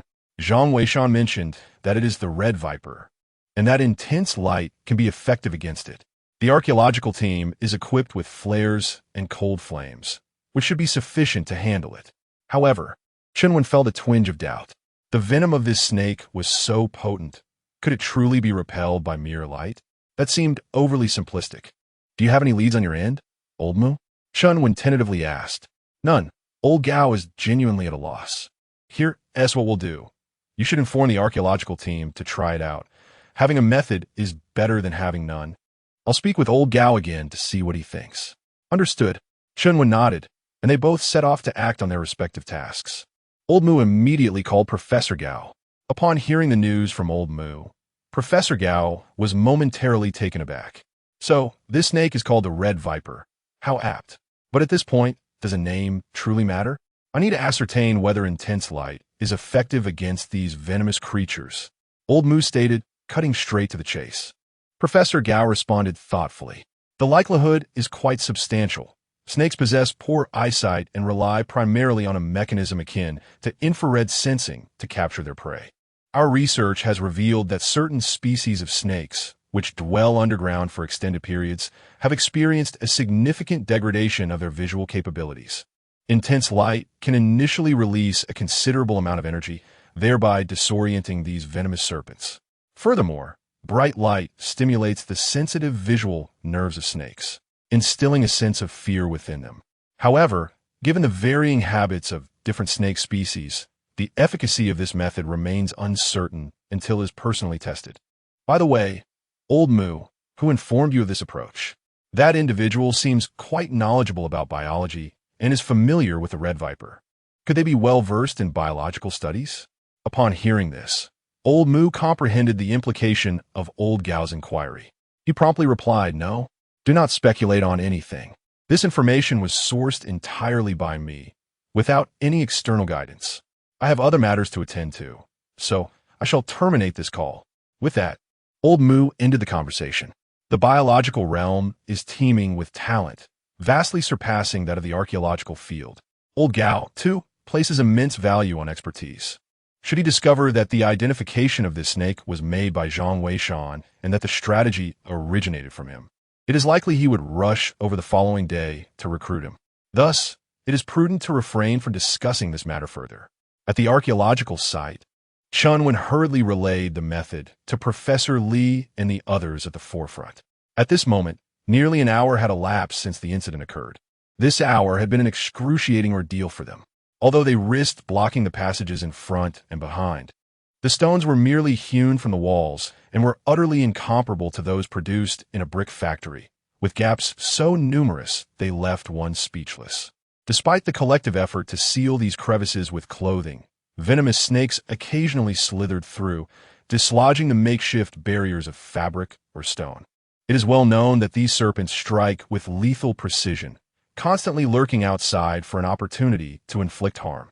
This unsettling reality has left the group on edge, with no room for complacency, for as the saying goes, it is not the thief's act that instills fear, but rather the thief's intent. Since the archaeological team entered the ancient tomb, they have endured numerous trials, pushing many to the brink of mental exhaustion. Should they fail to devise a means to repel the snakes, it is likely that someone will soon falter. Captain, there's news from Team Leader Chun. They have found a solution. Suddenly, one of the soldiers responsible for communications exclaimed excitedly. Upon hearing this, the group felt a renewed surge of hope. Captain Chin urged, "Speak quickly." The soldier hurriedly relayed the proposed solution, but as the words left his lips, the team exchanged incredulous glances. Clearly, they were taken aback by the suggestion. Who concocted this plan? Is this some sort of jest? One voiced, incredulous. Can mere light dispel such formidable snakes? This is absurd. Another added, who even devised this idea? It would have been better left unspoken. Enough. Professor interjecta starly. Having a plan is better than having none at all. Captain Chin, what are your thoughts? Professor Lee inquired, gazing at Captain Chin. After a moment of contemplation, Captain Chin articulated his perspective. Professor, I believe it is prudent for us to refrain from venturing outside. Although the reliability of this method remains uncertain, we can still attempt it without exposing ourselves to danger. Consider this. Since Team Leader Chun has shared this information with us, it indicates she still deems it valuable. Presently, we lack alternative strategies, so it is worth a try. Very well. We possess an abundance of illumination flares and cold pyrotechnics. Please share your plan, Professor Lee urged eagerly. Captain Chin and Appo's idea was, in essence, quite straightforward. There was no necessity for them to risk their safety by testing the efficacy of this method outdoors. Instead, they could ascertain its validity within their makeshift defensive structure. The archaeological team was equipped with a variety of paints, predominantly white, as many artifacts they excavated bore distinctive markings indicative of their dynastic origins. Consequently, these relics would be meticulously preserved and marked with white paint on their packaging or containers, serving as a means of identification that indicated their provenance. For those artifacts that remained undeciphered, such as ancient scrolls, alternative paints would be employed, awaiting further investigation upon their return. The white paint was particularly suitable for reflecting light. Captain Chin's approach was remarkably simple. He located a fissure in the wall and applied white paint around the opening. Subsequently, he illuminated it with a flashlight and removed the clothing that had been obstructing the crack. Two soldiers stood guard nearby, ensuring their safety. As long as this method proves effective, the venomous snakes will undoubtedly refrain from entering. The white paint reflects light, enhancing its brightness. If the snakes dare not approach, it will serve as ample evidence of the viability of this approach. Should they venture inside, there would be sufficient time to address any ensuing troubles. Professor Lee clapped his hands in approval. Indeed, a seasoned warrior, this method is truly reliable. The other archaeologists cast curious glances in his direction, their hearts gripped by tension. Even those in the live stream could not help but break into a cold sweat. Who conceived of this method? Can it really work? I have no idea, but it seems we have no other options. I have an unsettling feeling about this. It's a pity the expert is absent, for surely they would have a solution. Indeed, I wonder where the expert has gone. The expert might still be asleep, alas. Wait, venomous snakes, someone suddenly exclaimed. At that moment, Captain Chin and his team also caught sight of it. Beyond the crevice, two crimson eyes had lit up. The snake was evidently lurking just outside. Everyone, stay alert. Captain Chin whispered urgently, simultaneously loading his gun, prepared to fire at the first sign of danger. However, the snake lingered outside for quite some time. It did not dare to enter. Eventually, with a swift movement, it vanished from sight. The spectators were momentarily taken aback. The previously skeptical archaeologists were now filled with exhilaration. This method had indeed proven effective. The venomous snake was too intimidated to enter. Chapter 56. Zhang Weishan's striking resemblance to the deity? The emergence of the Zhang clan of tomb raiders proves fruitful. Captain Qin was equally exhilarated, while Professor Li and his colleagues were overwhelmed with excitement. The viewers in the live stream could not help but share their enthusiasm upon witnessing the scene. Incredible! This approach truly works. It was indeed suggested by that esteemed individual. I wonder, perhaps it pertains to the biological sciences? I have heard that the fields of archaeology and biology maintain a strong rapport. Precisely. With assistance from the biological sciences, this task is surely a breeze. Indeed, finally, the archaeological team is assured of their safety. Without delay, Captain Qin urged everyone to remain vigilant and commence the application of white paint across the entire wall. With several hours still remaining until dawn, it was impractical to remain on guard indefinitely. A poor night's rest could jeopardize their chances of escaping the next day. After a flurry of activity lasting several minutes, they successfully coated the wall with white paint and sealed the gaps with clothing. Subsequently, Captain Qin assigned a few soldiers to take turns keeping watch, before instructing the archaeological team to take advantage of the time to rest. By dawn, the deity might very well make an appearance, and they must seize the opportunity to depart with vigor. The situation in the live stream finally stabilized. Meanwhile, within the base, Chunwen breathed a sigh of relief. She took out her phone and called Old Mu. He was also watching the live broadcast, and upon answering the call, he expressed his admiration repeatedly. Zhang Weishan's strategy was indeed commendable. It appeared that this individual possessed considerable prowess. Old Mu, I truly wish to discuss this matter with you. It appears that Zhang Weishan possesses not only commendable skills in antique appraisal, but also demonstrates remarkable talents in other domains. I am eager to find an opportunity to meet this individual, Chunwen remarked.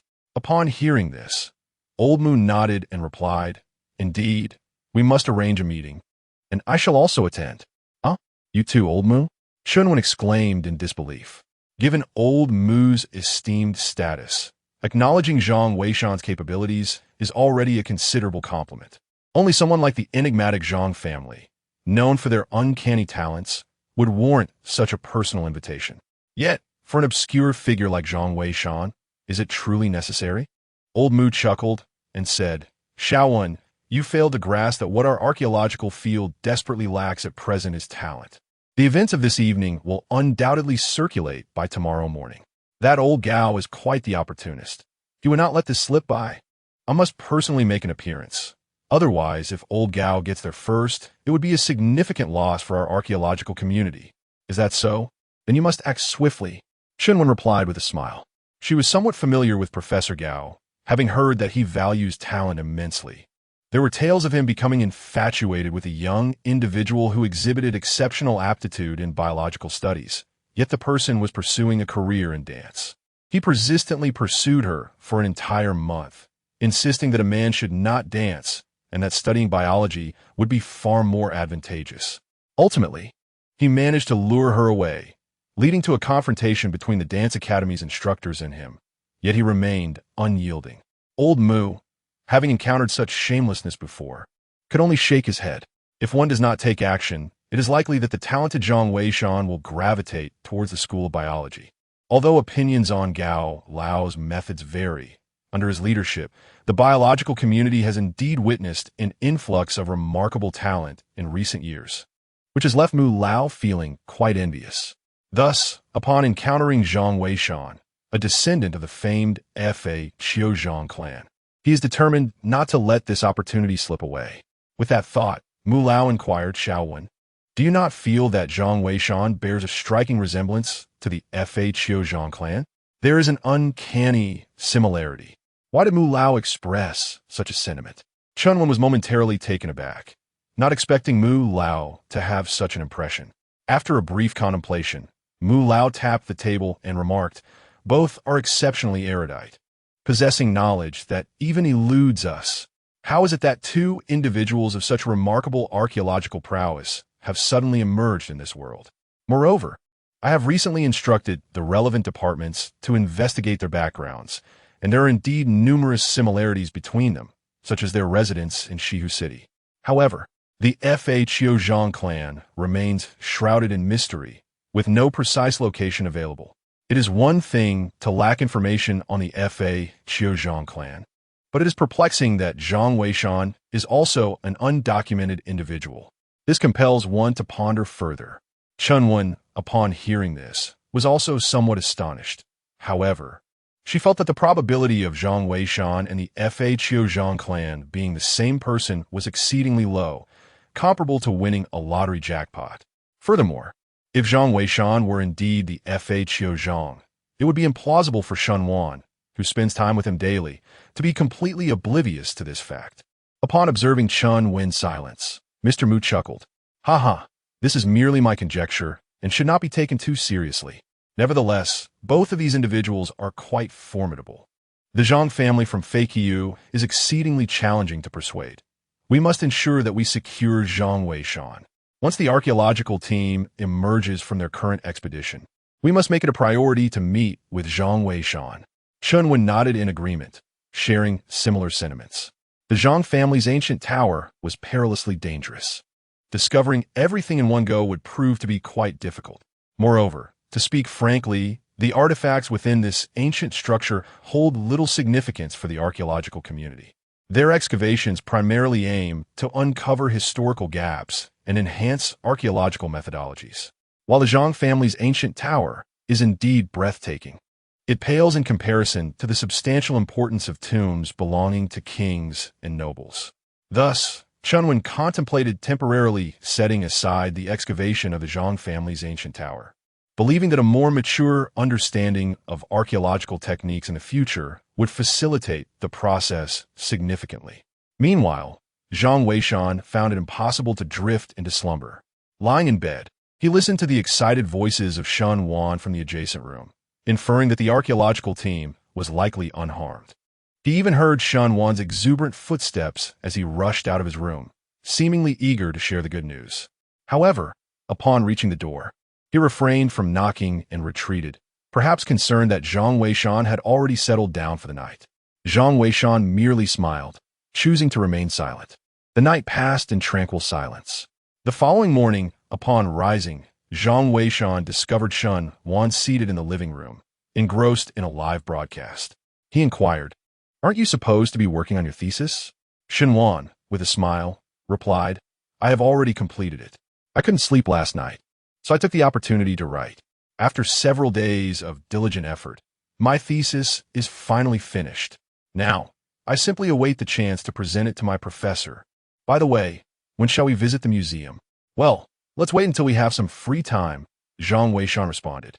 "There's no rush regarding the museum. Our primary concern now is to address the issues with the archaeological team." With this thought, Zhang Weishan settled down to enjoy his breakfast while simultaneously logging into the live stream on his phone. However, as soon as he entered the live stream, Shun Wan exclaimed excitedly, "The Great Master is online. The Great Master is online. Zhang Weishan, come quickly and see." Zhang Weishan felt a wave of embarrassment, thinking it was unnecessary to make such a fuss over merely checking in on the stream. Yet, upon glancing at the live chat, he soon realized that Shun Wan was not the only one filled with enthusiasm. The chat was inundated with messages. "The Great Master has finally arrived. Great Master, I have waited so long for you. Promise me you won't disappear for such a long time again. Great Master. Great Master, please assist the archaeological team. They have encountered a venomous snake." "Indeed. Have you ever seen that kind of venomous snake, Great Master?" The barrage of questions was dizzying in its abundance. Chapter 57. Zhang Weishan's explosive online presence. As Zhang Weishan observed the barrage of comments, he chose not to respond. He had addressed the queries the previous night, rendering any further discourse unnecessary. Moreover, the situation of the archaeological team had stabilized, alleviating the need for his input at this moment. Meanwhile, at the archaeological site, both Professor Li and Shun Wan outside had received notifications regarding the online presence of the esteemed Zhang. Even Elder Mu had taken to his post early in front of the live stream, eager to witness whether Zhang would offer further insights today. Given the considerable losses the archaeological team had already endured, any further delay could exacerbate their predicament. "Captain Shun, you've seen that the expert has logged on. Perhaps we should inquire about our next steps?" Professor Li suggested discreetly to Chunwen. After a moment's contemplation, Chunwen replied, I would advise against it. I doubt he will respond, as Zhang is not one to engage in superfluous dialogue. Your inquiries during the live sessions are crucial. I shall pose any unrelated questions myself. Professor Li nodded in agreement. Indeed, past experiences indicated that Zhang often refrained from unnecessary conversation. To approach him with queries about the nature of the serpents or how to tackle them would likely yield no response. The events of the previous evening had made their way across the internet, and undoubtedly, Zhang was already aware of them. Thus, posing such questions would only serve to diminish their standing in his eyes. After discussing their thoughts, Professor Li and Chun conferred briefly with Captain Qin. The archaeological team then commenced the organization of their equipment, preparing to embark once more. Meanwhile, Chun urged Yun to open a live streaming session, confronting the camera to voice her lingering doubts. Mr. Zhang, are you there? I have several inquiries I wish to pose to you. Last night, we received information indicating that this venomous serpent is known as the Red Viper, and it is averse to bright lights. We tested this theory, and it appears to be effective. This suggestion was provided by a friend of ours. I wonder what your thoughts on this are. Chun felt a tumult of anxiety within her, fearing that the Zhang family of Fakyu might overlook her questions, which would leave her in a rather awkward position. Nevertheless, in her quest to ascertain the reliability of Zhang Weishan's method, she decided to take the plunge. Should the Fakyu Zhang family endorse Zhang Weishan's approach, it would substantiate his capabilities significantly. Wait, last night's method was proposed by someone else. Impressive. Who is this friend? Indeed, the individual who suggested this must be quite formidable. I too am curious about their identity. I assumed it was a renowned expert as proposition. The expert was offline last night, so it's certainly ISNTM. Then who could it be? The viewers in the live stream were left in astonishment. Yet the Fakyu Zhang family remained silent. Chenwen's unease only intensified. Suddenly, a golden comment appeared, silencing the entire live stream as everyone's attention was drawn to this singular golden message, which contained but a simple statement. He is correct. This seemingly simple statement appeared to seal Zhang Weishan's capabilities with a mark of approval. All of Chun Wen's doubts and speculations evaporated in an instant. The fact that Zhang Weishan's prowess had garnered the recognition of Fa Qiuzhang was indeed a testament to everything. Wow, the master actually said he was right. Who is this person? I have no idea. Even Professor Chen isn't saying anything. Is it a joke that he can't reveal it? Perhaps the archaeological community needs to keep this person confidential. Impressive. First a master, and now an enigmatic figure emerges. The field of archaeology is truly brimming with talent. While observing the chat in the live stream, Chunwen suddenly conceived a bold idea. She directly inquired, Mr. Zhang, do you know that person? She refrained from mentioning a name, as Elder Mu was concerned about being outpaced by Elder Gao. Moreover, Chunwen believed that, under normal circumstances, experts would have a mutual appreciation for one another. It was entirely possible that the Fa Qiuzhang family and Zhang Weishan were friends. Thus, she felt that her question would be understood by Fa Qiuzhang. However, the viewers in the live stream were oblivious to this context. Upon seeing her question, they began to inquire, who is he? Yes, Professor Chun, do enlighten us. Who is he? Professor, this is rather uninteresting. Are you afraid to say the name? Yet, Chunwen merely gazed at the live stream, ignoring the barrage of comments. The golden barrage of comments ceased to appear, clearly indicating that Fa Qiuzhang was unwilling to respond to the question. This left Chunwen quite exasperated. Little did anyone anticipate that, at that moment, suddenly, a barrage of comments erupted in the live broadcast. Chunwen, you and that old fool Mu are truly excessive. How could you conceal such a promising talent as Zhang Weishan from me? Fortunately, I am quick on my feet. Is it not Zhang Weishan? I have already uncovered the truth. The archaeological community is indeed far too narrow-minded. Unlike me, we shall all rely on our own merits. Upon reading these 3 comments, Chunwen was momentarily taken aback. Yet, she soon realized that it must be Professor Gao from the School of Biology. Mu had indeed spoken the truth. This Professor Gao had already discovered that it was Zhang Weishan who guided them. His actions were astonishingly swift. Recognizing the gravity of the situation, Chunwen promptly ended the broadcast to contact old Mu. Meanwhile, the live chat was in an uproar. Zhang Weishan? Who is Zhang Weishan? No way. I don't know him. Could it be the method he provided last night? Impressive. That name sounds formidable. I know Zhang Weishan. I work at the Cultural Heritage Bureau. He even came to submit artifact a couple of days ago. What a coincidence. Beauty, do tell, is he handsome? Right? Is he an old man? Nonsense. He is quite handsome. The key is he has a great physique. Wow. Zhang Weishan has gained the recognition of a master. That is incredible. Zhang Weishan, you are now in the limelight. Beside her, Shunwan also exclaimed in surprise. She had not anticipated that the situation would escalate to this extent. Now, it seemed that even the esteemed Professor Gao from the biological sciences had taken notice of him. I must say, true talent will eventually shine. It is a pity that you are so underappreciated here. Nevertheless, I still hope you will join the field of archaeology to assist me. By the way, what are your thoughts on this? Shunwan inquired. Zhang Weishan sighed with resignation and replied, let into Oppos. Let's discuss it later. I have no interest in biology. Oh, that in Oppos. That's good. Shunwan smiled and added, in that case, I shall take you to meet my teacher when the time comes. You mustn't be arrogant. Although you are now renowned, we, as juniors, must take the initiative to visit our seniors, understand? Zhang Weishan, though reluctant, nodded in agreement. To be honest, he also wished to visit the Zhang family ancient tower in person. However, he had not considered the prospect of descending into the tomb. The secrets and perils of the Zhang family ancient tower were equally daunting. He certainly did not wish for his first venture into a tomb to be in such a treacherous location. Shunwan remained excited for a considerable time, with the live stream buzzing about who exactly Zhang Weishan was. However, this lively atmosphere was soon captivated by a golden message in the chat. There is a fork ahead. Keep to the left. The entire live stream fell silent at the sight of this golden message, followed by an outpouring of enthusiastic comments. The master has finally given guidance. The archaeological team has hope. Go for it, Professor Lee. You're not far from the exit. Keep it up. With the master here, everything will be fine. Let's go. All the best. Chapter 58. Shadows of Despair. The archaeological team found themselves captivated by the name Zhang Weishan and the affirmations surrounding the Zhang lineage. It was then they realized that the team had already begun their escape. They were meticulously dismantling the rocky wall leading outward, discovering that several venomous red snakes remained outside. However, under the guidance of the eminent Zhang, Captain Qin and his soldiers displayed newfound confidence.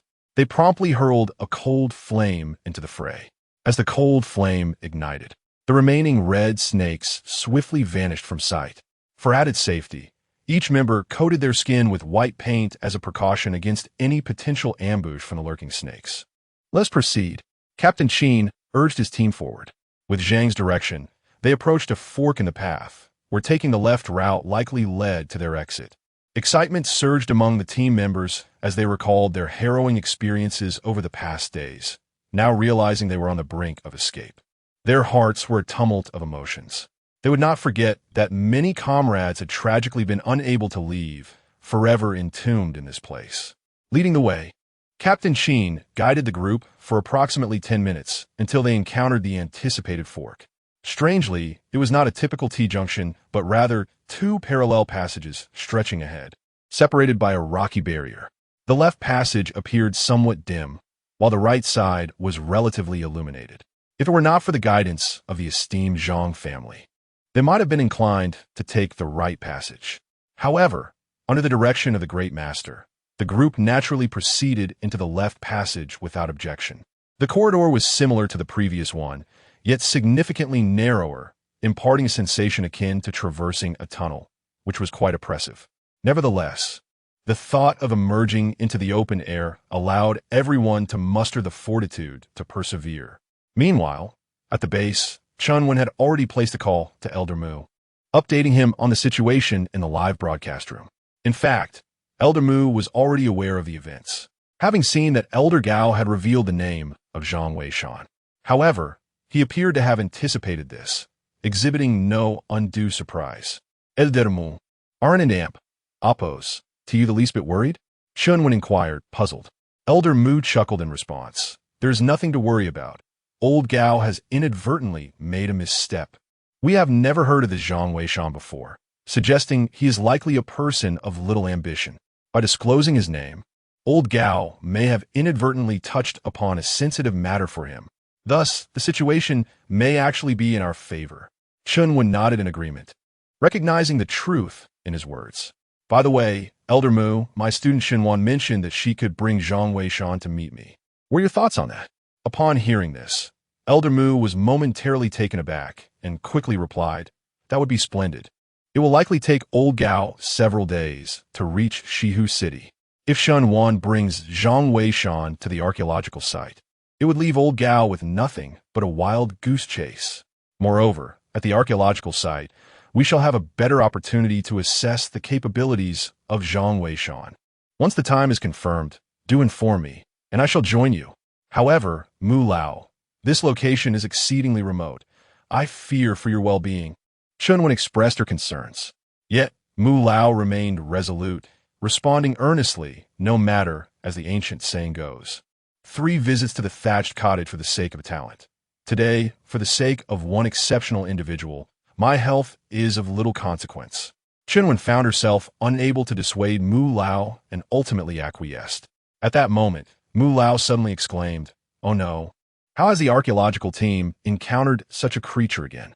In a live broadcast, the archaeological team had come to a halt. They had been walking for a substantial 20 minutes, yet the shadows within the surrounding rock walls had multiplied ominously. Initially, the group had not taken notice, but now, upon realization, the shadows on either side of the rock walls had become too numerous to count. "What shall we do, Captain?" one of the soldiers inquired. "Do not panic. The path indicated by Mr. Zhang must hold significance. We shall proceed." Captain Qin expressed unwavering trust in Fa Qiuzhang. However, the archaeologists nearby began to stir with unease. "Captain Qin, but can this passage be traversed?" Indeed, with so many specters already present, advancing further may lead to trouble. Moreover, were these apparitions here from the beginning, or have they gathered since our arrival? What worries the crowd is that if these apparitions have gathered later, their speed must be astonishing.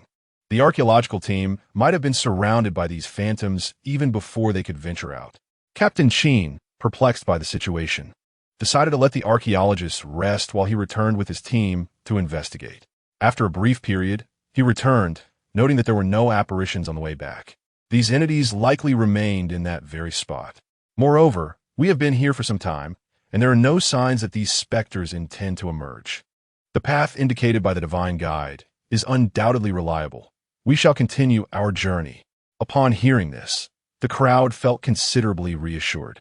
However, the road ahead grew increasingly desolate. In less than 5 minutes, the apparitions within the surrounding rock walls multiplied exponentially. Initially, one could discern the forms of the apparitions, but gradually, the entities crowded so closely that only their heads were visible. The scene resembled a wall crammed with innumerable heads peering out. Countless figures densely packed within the walls gazed at them. Not only the archaeologists present, but even many viewers in the live stream found it unbearable due to their fear of crowded spaces. "My goodness, what on earth is this? I simply cannot bear to watch. Please notify me when the archaeological team passes through here. Is there truly no better route? Oh, Divine Guide?" The Divine Guide is indeed formidable. I feel immense sympathy for the archaeologists. I worry they may suffer a mental breakdown. Watching the lively discussions in the chat, Xinwan felt a tightening in his heart. She instinctively turned to Zhang Weishan and asked, "Zhang Weishan, is there any danger on this path? I can't shake the feeling that something will happen to the archaeological team." Zhang Weishan replied with a calm demeanor. "The guidance from the skilled Tomb Raider should not be mistaken. These phantoms may not pose any real threat. My greater concern lies with the mental state of the archaeological team. Should anyone succumb to anxiety, it could lead to serious trouble." Xinwan nodded, biting her lip, her own worries escalating to an extreme. However, Zhang Weishan's words seemed to ignite a spark amidst the dry straw. No sooner had he spoken than a furious shout erupted from the live stream. "Damn it, I can't take this anymore. I refuse to walk this path. I'm going insane." One of the archaeologists, overwhelmed by the immense psychological pressure, completely broke down. It was hardly surprising, given the frightening abundance of phantoms within this corridor. To make matters worse, another passage ran parallel to this one, with an intersection every 100 meters or so. The immense pressure of having a potential escape route proved too much for this archaeologist to bear. After sprinting a few dozen meters, he dashed into the corridor on the right. Captain Sheen, noticing this, urgently exclaimed, "Hurry and catch up to him. Be cautious. That passage may be problematic." "Understood." Several soldiers, not daring to delay, hurriedly pursued him.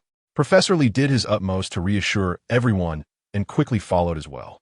However, upon reaching the scene, they discovered that the archaeologist was standing in the right side corridor, a look of sheer delight on his face. Upon seeing the others approach, he exclaimed with excitement, "Professor Sheen, Captain, how splendid this path is. Why must we venture down that way? Even the great ones are human. Could they not err? Come, take a look for yourselves." Chapter 59. The archaeological team enters a perilous realm. Xiaowu meets his untimely demise upon witnessing this scene. Shunwan felt a chill settle in her heart. She had only just concluded a discussion with Zhang Weishan regarding this matter, and now, unexpectedly, it had come to pass. Yet, upon reflection, it was not surprising. Although Zhang Weishan was not present, he possessed an uncanny ability to perceive the inner workings of each individual's mind. The archaeological team had suffered a series of casualties. Were it not for the prior guidance of the Zhang family of tomb raiders, along with the reassurances of Professor Li and Captain Sheen, the atmosphere of panic would have undoubtedly enveloped everyone. After enduring so much, they were finally on the brink of escape, only to find the path ahead fraught with terror. It was only natural that some would succumb to the overwhelming psychological strain and falter. The viewers in the live stream could not contain their astonishment. "It's over. Why isn't this person heeding the words of the master?" Indeed, ignoring the master's advice brings imminent misfortune. "Professor Lee, please do not proceed. Why should the others concern themselves with him?" "Exactly. Isn't this leading the entire archaeological team into peril? Wait, how come that person is unharmed?" "Yes, and Captain Sheen and the others seem fine as well." This is perplexing. The master's words were not mistaken. The tone in the live stream swiftly shifted as the viewers observed that Captain Sheen and Professor Lee had also pursued the individual. Much like the earlier figure, they stood in the right corridor, unharmed. Moreover, this passage was even more illuminated, with the surrounding rock walls seemingly adorned with reflective crystals. The light shone brightly, its refracted rays illuminating a distance of 7 or 8 meters. In the darkness of the ancient tomb, such a radiant environment undoubtedly alleviated significant psychological pressure. "Look, this place seems fine," exclaimed the archaeologist who had arrived first. "That is not permissible. Mr. Zhang instructed us to take the left path." "Do you doubt his words?" Professor Lee rebuked. Many in Professor Lee's live stream firmly believed in the words of the renowned Zhang family of tomb raiders. After all, although there were skeptics, they were ultimately proven wrong. Thus, even if they did not comprehend the reasons behind it, they preferred to trust the Zhang family. "Xiaowu, Professor Lee is correct. We will be able to exit shortly, so let us not complicate matters further," urged two soldiers. Yet Xiaowu was resolute, declaring, "I refuse to go. The right path poses no issues. Why must we traverse such a frightening passage? Moreover, these two corridors run parallel, with connecting points every 100 meters. Is it not possible for the dangers on the left to encroach upon the right? Mr. Zhang may be formidable, but he is not present, and even if we encounter danger, we can always run back." Xiaowu's words echoed the sentiments of many archaeologists present. They were not veterans, in fact. Most were students from archaeology programs. They were all fresh graduates embarking on their internships, their mental fortitude considerably lacking. Observing that the path ahead appeared to be much more navigable, they found themselves reluctant to return. "Professor Lee, what Xiaowu suggested makes sense," one of them remarked. "Indeed, shall we not venture down this way first? We can always retreat if danger arises."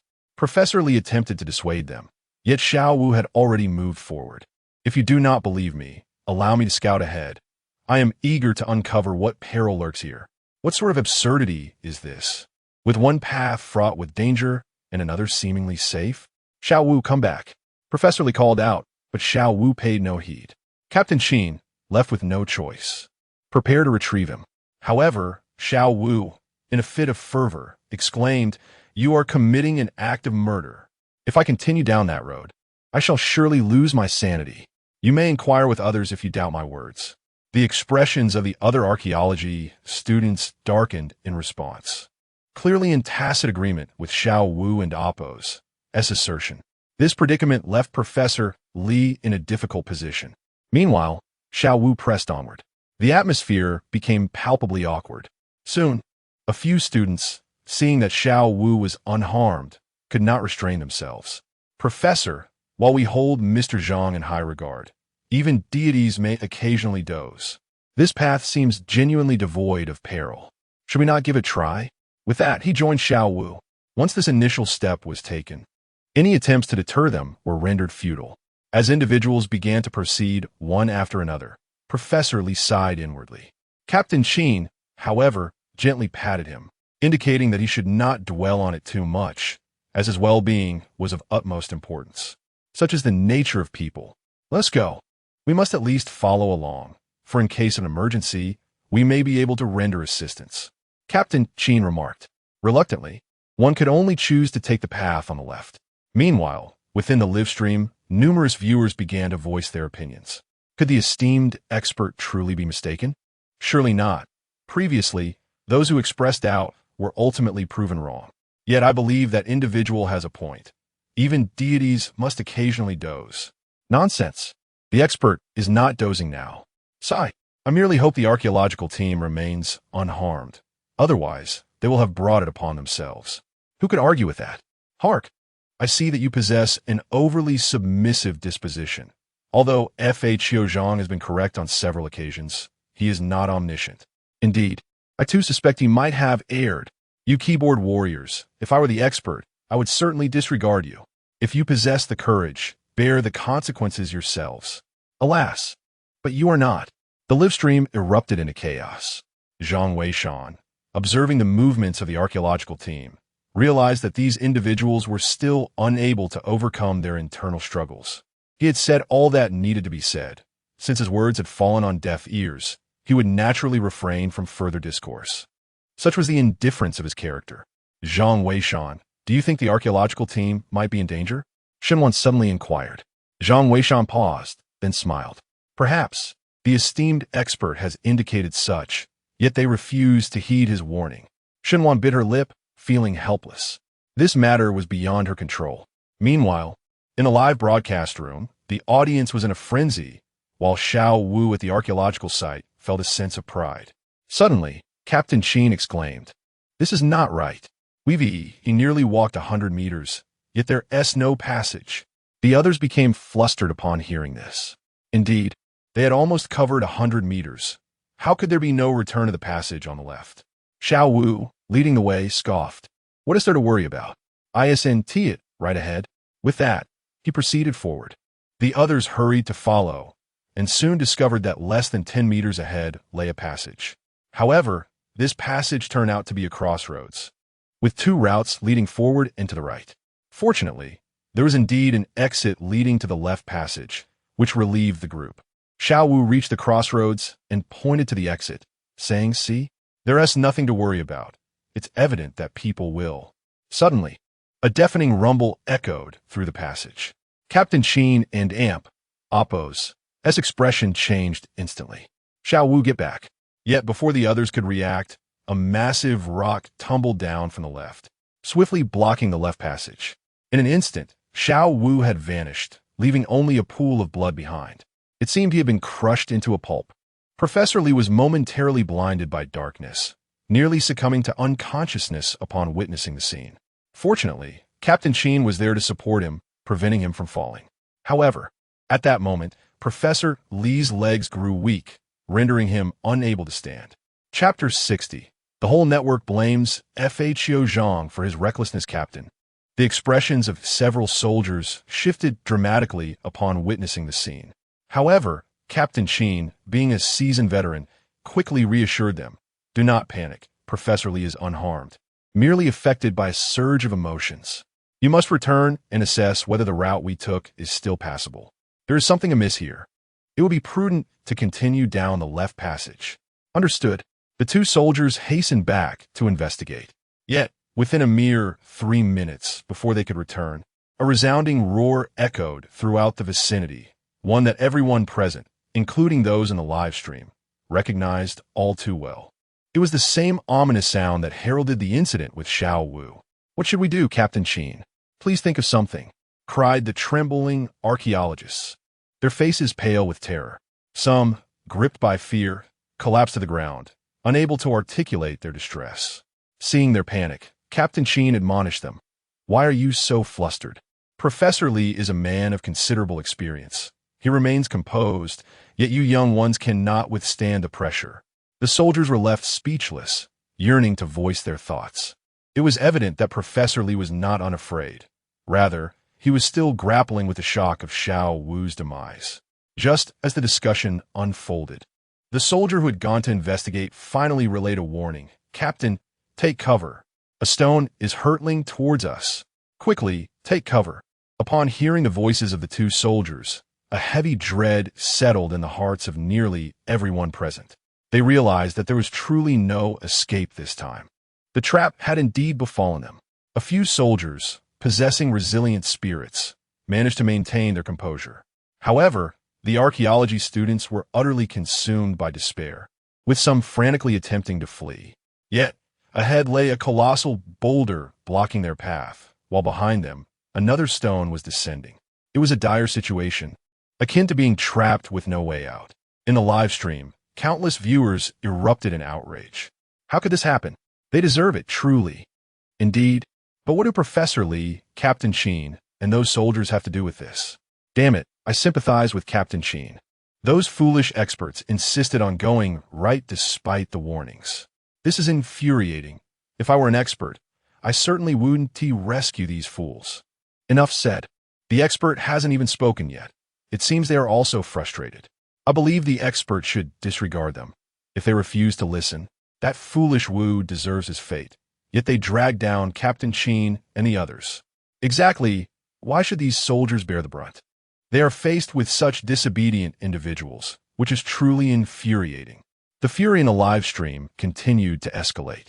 Even the host, Yun Yun, found herself at a loss for words. Defending the archaeology team would undoubtedly make her the target of public ire. Yet, the tense situation remained unchanged. Shunwan observed the unfolding events in the live stream, her anxiety mounting like ants on a hot pan. Though she understood that the archaeological team's predicament was of their own making, she could not shake the fear that should the stone truly descend upon them, the consequences would be far graver than the loss of mere dozens of lives. It would obliterate the entire realm of archaeology. Such a catastrophic incident could incite widespread aversion towards the archaeological community nationwide, potentially leading to its utter demise. Zhang Weishan, do you possess any viable solutions? In a moment of desperation, Shunwan inquired. Even if I did, it would be futile. By the time you make your call, it would be too late, replied Zhang Weishan nonchalantly, rising to stretch his limbs. Seizing the opportunity, while Shunwan was distracted, he discreetly retrieved his mobile phone. Meanwhile, in a live broadcast room, the bickering had ceased, as nearly everyone was acutely aware of the increasingly ominous sound of the boulder, which was clearly drawing nearer to the archaeological team. Although Professor Lee was unable to rise, his face was streaked with tears of regret, filled with sorrow for having harbored any semblance of hope. How could he have ignored the warnings from the Zhang family of FHO, leading to such a dire situation? Professor, is Mr. Zhang abandoning us? Indeed. Why hasn't he the master emerged yet? The master is rather petty. Isn't? Surely, he wouldn't forsake us. Several archaeology students exclaimed. The audience in the live stream, upon hearing these remarks, erupted in outrage. Damn it, you never listened when it was calm. And now you expect the master to come to your rescue? Go find your mother. The discussion in the live stream continued unabated. Suddenly, a golden message emerged amidst the barrage of comments, capturing the attention of countless viewers. Blast the lower left corner of the stone. There may still be a glimmer of hope. This golden message was indeed sent by the illustrious Zhang family of the Fake You clan. Upon seeing this, Captain Sheen and his team felt as though they had stumbled upon a treasure. Captain Sheen immediately shouted, "Quickly, the master has provided guidance. Everyone act swiftly and take cover." A soldier who was returning exclaimed, "Captain, we have laid explosives on our way back. They should serve as a deterrent." Captain Sheen nodded in approval, realizing that this offered an even greater chance of survival. He promptly instructed the soldiers to escort the archaeological team to safety.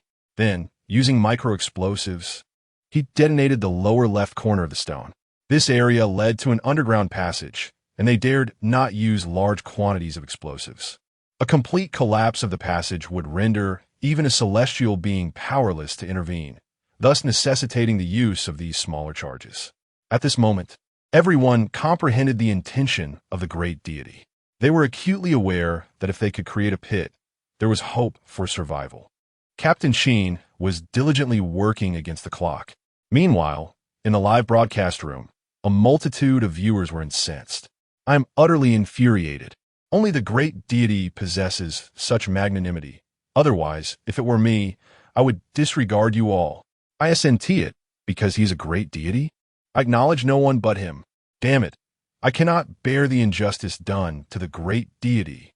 It's fortunate that the great deity holds no grudges. Oh, I am truly enraged. The one who just claimed the great deity is petty has yet to meet their end." Observing the heated discussions in the live chat, Yun promptly diverted the topic. Although the archaeological team did not adhere to the great deity's guidance, the circumstances within the ancient tomb are ever-changing. We are immensely grateful for the great deity's assistance, which he provided without bearing grudges. We are truly thankful. Upon hearing Yun and Oppo's words, the viewers gradually calmed their fury. Although some members of the archaeological team were somewhat disappointing, Captain Sheen and his warriors proved to be remarkably capable. Soon, a tremendous noise echoed throughout the passageway. Clearly, the explosives set by Captain Sheen and the two soldiers had begun to detonate one after another. Instantly, the live broadcast room was filled with the thunderous sound of explosions and a cloud of dust. However, amidst the distant haze, they distinctly observed a colossal stone shadow advancing toward them. Chapter 61. The warning of the monster deity. The passageway was rather narrow, and both the massive stone that had previously rolled out to crush Xiao Wu and the one currently charging from a distance were nearly spherical in shape. Such objects are not commonly found in ancient tomb traps, yet they are not entirely absent either. Having received the rewards from the secret history of tomb raiding, Zhang Weishan possessed a keen understanding of these ancient mechanisms. However, while the secret history documented numerous instances, it did not elucidate their underlying principles. Zhang Weishan recognized that these devices belonged to the category of the Hive Mountain's locking mechanisms, bearing a striking resemblance to the techniques of the MO family. Nevertheless, the MO family's mechanisms leaned more towards familial and martial applications, whereas the Hive Mountain's devices were specifically tailored for ancient tombs. It is said that throughout the ages, every tomb raiding official possessed a manual known as the Record of Ingenious Mechanisms. This tome was an essential companion for each official, detailing the operational methods of myriad traps within ancient tombs, as well as various rare artifacts associated with tomb raiding. Whenever two tomb raiding officials encountered one another, an exchange of this manual was inevitable, allowing each to share insights into the mechanisms they had recently encountered. This practice undoubtedly enriched their collective knowledge of the traps and devices within the tombs.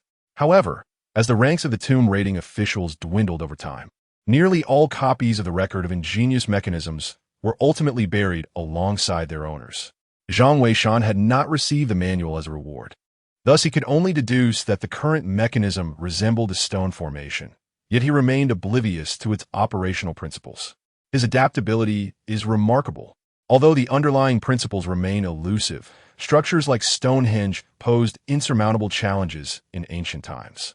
Yet in the modern era, aided by explosives, such enigmas can be unraveled with relative ease. Bang! Bang! With two resounding explosions, the dust within the passage thickened considerably, accompanied by the ominous sound of trembling ground. Nevertheless, the gathered individuals understood that this was the result of the two warriors who had previously laid explosives along their path.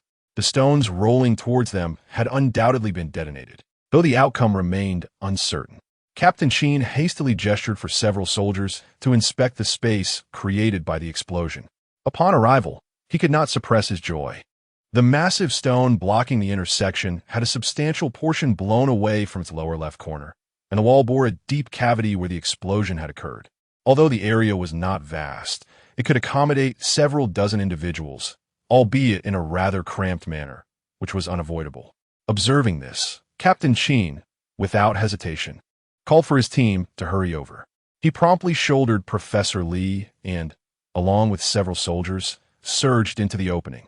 The archaeological team, having been eagerly anticipating this moment, rushed forward upon hearing the life-threatening sound of the rolling stone. Just then, another thunderous boom echoed through the air, signaling the activation of the second explosive point set by the soldiers. At this juncture, their defensive measures had been entirely expended, leaving their fate to the whims of fate. It was uncertain how many times that immense stone had been blasted. What might the situation be now?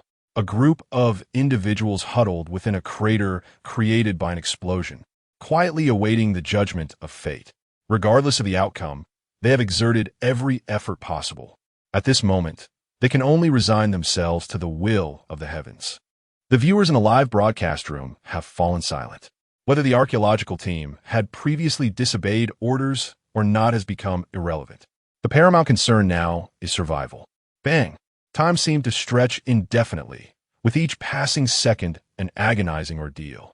Suddenly, a tremendous crashing sound reverberated. The soldier standing at the edge of the deep pit felt a powerful gust of wind rush toward him, followed by a flurry of dust.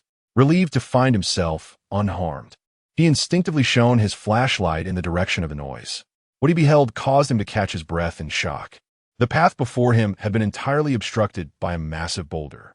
Although this colossal stone had been detonated twice by their explosives, it remained largely intact, appearing remarkably whole. The collision of two giant rocks had effectively sealed off the entire passage. While they were temporarily safe at that moment, it was evident that retracing their steps was no longer an option. The soldier hurriedly reported the situation to Captain Sheen. Although Captain Sheen felt the weight of the predicament, he breathed a sigh of relief, for at least for now, everyone was safe. A few soldiers examined their flashlights, checking their conditions. Fortunately, there were no casualties this time. Everyone had safely retreated into the cave, yet they found themselves trapped within its confines. How would they find a way out?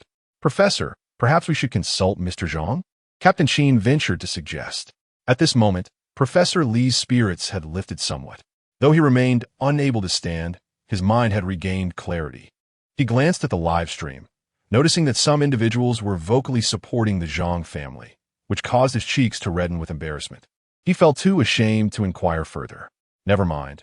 If Mr. Zhang wishes to offer guidance, he will do so on his own accord. I cannot bear to ask. Let us see if we can excavate a passageway back to the left corridor. The archaeology students, upon hearing this, contemplated offering their counsel, but the intensity of Professor Lee's gaze deterred them from speaking. Had it not been for their insistence on supporting Xiao Wu's perspective, they would not have found themselves in such a predicament. Captain Sheen, being an outsider to the archaeological team, felt equally hesitant to voice any thoughts. He promptly instructed his team to retrieve shovels, preparing to test the feasibility of digging a passage out. The corridors on either side were parallel, with connecting points every 100 meters, and the thickness of the walls was not particularly substantial. Moreover, they had just created a deep pit, suggesting that they were not far from the left corridor. Captain Sheen and his team began to excavate toward the left, only to discover that the rock layers of the wall leading to that corridor were astonishingly fragile. With a single stroke of the shovel, a considerable section was effortlessly excavated, the sensation akin to digging into soft earth. Hope flickered in the eyes of several soldiers, and Captain Sheen was equally exhilarated, urging them onward. Hurry, let us break through and advance. The soldiers responded affirmatively, unleashing their full might. Given the current pace and depth of excavation, it seemed they would breach the wall in no more than 3 minutes. However, to their astonishment, the wall exhibited an unexpected phenomenon. The deeper they dug, the softer it became. Initially reminiscent of soft soil, by the end it felt as if they were excavating jelly. There was no need for force. The rock layers yielded effortlessly. "Captain, we have a problem. Water is flowing within the wall." Suddenly, one soldier exclaimed. Captain Sheen paused, taken aback, and rushed forward to investigate. Indeed, he discovered a dark green liquid seeping from the rock face. Though minimal, it suggested the presence of water within the wall. As the group pondered this development, a golden comment illuminated the live stream. "You have unearthed a creature. Exercise caution." This ominous warning, unmistakably from the renowned Zhang family of treasure hunters, prompted Captain Sheen to react swiftly. "Arm yourselves. Open fire," he commanded. In response, the soldiers swiftly readied their weapons and unleashed a barrage at the wall, the bullets shattering the rocky surface in a chaotic display. Chapter 62. The perilous escape route. In such close proximity, several firearms were aimed and ready. The bullets swiftly chipped away at the rocky layers, sending fragments cascading to the ground. Ultimately, a green shadow emerged from the crumbling rock, utterly shattered, collapsing like stone upon the earth. What Captain Sheen and his team did not anticipate was that, alongside the apparition of this figure, a passageway materialized in the very spot it had occupied. This passage was a labyrinthine network, forming a concealed space within the walls. The group was momentarily bewildered, and in the silence, no one knew how to proceed. However, Captain Sheen was acutely aware of the implications. This passage likely mirrored the perilous situation they had previously encountered when trapped. They could not afford to linger. Otherwise, an influx of monstrous entities might overwhelm them. "Let's move quickly," he urged. "We must press forward and clear the passageway, even if we have to shoot our way through." "Understood." The soldiers charged into the passage with determination, followed closely by Professor Lee and a few archaeology students. The passage was short, barely 5 meters long. It was obstructed by a solid wall at its end. Captain Sheen ran his hand along the surface of the wall, and a realization dawned upon him. The structure before him was entirely distinct from the interior. The stone felt as resilient as jade under his touch. The exterior felt even more rigid and frigid, composed of celestial star rock. This situation had been previously understood by them. Initially, when the Zhang family of the Fakyu designated their entry point, the archaeological team had utilized detectors to probe the entire mountain. A layer of celestial star rock enveloped the mountain's exterior, seemingly preventing these creatures from departing the mountain. No wonder the deity had instructed them to take the left path. Although that area was rife with spectral beings, the protective celestial star rock rendered those apparitions unable to emerge. Instead, driven by fear, they had inadvertently ventured into the right passage, resulting in their current entrapment. However, upon recognizing this issue, the solution appeared straightforward. Captain Sheen hastily summoned his team, and with vigor, they struck the wall repeatedly. Remarkably, they managed to breach the celestial star rock barrier. Consequently, the previous passageway was revealed. Upon sighting the exit, a wave of exhilaration swept through the group. At last, they had returned to the safe passage indicated by the deity.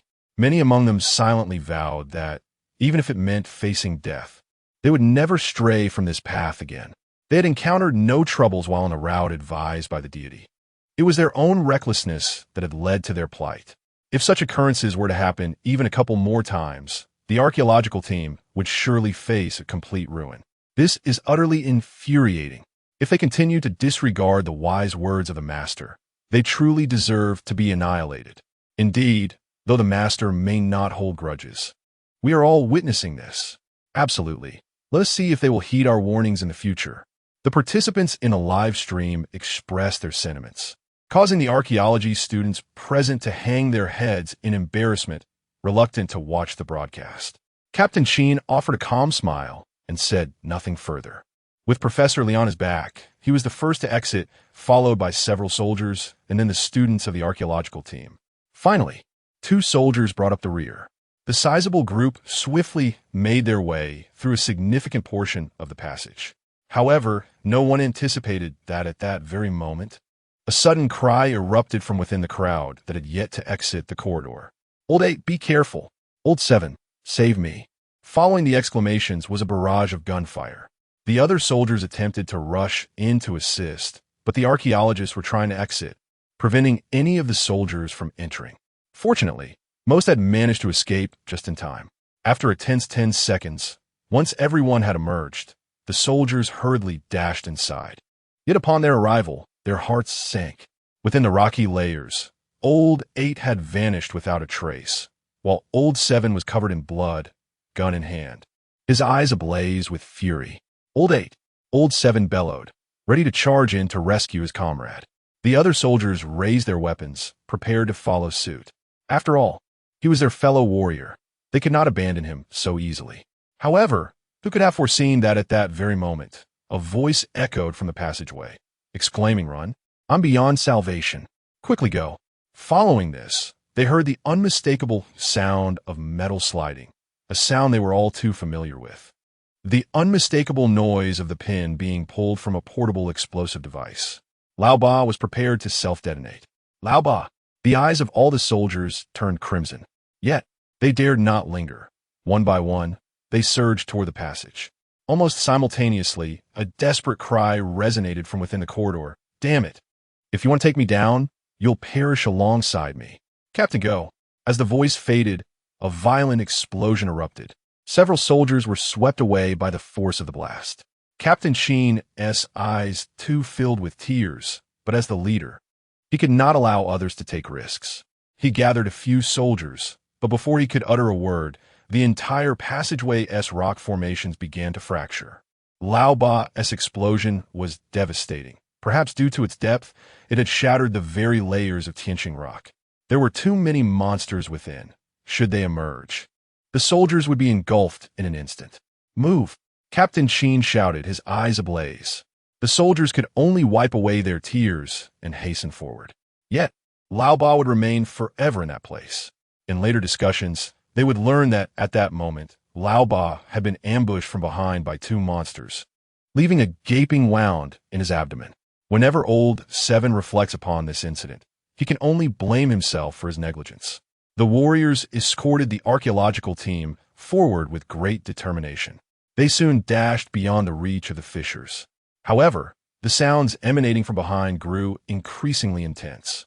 It was evident that the wall could no longer withstand the sheer number of creatures within. A collapse seemed imminent. At that moment, at the forefront, the passageway had reached its terminus, revealing a stone door. Captain Sheen, unwilling to linger, commanded, "Divide into two teams. Those with ample ammunition will guard the rear, while the others proceed to blast open the door." Yes, the team promptly split into two factions. Captain Sheen personally led his squad to secure the rear, with rows of firearms aimed at the passage behind them. Should those monsters dare to approach, they would certainly face dire consequences. Meanwhile, the other group hastened to set explosives in preparation to breach the door. Just then, Professor Lee interjected, "There is no need to blast the stone door. It can be opened by activating a mechanism over there."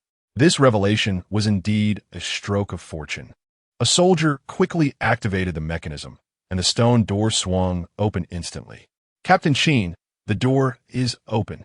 Quickly, let's move," a soldier urged. A throng of individuals hurriedly retreated inside. Almost simultaneously, the rock layers behind them collapsed entirely. The wailing of infants erupted like a chorus of malevolent spirits. Just as Captain Sheen and the others had barely entered the stone door, several creatures emerged from the passageway behind.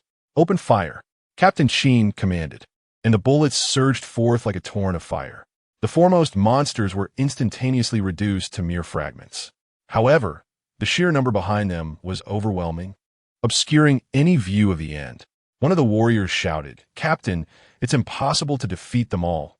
We should detonate this place to block their advance." Chapter 63.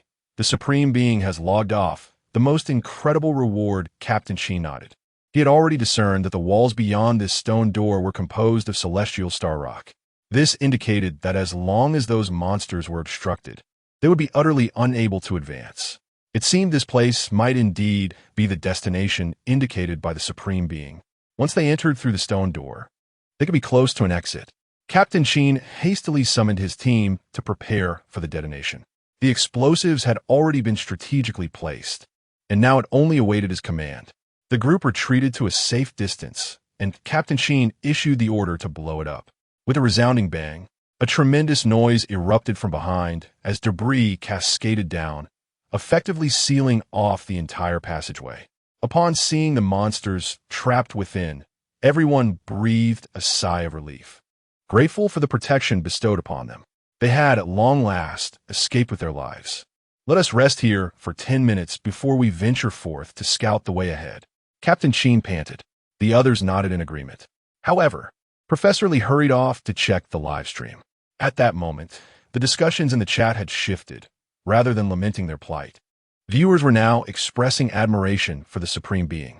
Had it not been for the Supreme Being's guidance, the archaeological team might have suffered total annihilation at the Stone Circle. Professor Lee felt a profound sense of guilt. Despite having the Supreme Being and Oppo's counsel, how had they still incurred such losses? This left him feeling utterly ashamed. He perceived himself as a failure in his role as a professor.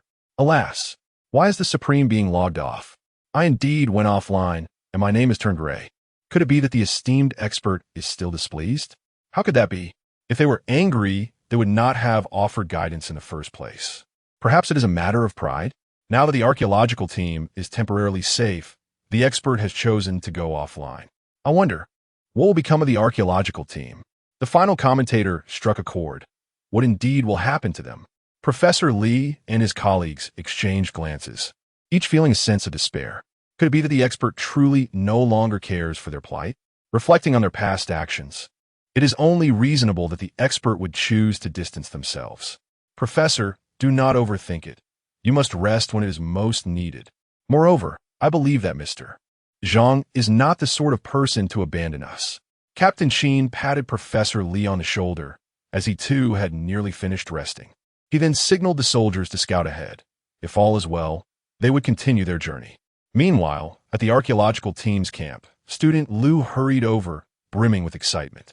Teacher, we have just obtained the results from the latest scans. Upon seeing the results chart, Chunwin's spirits lifted immediately.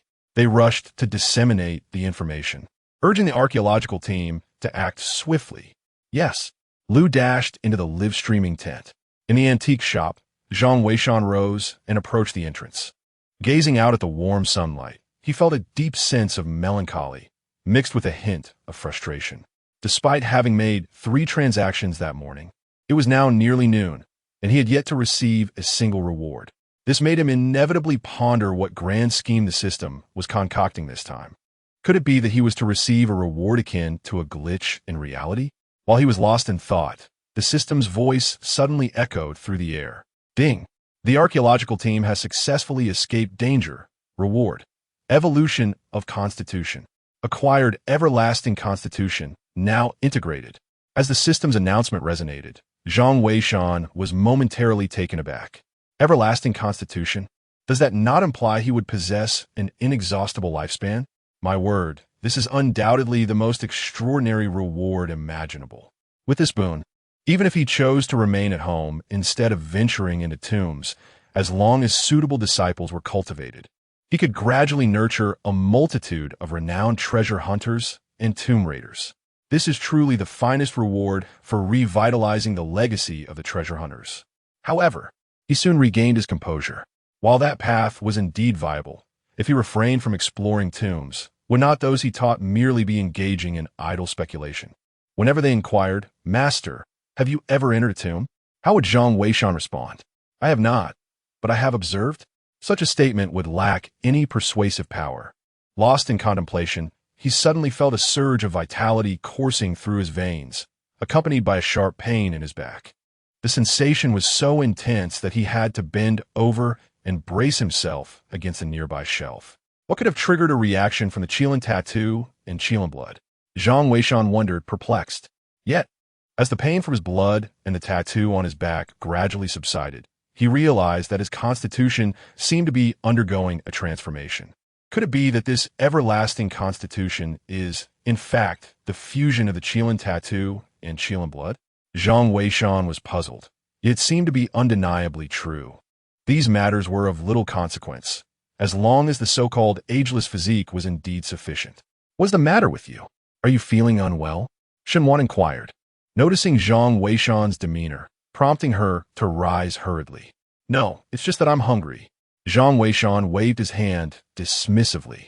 By the way, haven't you always wanted to visit the museum? The weather is splendid today. Let's go in the afternoon. But the archaeological team has yet to emerge, and online reports indicate that the deity has logged off in anger. What will happen to the archaeological team next? Shenwan expressed her concern. Zhang Weishan smiled and asked, "What is your perspective?" Shenwan bit her lip in contemplation. I believe the deity is not a petty person, yet I cannot fathom why he would log off now. Zhang Weishan, you are a man. Why not provide some analysis? With a helpless shake of his head, Zhang Weishan replied, although I am indeed a man, the thoughts of each man, apart from topics concerning women, often diverge. I suspect that perhaps there is no longer a necessity for guidance. In simpler terms, the archaeological team is safe. Safe? Shenwan pondered, though her face still bore traces of worry. At that moment, a picture was posted in the live broadcast room, a notably official release of the latest detection map. Upon seeing this map, Shenwan was instantly taken aback. She realized that the map displayed the precise location of the archaeological team. Furthermore, the direction they were advancing toward distinctly led into a ravine beyond the mountain. The archaeological team has truly emerged. Zhang Weishan, you are remarkably impressive, having made yet another accurate analysis. I'm absolutely elated. I shall treat everyone to lunch. And in the afternoon, we will visit the museum. Shenwan exclaimed excitedly. Zhang Weishan smiled, but did not respond. Naturally, he welcomed the invitation to dine. Meanwhile, in the live broadcast room, countless netizens began to express their excitement. I told you the master is not that kind of person. How could he abandon the archaeological team? The master is indeed extraordinary. He must have known the team was safe, which is why he logged off. The master is phenomenal, forever in my heart. I am genuinely in awe. I sincerely hope the authorities can locate the master as soon as possible. Yes, on behalf of countless women, I implore to meet the master. The live broadcast room buzzed with fervor. When Captain Sheen and the others saw these messages, they were overwhelmed with emotion, tears of joy streaming down their faces. After enduring so much, they were finally about to be free. Not a single member of the team complained of fatigue. Each one pressed on tirelessly. After an hour, they caught sight of a glimmer of light. The group rushed towards it in excitement, only to discover they had exited the cave and emerged into a mountain valley. Gazing up at the bright blue sky and the warm sun, many were moved to tears, weeping like children. Even Captain Sheen, a stalwart man of iron will, could not help but have tears welling in his eyes. Silently, he removed his helmet and turned to look back at the cave behind him. The other soldiers mirrored his actions. As Captain Sheen rendered a salute, all the soldiers donned solemn expressions, imbued with profound sorrow. They paid the highest tribute to those who sacrificed their lives in the pursuit of archaeology. The members of the archaeological team also rose, bowing their heads in silence, mourning for their comrades who would forever remain here. Chapter 64. The museum exhibit is all a facade. Thank you all for your support. Our archaeological live broadcast will be on hiatus for a while. However, the channel will continue to replay this thrilling journey. The live program will resume once the archaeological team has organized the artifacts. Here, Yin Yin would like to present a delightful surprise. The archaeological team has invited the nation's foremost ancient artifact appraisal expert, Professor Su Tion. Professor Su will personally lead his team to the excavation site, providing immediate insights in the artifacts unearthed from the ancient tower. Please pay attention to the announcements in the live stream. Thank you for watching and goodbye. Hey, Yin Yin, are you leaving already? Yes, dear, just wait a moment. I haven't had my fill yet. You shameless lot. Yin Yin is my wife. Hold on, I only want Xiao Wan Wan. By the way, where's our Wan Wan? Who knows, maybe she has been whisked away by a deity. A deity? Does that mean I stand no chance? The live stream concluded amidst laughter and chatter. Only then did Shun Wan turn off the computer, sighing as he prepared to take Zhang Weishan out for dinner and visit the museum in the afternoon. Yet, Zhang Weishan stared at the computer, somewhat lost in thought. The atmosphere of the live stream had shifted too rapidly. After enduring so much, both the archaeological team and the warrior group had suffered significant losses. The archaeological team, in particular, had sustained severe damage. Yet, It seemed as if the joyous ambience of the live stream had, in a mere instant, erased all memory of these hardships.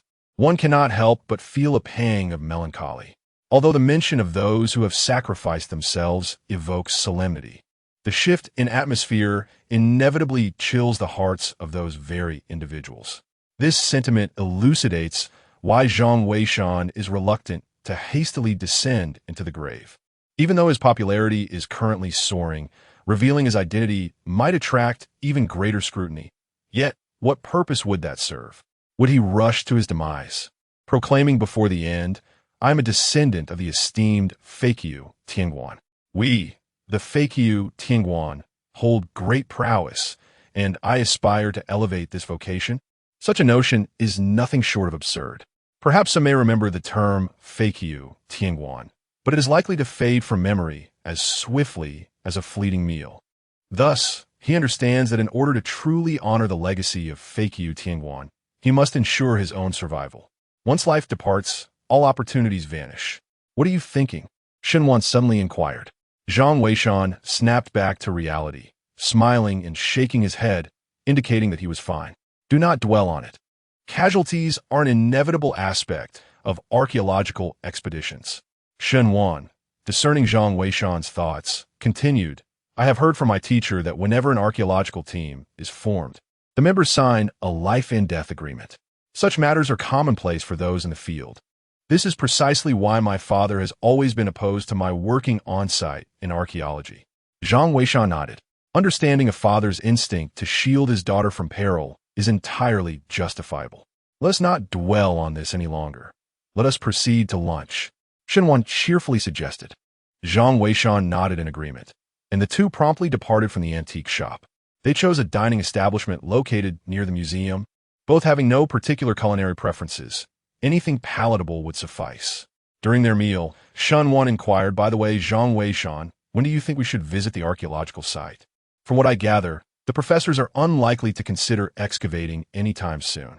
The recent setbacks faced by the archaeological team have been significant, and it seems that the decision to explore the ancient tomb within this old building is still up for discussion.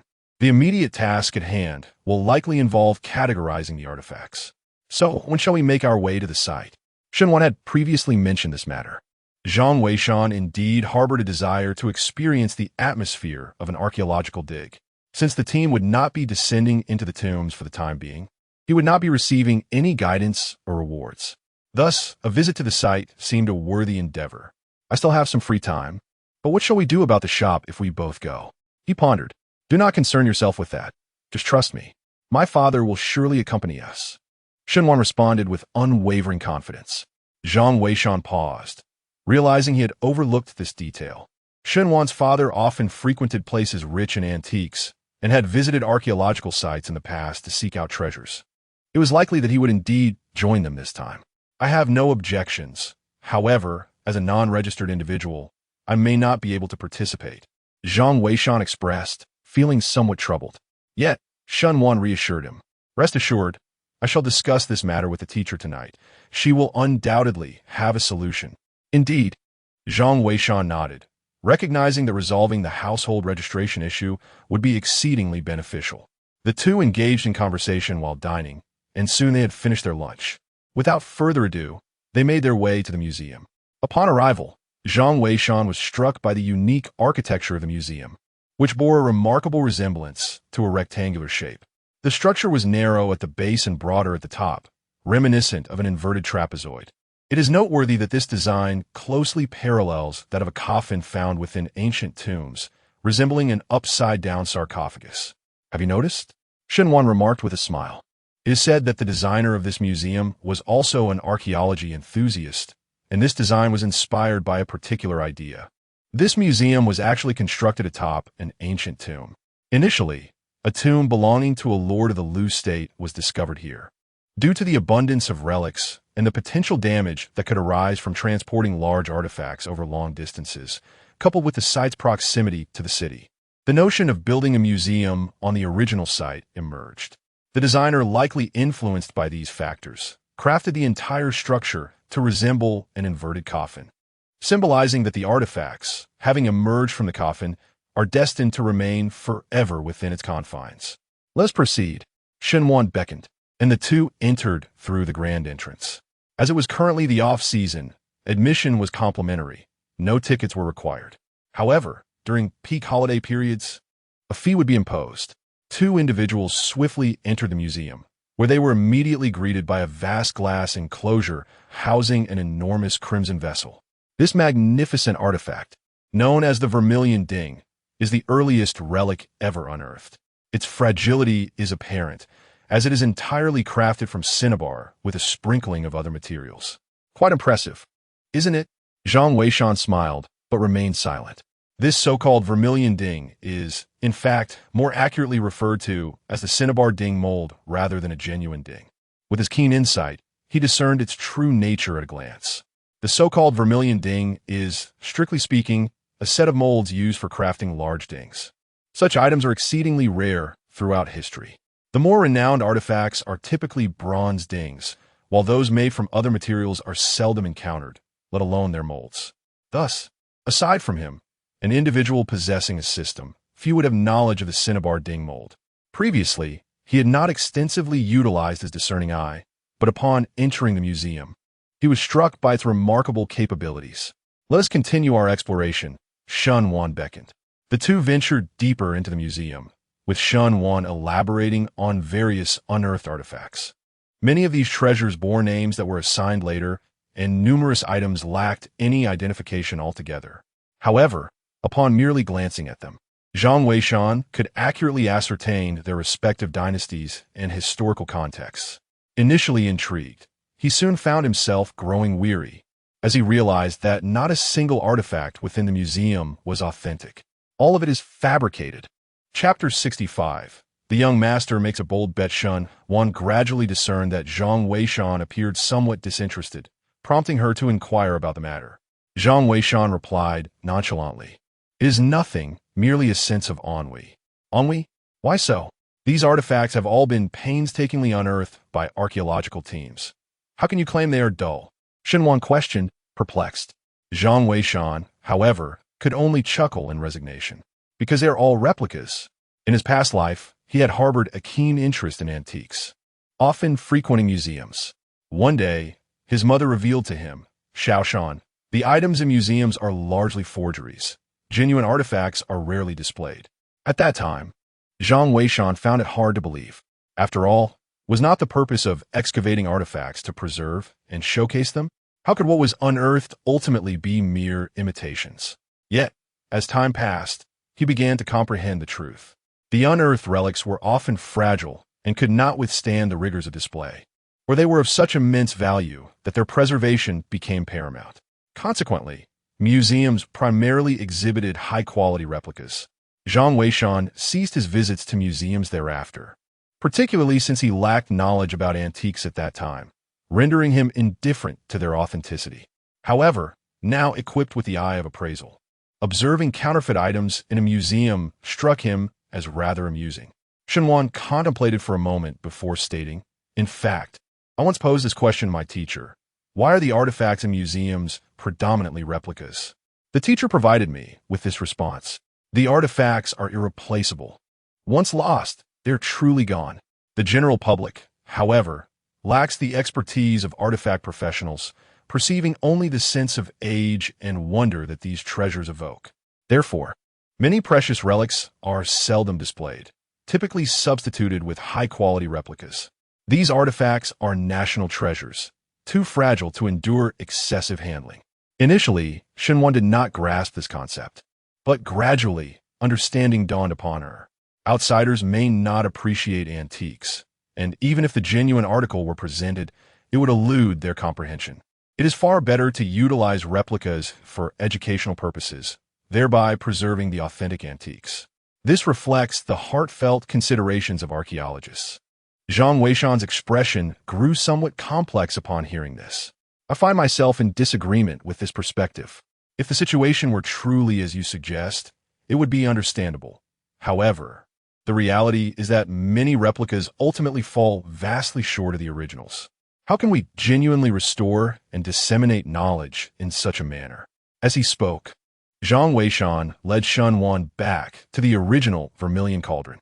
Pointing at the cauldron, he remarked, for instance, the current description states that this vermilion cauldron is the only one of its rare material in the nation.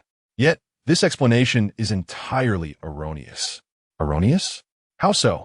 Shun Wan inquired, her heart racing. Previously, when Shun Wan suggested she take Zhang Weishan on a tour of the museum, she had deemed it unnecessary. Yet now, it appeared that Zhang Weishan's expertise in antique appraisal might surpass her own comprehension. Zhang Weishan smiled. This is not a ding, but rather a mold for making a ding. This is a fundamental error. How laughable it would be to explain it as such. A mold? Shun Wan was taken aback, completely unprepared for Zhang Weishan and Appo's assertion. A mold? Who mentioned a mold? How absurd. Shun Wan intended to inquire further, but at that moment, a scornful voice interrupted. Shun Wan and Zhang Weishan turned to see a young man, his hair slicked back with what appeared to be a copious amount of pomade. His haughty demeanor further irked the two. Our conversation is none of your concern. Shun Wan frowned. However, upon seeing Shun Wan, the young man's eyes widened in disbelief. You are Shun Wan. Little Wan Wan, what brings you to my family's museum? He exclaimed, his excitement palpable. Shun Wan glanced at the name badge he wore, which indeed bore a name and title. Young Museum Director, Li Zhu. It was true. This museum belonged to his family. Shun Wan was momentarily taken aback. Many museums are state-owned, yet some are privately operated. Naturally, if a private entity finances a museum, it is typically managed by professionals. However, the proceeds from ticket sales might be shared with the investor. Little Wan Wan, who is this? Is he your friend? If not, I shall promptly have security escort him out. I have encountered many who feign knowledge in ignorance. Li Zhu remarked with a smile, his eyes brimming with admiration for Shun Wan. Shun Wan perceived a hint of malice in his gaze and remarked, he is my friend. Furthermore, as the young master, you must be quite occupied, so we shall not impose upon you any longer. This was her subtle way of issuing an eviction notice. Yet, Li Zhu seemed utterly oblivious to her intent, responding, Oh, Wan Wan, you misunderstand. Although I am a young master, I truly have little to do and merely wander about aimlessly. Today, I am genuinely delighted to see you. By the way, how did you come to know such a pretentious friend? He continued, this cinnabar red ding is indeed authentic. Could I, as the young master, possibly deceive you? Upon hearing this, Shun Wan's expression darkened further. The matter was not one of authenticity. She could discern that the cinnabar red ding was a counterfeit. Her current concern was how Zhang Weishan had determined that it was merely a mold. With this thought in mind, Shun Wan spoke up, spare me your deceit. I'm also a student of archaeology. Am I unable to discern the authenticity of museum artifacts? I wish to inquire whether you are aware that this cinnabar red ding is a mold. A mold? Little Wan, how can you utter such nonsense? This cinnabar red ding was personally verified by my instructor, who is renowned for his expertise. How could it possibly be a mold? That fellow is just spouting nonsense. My teacher is a well-known authority on antiques. Li Zhu interjected hurriedly. However, Shun Wan evidently remained skeptical, replying, Then can we visit and see the genuine cinnabar red ding? I recall my teacher mentioning that students from the Archaeological Institute are permitted to request visits to museums to observe genuine artifacts. The archaeological prowess of our nation is formidable, thus granting such privileges to its students. Upon hearing this, Li Zhu quickly interjected, Of course, it's possible. However, this cinnabar red ding is indeed an authentic vessel, without a doubt. Moreover, your friend is not a student of the Archaeological Institute. Would it be appropriate for him to attend? Furthermore, if you claim this is a mold, you are casting aspersions on my teacher's expertise. Why should I allow him to go? Upon hearing this, Shun Wan's expression darkened as she was about to introduce Zhang Weishan as someone highly regarded by her teacher. However, Li Zhu spoke first. Rest assured, I, Li Zhu, am not a petty person. I can take you to see the genuine cinnabar red ding. But if you are mistaken, then this ding is indeed a vessel and not merely a mold. You shall owe my teacher an apology. And what if he is correct? Shun Wan asked with a smile, suddenly intrigued by the debate between Zhang Weishan and Li Zhu's respective teachers regarding who was right.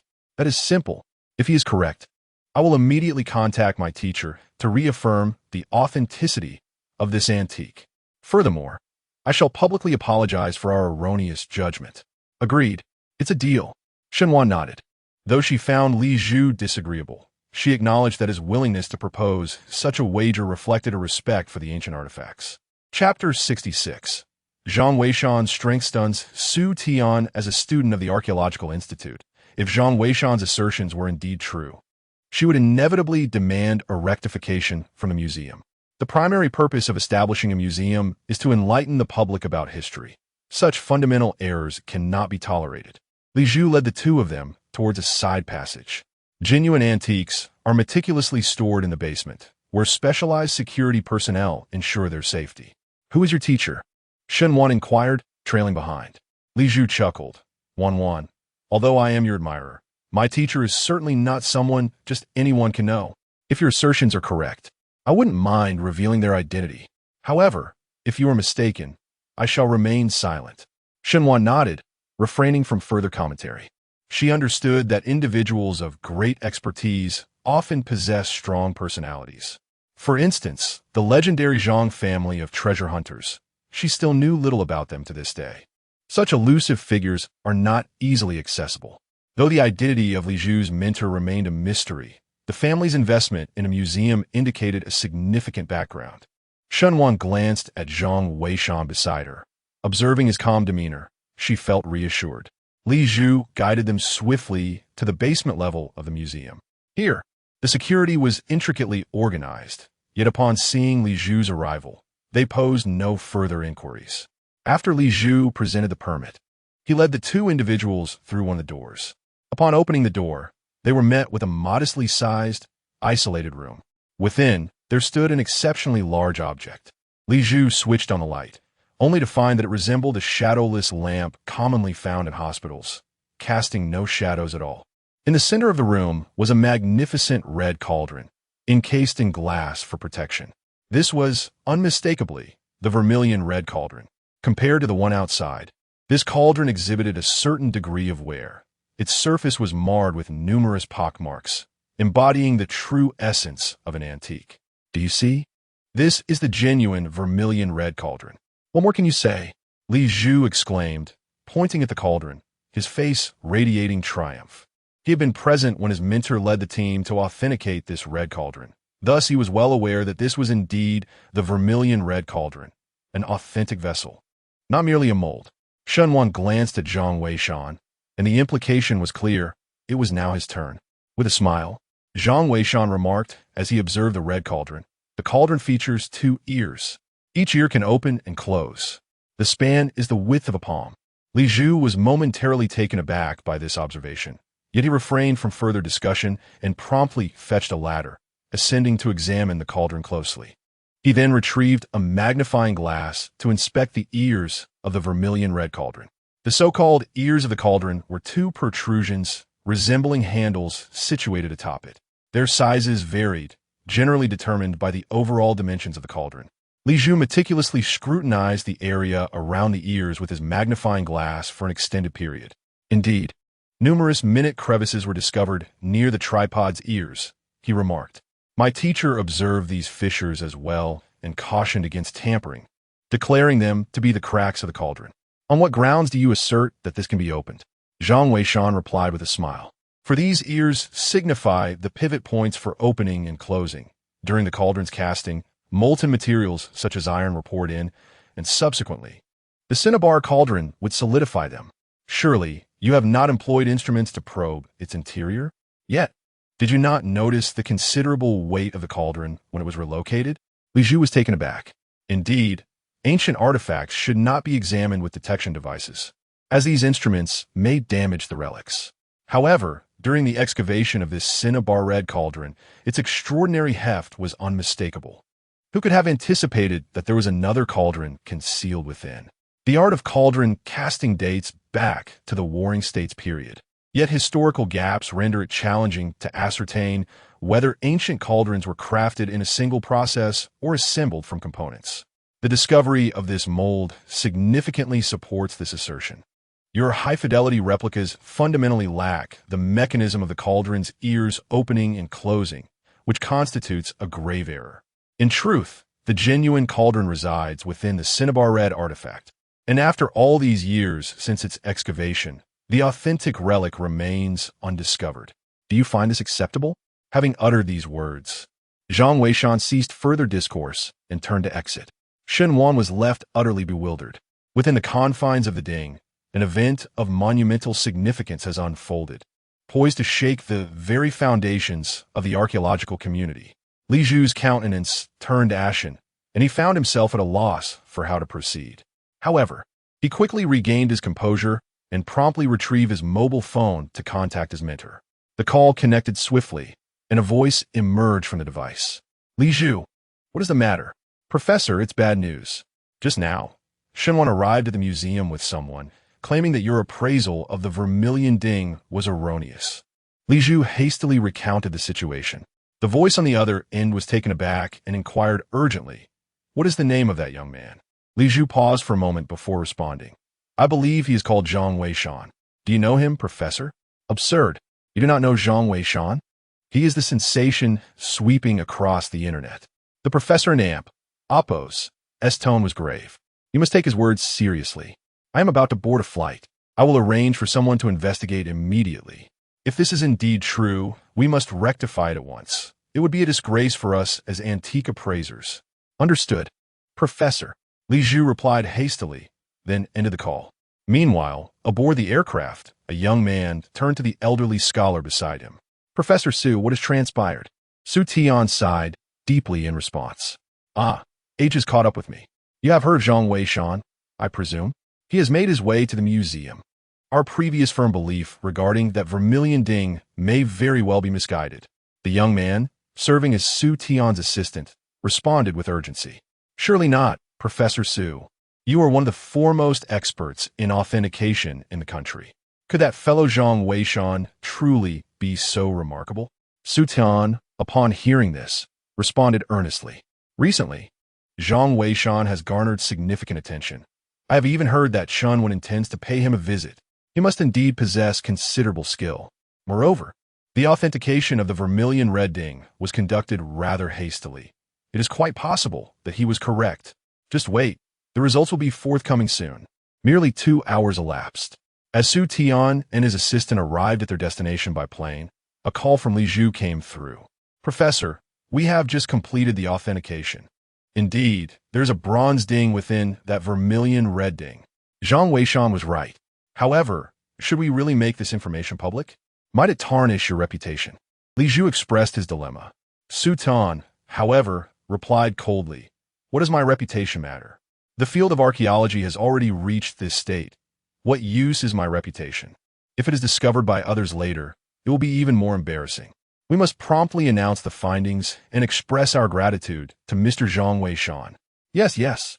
Li Zhu nodded vigorously, immediately setting about to make arrangements. Zhang Weishan and Shen Wan were, of course, unaware of these developments, as they did not even know who Professor Li Zhu was. After leaving the museum, they returned to their shop.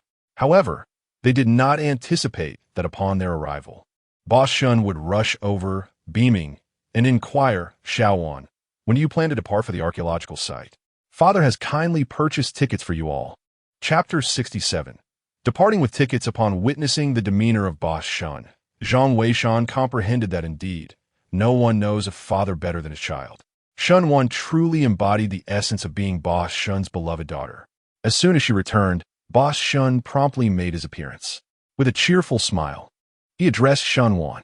"My dear, I assure you, I will not cause you any trouble. My primary interest lies in the local treasures, not in your archaeological team's affairs. I merely wish to accompany you to broaden my horizons. I heard that Professor Su Tian is personally attending this time to provide his insights. It would be a rare privilege to hear his explanations in person."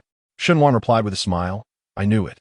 Regarding tomorrow's tickets, I will call the teacher and find a way to resolve Zhang Weishan's household registration issue." Boss Shun, upon hearing Shun Wan's agreement, was instantly filled with excitement and hurried off to book the tickets. "But boss," Zhang Weishan interjected, "what about our shop?" To his surprise, Boss Shun chuckled. "What shop are you talking about? In this trade, 3 years can pass without any business. Once we return, I'll find another partner. if you manage to join the archaeological team. That would be a prestigious endorsement. What are you thinking? With that, Boss Shun went off to check the tickets. Zhang Weishan felt a sense of resignation. To be honest, he was no longer opposed to the idea of joining the archaeological team. As matters concerning the Zhang family's ancient tower reached a conclusion, he found himself possessing an increasing array of skills. At times, he could not help but feel a strong desire to personally embark on the adventure. After all, merely providing guidance from behind cannot truly elevate the legacy of the Fakyu Tianguan. Moreover, he is eager to meet that young Zhang, the student of Professor Li. This individual bears a Qilin tattoo, marking him as an exceptionally rare talent. If nurtured properly, it is conceivable that the Fakyu Tianguan may have a worthy successor. As for the matter of Zhang Weishan's unregistered status, it is certainly not an easy issue to resolve. Nevertheless, Chunwen has heard that tomorrow, Shenwan and Zhang Weishan will be heading to the archaeological site to seek her out. Naturally, she is quite pleased and hurriedly contacts the relevant authorities to obtain a special permit, thus resolving Zhang Weishan's inability to fly. Little does Zhang Weishan know, on this very night, the news of their impending journey to find Chun when swiftly reaches Elder Mu and Appo's ears. What did you say, Shaowen? Zhang Weishan is coming to find you? Elder Mu is taken aback upon receiving this information. He is acutely aware of the significance represented by Zhang Weishan. Though he may not compare to the Fakyu Zhang clan, he is undoubtedly a rare gem in the current archaeological field. Yes, Elder Mu. Shaowen is coming to submit his graduation thesis and has invited him to join. Thus, I hasten to inform you. Very well. I shall find a way to reach there by tomorrow. Elder Mu replies with urgency. Elder Mu, your health. Chunwen expresses her concern. The archaeological site they are heading to is situated in the mountains. It is not simply a matter of coming and going. It is manageable for the young, but such exertion can be perilous for someone of advanced age. However, Master Mu had resolutely decided, I must personally make this trip. Furthermore, your teacher misses you. Hence, tomorrow, I shall accompany Elder Chun. It is imperative that we enlist Zhang Weishan into our archaeological team. Additionally, keep this matter confidential. The esteemed Gao from the biological realm has likely already set off.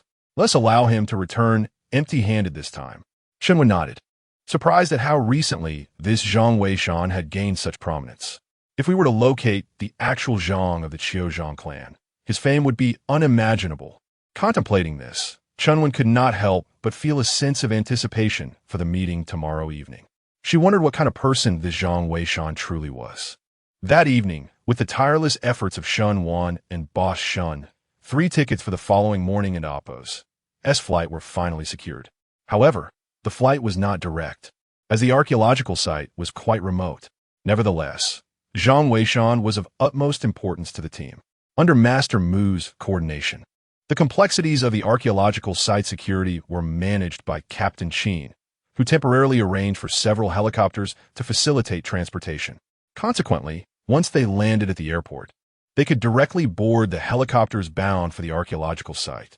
It was understood that such privileges were beyond even the esteemed Professor Su Tian, a leading expert in ancient relic appraisal. Master Mu and Elder Chen also purchased tickets overnight and made all necessary arrangements, setting forth directly to the archaeological site. Zhang Weishan was utterly oblivious to the fact that even Mu Lao and Chun Lao were inclined to make personal visits. At that moment, he found himself in a rather helpless predicament, as an unexpected trending news story had surged to prominence online overnight. The headline read, "Gratitude to Mr. Zhang Weishan and Ms. Shenwan for their significant guidance regarding the artifacts in my museum." Such news would typically never have graced the trending list. Yet the mere inclusion of 2 names, Zhang Weishan and Shun Wan, catapulted it to the very top. Upon viewing the video, both Shun Wan and Zhang Weishan were momentarily taken aback. The footage prominently featured Li Zhu, the young curator of the museum, who addressed the camera with considerable fervor.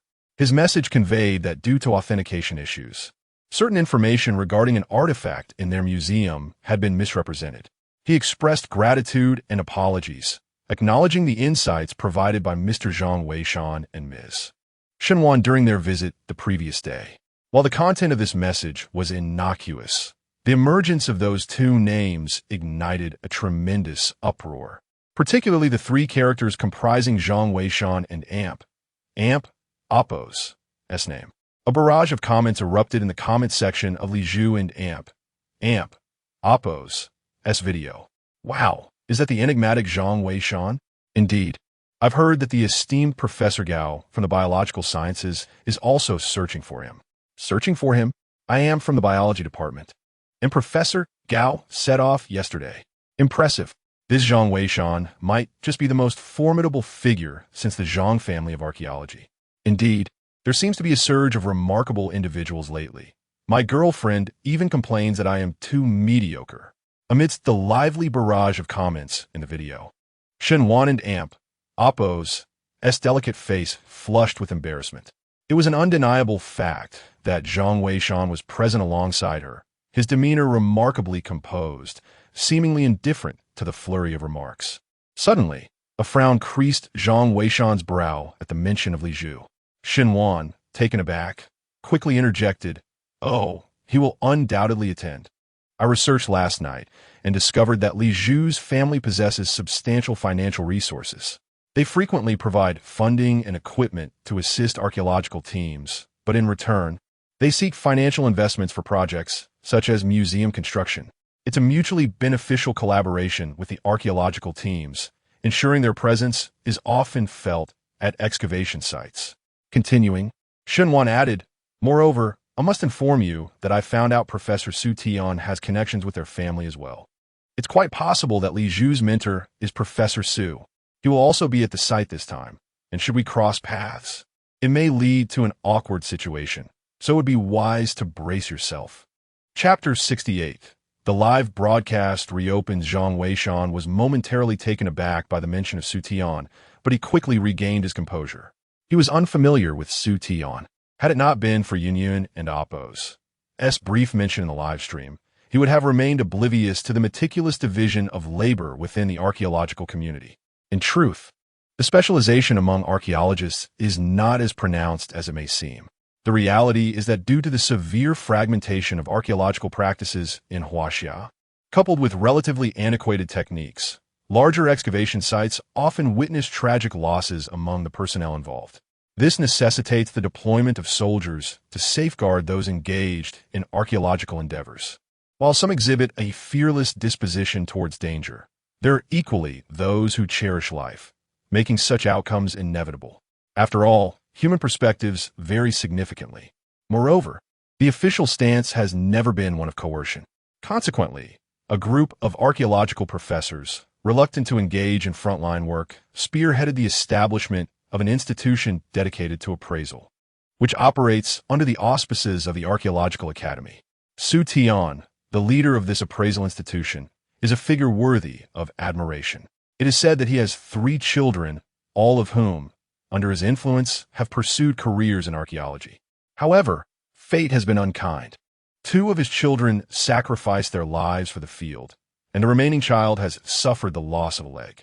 Lao, feeling compassion for him, facilitated his transfer to the appraisal department, allowing him to avoid perilous frontline work while also caring for his remaining child. These revelations were shared by Shenwan. The airplane soon ascended into the sky, and Zhang Weishan donned his mask, preparing to rest. The journey ahead promised to be fraught with challenges. Meanwhile, at the archaeological site camp Shaowen, it has been quite a while. Su Tian, accompanied by his assistant, greeted Shenwan in the tent. Being a junior, Shenwan held Su Tian in high regard. "Su Lao, it troubles you to come in person. This archaeological team has unearthed a plethora of remarkable artifacts from the Zhongjia ancient tower. However, given your arduous journey, perhaps you should rest for a while." Although it was still early in the afternoon, Shenwan wanted to ensure Su Tian did not tire himself too much. Unexpectedly, Su Tian replied with a smile, "No need for that. I am used to hard work. However, before examining the artifacts, I wish to inquire about someone. What is the background of Mr. Zhang Weishan?" "Zhang Weishan? Su Lao, you know of him?" Shenwan was taken aback. Although Zhang Weishan had recently gained fame, she was aware that Su Tian typically showed interest only in antique appraisal and seldom watched television. For instance, he did not watch their archaeological live stream this time. He only came to the site to authenticate the relics. In his own words, to authenticate antiques, one must ensure their own impartial standpoint. While watching the live stream could provide some insights into the ancient tombs and help deduce the origins of the artifacts, it could also lead to preconceived notions and, at times, result in erroneous judgments. You are unaware? Just yesterday, your student Shunwan and Zhang Weishan visited the museum in Shihu City. They questioned the authenticity of the vermilion red ding that I authenticated years ago and gave me quite the lesson. I find myself quite intrigued by Zhang Weishan as well. Chunwen paused momentarily upon hearing this, pondering to herself that this indeed placed them in a rather tight spot. Zhang Weishan would be arriving shortly. Nevertheless, she was aware of Su Tian's character. He was not one to harbor grudges. Once Zhang Weishan arrived, the matter could no longer be concealed. It would be best to address it directly. Su Lao, it appears you truly have arrived. We have not had the pleasure of connecting with Mr. Zhang Weishan previously, but he is on his way, and I hope you too will have an engaging conversation. Oh, that sounds splendid. I shall wait for his arrival before I peruse the items, Su Tian responded with a smile. Chunwen, understanding the situation, did not press further. She arranged for someone to attend to Su Tian and the others before hastily stepping out of the tent. Once outside, she promptly called Old Mu to explain the situation. Old Mu arrived shortly after, chuckling at the unfolding events. It seemed the archaeological site would be quite lively. Old Mu, we had initially planned to live-stream Professor Su Tian's appraisal, but if Zhang Weishan arrives, would it be inappropriate to expose him? Chunwen inquired anxiously. Old Mu, however, responded with a laugh. Not at all. Letting him be exposed might help those like Gao Lao who have taken an interest in him understand that he is someone we in the archaeology community hold in high regard. Additionally, I am curious to see how his appraisal skills compare to those of Su Tian. Chunwen nodded, admitting that she too was quite interested. With Old Mu's approval, the matter was thereby simplified. Immediately, Chunwen notified Yun that they would commence the live broadcast as soon as Zhang Weishan arrived. Around noon, Zhang Weishan and his companions disembarked from the helicopter arranged by Captain Qin. Almost simultaneously, the archaeological live stream was initiated. Why did it suddenly start? It's quite alarming. I just joined, and this person's luck is simply astonishing. Where is Yin, my dear? Come out and let your husband see you. Get lost. Yin is my wife. Stop the nonsense. Oh look, Yin is here. Soon, Yin entered the live broadcast, with a camera prominently focused on a temporary helipad near the archaeological site. A few figures rushed over to greet them. Hello everyone. I am Yin, and I have some exciting news to share with you. Antique appraisal expert Professor Su has already arrived at our camp, and I believe everyone saw Mr. Zhang Weishan's guidance on Professor Su's vermilion red ding yesterday. Today, Yin is pleased to announce that Mr. Zhang Weishan has also reached our archaeological site. What kind of sparks will these two appraisal experts ignite? Let's stay tuned. All right, Mr. Zhang has just disembarked. You can see her special guest, classmate Shunwan, beside him. And next to her is her father, Mr. Shun. The other individual is Mr. Zhang Weishan. Mr. Zhang is surprisingly young, my goodness, Yin exclaimed, as the live stream audience erupted in excitement.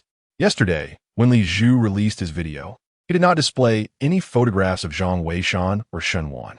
Consequently, no one had yet laid eyes upon Zhang Weishan. At that moment, those present in the live stream, including the audience on site, were astonished to discover that Zhang Weishan appeared to be nearly the same age as Shunwan. Oh my, he is exceedingly youthful. Indeed, he seems to be around the same age as Shunwan and Damp, Appo's wife. Goodness, at my age, I'm still immersed in computer games. Well, you're fortunate. At that age, I was laboring on a construction site. Wow, this is truly a case of comparison breeds despair. Otherwise, how could he engage in discussions with Professor Su? He is incredibly young and quite handsome as well. Wait, Zhang Weishan actually arrived with Shunwan, and even with Shunwan and Appo's father. My heavens, are they meeting the parents already? Goodness, Zhang Weishan, my wife belongs to me. Xiao Wanwan is mine. All that talk about wealth and a wife still in her college entrance exams is nonsense. I haven't even made money, and my wife has already been swept away by an academic genius. I have lost hope. What can I do when I'm not skilled enough? Zhang Weishan, please take good care of my wife, Shunwan. Bro, you are truly brave. You are willingly wearing the crown of thorns. Haha. The barrage of comments flooded the live stream. Meanwhile, Zhang Weishan remained blissfully unaware of these reactions. He didn't even realize that the live stream had commenced the moment they disembarked from the plane. Teacher. Upon seeing Chunwan, Shenwan was filled with excitement. Chunwan reciprocated the enthusiasm and promptly exclaimed, "Follow me. The noise from the helicopter is too loud here." She then led the group to a nearby tent. Chapter 69. Su Tian seeks guidance from Zhang Weishan. 10 minutes later, within the confines of the tent, Chunwan had completed her introduction. Zhang Weishan finally discerned that the other two individuals present were none other than Su Tian and his assistant, Xiao Wang. "Mr. Zhang, Mu Lao and the others will arrive shortly. Professor Su is quite interested in you. Would you like to engage in conversation?" Chunwan suggested with a smile. She was in no rush to persuade Zhang Weishan, knowing that once Mu Lao and her mentor, Chun Lao, arrived, they would take the lead. At this moment, her words held little significance. The entire online community was eagerly anticipating what sparks might ignite between the enigmatic Zhang Weishan and the esteemed expert Su Tian. Zhang Weishan nodded without further comment. Meanwhile, Su Tian approached with a smile. "Mr. Zhang, your insights from yesterday have left me humbled. May I inquire about your mentor?" Su Tian asked, cupping his hands in respect. In the field of archaeology, age holds little weight. It is the merit that prevails. Zhang Weishan's ability to identify the vermilion red ding that had eluded even him commanded Su Tian's respect for the young man before him. However, Zhang Weishan remained silent. Observing Su Tian, "Professor Su, you are mistaken. Zhang Weishan is an orphan without a mentor." Shenwan interjected with a grin. "He is entirely self-taught." "Oh, self-taught? Impressive," Su Tian exclaimed, taken aback. "In that case, I shall not dilly-dally. Mr. Zhang, I have come to assess the artifacts brought back by the archaeological team. Might you be interested in collaborating? To accompany remarkable individuals in the appraisal of antiquities is undoubtedly a splendid opportunity, one that Zhang Weishan would never decline. Others, too, were eager to witness the artifacts that the archaeological team had unearthed. Excellent. Team Leader Chun, please lead the way." Su Tian expressed his anticipation. Observing his enthusiasm, Chunwan felt it inappropriate to refuse and thus guided the group to a tent designated for the storage of relics. Inside, there lay two substantial boxes, presumably containing the artifacts retrieved. Chunwan signaled to the staff to open them, and indeed, the sight that met their eyes was a collection of artifacts still cloaked in dust, with no time yet afforded for cleaning. Su Tian's gaze widened with astonishment upon seeing the items, as he recognized many of them to be exceedingly rare. Meanwhile, Zhang Weishan furrowed his brow. For although the artifacts were undeniably invaluable, they lacked the crucial pieces he had anticipated. In his recollection, the Zhang family's ancient tower harbored a ghost seal and even a black gold ancient dagger. Yet, the dagger was missing, and the ghost seal had not been retrieved either. Was it possible that the ghost seal was lost as well? Zhang Weishan, having never ventured inside, remained unaware of the actual circumstances regarding the artifacts within. Nevertheless, the items that had been brought forth were indeed of significant worth. "Professor, your item." At that moment, Xiao Wang approached discreetly from the side, handing Su Tian something surreptitiously. Su Tian nodded and then rose, smiling as he made his way toward Zhang Weishan. "Mr. Zhang, I am unable to discern the significance of this item. May I seek your guidance?" Upon hearing this, Zhang Weishan's lips curled into a subtle smile.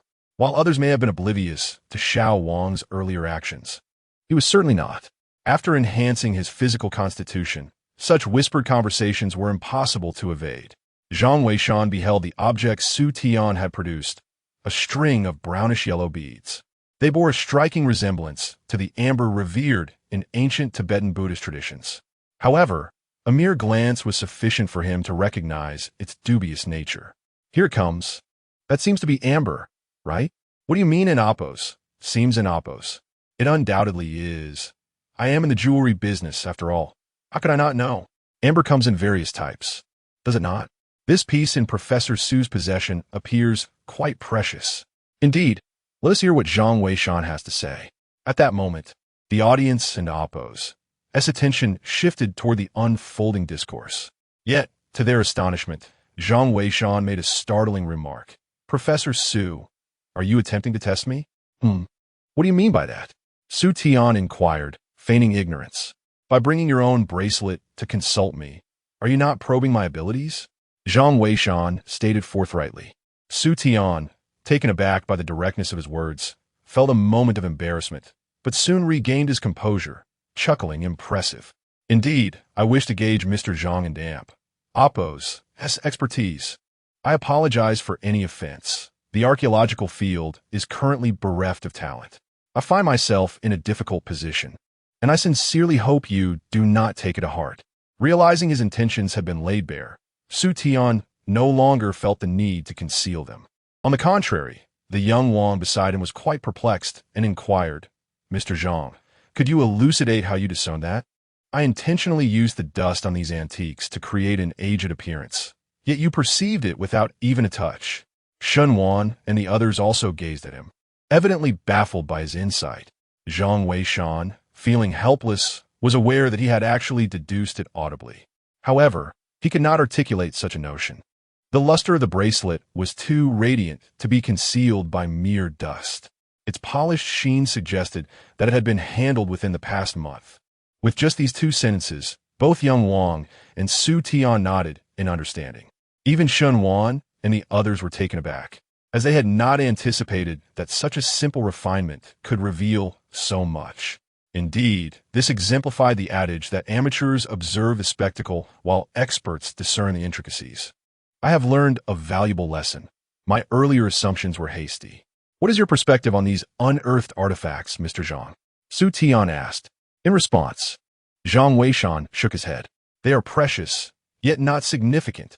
The Zhang family and Amp, Oppo's ancient structure should not be excavated. The contents within hold no value for the archaeological community. Let us cease this endeavor. Upon hearing this, everyone was astounded. Young Wang quickly interjected, Mr. Zhang, you must be jesting.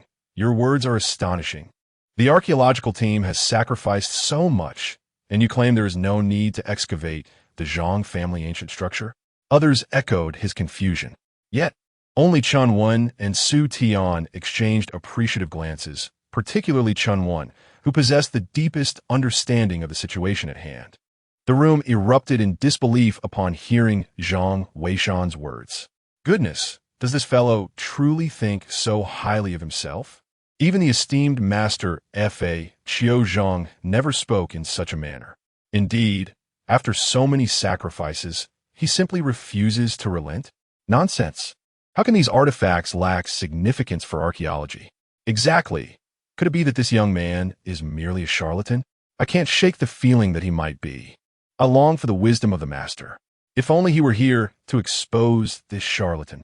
Zhang Weishan, why do you say such things? Shunwan inquired hastily. She understood that Zhang Weishan was not one to speak without purpose, and she knew he must have his reasons. Zhang Weishan merely smiled in silence. It was Su Tian, standing beside him, who interjected with a smile. Young Wang, do not act irrationally. Mr. Zhang perceives the situation more clearly than any of you. He gestured toward the two boxes of artifacts. These two boxes contain mostly trinkets and jewelry. Their value is undeniable. However, for the field of archaeology, they are indeed lacking in relevance. First, they are not from the tombs of nobility, thus lacking historical excavation significance. Second, there are no bamboo slips or ancient texts, rendering them devoid of archaeological importance. Third, the ancient tower is perilous, and sending someone down merely to retrieve these items is utterly futile. Mr. Zhang's insight is profound, and this is precisely my point. Everyone was taken aback, with only Chun Wan nodding in agreement. Indeed, this aligns with my thoughts as well. Mr. Zhang is truly remarkable. Ultimately, these matters must be decided by Elder Mu and others. However, it is imperative for Professor Su to first conduct the necessary authentication and classification of these artifacts. Chapter 70. The hacker's unauthorized live broadcast of Mu Lao's integrity. Su Tian nodded. After all, this was his responsibility. However, he had not anticipated that during his conversation with Zhang Weishan, they would share a mutual understanding regarding the Zhang family's ancient residence. Mr. Zhang, This is my personal phone number. If you have time, I would love to engage in further discussions with you. Su Tian said with a smile as he presented his business card. Zhang Weishan chuckled and pocketed it, finding Su Tian to be quite a commendable individual. Indeed, the field of archaeology is in dire need of talents like him. Chunwen subsequently led Zhang Weishan and his party back to their original tent, while Yun Yun and the others remained behind to witness Su Tian's appraisal of antiques via live broadcast. Upon entering the tent, Chunwen promptly addressed Mr. Zhang. Mu Lao and the others will be arriving shortly. Please bear with us for a moment. With that, she gestured for Shen Wan to follow her outside. Shen Wan quickly took her father's hand, aware that they could not be present for what was to come. This was, after all, the purpose of their visit, to persuade Zhang Weishan to join the archaeological team. Yet, the outcome remained uncertain, as it seemed that Zhang Weishan had little enthusiasm for joining the expedition.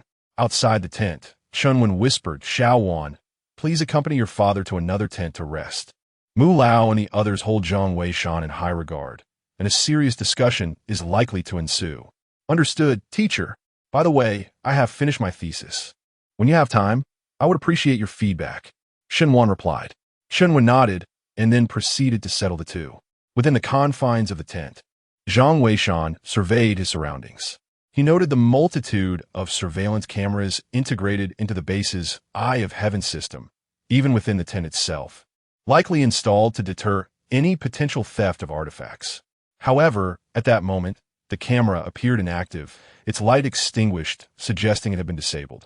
After a brief interval, the sound of hurried footsteps and anxious voices echoed from outside. How could we keep Mr. Zhang waiting? My sincerest apologies. Suddenly, 3 figures entered. Leading the group was the distinguished Mu Lao, accompanied by an elder who was presumably Chun Lao. Chun brought up the rear, and upon entering, she gestured for the guards at the entrance to prevent any interruptions. Mr. Zhang, these 2 gentlemen are Mu Lao and Chun Lao. Mu Lao, rest assured that the cameras are not activated here, allowing you to converse freely. I shall remain at the entrance and will be alerted should any matter arise. With that, Chun stepped outside, leaving only the 3 of them within the tent. Zhang Weishan regarded the 2 elderly gentlemen before him, feeling somewhat at a loss for words. Nevertheless, he remained silent. Mu Lao, visibly excited, stumbled over his words. Mr. Zhang, I am Mu Tianming, a scholar of archaeology. We have crossed paths before, albeit briefly. I have come here with the intention of inviting you to join our archaeology academy. As you are aware, our academy is in dire need of talents, such as yourself at this juncture. Please, feel free to express any conditions you may have. I assure you that I will fulfill your desires. Mr. Mu is truly sincere.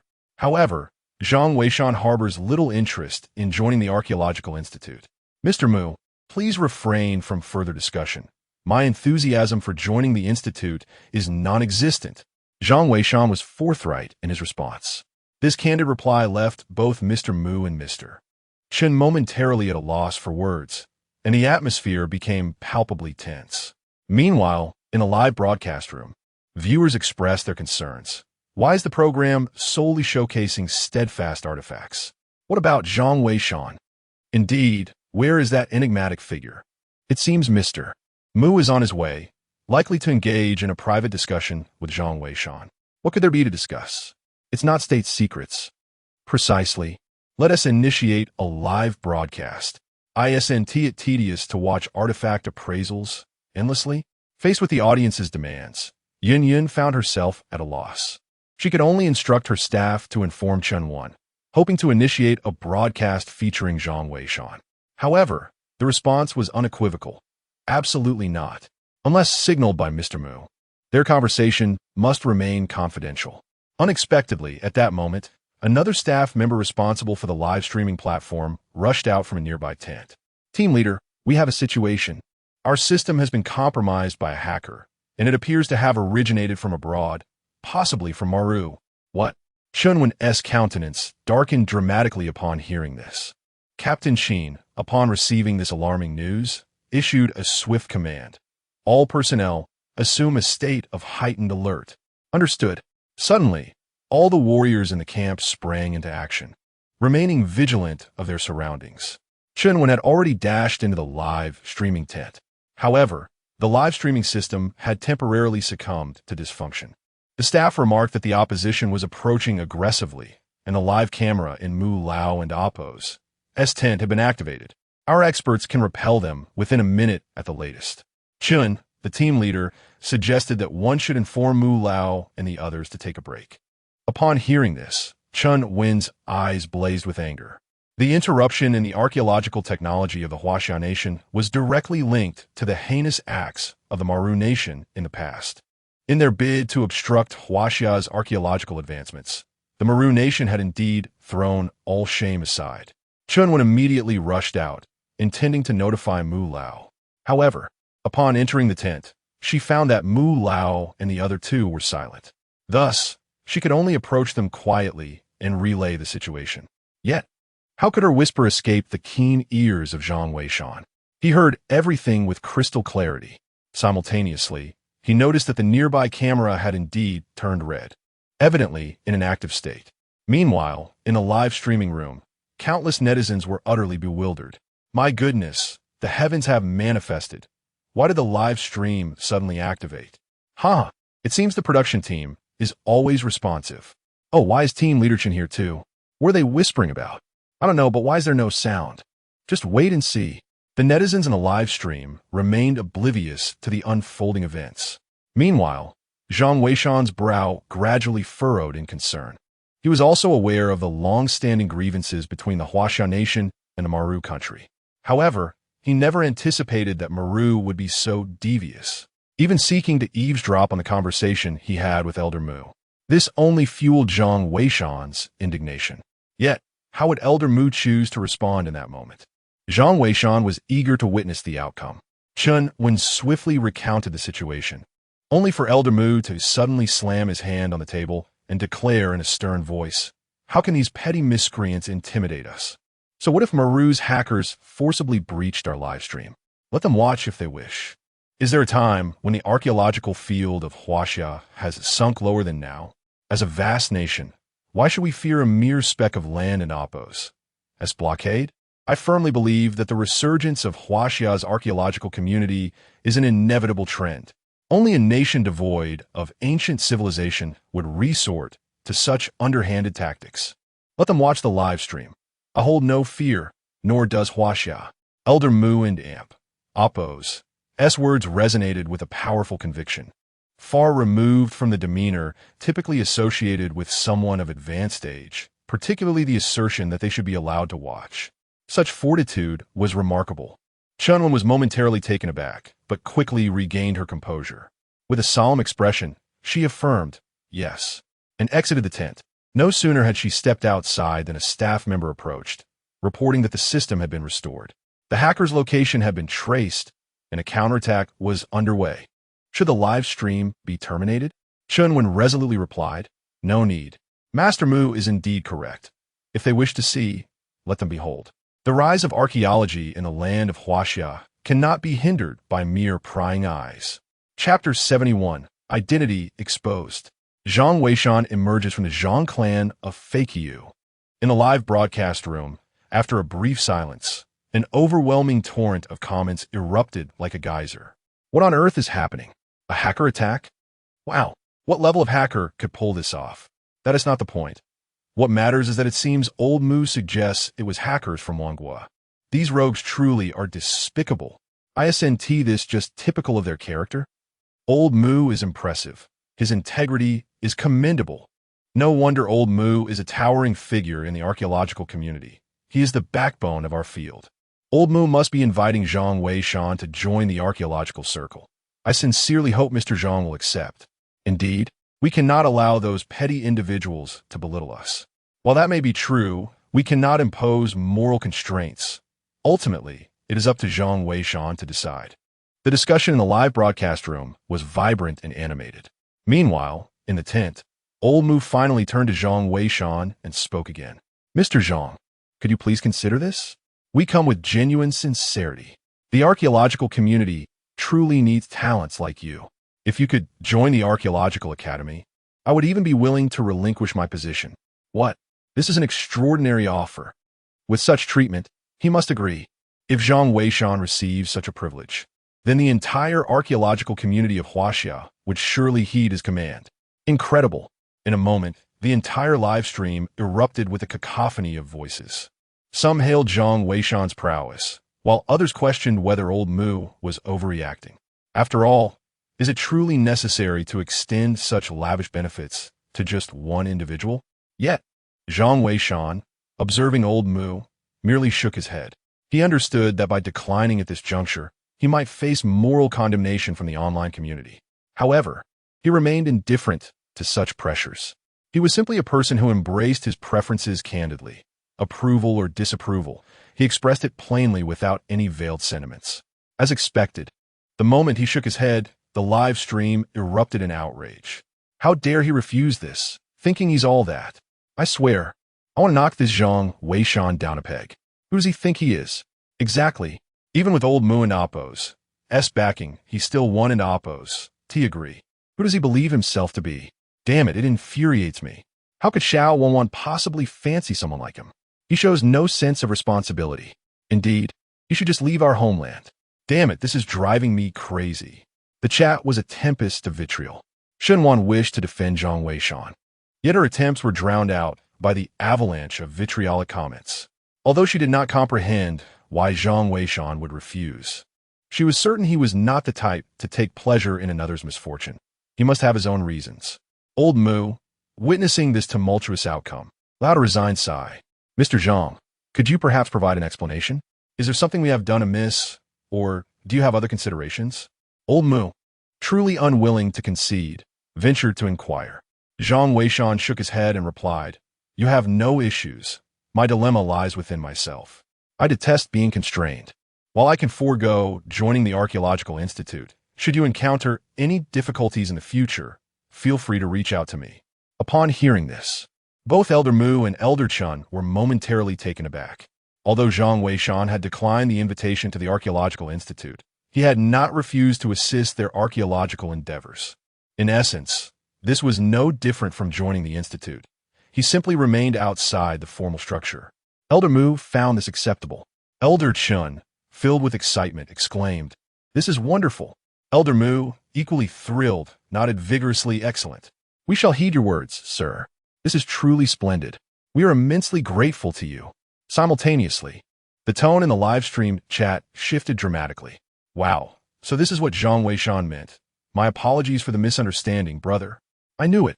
Any patriotic son of the Han Nation would never refuse to aid in the country's development. Well done, Zhang Weishan. I always believed Zhang Weishan wouldn't act that way. Those keyboard warriors were so quick to criticize him. Exactly. His level of understanding far surpasses yours. He is supporting the archaeological community without seeking any financial compensation. Such a grand vision. Hey, don't flatter yourself. Just a moment ago, you were the loudest." The conversation in the live stream chat shifted more rapidly than a woman's change of heart.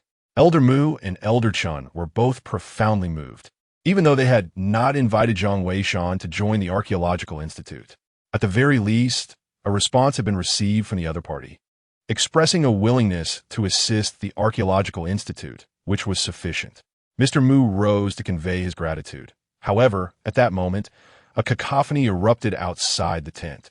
Observing this, Mr. Chen quickly stood to investigate. Mr. Mu hastily remarked, with Mr. Zhang's assurance, "I am at ease. It is nearly mealtime. Shall we proceed to dine, gentlemen?" Mr.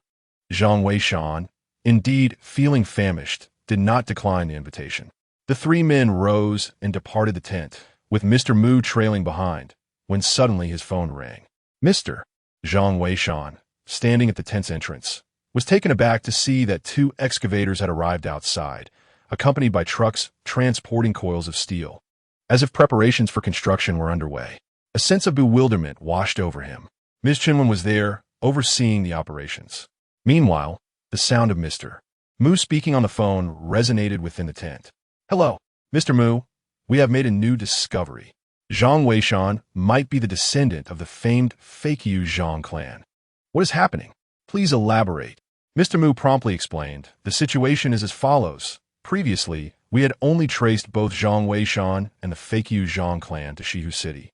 and both were undocumented, leaving us with no leads. However, there exists a distinction within the undocumented. Zhang Weishan is indeed a person, albeit without registered household information, while the fake Zhang clan remains entirely elusive. Hence, we were unable to ascertain whether they were one and the same. Yet, we have recently conceived a method. We compare the times when fake Zhang and Zhang Weishan appeared in live broadcasts, along with Zhang Weishan's activity trajectory in Shihu City. It has come to our attention that whenever the renowned Zhang of the fake lineage is online, Zhang Weishan is invariably present in his shop. Conversely, during the periods when Zhang of the fake lineage is offline, Zhang Weishan is often occupied with various external matters. Admittedly, there have been a couple of instances where Zhang Weishan was outside while the fake Zhang was online, yet remained silent. We suspect he might have been utilizing his mobile device to access the live stream, keeping an eye on the archaeological team's endeavors. Although these pieces of evidence may not provide direct proof, they certainly suggest a probability of around 70 to 80%. Upon hearing this, Old Moo's heart raced with excitement. He quickly lifted his gaze to meet Zhang Weishan's, only to find that Zhang Weishan was also looking back at him. A knowing smile graced Zhang Weishan's lips, imbued with significance, as if he had indeed overheard the conversation on the phone. The truth is, he had. I understand now. This matter must remain confidential, a top secret within our archaeological institute. You need not pursue this any further. I have grasped the situation. Upon witnessing Zhang Weishan's smile, Old Moo realized that the individual before him was undoubtedly the great Zhang of the Fakia lineage. Given that he wished to conceal his identity, it was clear that he would not be foolish enough to divulge such information. That would be the act of a simpleton. At this moment, Zhang Weishan felt a sense of resignation. He had not anticipated that his movements would inadvertently reveal his identity. However, this was of little consequence. He had never intended to maintain this guise indefinitely. He simply preferred not to draw attention to himself. After all, it would be rather absurd for him to announce, "I am Zhang of the Fakia lineage. Behold my presence." It is inconsequential. Now that Mr. Moo is aware, it is quite beneficial, at least many times when offering advice. With Mr. Moo presiding, the field of archaeology will be more inclined to heed such counsel. Chapter 72. The archaeological situation is grim. Li Zhu must enter the tomb. All right, everyone. Today's live broadcast comes to a temporary halt. Shortly, we shall present even more captivating content, the host Yun Yun announced. Thank you for watching. I am Yun Yun, and I shall see you shortly. As her voice faded, the live stream ended momentarily. Nevertheless, the audience lingered, deeply engrossed in discussions regarding the recent hacker attack. At that moment, Shun Wan sat within the tent, absorbed in the broadcast, yet an unsettling feeling gnawed at her. Just then, Zhang Weishan entered, exclaiming, "Come on, Team Leader Chun has invited us to lunch." Shun Wan nodded in agreement and promptly exited alongside Boss Shun. However, her unease persisted, prompting her to inquire during their meal, "Zhang Weishan, don't you find it peculiar? My computer was infected last time, and now hackers have directly targeted the live streaming platform. Could it be that my previous computer issues were also the work of those hackers?" Zhang Weishan paused, contemplating her words. That seems unlikely. If it truly were the hackers, it would be beyond the capabilities of a mere computer repair shop owner. Nevertheless, we cannot entirely dismiss that possibility. After all, Marikoku is intensely focused on our archaeological endeavors in Huaxia. They might indeed have plans targeting students from your archaeology institute. Shun Wan nodded, finding merit in Zhang Weishan's reasoning. Although she could not definitively ascertain whether her computer troubles were linked to those hackers, she could not shake the suspicion that the virus-laden software might very well have been crafted by them. Through this incident, Zhang Weishan has come to the realization that the state of archaeology in the Huaxia nation is indeed rather bleak. The chasm in archaeological technology is quite pronounced, compounded by the relentless pursuit and obstruction from foreign institutions. It is no wonder that over the years, the pool of talent in the field of archaeology has remained so meager. It is likely that a significant number have been lured away by foreign entities. After a meal, seizing the opportunity presented by the fresh mountain air and the pleasant sunlight, Zhang Weishan decided to survey the surroundings. Having acquired a variety of skills, He had long awaited an opportunity to apply them, and now that he had finally arrived at an archaeological site, it was only natural to practice. Not to mention, the intricate feng shui patterns contained within the yin-yang diagram could certainly be tested one by one. It is said that ancient grand tombs were typically constructed in locations with exceptional water-dividing configurations. The yin-yang diagram not only encompasses the principles of feng shui, but also includes the secrets of dragon searching.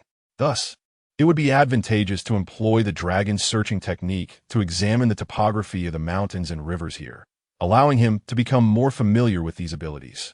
Shen Wan has also gathered information regarding the archaeological teams. The recent expedition to the Zhang family ancient tower resulted in significant losses for the team, and there are currently no plans to continue exploring. This aligns closely with what Zhang Weishan had previously mentioned. Although the Zhang family ancient tower is stunning and perilous, its significance in terms of archaeology is rather limited.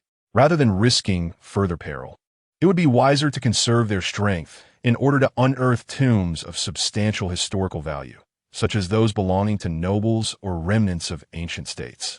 The excavation of these ancient tombs often brings forth significant historical and archaeological value. Mr. Shun expressed a desire to venture up the mountain, for it is known that most of the items in the village were collected from the earth or the mountains. Given the confirmed presence of ancient tombs in this area, the prospect of uncovering more on the mountain would render their journey worthwhile. As the three emerged from their tent, they observed a gathering of people encircling the edge of the campsite. To their astonishment, 2 large trucks appeared to be preparing for departure. Mr. Shen hastily detained a staff member to inquire about the situation. The individual informed him that Li Zhu had arrived, accompanied by an exploration team seemingly intent on descending to locate the tombs. This revelation surprised everyone, particularly Shen Wan and Zhang Weishan, who had anticipated Li Zhu and Appo's arrival but did not expect him to lead a team into the ancient tombs, a perilous endeavor indeed. At that moment, Chen Wan, along with Mr. Mu and Mr. Chun, emerged from the tent. Spotting Zhang Weishan and the others, she hurried over to inquire about the situation. "What is happening, teacher?" Shen Wan, with his characteristic impatience, asked directly. Chun Wan smiled and replied, "I was just about to discuss this with Mr. Zhang. You must be familiar with Li Zhu. His family provides substantial financial backing to the archaeological community. Moreover, they possess a highly professional exploration team. They are eager to attempt a descent into the tombs. We have tried to dissuade them, but to no avail. Thus, we have allowed them to proceed on their own." While Chun Wen's explanation seemed straightforward, the underlying complexities of the situation were evidently intricate. The Li Zhu family enterprise undoubtedly values the development rights of the ancient Zhang family tower, aiming to transform it into a museum for profit. The archaeological team and the Archaeological Institute benefit from the financial backing of the Li Zhu family. Furthermore, if individuals bring their own equipment and funds to assist in the exploration of ancient tombs, the archaeological community would naturally welcome such endeavors, as it would also preserve the expertise within the field. Once the expedition team locates the tomb, they must allow these individuals to participate in the excavation, which is undoubtedly a lucrative arrangement. It can be said that both parties have mutual needs, essentially fulfilling each other's requirements. Thus, no one would obstruct this endeavor. Of course, should any mishaps occur, responsibility would rest solely on the individuals involved. The archaeological team would not bear any accountability for such incidents. Shen Wan nodded, though he felt a twinge of discomfort. While this may be the reality, involving certain familial powers somewhat contradicts the original intent of archaeology. However, the archaeological field in Huaxia is currently quite fragile, necessitating assistance from external forces on numerous occasions. Mr. Zhang, what is your perspective on the Li Zhu family's expedition to the tomb? Old Mu inquired. Upon confirming that Zhang Weishan belonged to the renowned Zhang family of tomb raiders, his demeanor visibly shifted to one of greater respect. Elder Chun and Shun Wen also turned their attention to Zhang Weishan. Their understanding of him was limited, primarily recognizing his prowess in antique appraisal, yet they lacked sufficient insight regarding his views on tomb exploration. "I have heard that Li Zhu has brought a significant amount of steel rolls, specifically those iron sheets, They intend to follow the same route we previously took. Cover the tunnel with steel coils, extending all the way to the ancient building. The large truck that just passed carried the steel coils, Chun hurriedly explained. Zhang Weishan found this amusing. Using iron sheets to pave a tunnel was indeed a rather modern approach. But would it truly be effective? It was evidently not. Zhang Weishan chuckled and declared, "They must emerge within an hour. Otherwise, there will be no need for coffins." With that, he turned and headed towards the camp's outskirts, intended to take a look around. "Teacher, let's first explore the surroundings," Shunwan said with a smile, and promptly followed along with Boss Shun. "Old Shun, what are your thoughts?" Old Mu inquired, glancing at the elder Chen beside him. After a moment of contemplation, Elder Chen replied, "Could it be that Mr. Zhang has overstated the situation? With iron sheets and coils, what danger could possibly remain insurmountable?" Old Mu, upon hearing this, chuckled while stroking his beard and looked towards Shunwan. "According to Mr. Zhang's suggestion, inform Li Zhu and the others. Whether they heed it will be their own decision. Old Chen, let us go. I wish to share a matter over a drink." "Oh, it seems to be something good. Old Mu, it has been ages since you last indulged." Elder Chen responded with a grin. Old Mu was also in high spirits and replied, "Indeed. Today, we must celebrate with a drink." As they spoke, the two men made their way towards the tent. Chen Wen, feeling helpless, could only proceed to inform Li Zhu. Chapter 73. Mr. Mu's decision on the Warring States tomb plan. I never anticipated the intricate relationship between the archaeological community and these prominent families. I must have been too naive. Along the way, Shun Wan expressed her sentiments. Boss Shun chuckled, "Little Wan, you are still quite young. It is understandable that you are unaware. The revival of the archaeological field in Huaxiao relies not solely on manpower. Financial support is indispensable as well. However, you need not worry. Both Team Leader Chun and Mr. Mu hold the reins of power. The matter of Li Zhu descending into the tomb remains within manageable limits, and it is not without merit to allow the archaeological team to take risks. It is all quite acceptable." Shenwan nodded, aware that the intertwining of money with archaeology seemed to alter its essence. "Let's proceed to that hilltop and take a look," Zhang Weishan suggested, pointing to a nearby hillside. Although the elevation was modest, the open terrain provided an excellent vantage point for observing the surroundings. Moreover, it was conveniently close, allowing for a swift return should any complications arise. Meanwhile, within the camp, Chen Wen had also found Li Zhu. The latter was engrossed in his work, fervently directing the workers who were commencing the laying of steel coils. The members of the expedition team were busy preparing to set off at a moment's notice. "Team Leader Chen, what brings you here? You and the archaeological team should rest. We can handle these matters," Li Zhu replied with a smile. However, Chen Wen and Appo's brow furrowed with concern as she said, "Mr. Mu has sent me to inform you that Mr. Zhang insists you must emerge within an hour. Otherwise, there will be no hope. Decide for yourselves." "Huh?" Li Zhu was momentarily taken aback, yet he felt a twinge of skepticism within. "Captain Shun, we are professionals in exploration.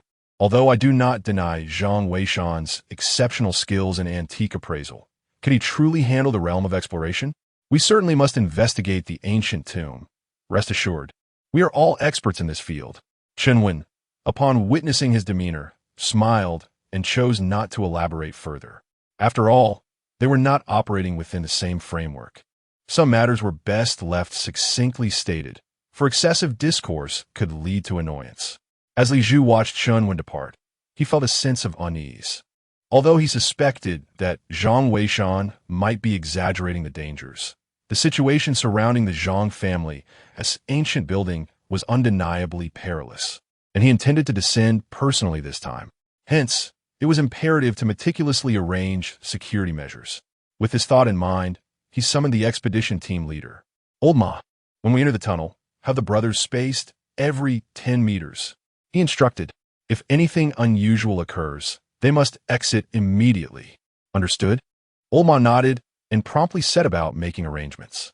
Li Zhu felt that such a strategy would ensure utmost safety, and thus he went to change into his gear in preparation for the descent. Meanwhile, within the tent, Old Mu personally poured a glass of wine for Old Chen. Unable to contain himself, Old Chen remarked, "Old Mu, stop keeping me in suspense. The way you're drinking now suggests it must be something monumental. You cannot simply gloss over it. Pray tell, does it concern Mr. Zhang? Old Lady Chun had a profound understanding of Elder Mu. He would never indulge in alcohol unless it were a matter of great significance. Elder Mu nodded, yet he remained silent, instead rising to glance outside. He summoned 2 soldiers to cut the power supply to the cameras within the tent, subsequently instructing them to guard the entrance, permitting no one to enter. With the power disabled, even the most adept hackers would find it impossible to activate the cameras. Observing this, Old Chun straightened his posture, realizing that what Elder Mu was about to disclose would likely be of grave importance. Indeed, Elder Mu lifted his glass and took a sip, his first words being, Mr. Zhang Weishan must not be allowed to leave with Gao. He is exclusively one of our archaeological community. Furthermore, I wish to invite him to lead our Warring States tomb project. What? Old Chun was taken aback. Are you jesting? Mr. Zhang possesses remarkable skills in antique appraisal, but that does not equate to proficiency in tomb excavation. To assign such a talent as a leader for such perilous endeavors would be a disservice to him. Old Chin's agitation was palpable. Yet, Elder Mu raised his hand, urging him to remain calm. Do not be hasty. Who informed you that he is solely adept in antique appraisal? You heard his insights regarding Li Zhu and the others. This indicates he is certainly aware of certain conditions surrounding the Zhang family's ancient building. And so what? Li Zhu and his companions have yet to descend. Who can ascertain the veracity of his claims? While I too have confidence in him, the Warring States Tomb Project is the utmost secret of our archaeological institute. Even Chun, one lacks the qualifications to serve as the team leader. It may not be appropriate to assign him that role. Elder Chen still harbors reservations. The Warring States Tomb Project has been under preparation for the past year, and its implications are immense, potentially revitalizing the entire field of archaeology. Elder Chun is convinced that if the Warring States Tomb Project can be executed successfully, it will undoubtedly become a monumental discovery that astonishes both domestic and international audiences. The enthusiasm for archaeology in the Huaxiao Nation would reach unprecedented heights, and perhaps this momentum could lead to a qualitative leap in the nation and Oppo's archaeological endeavors. Therefore, it is imperative that the Warring States Tomb Project encounters no errors. Our initial resolution stands.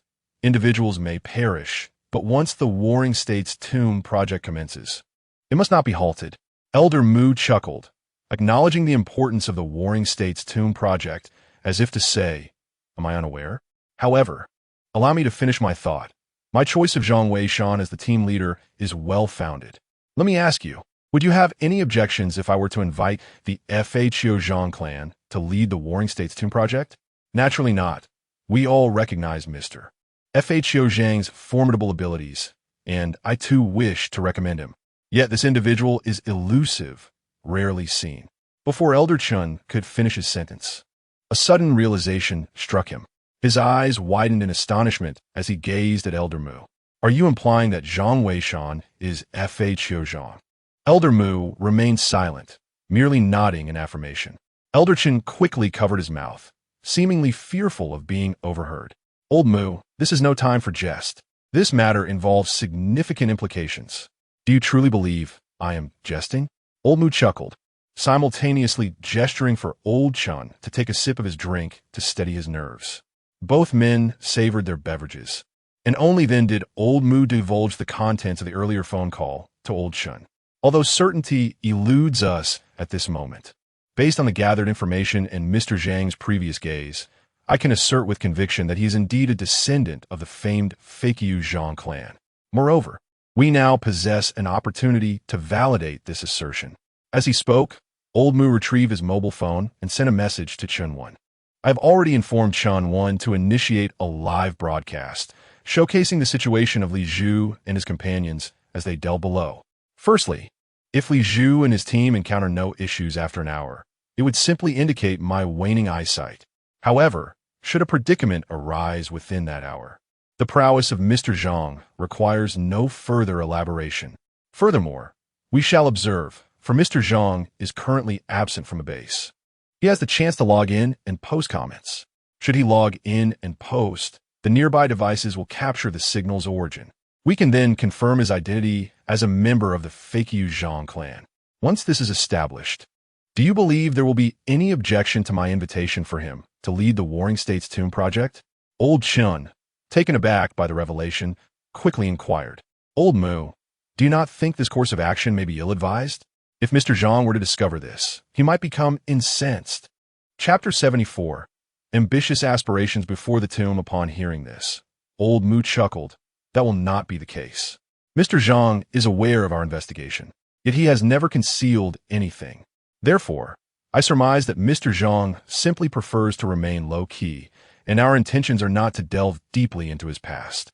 As long as we ascertain his identity, that suffices.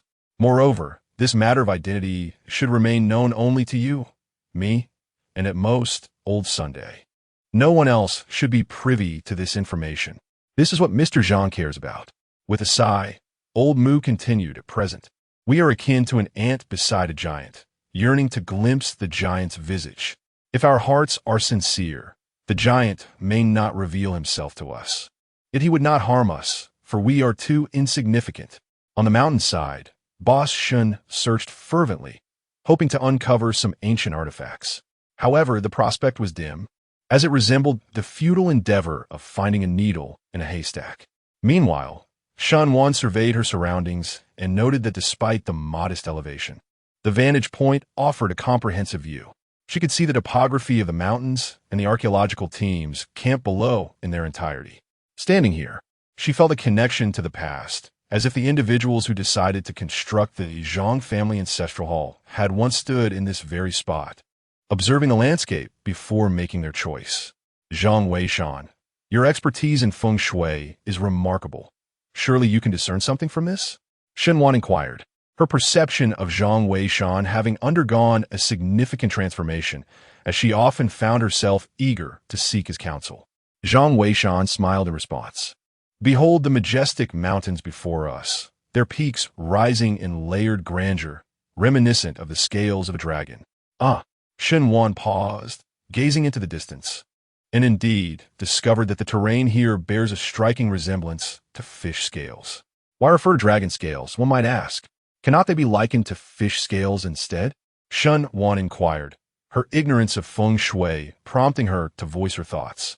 Fish scales are round and thick, while dragon scales are sharp and slender. Yet here, the mountainous terrain eludes our complete perception. Were there an aerial view, you would discern that the undulations of the landscape indeed resemble a dragon, not a fish. This ancient tower is situated in a dragon's eye position, a feng shui configuration known as the dragon's eye. It is most suitable for the placement of collective burial sites. The surrounding dragon scales stack upon one another, resembling a 1,000-layered wave, symbolizing the unity of brothers, a rare and precious location. Shenwan was taken aback by this revelation. She had not anticipated such an interpretation of feng shui, which, although enigmatic, felt entirely reasonable. There was a profound accuracy to it all. Zhang Weishan surveyed the towering mountains and felt a stirring of longing within his heart. Suddenly, he seemed to grasp why, in ancient times, the tomb raiders and those who sought treasures would descend into perilous ancient tombs, fully aware of the dangers that awaited them. Perhaps the pursuit of wealth was merely a secondary motive. The true driving force was a spirit of adventure and passion. Beneath such splendid rivers and mountains lie countless secrets waiting to be uncovered. In this one life, in this fleeting world, if one does not seek to explore, how dreadfully mundane life would be. Do the tomb raiders and treasure seekers truly lack for money? Evidently, there was no shortage of opportunities, and at that moment, Zhang Weishan was filled with a fervent desire to personally descend into the tomb and experience its wonders. It seemed that the moment had arrived. It was time to embark on this journey. The lineage of the FHO should also see the light of day once more. Observing the splendid scenery before him, he felt a surge of ambition.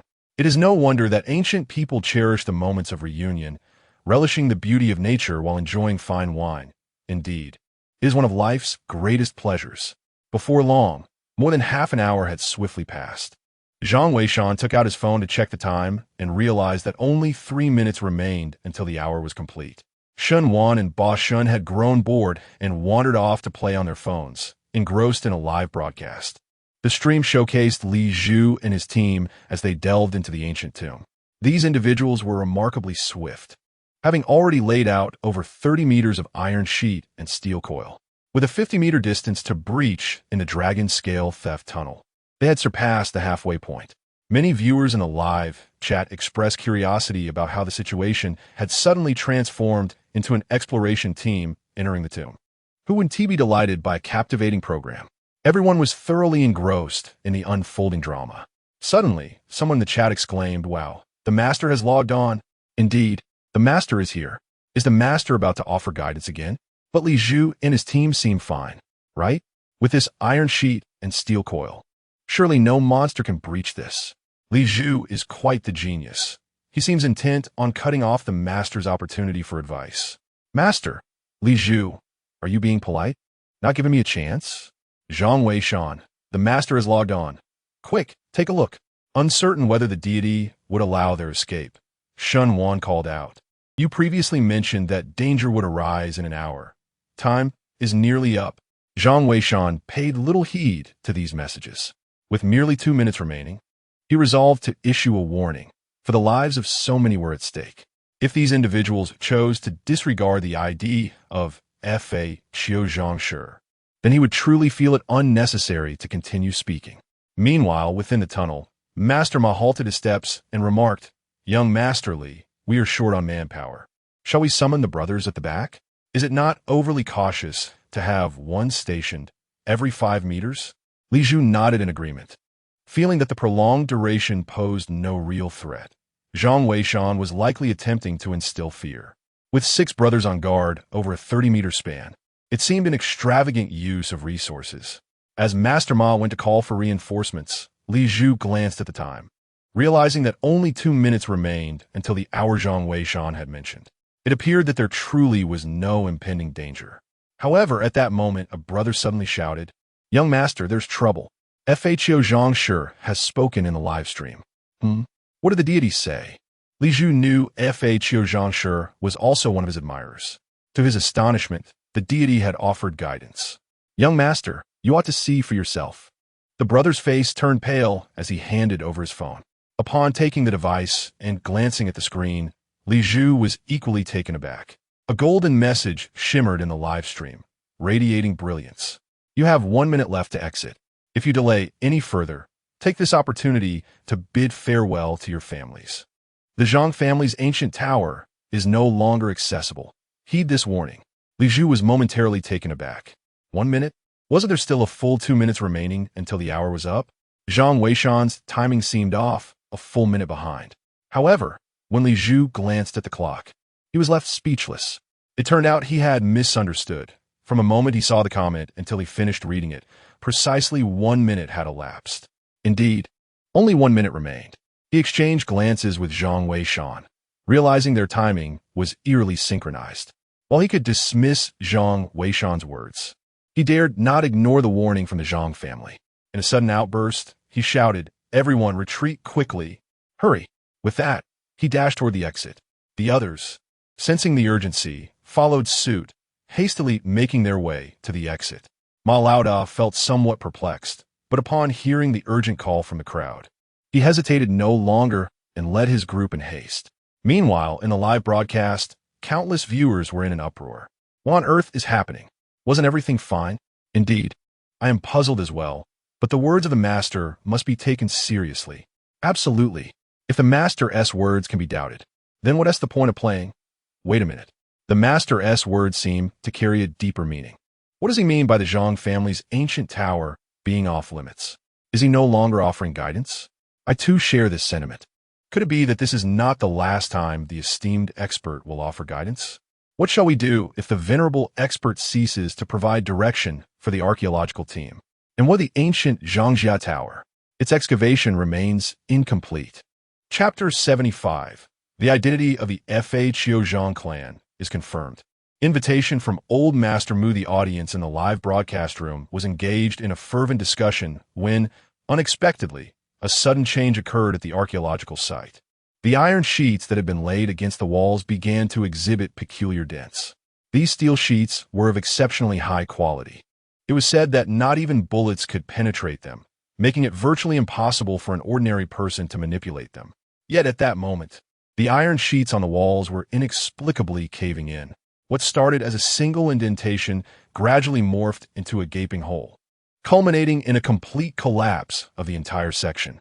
In some areas, the fallen rock layers were even exposed. The entire passage seemed to be shifting positions. Li Xiao, Malauda, are you out yet? The exit here is about to be sealed off. A brother stationed approximately 10 meters from the exit shouted into the intercom. However, amidst the rumbling vibrations of the ground, nothing else could be heard from the device. Despair filled Li Zhu's eyes. If only he had turned back a minute sooner, he would not have found himself caught in such perilous circumstances. How could he have been so foolish as to doubt Zhang Weishan? Li Xiao, stop overthinking it. We need to run, Ma Lauda urged anxiously. The collapses in the passageway were becoming increasingly frequent. As time languished, the fear of being entirely buried alive grew ever more imminent. Li Zhu dared not indulge in further fanciful thoughts and quickened his pace towards the exit. The 30-meter distance, though seemingly short, felt elongated as they ascended, inevitably slowing their speed. Soon, they beheld the glimmer of light that signified the exit. However, the collapse of the passage became increasingly severe. Upon reaching approximately 10 meters, they were compelled to crawl through. This, in turn, further hampered their speed. By the time Li Zhu managed to squeeze through, the entire passage had suffered significant deformation. The steel sheets resembled mere paper, utterly devoid of utility. With a resounding crash, the entire passage collapsed less than a minute after Li Zhu emerged safely. The entrance sealed tightly, betraying no indication that a tunnel had existed there before. Li Zhu stood in a daze, unaware of how many brothers had been left behind. Yet, he understood that this calamity stemmed from his own hubris. Had he heeded Zhang Weishan's counsel sooner, perhaps the outcome would have been different. Boss Ma, please account for the numbers and see how many brothers have perished. Li Zhu shouted, his eyes ablaze with sorrow. Understood. Boss Ma replied swiftly, hastening to tally the numbers. Li Zhu, overwhelmed, sank to the ground, his gaze filled with regret and despair. Moments later, Boss Ma returned, exclaiming, Li Xiao, fortune has favored us. There have been no casualties, although the remaining steel sheets are certainly insufficient. Upon hearing this, Li Zhu felt a slight alleviation of the heaviness in his heart and hastily waved his hand, saying, No, it's not possible to enter the ancient tomb. Besides, it's all about luck.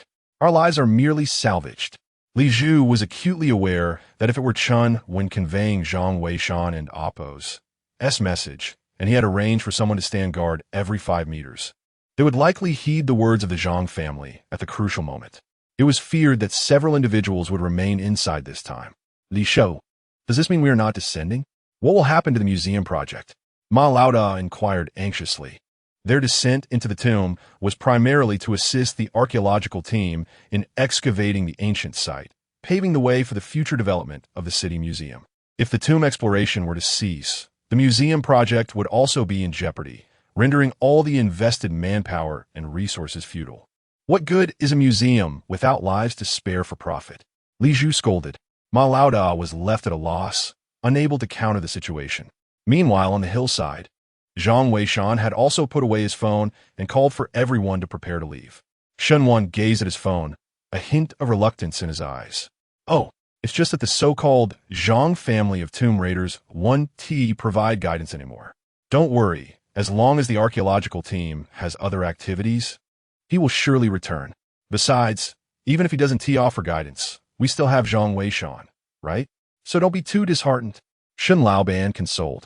Shen Wan replied, I merely feel regretful. My teacher tasked me with seeking the Zhang family of tomb raiders, yet there has been no progress thus far. In the future, finding what one seeks may prove even more difficult. Zhang Weishan, feeling the awkwardness of the situation, chose to feign ignorance. The audience in the live broadcast eagerly awaited a response from the esteemed figure. However, unexpectedly, the Great One simply logged off. The officials, naturally, found themselves at a loss. resulting in an unresolved conclusion. It seems that one must wait for the next appearance of the esteemed figure to gather further details. Meanwhile, within the tent, old Muandapos' phone finally rang. Upon answering, a smile graced his face that did not wane. Moments later, he hung up, and old Chun could discern the joyous expression. Realizing that Li Zhu and the others had emerged safely, precisely 1 hour after the incident, the results from the relevant authorities were also released, confirming that the signal from the Zhang family was emitted near the archaeological site. Do you still have any questions? Old Chun raised his glass with a smile. No. The only concern is whether we can truly invite Zhang Weishan to lead the Warring States Tomb project. Discussing this topic, old Mu expressed some apprehension. However, he quickly regained his composure and replied, regardless of the outcome, we must strive to make this attempt. Even if it does not succeed, the presence of Zhang Weishan in our archaeological community heralds an inevitable rise. This is indeed a cause for celebration. As for the Warring States Tomb project, I have already devised a comprehensive plan. The outcome will depend on the esteemed figure and Apos' inclination. Old Chun nodded. Since we intend to extend an invitation, we must certainly articulate the details of the Warring States Tomb project. Even if Zhang Weishan were to decline, it would serve as a foundation for future guidance of the archaeological team. Without hesitation, Mr. Mu immediately rose and, accompanied by Mr. Chun, set out to discuss the matter with Zhang Weishan. Upon exiting the tent, they encountered Zhang Weishan and his 2 companions descending from the mountain, along with Chun Wen, who had hurried over from the side. Mr. Zhang, we wish to speak with you. May we have a moment of your time? Certainly. Zhang Weishan nodded, seemingly unperturbed. Meanwhile, Chun Wen and Shun Wan had intended to withdraw, but Mr. Mu deemed it unnecessary. The plan for the Warring States Tomb would inevitably be made public, and since Shun Wan was already aware of it, Shin Wan knowing would not pose an issue either. Thus, he invited them to join the discussion. As for Shun, he exhibited a complete lack of interest, conjuring an excuse to visit Professor Su Tian for an appraisal of antiques instead. Once inside the tent, and after everyone settled, Mr. Mu promptly addressed the matter at hand. Mr. Zhang, on behalf of the archaeological community, I would like to extend an invitation for you to participate in our Warring States Tomb project to serve as the team leader. Would you be inclined to accept this role? The team leader of the Warring States Tomb project? Chun Wen was taken aback, while Shun Wan, equally bewildered, inquired, what is this Warring States Tomb project? Do you know about it, teacher? Chun Wen nodded and quickly responded, isn't this rather hasty, Mr. Mu? While Mr. Zhang possesses formidable expertise, I have heard that the Warring States Tomb is said to be quite perilous. Chun Wen was not well versed in the details. Mr. Mu waved his hand dismissively. It is not hasty. This decision was reached after consultation with Mr. Chun. If the initiative for the Warring States Tomb is to commence, Mr. Zhang is undoubtedly the only one capable of leading the endeavor. I wonder, Mr. Zhang, would you be interested? Naturally. Old Mu could not disclose that Zhang Weishan belongs to the renowned Zhang family of tomb raiders, as the latter clearly preferred to keep his identity concealed. Thus, he could only leverage his own standing to suppress the matter. As long as Zhang Weishan consented to take on the role of leader, he could manage any ensuing issues. Zhang Weishan regarded Old Mu, finding the Warring States Tomb project rather intriguing, and then spoke up. Please elaborate. Chapter 76. The reward of the archaeological revelation. The archaeological community was shaken by the revelation of the intricate plans surrounding the Warring States Tomb. Upon recognizing the potential, Old Mu promptly divulged the entire scheme. The introduction alone, detailing the origins and procedures of the Warring States Tomb project, consumed a full hour. When he elaborated on the comprehensive aspects of the undertaking, it took an additional 3 hours to conclude. Throughout this extensive discourse, neither Zhang Weishan nor Old Mu, along with Shun Wan and others, excused themselves for even a moment, as the complexities involved in the Warring States Tomb project were staggering. They were utterly captivated, particularly Shun Wan, who had previously been unaware of the so-called Warring States Tomb plan. Chun Wen possessed a modicum of knowledge, yet upon grasping the full scope of the project, even she found herself momentarily paralyzed.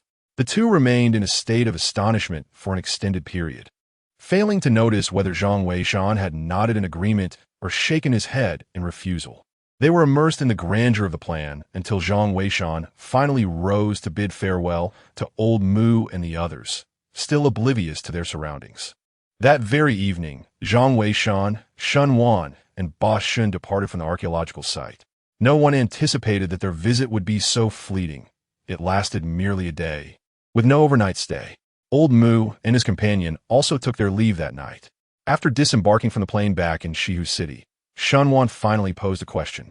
Zhang Weishan, did you accept Old Mu and Appo's invitation?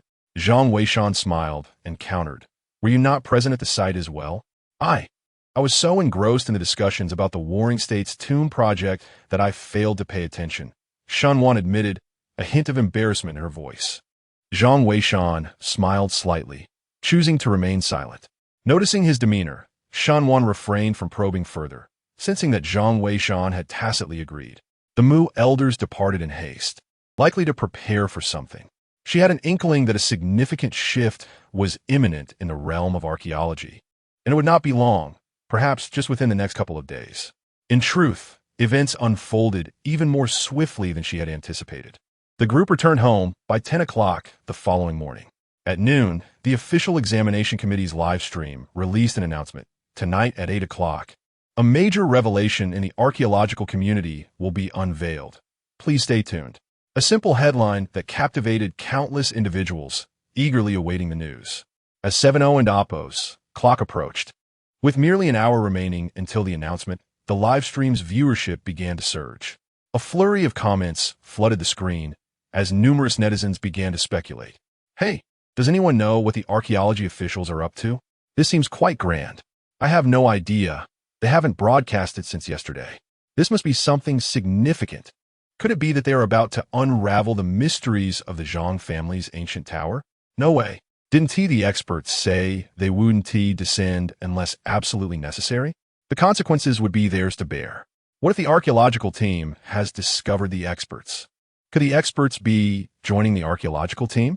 I perceive the possibility that if the esteemed expert were to join the archaeological team, there would indeed be no need for him to provide guidance in the live broadcast.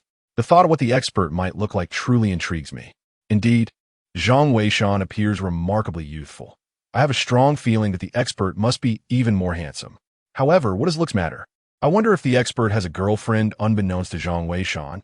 He is currently nestled in his room, astonished as he gazes at a booklet in his hands. This booklet has come as quite a surprise to him, for it is a reward he received after his journey at the archaeological site. The records of the subtle mechanisms is presumably a reward bestowed upon him by the system after he provided guidance to Li Zhu and others in the live broadcast. Nonetheless, Zhang Weishan finds it peculiar that during the latter stages of the archaeological team and Appo's endeavors, rewards were typically granted after 1 or 2 instances of guidance. He did not anticipate receiving the records of the subtle mechanisms after just 1 instance this time. He suspects it may be due to the guidance he offered on site. If that is the case, he would indeed feel quite at ease, as it signifies that even in the absence of a live broadcast, by personally leading the team into the tomb, he could still receive rewards. As long as he provides guidance to the archaeological team, rewards would be forthcoming, regardless of whether it occurs in the live broadcast. Contemplating this, Zhang Weishan feels as though even the system is aiding him in his endeavors within the tomb. Upon receiving the records of the subtle mechanisms, he has come to understand its purpose, which predominantly documents extraordinary tales and mysterious matters, serving as a tome of enlightenment. The tomb excavation manual and the record of various insects respectively document the tools for deciphering ancient tomb mechanisms and a myriad of venomous creatures found in the world. In contrast, the craft of the tomb raiders serves as a compendium of magical artifacts. If the tools listed in the tomb excavation manual, such as the Een Probe Claw and the Flying Tiger Claw, are considered weapons, then the contents of the craft of the tomb raiders pertain to mystical treasures and secret techniques. The breadth of knowledge contained within the craft of the tomb raiders is both diverse and profound. For instance, the 100-flower bee can trace a person's whereabouts, while the blood of the old fox can reveal the entrance to ancient tombs. When dropped upon the earth, it congeals without being absorbed, marking a site of dense energy. Moreover, applying the blood of a weasel to one's forehead can ward off illusions. The 8 treasure rotating mechanism and the 27 decisive mechanisms are also among the myriad techniques covered, spanning from the principles of creation and destruction to the intricacies of mechanical devices. It is akin to a comprehensive notebook of the tomb-raiding celestial. Legends even suggest that the techniques of Honeycomb Mountain and the art of moving mountains and filling seas, practiced by later generations, originated from the craft of the tomb raiders, gradually evolving into their own elaborate systems. Zhang Weishan possessed some knowledge of the craft of the tomb raiders. His ancestor, Zhang Sanlian, had once owned a copy, a legacy passed down through generations. It is said that the tomb-raiding celestial possessed a copy for personal reference, exchanging insights upon meeting to fill in gaps in their knowledge. The volume in Zhang Sanlian's possession was the last of its kind. Even upon his passing, he could not gather the golden talisman to locate the tomb-raiding seal. Consequently, he took the sole remaining craft of the tomb raiders with him to the grave, leaving behind a testament of ancestral wisdom. If in the future someone were to discover the Fakyu seal, they could open the ancient tomb and retrieve the Fakyu craftsmanship record, thereby reviving the illustrious reputation of the Fakyu celestial officials. However, until the era of Zhang Weishan, no one had successfully located the Fakyu seal. Even if it were found, it would merely be regarded as an antiquity, likely subject to confiscation. To his astonishment, after traversing to this new realm, the system rewarded him with a volume of his own. The revival of the Fakyu lineage was now within reach. Hope glimmered in Zhang Weishan's eyes. He quickly stepped outside, eager to witness the impending show. Shenwan's voice resonated from beyond. Zhang Weishan replied affirmatively, suppressing his excitement as he made his way out. Observing his heightened emotions, Boss Shun assumed something was amiss and hurried to offer comfort. "Come now, why are you looking so teary-eyed, big man? Did the old Mu and his crew cast you aside? Rest assured, if they fail to recognize your worth, you can stay here with me. With your skills, fortune will undoubtedly follow. Once you amass wealth, I shall help you find a bride. Life will be delightful." "What are you talking about, Dad?" "The archaeology team is quite fond of Zhang Weishan." Shenwan interjected hurriedly. "Moreover, Old Mu has even invited him to lead the Warring States tomb project. I just hope he accepts. Regardless, he has caught the attention of the archaeology team, so you should refrain from hindering his progress. Perhaps it's time to recruit another assistant." Upon hearing this, Boss Shun was elated and exclaimed, "Seriously?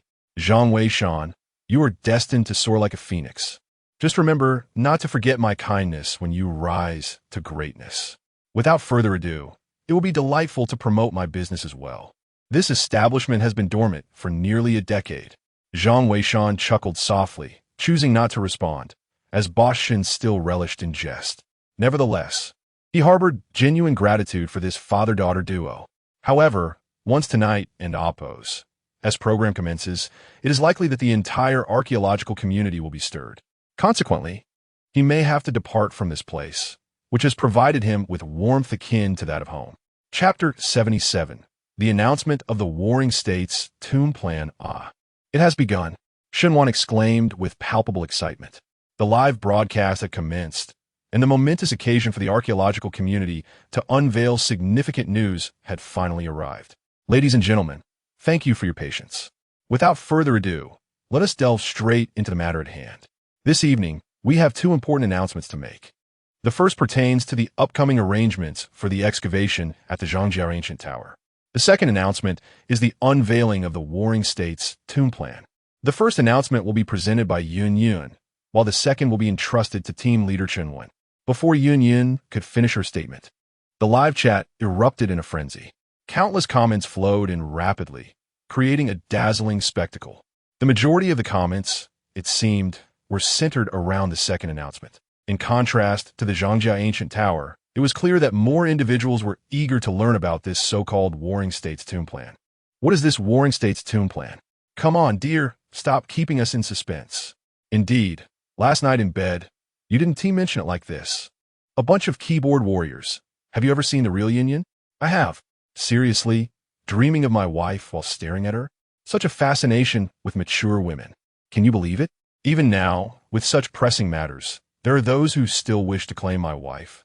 I just want to know what the Warring States Tomb Plan entails.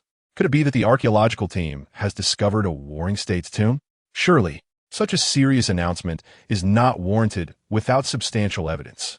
Indeed, the gravity of this official announcement suggests that this Warring States tomb is of great significance. Dear wife, do enlighten us about the situation regarding the Warring States tomb. As Yun observed the live broadcast room ablaze with excitement, she could only respond with a smile. Ladies and gentlemen, please remain patient. Team Leader Chun will provide an introduction to the Warring States tomb project shortly. For now, I will announce the excavation arrangements for the Zhang family ancient tower.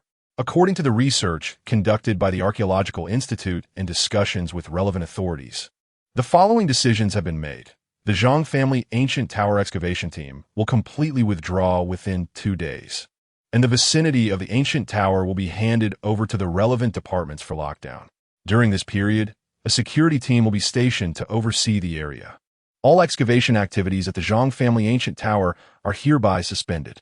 This is a well-understood necessity, as conditions within the tower are perilous and complex, and our current archaeological techniques are insufficient to address them.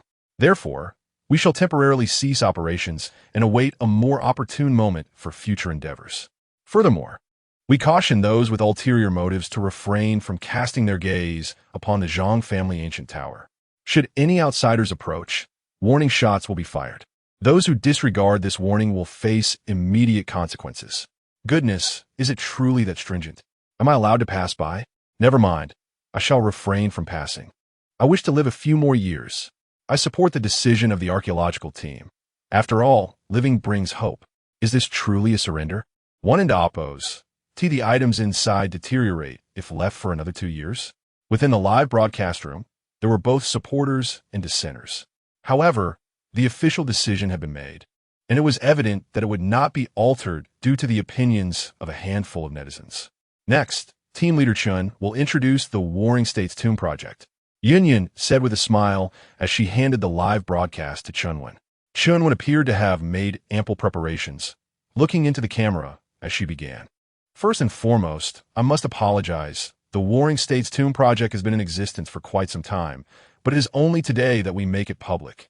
As many of you are aware, certain foreign entities have shown excessive interest in our archaeological endeavors in China, which is why this information was kept under strict confidentiality until now.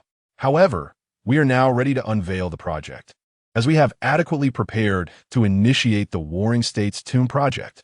Allow me to elaborate on the entirety of this project, Chun continued. Almost simultaneously, the entire live stream fell into a hushed silence, as countless viewers listened intently to Chun Wen's explanation. Even Shun Wan and Zhang Weishan, who had previously heard the details, found themselves compelled to listen again. The Warring States tomb project comprises 2 components, the impetus and the plan. According to Chun Wan, the impetus stemmed from an archaeological team's discovery of an ancient tomb. 2 years ago, the archaeological field in China was not as fervent as it is today. Numerous ancient tombs across the country had fallen victim to illicit excavations by foreign agents.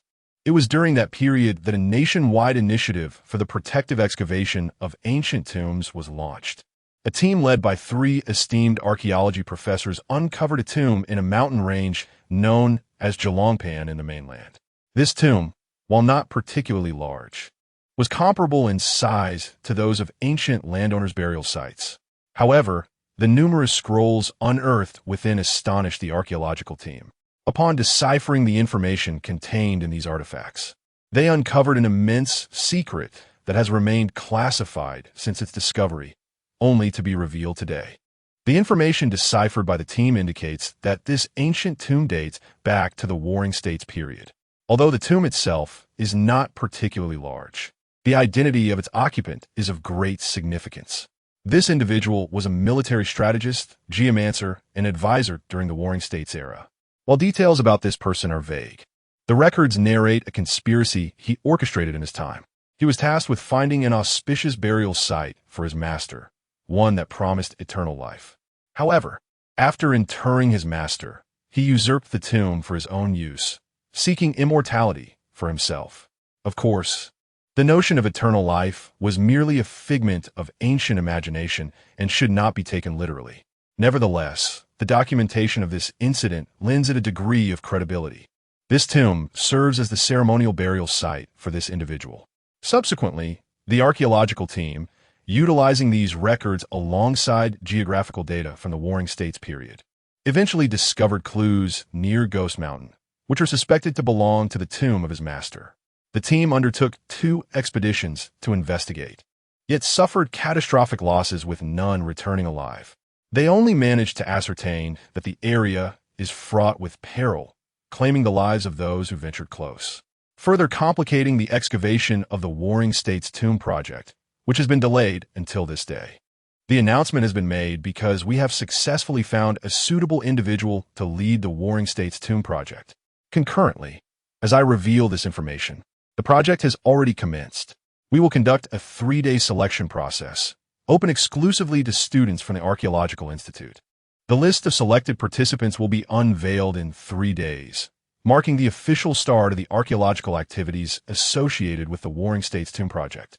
Now, I shall disclose the name of the project leader. As Chunwon stood up, preparing to broadcast the live feed, the chat room erupted with excitement. The Warring States Tomb project is astonishing. Such intrigue existed during the Warring States period. I feel like I and Oppos hinder my seniors. This ancient tomb is perilous. Who could possibly take on the role of leader? Has the production team truly found a master?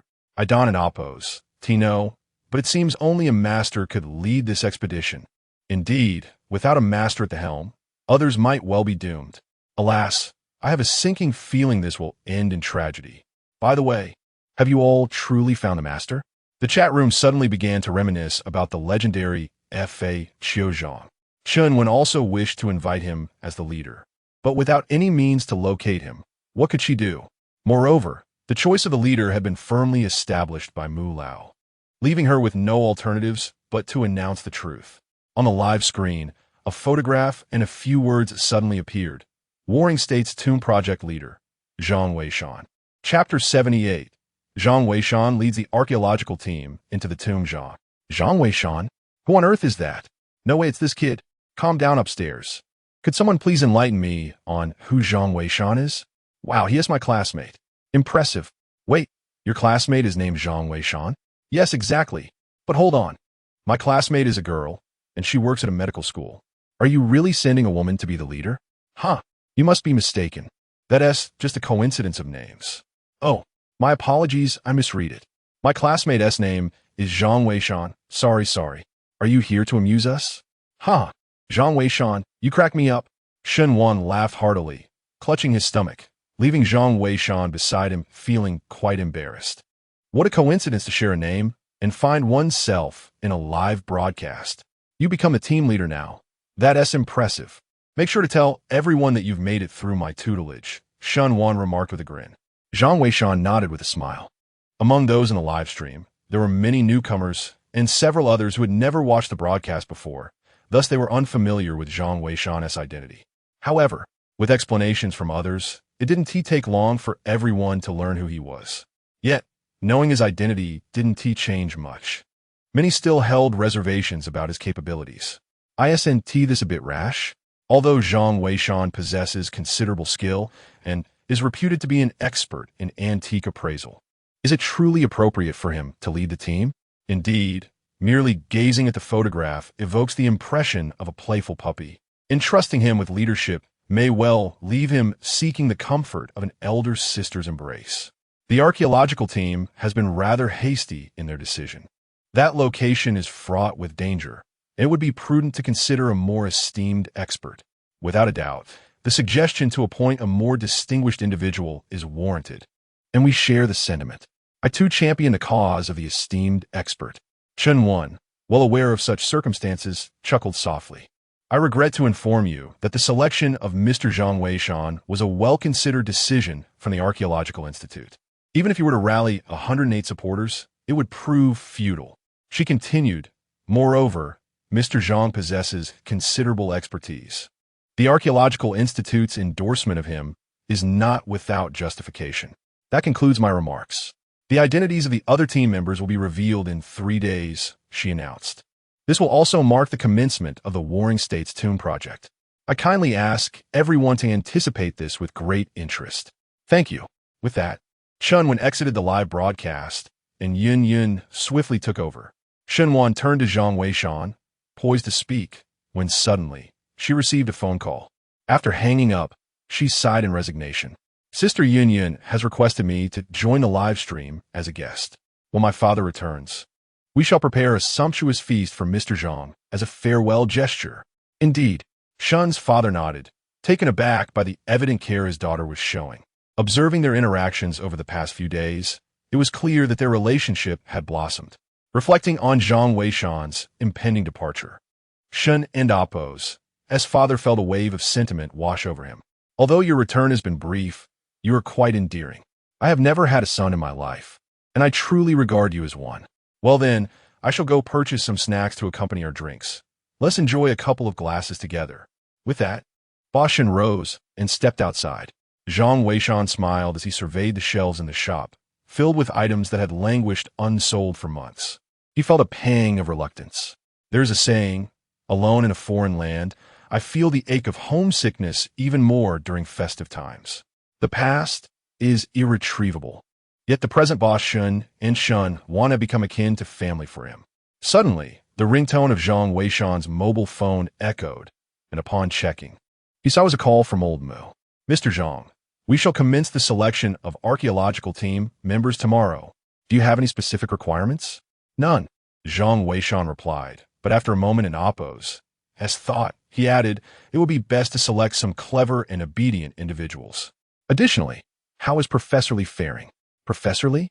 He is recuperating in hospital. The expedition to the Zhang family ancient tower has been quite a blow to him. His student, Xiao Zhang, has been attending to him. Will that Xiao Zhang be participating? Zhang Weishan inquired. Mr. Zhang, are you? Old Mu hesitated, uncertain whether Zhang Weishan wished for him to attend. He is quite capable, and I hope he will join us. Zhang Weishan stated plainly. Xiao Zhang bears a Qilin tattoo. He is inherently suited for the role of a tomb raider. It would be a great pity to miss this opportunity. Understood. I shall make the arrangements at once. Old Mu hurriedly hung up the phone. Zhang Weishan, keen on nurturing young Zhang, naturally wished to keep him close for observation. Meanwhile, old Mu, with his meticulous nature, had already grasped much of the situation. He felt a surge of excitement and promptly arranged for someone to replace young Zhang's position. Old Mu, what good fortune do you have this time? Old Chun inquired with a smile. Old Mu stroked his beard and replied, You remember young Zhang, don't you? Mr. Zhang has taken a liking to him. Indeed, it is splendid news. With Mr. Zhang's capabilities and resources, if he decides to mentor young Zhang, our archaeological institute might just gain a future luminary. Furthermore, should they flourish in their careers, Mr. Zhang would be intrinsically linked to our archaeological community. That old fellow Gao is bound to miss out this time. Haha. Old Chun, upon hearing this, was equally exhilarated.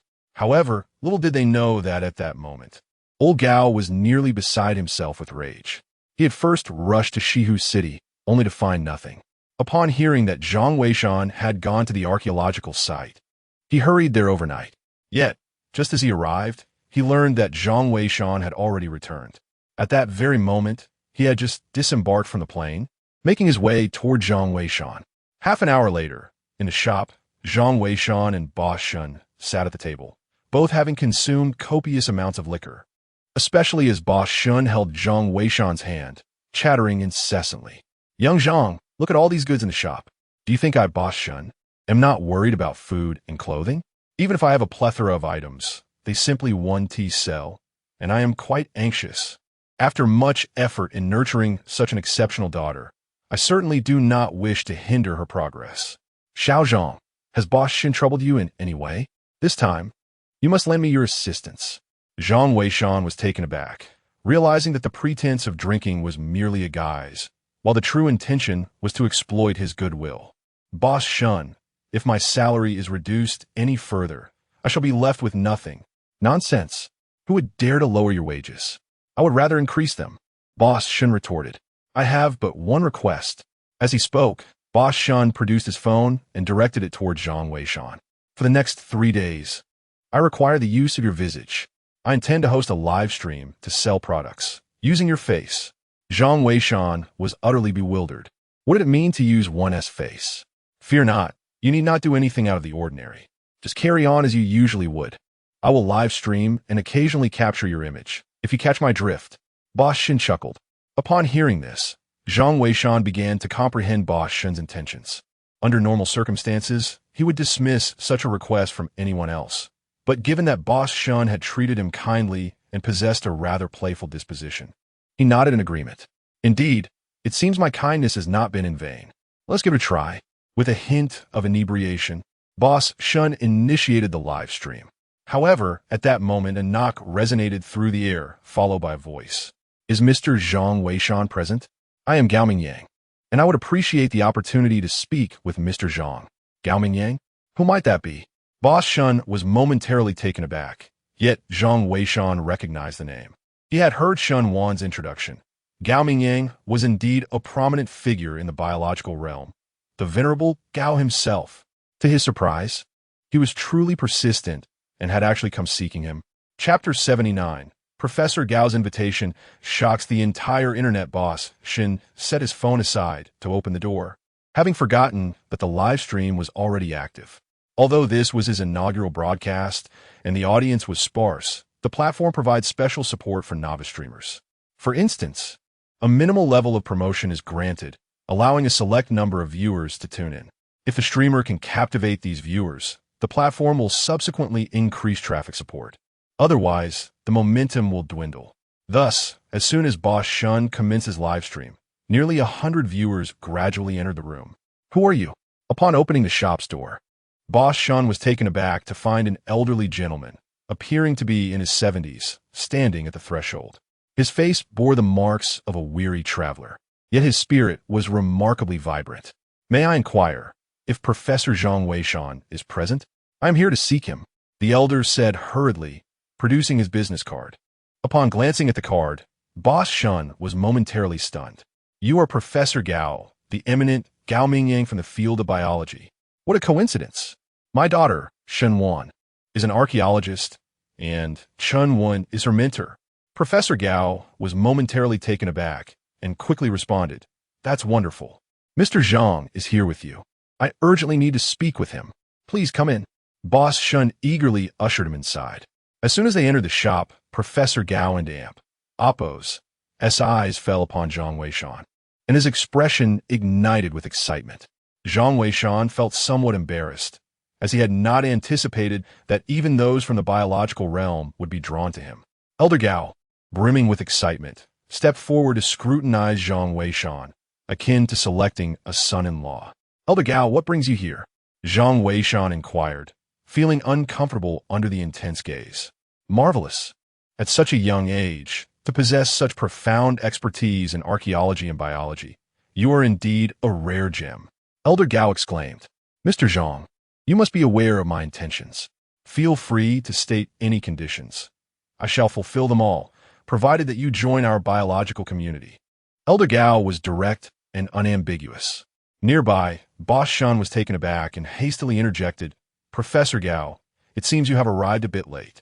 Zhang Weishan has already been invited to lead a project concerning the Warring States tomb. However, unbeknownst to them, Professor Gao was unfazed. He waved his hand dismissively. What Warring States tomb project? We are all sensible individuals here. Let's not engage in euphemisms. That is merely a plan for self-destruction. I am aware that 3 archaeological professors previously ventured to that tomb site, and none returned. You are still so young, Mr. Zhang. Why risk such an adventure? Elder Gao turned to Zhang Weishan, emphasizing the need for self-preservation. It is well known that I am particularly concerned for the well-being of the youth. If only Mr. Zhang would consent to join our biological community, I would guarantee it with my reputation.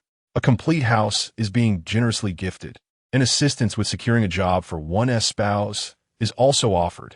In that moment, the few netizens present in Boss Shun's live stream couldn't help but feel a pang of envy upon hearing such enticing conditions.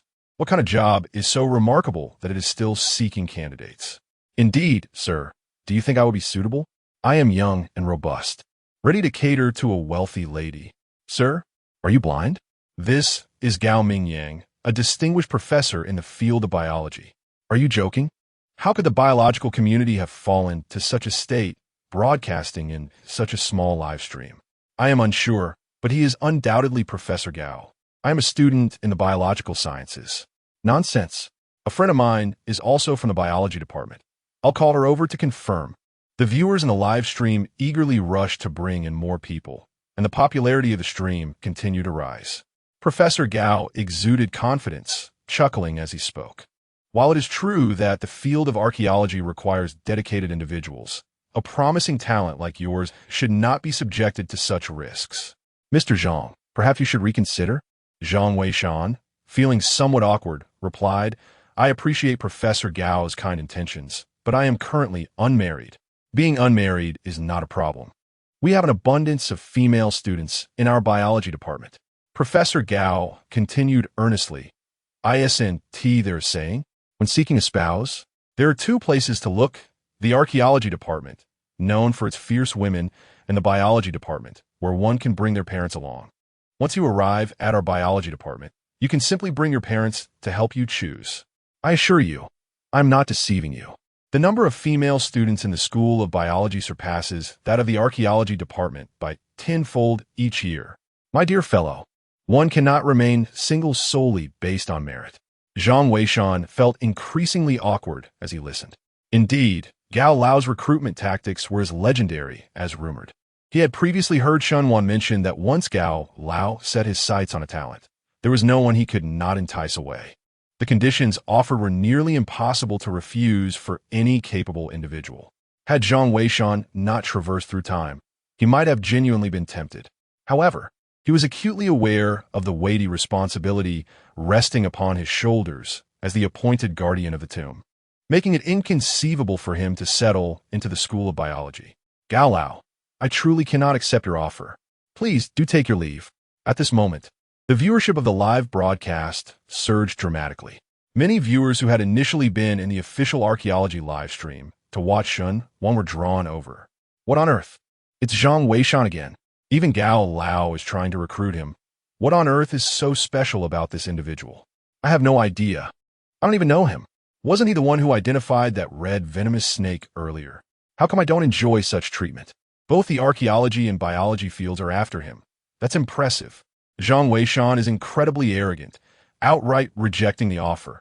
What kind of family background does he have? The discussion in the live chat was fervent. Even Shun Wan, who was a guest in the official archaeology livestream, was taken aback.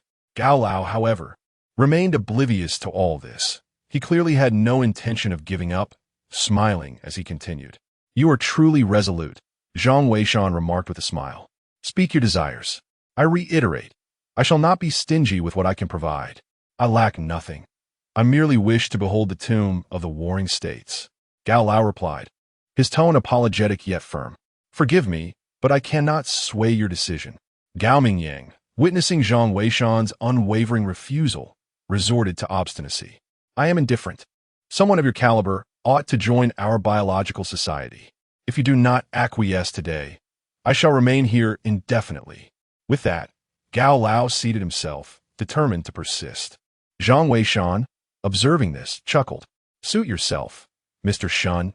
I shall take my leave for a moment. With that, he turned to ascend the stairs. This scene ignited a flurry of reactions in the live stream. Wow, Zhang Weishan is incredibly arrogant, treating Gao Lao this way. I see nothing wrong. If he has no interest in the biological society, why must he join? Indeed, he has already agreed to partake in the Warring States Tomb project. By the way, is this how Gao Lao recruits people? This is hilarious. Gao Lao is notoriously shameless in his recruitment. Did you not know? Haha, this is quite the show. The live stream erupted in laughter. Meanwhile, Gao Lao, realizing that Zhang Weishan was impervious to both coaxing and coercion, felt a pang of despair. He quickly rose and obstructed Zhang Weishan's path. All right. You truly are a stubborn mule. Let me be candid. I never expected to entice you into the biological academy. However, you must assist me, at the very least, serve as a consultant. In the future, whenever I encounter confusion, I shall seek your guidance. Zhang Weishan was taken aback, but smiled and nodded. This is quite agreeable. Learning and exchanging ideas is perfectly natural. That is more like it. Very well then, I shall take my leave. Do perform admirably. It will be best if you do not meet your end in the Warring States tomb, for otherwise, I shall have to confront old Moo with great fervor. With that, Professor Gao unexpectedly turned to depart. Truly, he was a person of character, never one to procrastinate in his endeavors. Chapter 80. Mr. Shun and Oppos. As sales personnel establish rules amidst doubts as Zhang Weishan watched the elderly Gao depart. He returned to his own quarters. Mr. Shun gazed at Zhang Weishan's retreating figure, his heart filled with a sense of reflection. The first time he laid eyes on the young man, he sensed an inexplicable gravitas emanating from him. It was as if, despite his youth, he had traversed countless experiences, imbued with an aura of historical depth. This impression resonated profoundly with the nature of the business he was engaged in, prompting him to kindly bring the youth into his fold. To his astonishment, the young man proved to be extraordinary, now becoming a sought-after figure in both the biological and archaeological realms. It appeared that the success of his enterprise would heavily rely on him. Suddenly, Mr. Shun recalled that he was still live-streaming. He dashed back to find himself utterly flabbergasted. The entire live-stream had erupted into a frenzy. His popularity had skyrocketed to the second highest, surpassed only by the official archaeological channel. Countless netizens flooded the chat with inquiries. Mr. Shun, was that just now Zhang Weishan? Indeed, it certainly looked like him. What do you mean looked like? That was Zhang Weishan. Clearly, you haven't been keeping up with the recent news, Mr. Shun is the father of Shun Wan. No way is that true. Dad, I am your long-lost son-in-law. Dad, I'm your son-in-law. Dad, don't listen to them. I have already pledged my life to Xiao Wan. Mr. Shun felt quite embarrassed, but soon noticed that someone in the live chat was inquiring about the nature of his establishment. At present, I find myself running an antique shop, with Zhang Weishan as my partner. I have proclaimed myself a conscientious businessman, and to my surprise, we have indeed managed to sell a considerable number of items in a remarkably short span of time. During this period, Shun Wan concluded his guest appearance in the official archaeological livestream. Upon descending, he was astonished to discover his father selling goods on live broadcast. However, seeing the considerable number of viewers in the livestream, he promptly made his exit. This occasional appearance inadvertently heightened the popularity of Shun's livestream. The night unfolded, and it remains uncertain until what hour they were engaged. In any case, Zhang Weishan could not help but chuckle upon hearing Shun and Oppos as father slumbering. In the subsequent 2 days, Shun's father sporadically hosted live streams, with sales steadily increasing to the extent that the delivery personnel had to remain in the shop throughout the entire day. Shun's father refrained from overly indulging his daughter and Zhang Weishan, allowing them only brief appearances. However, they underestimated the influence of online viewers. On the 3rd day, a viewer managed to locate their shop, leaving Shun Wan reluctant to leave his room for the entire day. Zhang Weishan, on the other hand, displayed no airs. He tirelessly engaged in selling and presenting the merchandise. As the 4th day arrived, finally, Mr. Mu's call came through, informing Zhang Weishan that the selection of archaeological team members had been finalized. He would soon dispatch a helicopter to collect him. Thus, that evening, Zhang Weishan bid farewell to Shun Wan and Shun's father, embarking on the helicopter destined for the campsite. As he was about to leave, he noticed an unmistakable reluctance in the eyes of Shun Wan and the other individual. Having spent such a considerable amount of time together, it was only natural that he felt a profound attachment to them. Yet, each person is destined to follow their own path. After all gatherings in this world must eventually come to an end. Moreover, Shun Wan is a student at the Archaeological Institute, and there may yet be opportunities for them to reunite in the future. The aircraft that arrived was a military helicopter dispatched by Captain Qin. The archaeological work at Zhang's ancient tower had reached a temporary conclusion, and Captain Qin had been reassigned as the head of the security team for the Warring States tomb project. Given his extensive experience, which made him uniquely qualified to address the safety concerns associated with this undertaking. On board the helicopter, a staff member presented Zhang Weishan with detailed documentation.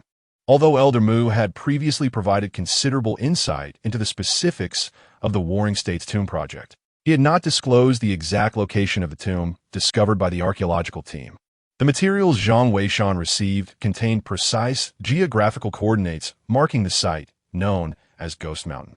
He observed that the area was indeed desolate, nestled deep within a mountain range. However, it was situated within the borders of Huaxia, surrounded by numerous large cities, which would facilitate logistical support. The base camp was established at the foot of the nearest mountain, allowing for a swift arrival within half an hour at most.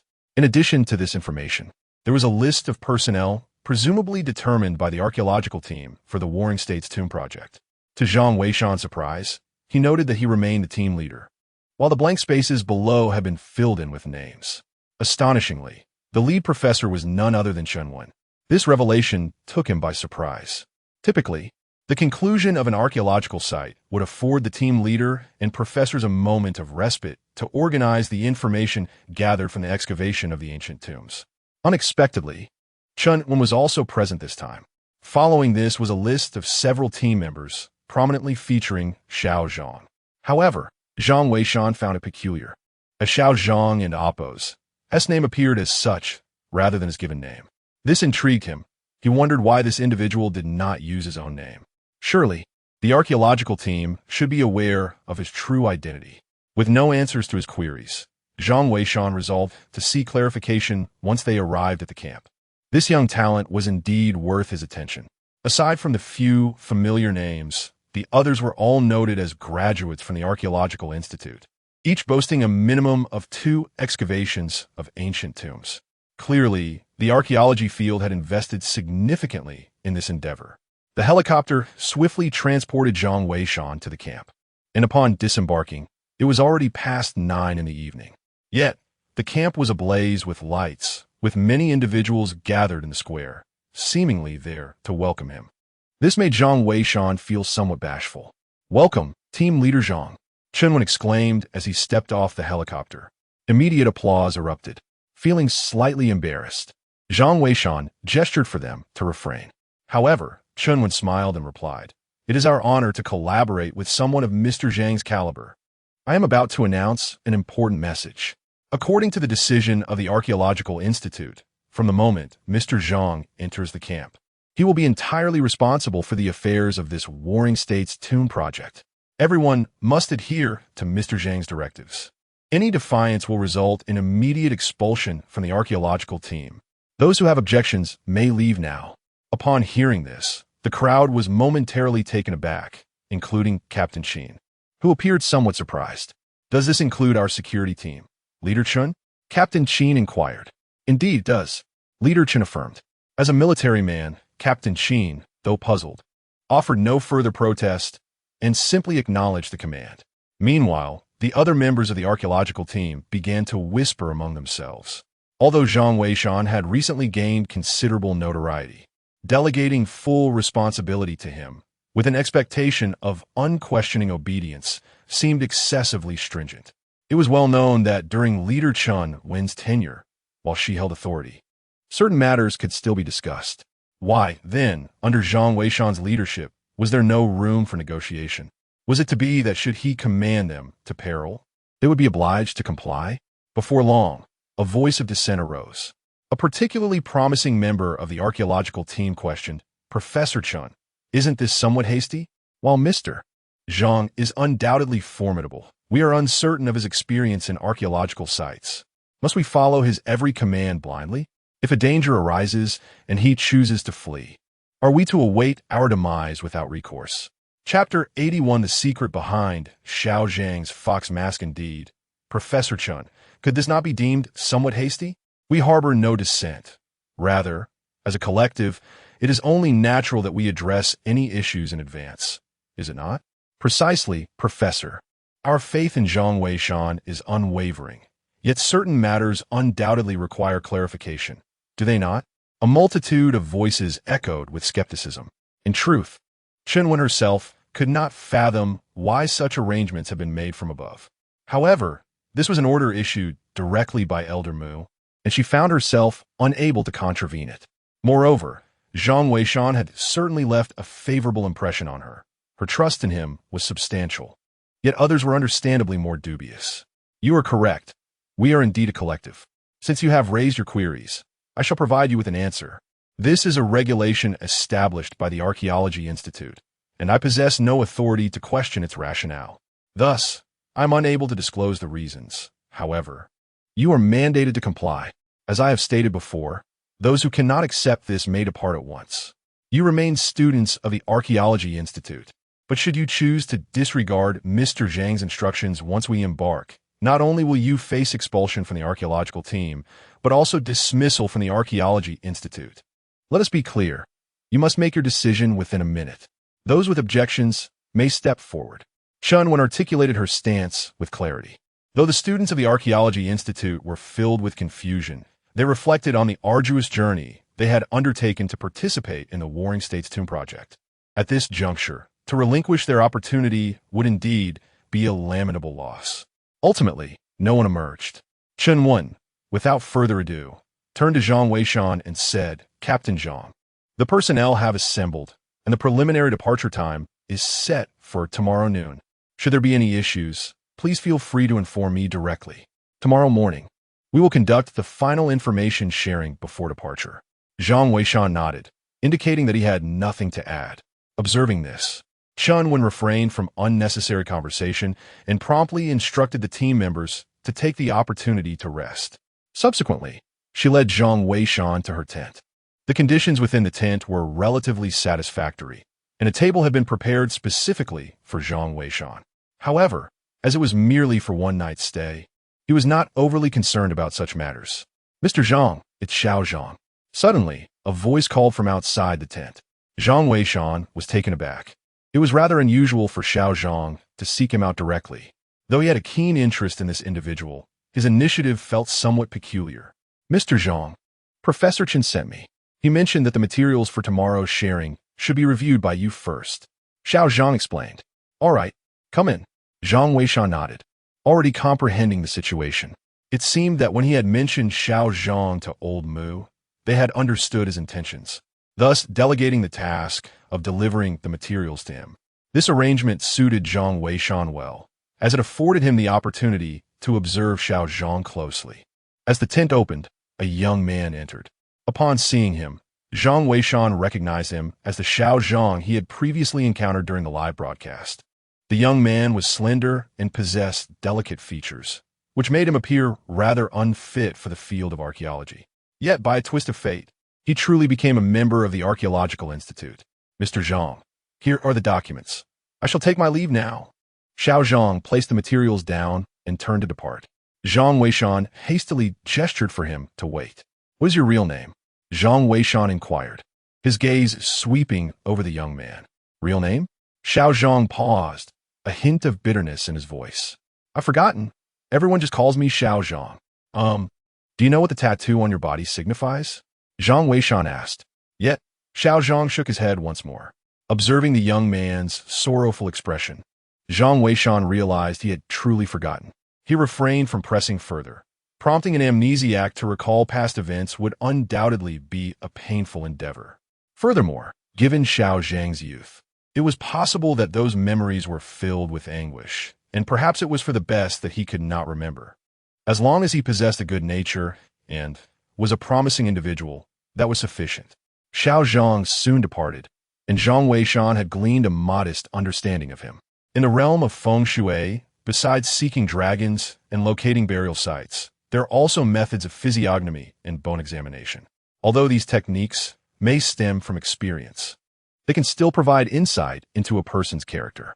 Thus far, Xiao Zhang had left a rather favorable impression on him. Zhang Weishan retracted his thoughts and began to peruse the materials Xiao Zhang had delivered. Most of it consisted of photographs and annotations. The first document was titled Warring States Tomb Archaeological Data, presumably concerning the initial excavation of that Warring States tomb by the archaeological team. It is precisely due to this ancient tomb that they came to know of the existence of a grand burial site from the Warring States period. The photograph captures the scene of an archaeological team excavating this ancient grave. The tomb is modest in size, containing a single coffin. Upon opening it, they were astonished to find a multitude of items wrapped in cowhide paper. Upon closer inspection, it was revealed that it contained numerous scrolls and documents. Among them was an ancient text akin to a diary, which prominently detailed the tomb owner's scheme to usurp another's nest, reminiscent of the fable of the magpie and the dove. Zhang Weishan was not particularly intrigued by these findings. However, he soon discovered that one of the photographs captured a pure gold mask. The craftsmanship of the mask was exquisite, lifelike, resembling a fox. Indeed, it was a fox mask. Upon seeing this mask, Zhang Weishan felt an inkling of understanding. Yet, he was perplexed, for the fox mask depicted in the photograph was found within the coffin. While his memories from a previous life suggested that the mask belonged to the ancient corpse, could it be that there are two fox masks in this world? And might there be a connection between the two? Pondering this, Zhang Weishan leaned closer to examine the photograph.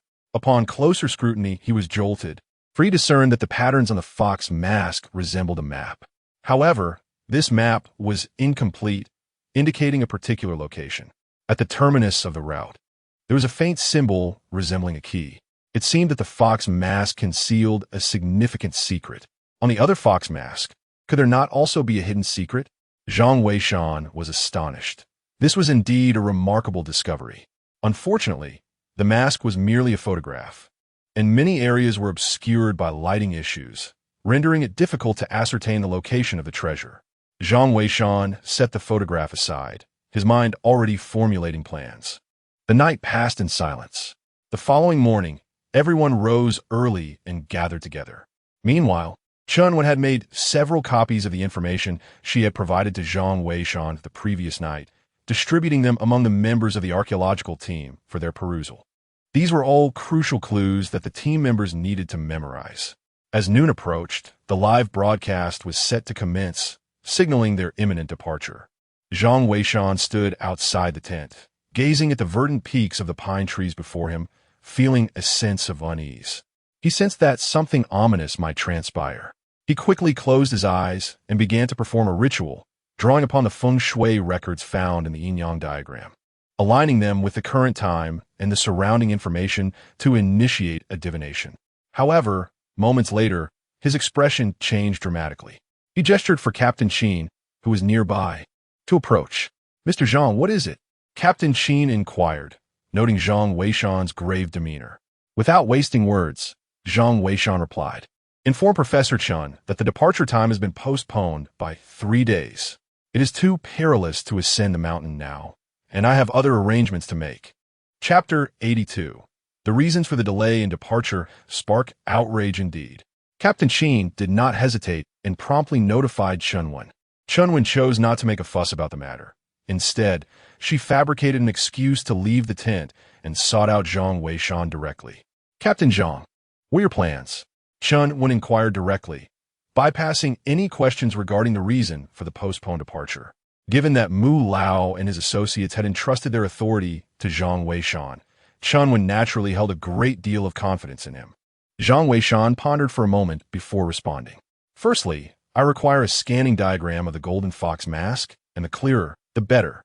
Secondly, I need 1,000 pigs in heat, with 100 sows and the remainder being boars. Thirdly, we need to alter our route temporarily to visit another location. Lastly, we must prepare black donkey hooves. I will provide you with the materials and methods to follow." Chunwen was taken aback upon hearing this. The first and third points were somewhat acceptable. Perhaps Zhang Weishan had a plan.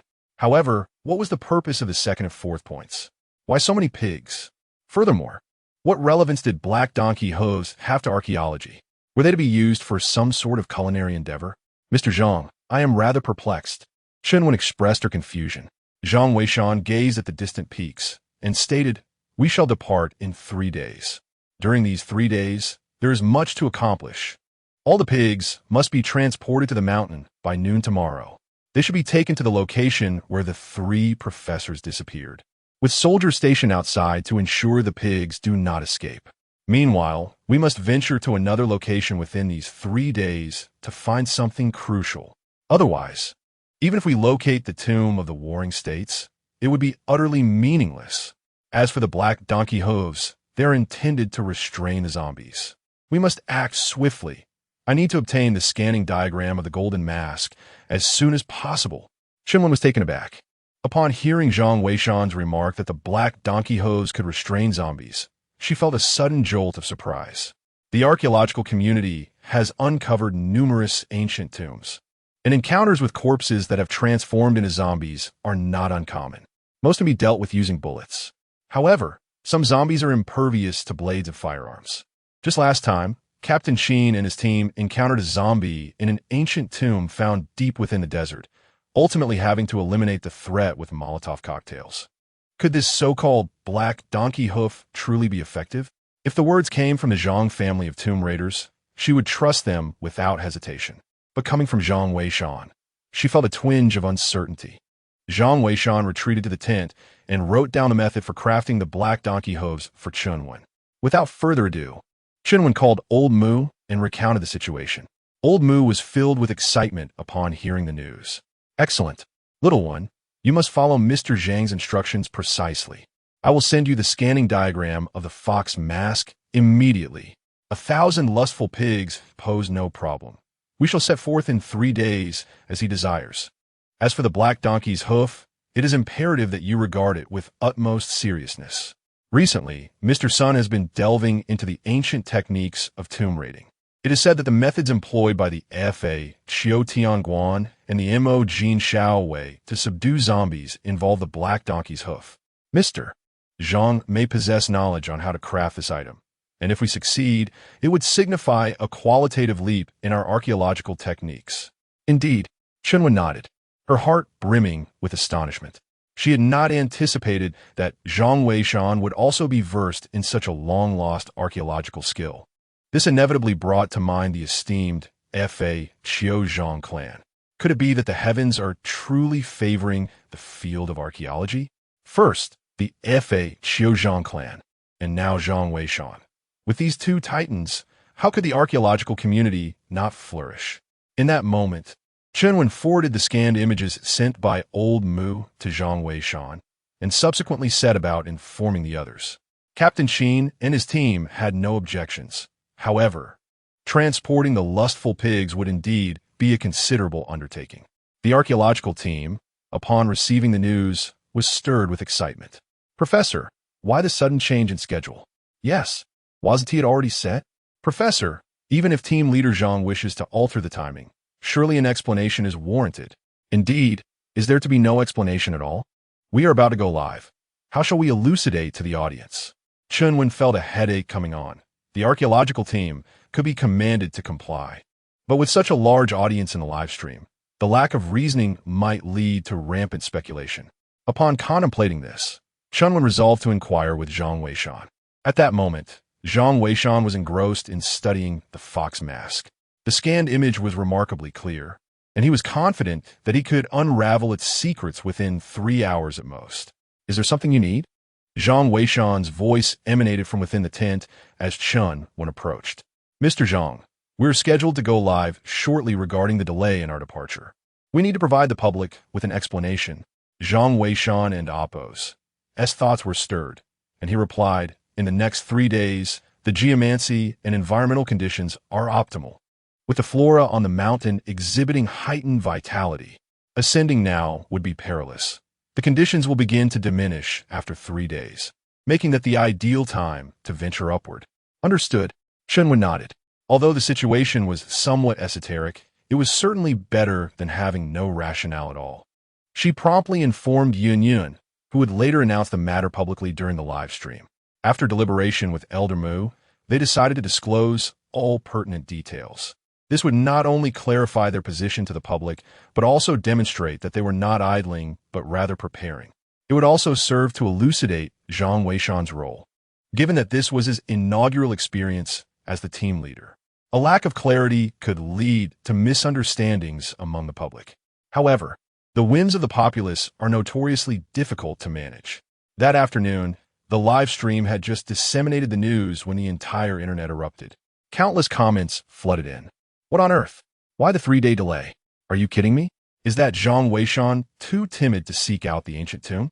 If he is, he should simply replace himself. Indeed, what a waste of time. Where is this so-called formidable expert? When it comes to descending into the tomb, has he lost his nerve? Moreover, the excuses he offers are utterly pathetic. The notion of feng shui and geographical conditions being incompatible coupled with excessive plant vitality. What nonsensical drivel.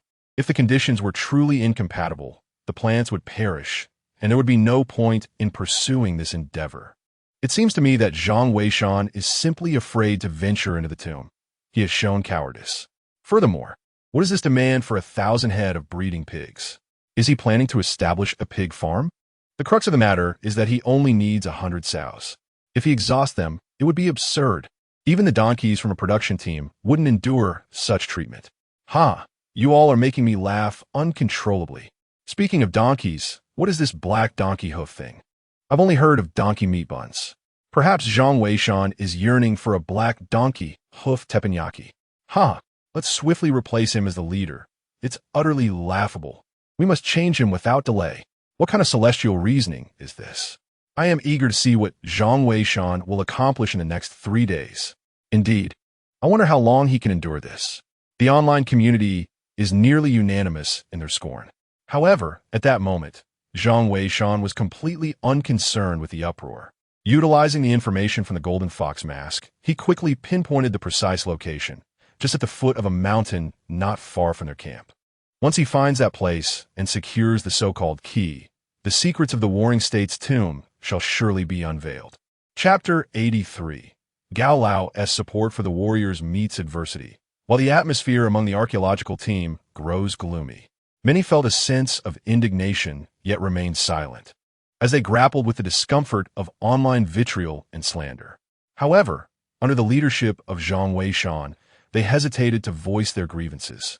As Zhang Weishan delved into the study of the Golden Fox mask, other matters progressed concurrently. In a bid to expedite the arrival of the breeding boars, Captain Qin took personal command, orchestrating the deployment of transport helicopters. Nearly 100 soldiers assembled, successfully transporting batches of breeding boars to the mountains. The site of the previous disappearance of 3 professors from the archaeological team lay on the hillside of the rear mountains. Consequently, the soldiers dispersed, positioning themselves a kilometer away from the disappearance site, herding the newly arrived boars into the area. The breeding sows exhibited heightened mating instincts, with the boars displaying an aggressive desire for copulation. The startled sows fled into the forest, prompting many boars to pursue them. The soldiers stationed outside exerted little effort, accomplishing their task with ease. Naturally, the live broadcast showcased their mission, and the viewers in the chat could not help but engage in mockery and derision at the unfolding spectacle. Truly remarkable. Allowing these beloved souls to perish while Zhang Weishan oversees the breeding of piglets. You are indeed playing with fire. Indeed, Zhang Weishan is speaking utter nonsense. Had I known earlier, I would not have supported him. I fail to comprehend the significance of this. Sending a batch of pigs up the mountain, are they preparing to breed piglets to supply the archaeological team with provisions? Is the archaeological team planning to reside on the mountain for eternity? This is utterly absurd. I cannot fathom how the authorities continue to act recklessly. However, just as the grievances filled the live stream, a figure suddenly appeared in the chat. It was none other than Gao Lao. Sure. You keyboard warriors, quiet down. What do you know? Stop your incessant complaints. Do you understand what plant vitality is? Do you know when plants enter dormancy? You know nothing yet still criticize. Do not presume to interpret Zhang Weishan and Amp. Oppo's intentions through your ignorance. I have witnessed carnivorous plants in my time. Those creatures consume living beings when they are active. Moreover, they predominantly thrive near ancient tombs. You merely speak without understanding the situation. If the archaeological team perishes, will you be responsible for their demise? This is quite outrageous. I am Gao Mingyang. Come challenge me if you have the audacity. Insolent fools. Gao Mingyang's remarks rendered the entire live stream speechless. Countless netizens were left bewildered. Goodness, even the titan of the biological realm can no longer tolerate this. Yet, there remain some bold souls unafraid of death who dare to chuckle. I remarked to Gao Lao that even Zhang Weishan has joined the archaeological community, and yet there has been no official commentary from the field regarding this matter. Why are you so anxious? What does it matter to you? It is precisely your ilk of keyboard warriors that drives away talented individuals. When I see exceptional talent, I must protect it. As for whether the archaeological community takes action, That is of no concern to me. I shall defend those I deem worthy. Gao Lao did not engage in further discourse with them and abruptly ended the live stream. The archaeological community was not indifferent. Rather, the method of creating the black donkey hoof had stirred great excitement among Mu Lao and his colleagues. Upon learning of Gao Lao and Appo's ruckus in the live stream, they hastily issued a statement. We solemnly declare that anyone who insults Mr. Zhang will face a complete ban on their account. Mr. Zhang has his own plans, and the black donkey hoof he proposed is a relic from ancient times, used by treasure hunters and tomb raiders to counteract zombies. We are diligently working on its production, and Mr. Zhang's selfless disclosure of the crafting method is already a significant contribution. I urge you to grant him some time, for as the team leader, he must consider not only how to navigate the tomb, but also the safety of the entire archaeological team. Should you continue in this manner, we will disable the comment functionality of the live stream. After Mu Lao voiced his concerns, the barrage of insults in the live stream subsided. However, many individuals remained dissatisfied and vowed to protest.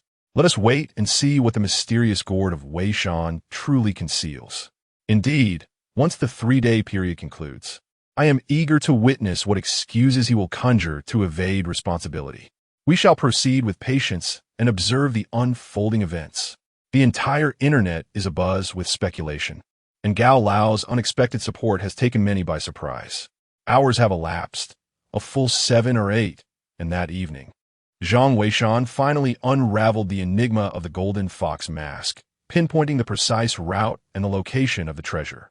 However, no one anticipated that on this very night, the team transporting the agitated pigs up the mountain would encounter peril. Captain Sheen remained at the camp, overseeing operations. The mission concerning the agitated pigs had nearly reached completion. Yet as he coordinated the personnel for withdrawal, a voice crackled through the radio, belonging to a helicopter pilot. Captain Sheen, something seems to have happened in the mountains. The air is filled with the anguished cries of pigs. Captain, we can hear it too. The sounds are horrifying, and they're echoing toward us, exclaimed several other soldiers in alarm. Quickly retreat. Ensure the safety of all personnel, commanded Captain Sheen. Understood. Countless helicopters commenced their rescue operations, with live footage streaming in real time. The rescue mission proceeded with methodical precision, and soon a helicopter pilot reassured everyone, do not panic. The area of concern is confined to the mountain. You are all in a safe location.